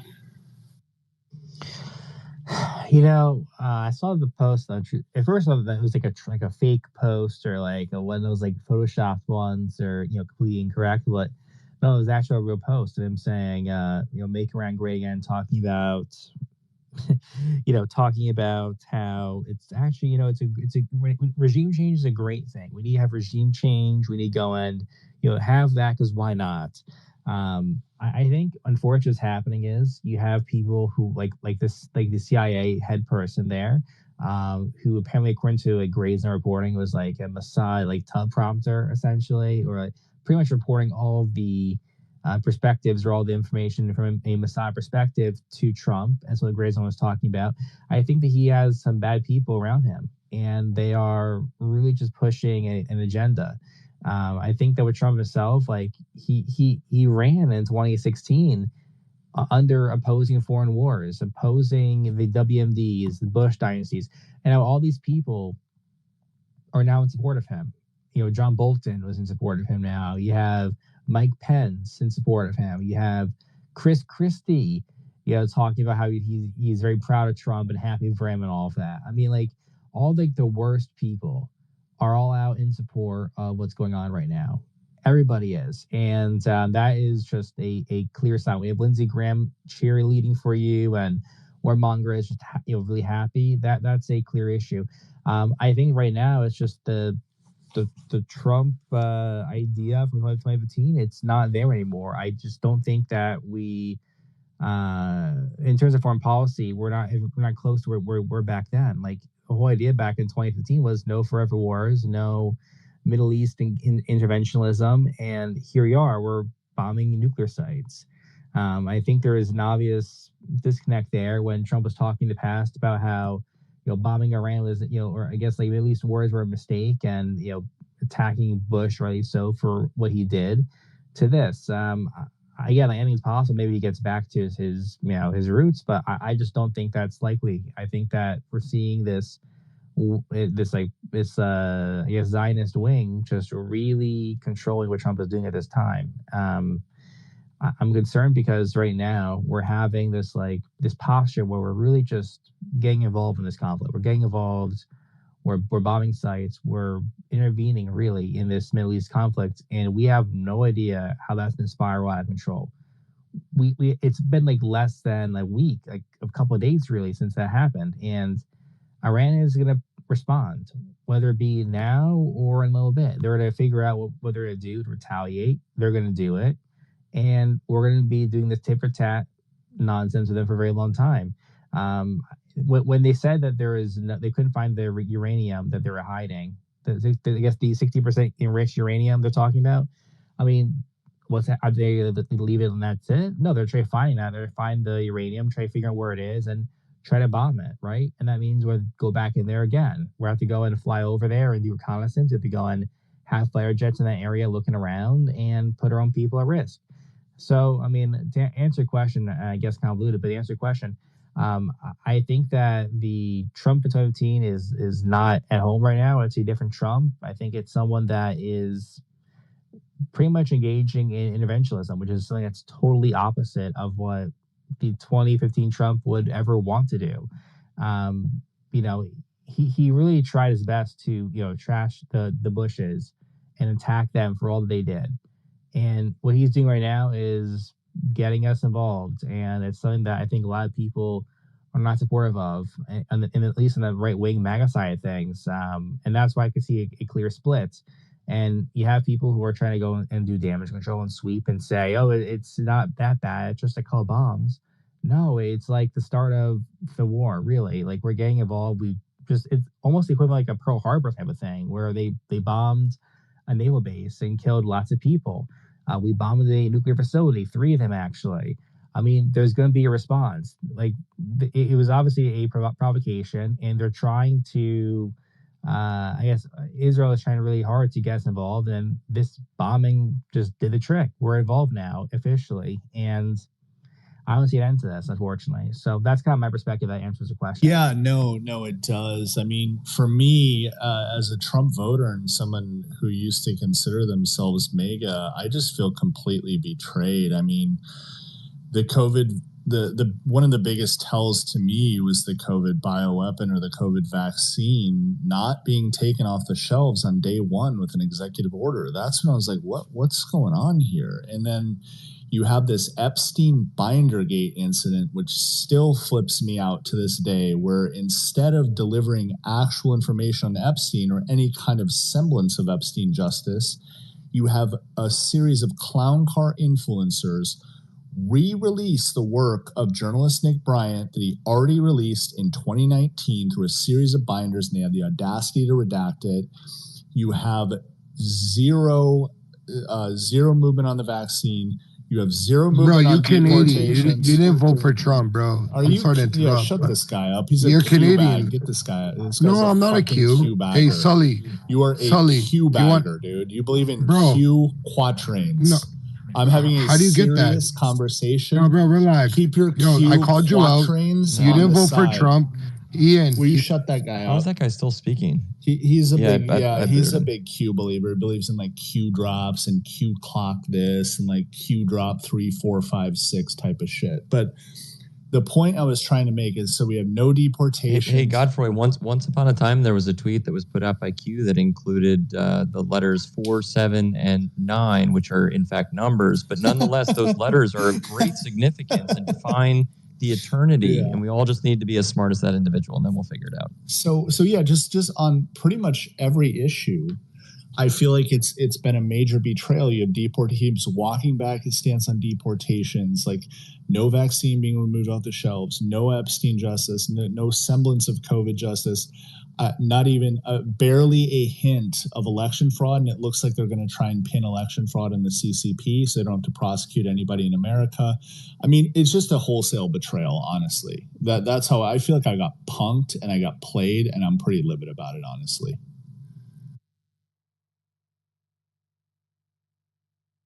Yeah, I will say, with the whole like COVID lockdown thing, I mean that was, that was crazy, and I really during that entire time, I mean, like, a lot of people, even on the right wing, were okay with taking the jab, and they were like, "Oh, I'll get the jab, why not?" And myself, many other people said, "No, I'm not getting the jab, even if it costs us our jobs or relationships or puts us at risk for anything. We're not getting the jab." And that crowd, the crowd who did not get the jab, I guarantee all of them, or the vast majority of them, are not in support of this war with Iran. I guarantee it. So, I mean, like, it's crazy, the whole, like, jab thing. Like, whatever happened with the investigations into Pfizer and Moderna and Johnson & Johnson for this? They don't go to jail for that? I mean, with the mass deportations, we have less than 300 deportations a day on average. And we need like thousands per day to even get close to the millions of illegals here. So there's like a lot of things that are just not happening right now at all. And it's, again, like, it's something that you wish that could happen, but it just not. I've looked at the raw data for it, unfortunately. So yeah, a lot of things that just are not forming or not really being completed, unfortunately. So that's just that's a good point. And I do wish that people would be prosecuted for the vaccine and for the jab and all that, but I don't think it's ever going to happen, unfortunately. So that's kind of unfortunate reality. Yeah, Can I ask you? I'd agree with a lot of that. Go for it, Jay, real quick, and then we'll go to Velvet. And I just want to let everybody know we got 48 requests right now for speakers, and I promise a good way to cut the queue is not to demand that the hosts do so. The mockery of those people when there's a long line, it's not going to get you to the front of the line. I promise you, it's a really bad approach. But we will try to be expeditious, moving people through. And so, yeah, Jay, jump in with any breaking news, and then we'll go to Velvet. Yeah, no breaking news this time. I just had like a quick question for Chief Trumpster too. So I know this is probably going to be a little bit controversial, but I want your opinion anyway. So to a lot of people on the left, Obama was a pretty big disappointment. I know a lot of conservatives think that, Obama's a hero, and he is a hero to a certain number of like the Democratic shows. However, to a lot of the left, he was a disappointment. Do you think, Trump, when it's all said and done and we look back on this time period, people may describe Trump, as the Obama, of conservatives in this era, considering, how much promises he made and how much people expected of him? And, if he continues down this path, do you think he might fall down to that category? I think regardless if you like Trump or not, I think that he, in terms of being someone that has like a very popular type of movement, Obama way back when, like when he was in 2008 running and all that, like he was extremely popular in terms of like social media or just the pop culture aspect of it.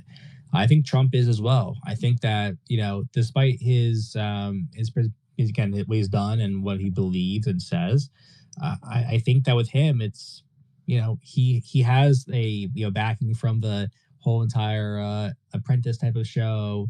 He has backgrounds in just social media, being able to really go and sell something. I think that he is gonna have that type of connotation. in terms of like following through promises, I mean, Obama, he promised a ton of things. He promised, he promised a lot of things with Obamacare, and that did not really pan out, as we all know. Public option. Yeah, exactly. So there's a lot of things that didn't really happen with, with Obama. I think that he'll be compared to Obama in terms of just having the popularity and pop culture type of connotation, but I don't think we're gonna really draw the connection between, like, I guess, policy with Obama and Trump. I mean, I think it's just apples and oranges, but they both had, a lot of promises they made, and it's just not really panning out. It didn't pan out on Obama's terms, and it's not looking like it's to pan out in terms of mass deportations or the whole Middle East foreign policy at this time with Trump. So yeah, that's kind of, I'm not sure that answers the question. That's kind of my perspective about it. Yeah, no, I hear that, man. Well, I would say they do have continuity in foreign policy. Like, Obama had Libya. Now it looks like, Trump might have Iran on his hands. But yeah, I hear you. I agree with pretty much everything you said. I will say though, like we're gonna see in terms of what happened with this with this Middle East type of bombing. This is not going to just end with Trump's term. Like, this can go beyond 2024, 2028, like that entire term. It's going to be beyond that, 2032, where Iran's not going to be playing ball with America. I mean, they can do a lot of things with oil and stop the flow of that in these countries. They can go and have Houthis or other proxies go and attack American forces or Western allies or whoever.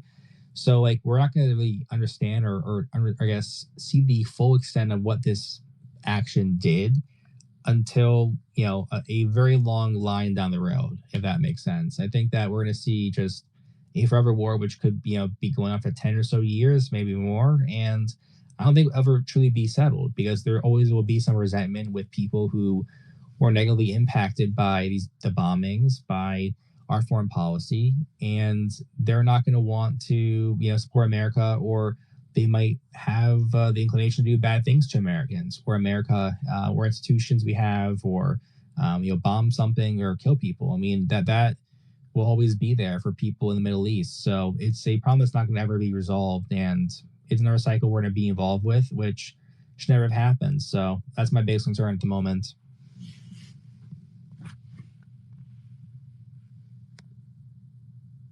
Well stated there, Chief. Let's go to Velvet, who's had his hand up very politely, and then we'll go to, I think it's Wale, who's next. Thanks, Ian. Really appreciate that, and appreciate everybody here on the panel. A lot of good discussions. I think I wanted to opine really quick on a lot of the things that Chief Trumpster was touching on, and Jay, and sort of just the political landscape in America and how we could prevent these wars. And I promise to make this point expeditiously and be concise out of respect for anybody else who wants to speak. If I could distill it down into one word as the problem right now, it would be centralization. You look at BlackRock, for example, 12 trillion under management. That's not an investment firm. That's a country, as far as I'm concerned. They have a lot of political and policy influence.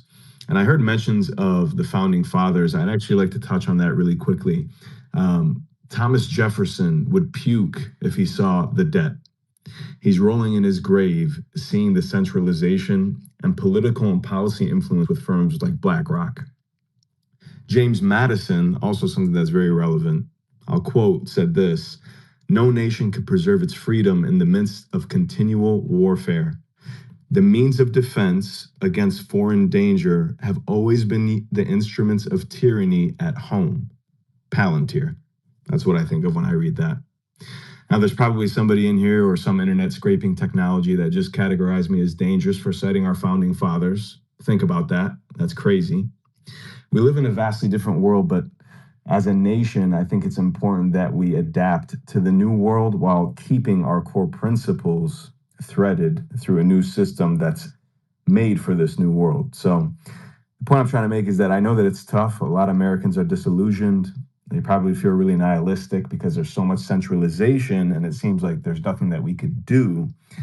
But I know that there's a lot of great Americans. I'm sure some of them are in here in this space. And I would advise that we appreciate and embrace our civic duties, not just as Americans, but that's for anybody else throughout the global world that's listening, because you can make a difference in your countries as well. So that's all I really wanted to say. Really appreciate the conversation. So thankful for discovering this space. And thank you, Suli. Thank you, Ian, for letting me speak. Oh, Velvin, please stick around, my friend. And if you do drop down, please always feel free to come back up. I absolutely love that. It was beautifully stated. And I think you're exactly right. I mean, the founding tenets, to think that those ideals today would be viewed by a lot of people as terrorism. And in their place, right, the very thing that the founding fathers feared are the things that now lord over everybody. And it's unbelievable that that's the world that we find ourselves in, where somehow speech is a great threat to those in power. And let's be real, the people that fear truth are those that have something to cover and something to lie about. And we could go back and we could point a whole bunch of different times in history. We could look at the Bolsheviks, and I'm not gonna go into the whole spiel on it, but let's keep in mind that at a point not too long ago, about 100 years ago, a political regime came up and basically said, if you speak out against the political system, we are going to not only imprison you, but put you into a gulag, into essentially a death camp, and essentially off with your head. And that's maniacal. And it's crazy that that's real history. It's even crazier that most people have never heard about not only the gulags and of the Holodomor, which was a planned starvation of 10 million people, but that most people have never even heard of the Bolsheviks, who went on to murder something between, let's call it 40 and 60 million people. Most people are completely ignorant to that, which should make you ask yourself, why would that be? And why would academia not talk about it? And why would Hollywood not make movies about it? And why would the media never discuss it? And then we can draw all kinds of parallels that we'll go to in a different space. But it should terrify us, especially if there's parallels between the people in charge of that regime and perhaps the ones that oversee the United States at the moment, if not the entirety of the world. If you want more on that thread, you're welcome to visit my pinned tweet, especially for those that might be novel to these ideas. And the scariest part is that pinned tweet is shadow banned, censored, and it's completely blacklisted across the entire continent of Europe. Not every nation, but a wide variety of them, which is kind of weird because it's nothing but data. And wouldn't it be really strange if factually accurate pieces of data were listed by the people in charge as hateful conduct that you shouldn't be allowed to look at? That's kind of weird. But again, that's for a different time, different space. Velvet, very, very, very well stated. Wale, if you want to jump in, then we'll go to Abu. And Velvet, certainly feel free to stay up here, man. I'd be very curious for some of your thoughts. Yeah, hi, Ian. Can you hear me okay? Yeah, we sure can.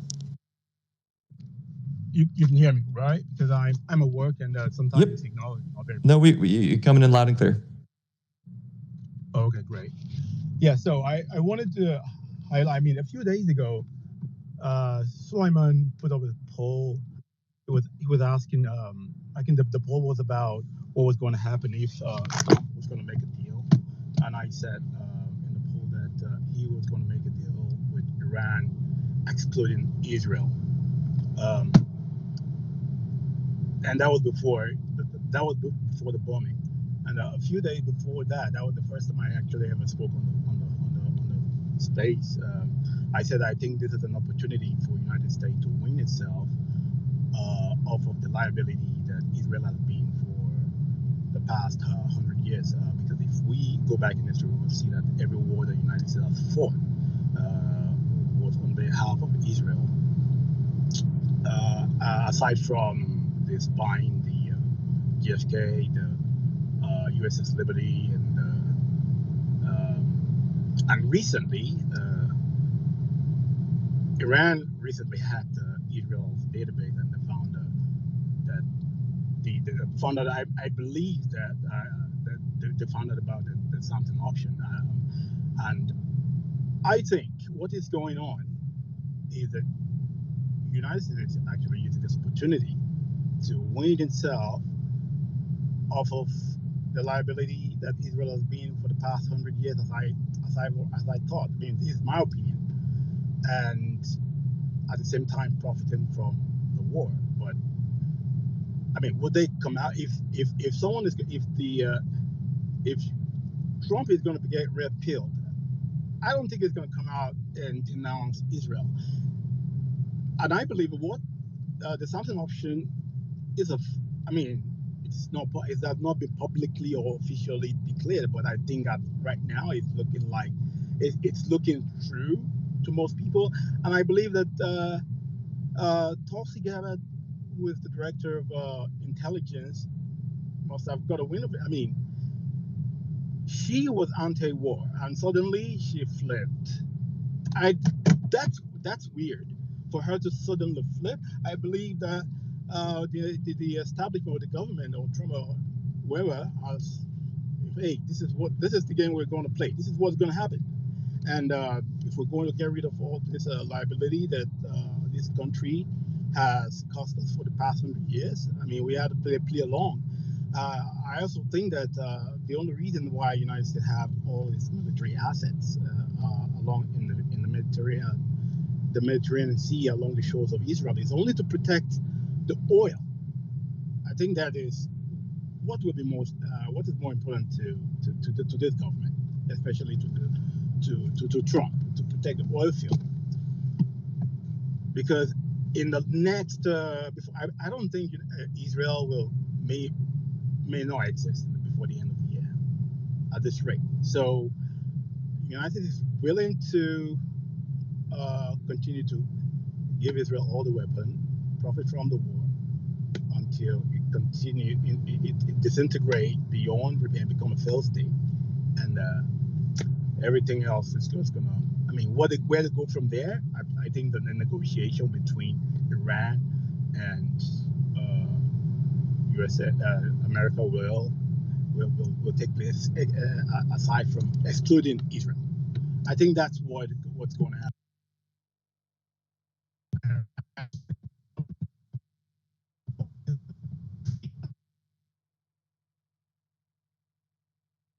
Oh boy, Wale, I think you're cutting out there. Hopefully you can hear us. And there we go. Might have you back. You know what I could do is I can give someone else, because I am in a tunnel right now, so I'm already getting interrupted, like I mentioned. So I can. Okay, thank you. Yeah.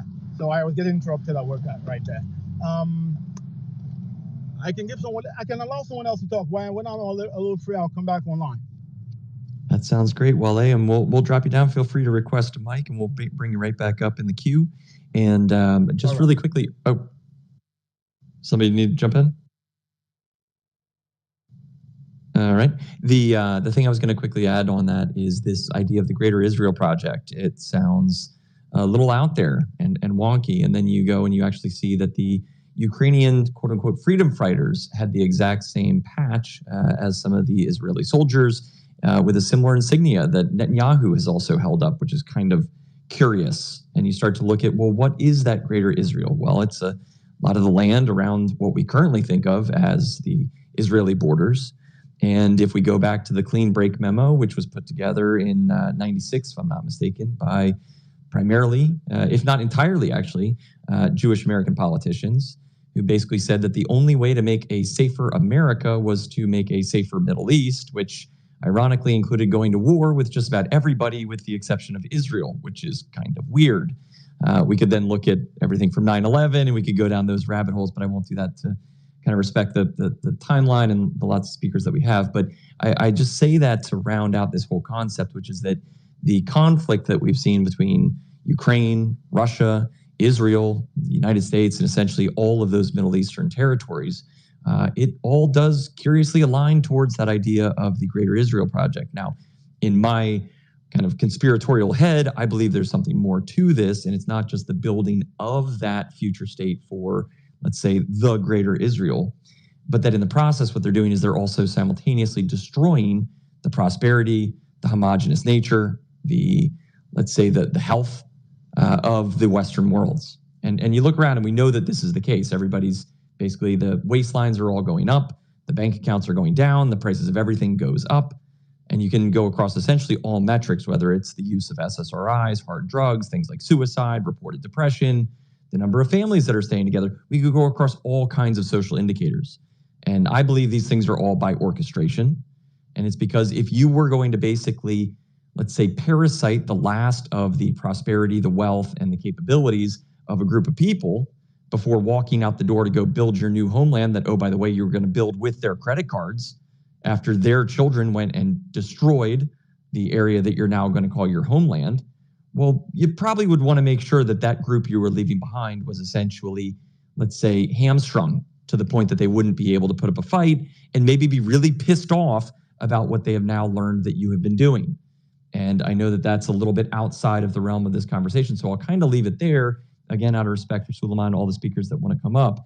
But it does seem like, to his comments around the greater Israel, there's something more going on here when Donald Trump is willing to basically send the United States into what could be World War III for benefits that nobody can explain, except for maybe the idea of, oh, Iran's going to have nukes, which Netanyahu has literally said for about 3 straight decades to justify continued animosity. And I'm not making that up, oh, by the way.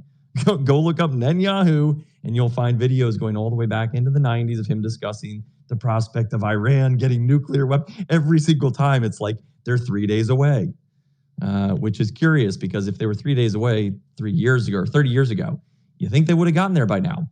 But I could also make comments about survivors of a different piece of historical event, which the number of those continues to seemingly go up year after year after year, which you would think survivors of something would go down. But that's a whole different can of worms I'm not going to unpack out of respect for the space. But let's go. I know we've got a lot of other speakers up here. I know Bro Ken had come up a little while ago. If he wants to jump in, if not, we'll go to Abu.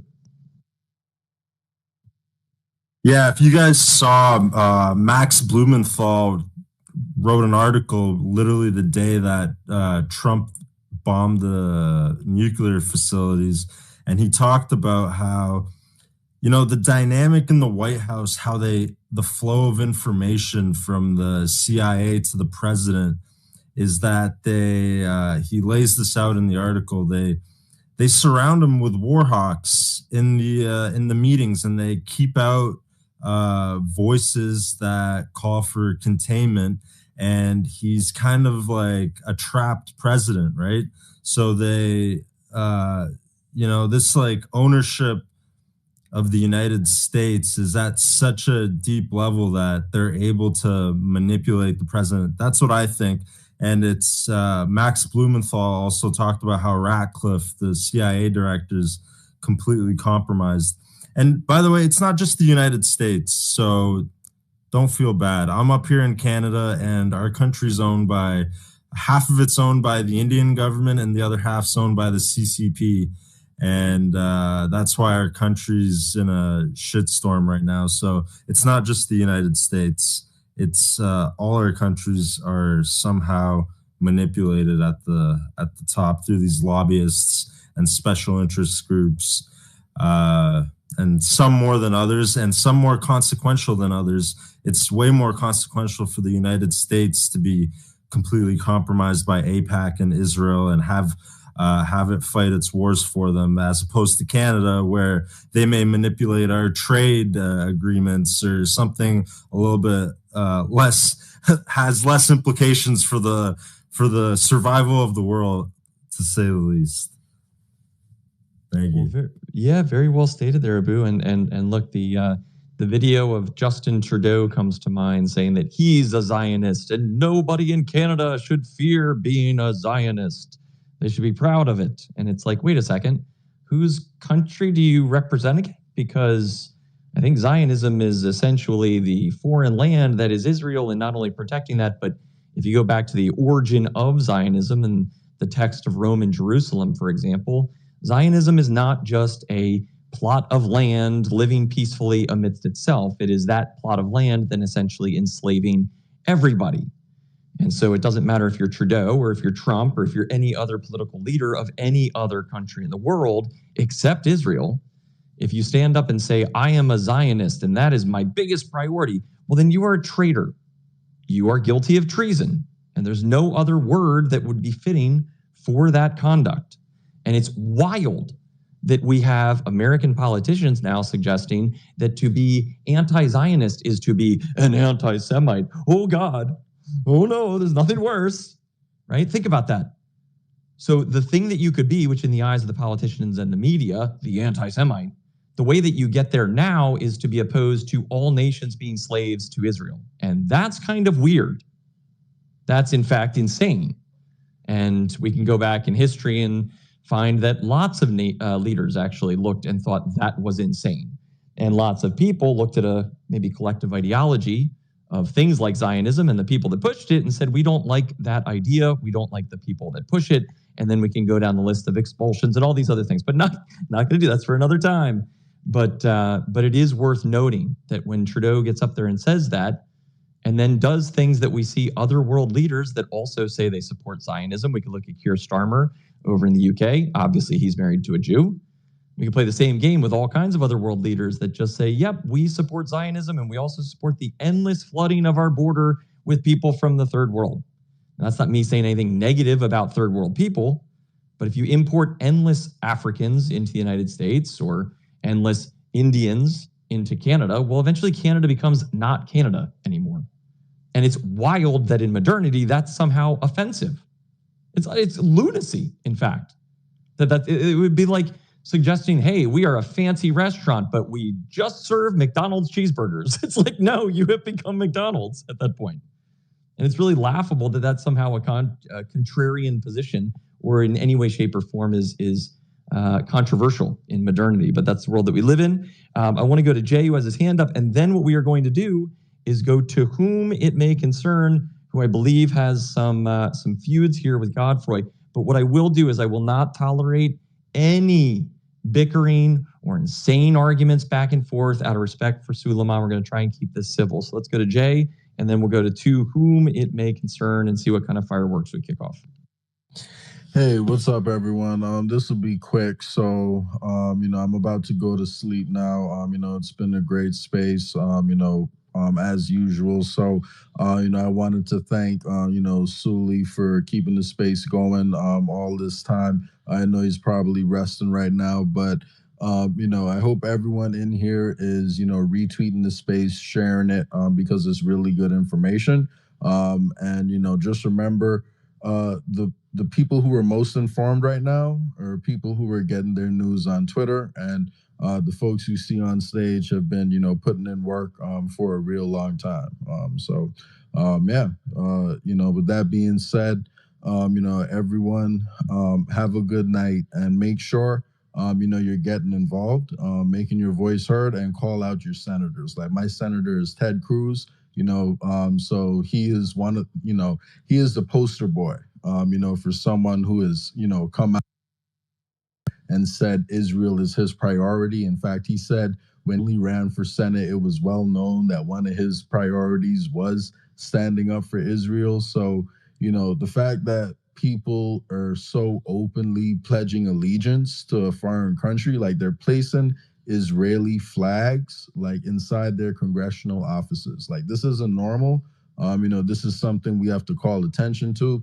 And the last thing I'll leave people with is, Ian, I think I would disagree a little bit with you, on the the cause of the problem, because I know well, my idea, I don't know, maybe we do agree on, I don't know if we agree on it or not, but I think it's the political ideology that's pretty much the problem. That political ideology weaponizes a religion, and it's a group of people, even beyond, the Zionists who are actually pulling the strings, because they move to different religions as times change, and there are swings and So which came shifts. first? Sorry, what was The that? religion or the political ideology? Which came first, the religion or the political ideology? The political ideology, I'm sorry, the religion was weaponized, so the religion came first. So the religion came first. So how could one weaponize the other if one existed before the other? Because it's just a technology. It's just, something that can be used for Like a different virus things. is created from whoever was religious and knew the religion, and then there is like a reverse takeover from that virus onto the origin of the virus. Doesn't really make sense, right? No. It'd be the religion that created the political ideology as a manifestation from that religion. Yeah, well, I mean, if Just like you with communism, they created that too, right? They also created communism as a political ideology.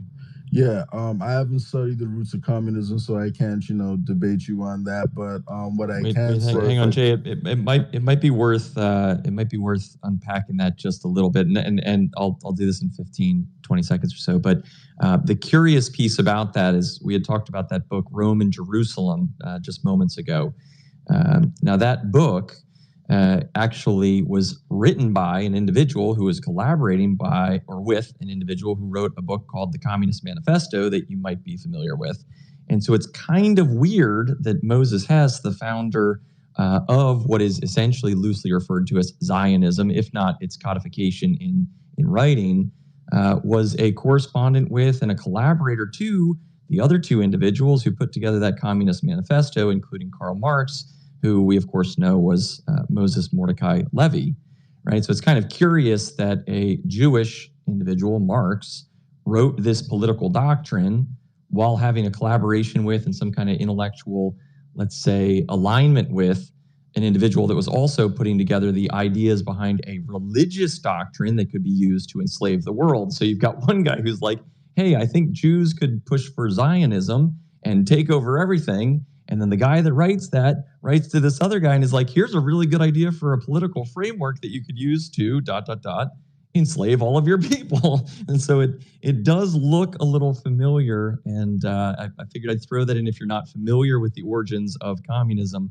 But Marx was just one of the authors of that. Engels, who wrote it with him, is one of the earliest renditions of the use of the term Holocaust, because in his writings to Marx, he suggested that the only way to get the world into a position where it would be ready for global communism was if you had a revolutionary Holocaust, which the term means burnt offering, and basically got rid of any and all groups that were, let's say, too impoverished to be able to be lorded over by this communist system that they envisioned.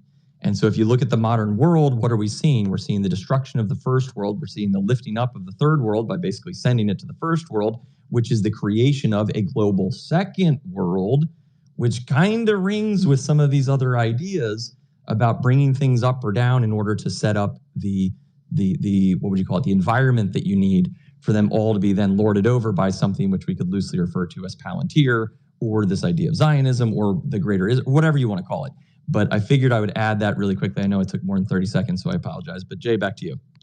Yeah, I mean, the left or the right, both economic ideologies can be weaponized to reach the same end goal. Like you can get to that totalitarian system, through the left or the right. So, like I'll definitely look into, some of the info you guys just shared about the origins of communism, but like the rich have always, like developed, different economic systems of managing folks. And, if you go back throughout the history of, most of Europe, it was like feudal systems, most of the time. So that wasn't exactly, the fairest system either. So, the end, my only point is that over time, different religions, can be weaponized because there are different situations in the world. If we had gone back, maybe 500-600 years ago, the Catholic Church, would have been far more powerful, than the, Judaism back then. If you go back a couple hundred years before that, I mean, Ottoman Empire, was also, pretty big too. Everyone knows the Roman Empire. There are different religions that can be weaponized, all by the same ruling class, and secret societies, I think, play a larger role in this than a lot of people realize. So I'd encourage people to look up the history of the Knights Templars, because I think a lot of roads lead back over. Knights Templars originate from Jews who were kicked out of Rome, actually, Jerusalem. You can look it up. Yeah, from the 1st century. Yeah, I did look that up, and I haven't found. Yeah, I haven't found any evidence of that, because there are people who were being trained from the countrysides in different parts of Europe who were volunteering to go to the Middle East. So I did look into that. I remember you had mentioned that to me before, but their history is definitely worth its own space. And, I know right now the focus is on, the Iran and Israel situation, but not just them, Skull and Bones, Freemasons, a lot of different societies out there. So, but yeah, everyone have a good night. I'm going to drop down and let another speaker come up. And yeah, focus on solutions and finding common ground, folks. So yeah, y'all have a good night. Later. Really appreciate it, Jay. And I just put into the Purple Pill a thread that's on Bolshevism, Zionism, communism, their origins, their roots. That's just, it's my, what would you call it? It's my summarization of what I think those things all mean. And the area in which we can disagree, of course, is on the significance of them. But a lot of what you're going to see in there is it's just the fact, it's just the reality. I put my spin, which is my opinion on what it means, in there. If you're interested, not trying to push any content, just trying to maybe offer an opportunity to learn about some of those things that are considered, for some reason, controversial to discuss, which maybe tells us something in of itself about the topics and the ideas. Like I said, we are now going to open up the conversation here to whom it may concern, who I think has a disagreement with Godfrey. And then if he can wait his time, we will then go to Sergeant Petrie, who had some rather, I'll just call it what it is, rather obnoxious comments to put in the Purple Pill, but I will overlook them in the efforts to just allow any and all comments up here. All right, thank you. Well, first and foremost, thank you for bringing me back up. It's appreciated. I was exercising, working on my physical. Now we're going to work out the mental. But I like to say, I'm a humanitarian. I want peace and love for everybody. With that being said, I'm not a fan of organized religion. I'll say it again. I'm not a fan of organized religion. I'm on spaces. I'm listening to you guys. Some people that I know, some people that I don't know, some people that we never spoke to in space before. It's like, if we was all kids, right, before all this chaos, and we in a playground, we're all gonna be friends, man. Ian, Sully, I see Godfrey here, Sarge, right? Before we get indoctrinated, and then we're like, oh, okay, let's have these arguments.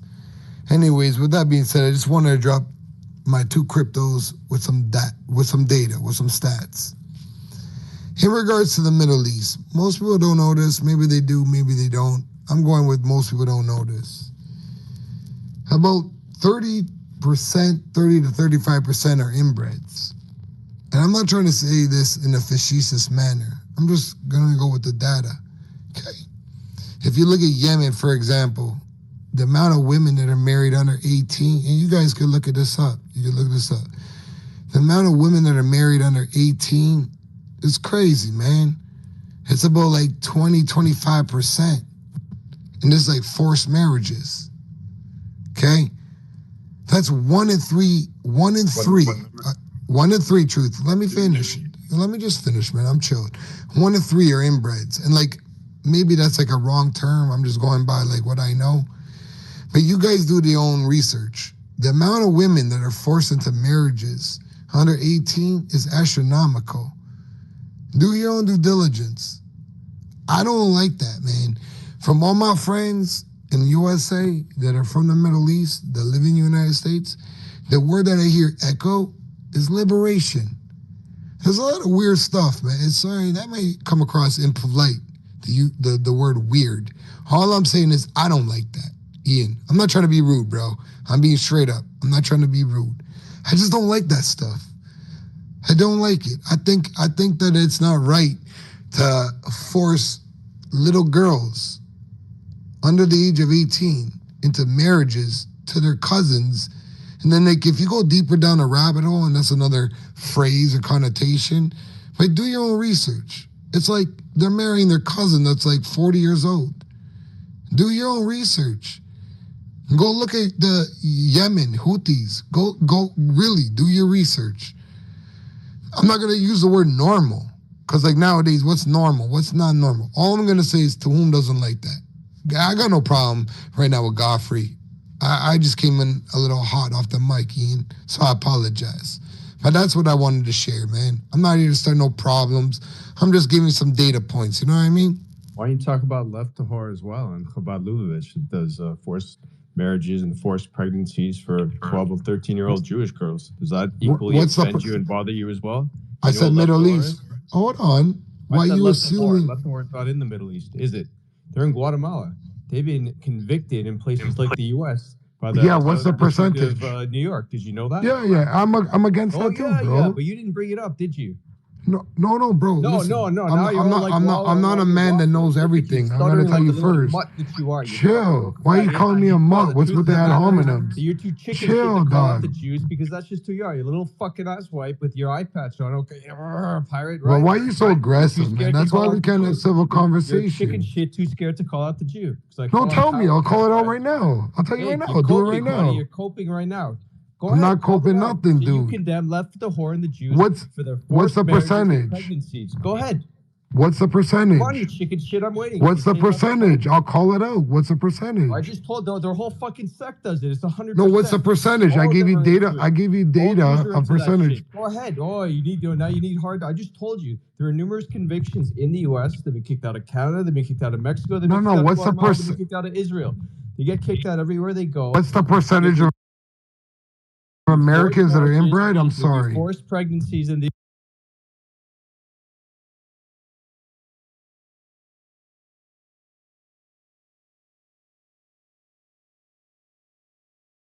You're very unprofessional, and that's why No, civil I'm people can have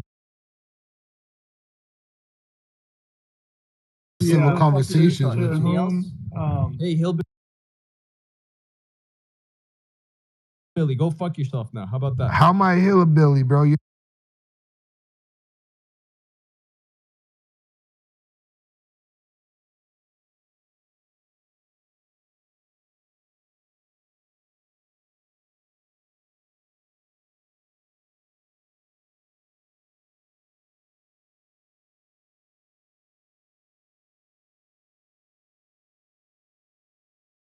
Buddhism. Can you give me a You don't know, percentage? just say, I don't know. I'm retarded. See, the problem is 3 years you old. avoid. Jews are You allowed to- avoid. Jews are allowed to fuck You 3 years old. avoid.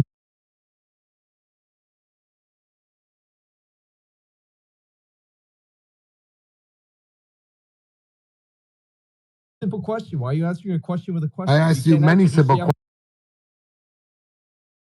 I'm questions. retarded. Actually, I asked I you don't- one simple chicken shit question. to You call can't out answer you. it.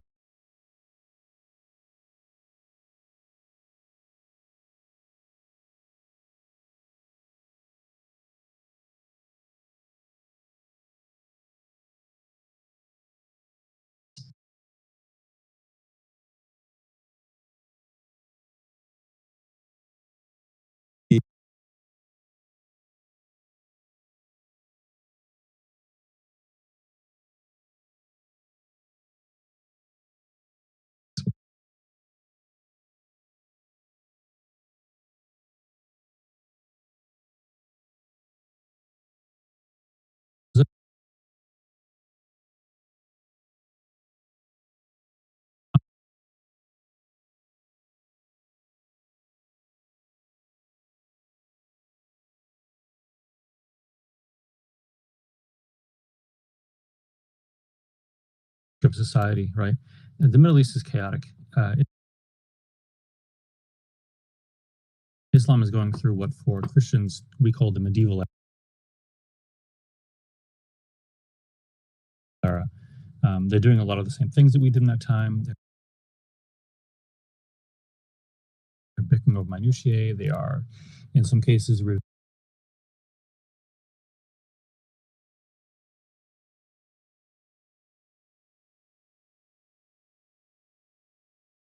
the good thing is that, we moved on. Europe, Christianity, Christendom has moved on since then. That means it can change. That means that Islam, hopefully, will go through the same maturing process that we went through, and it's good time. We all know about the inbreeding of the Middle East. It's a problem of the culture that Islam didn't introduce.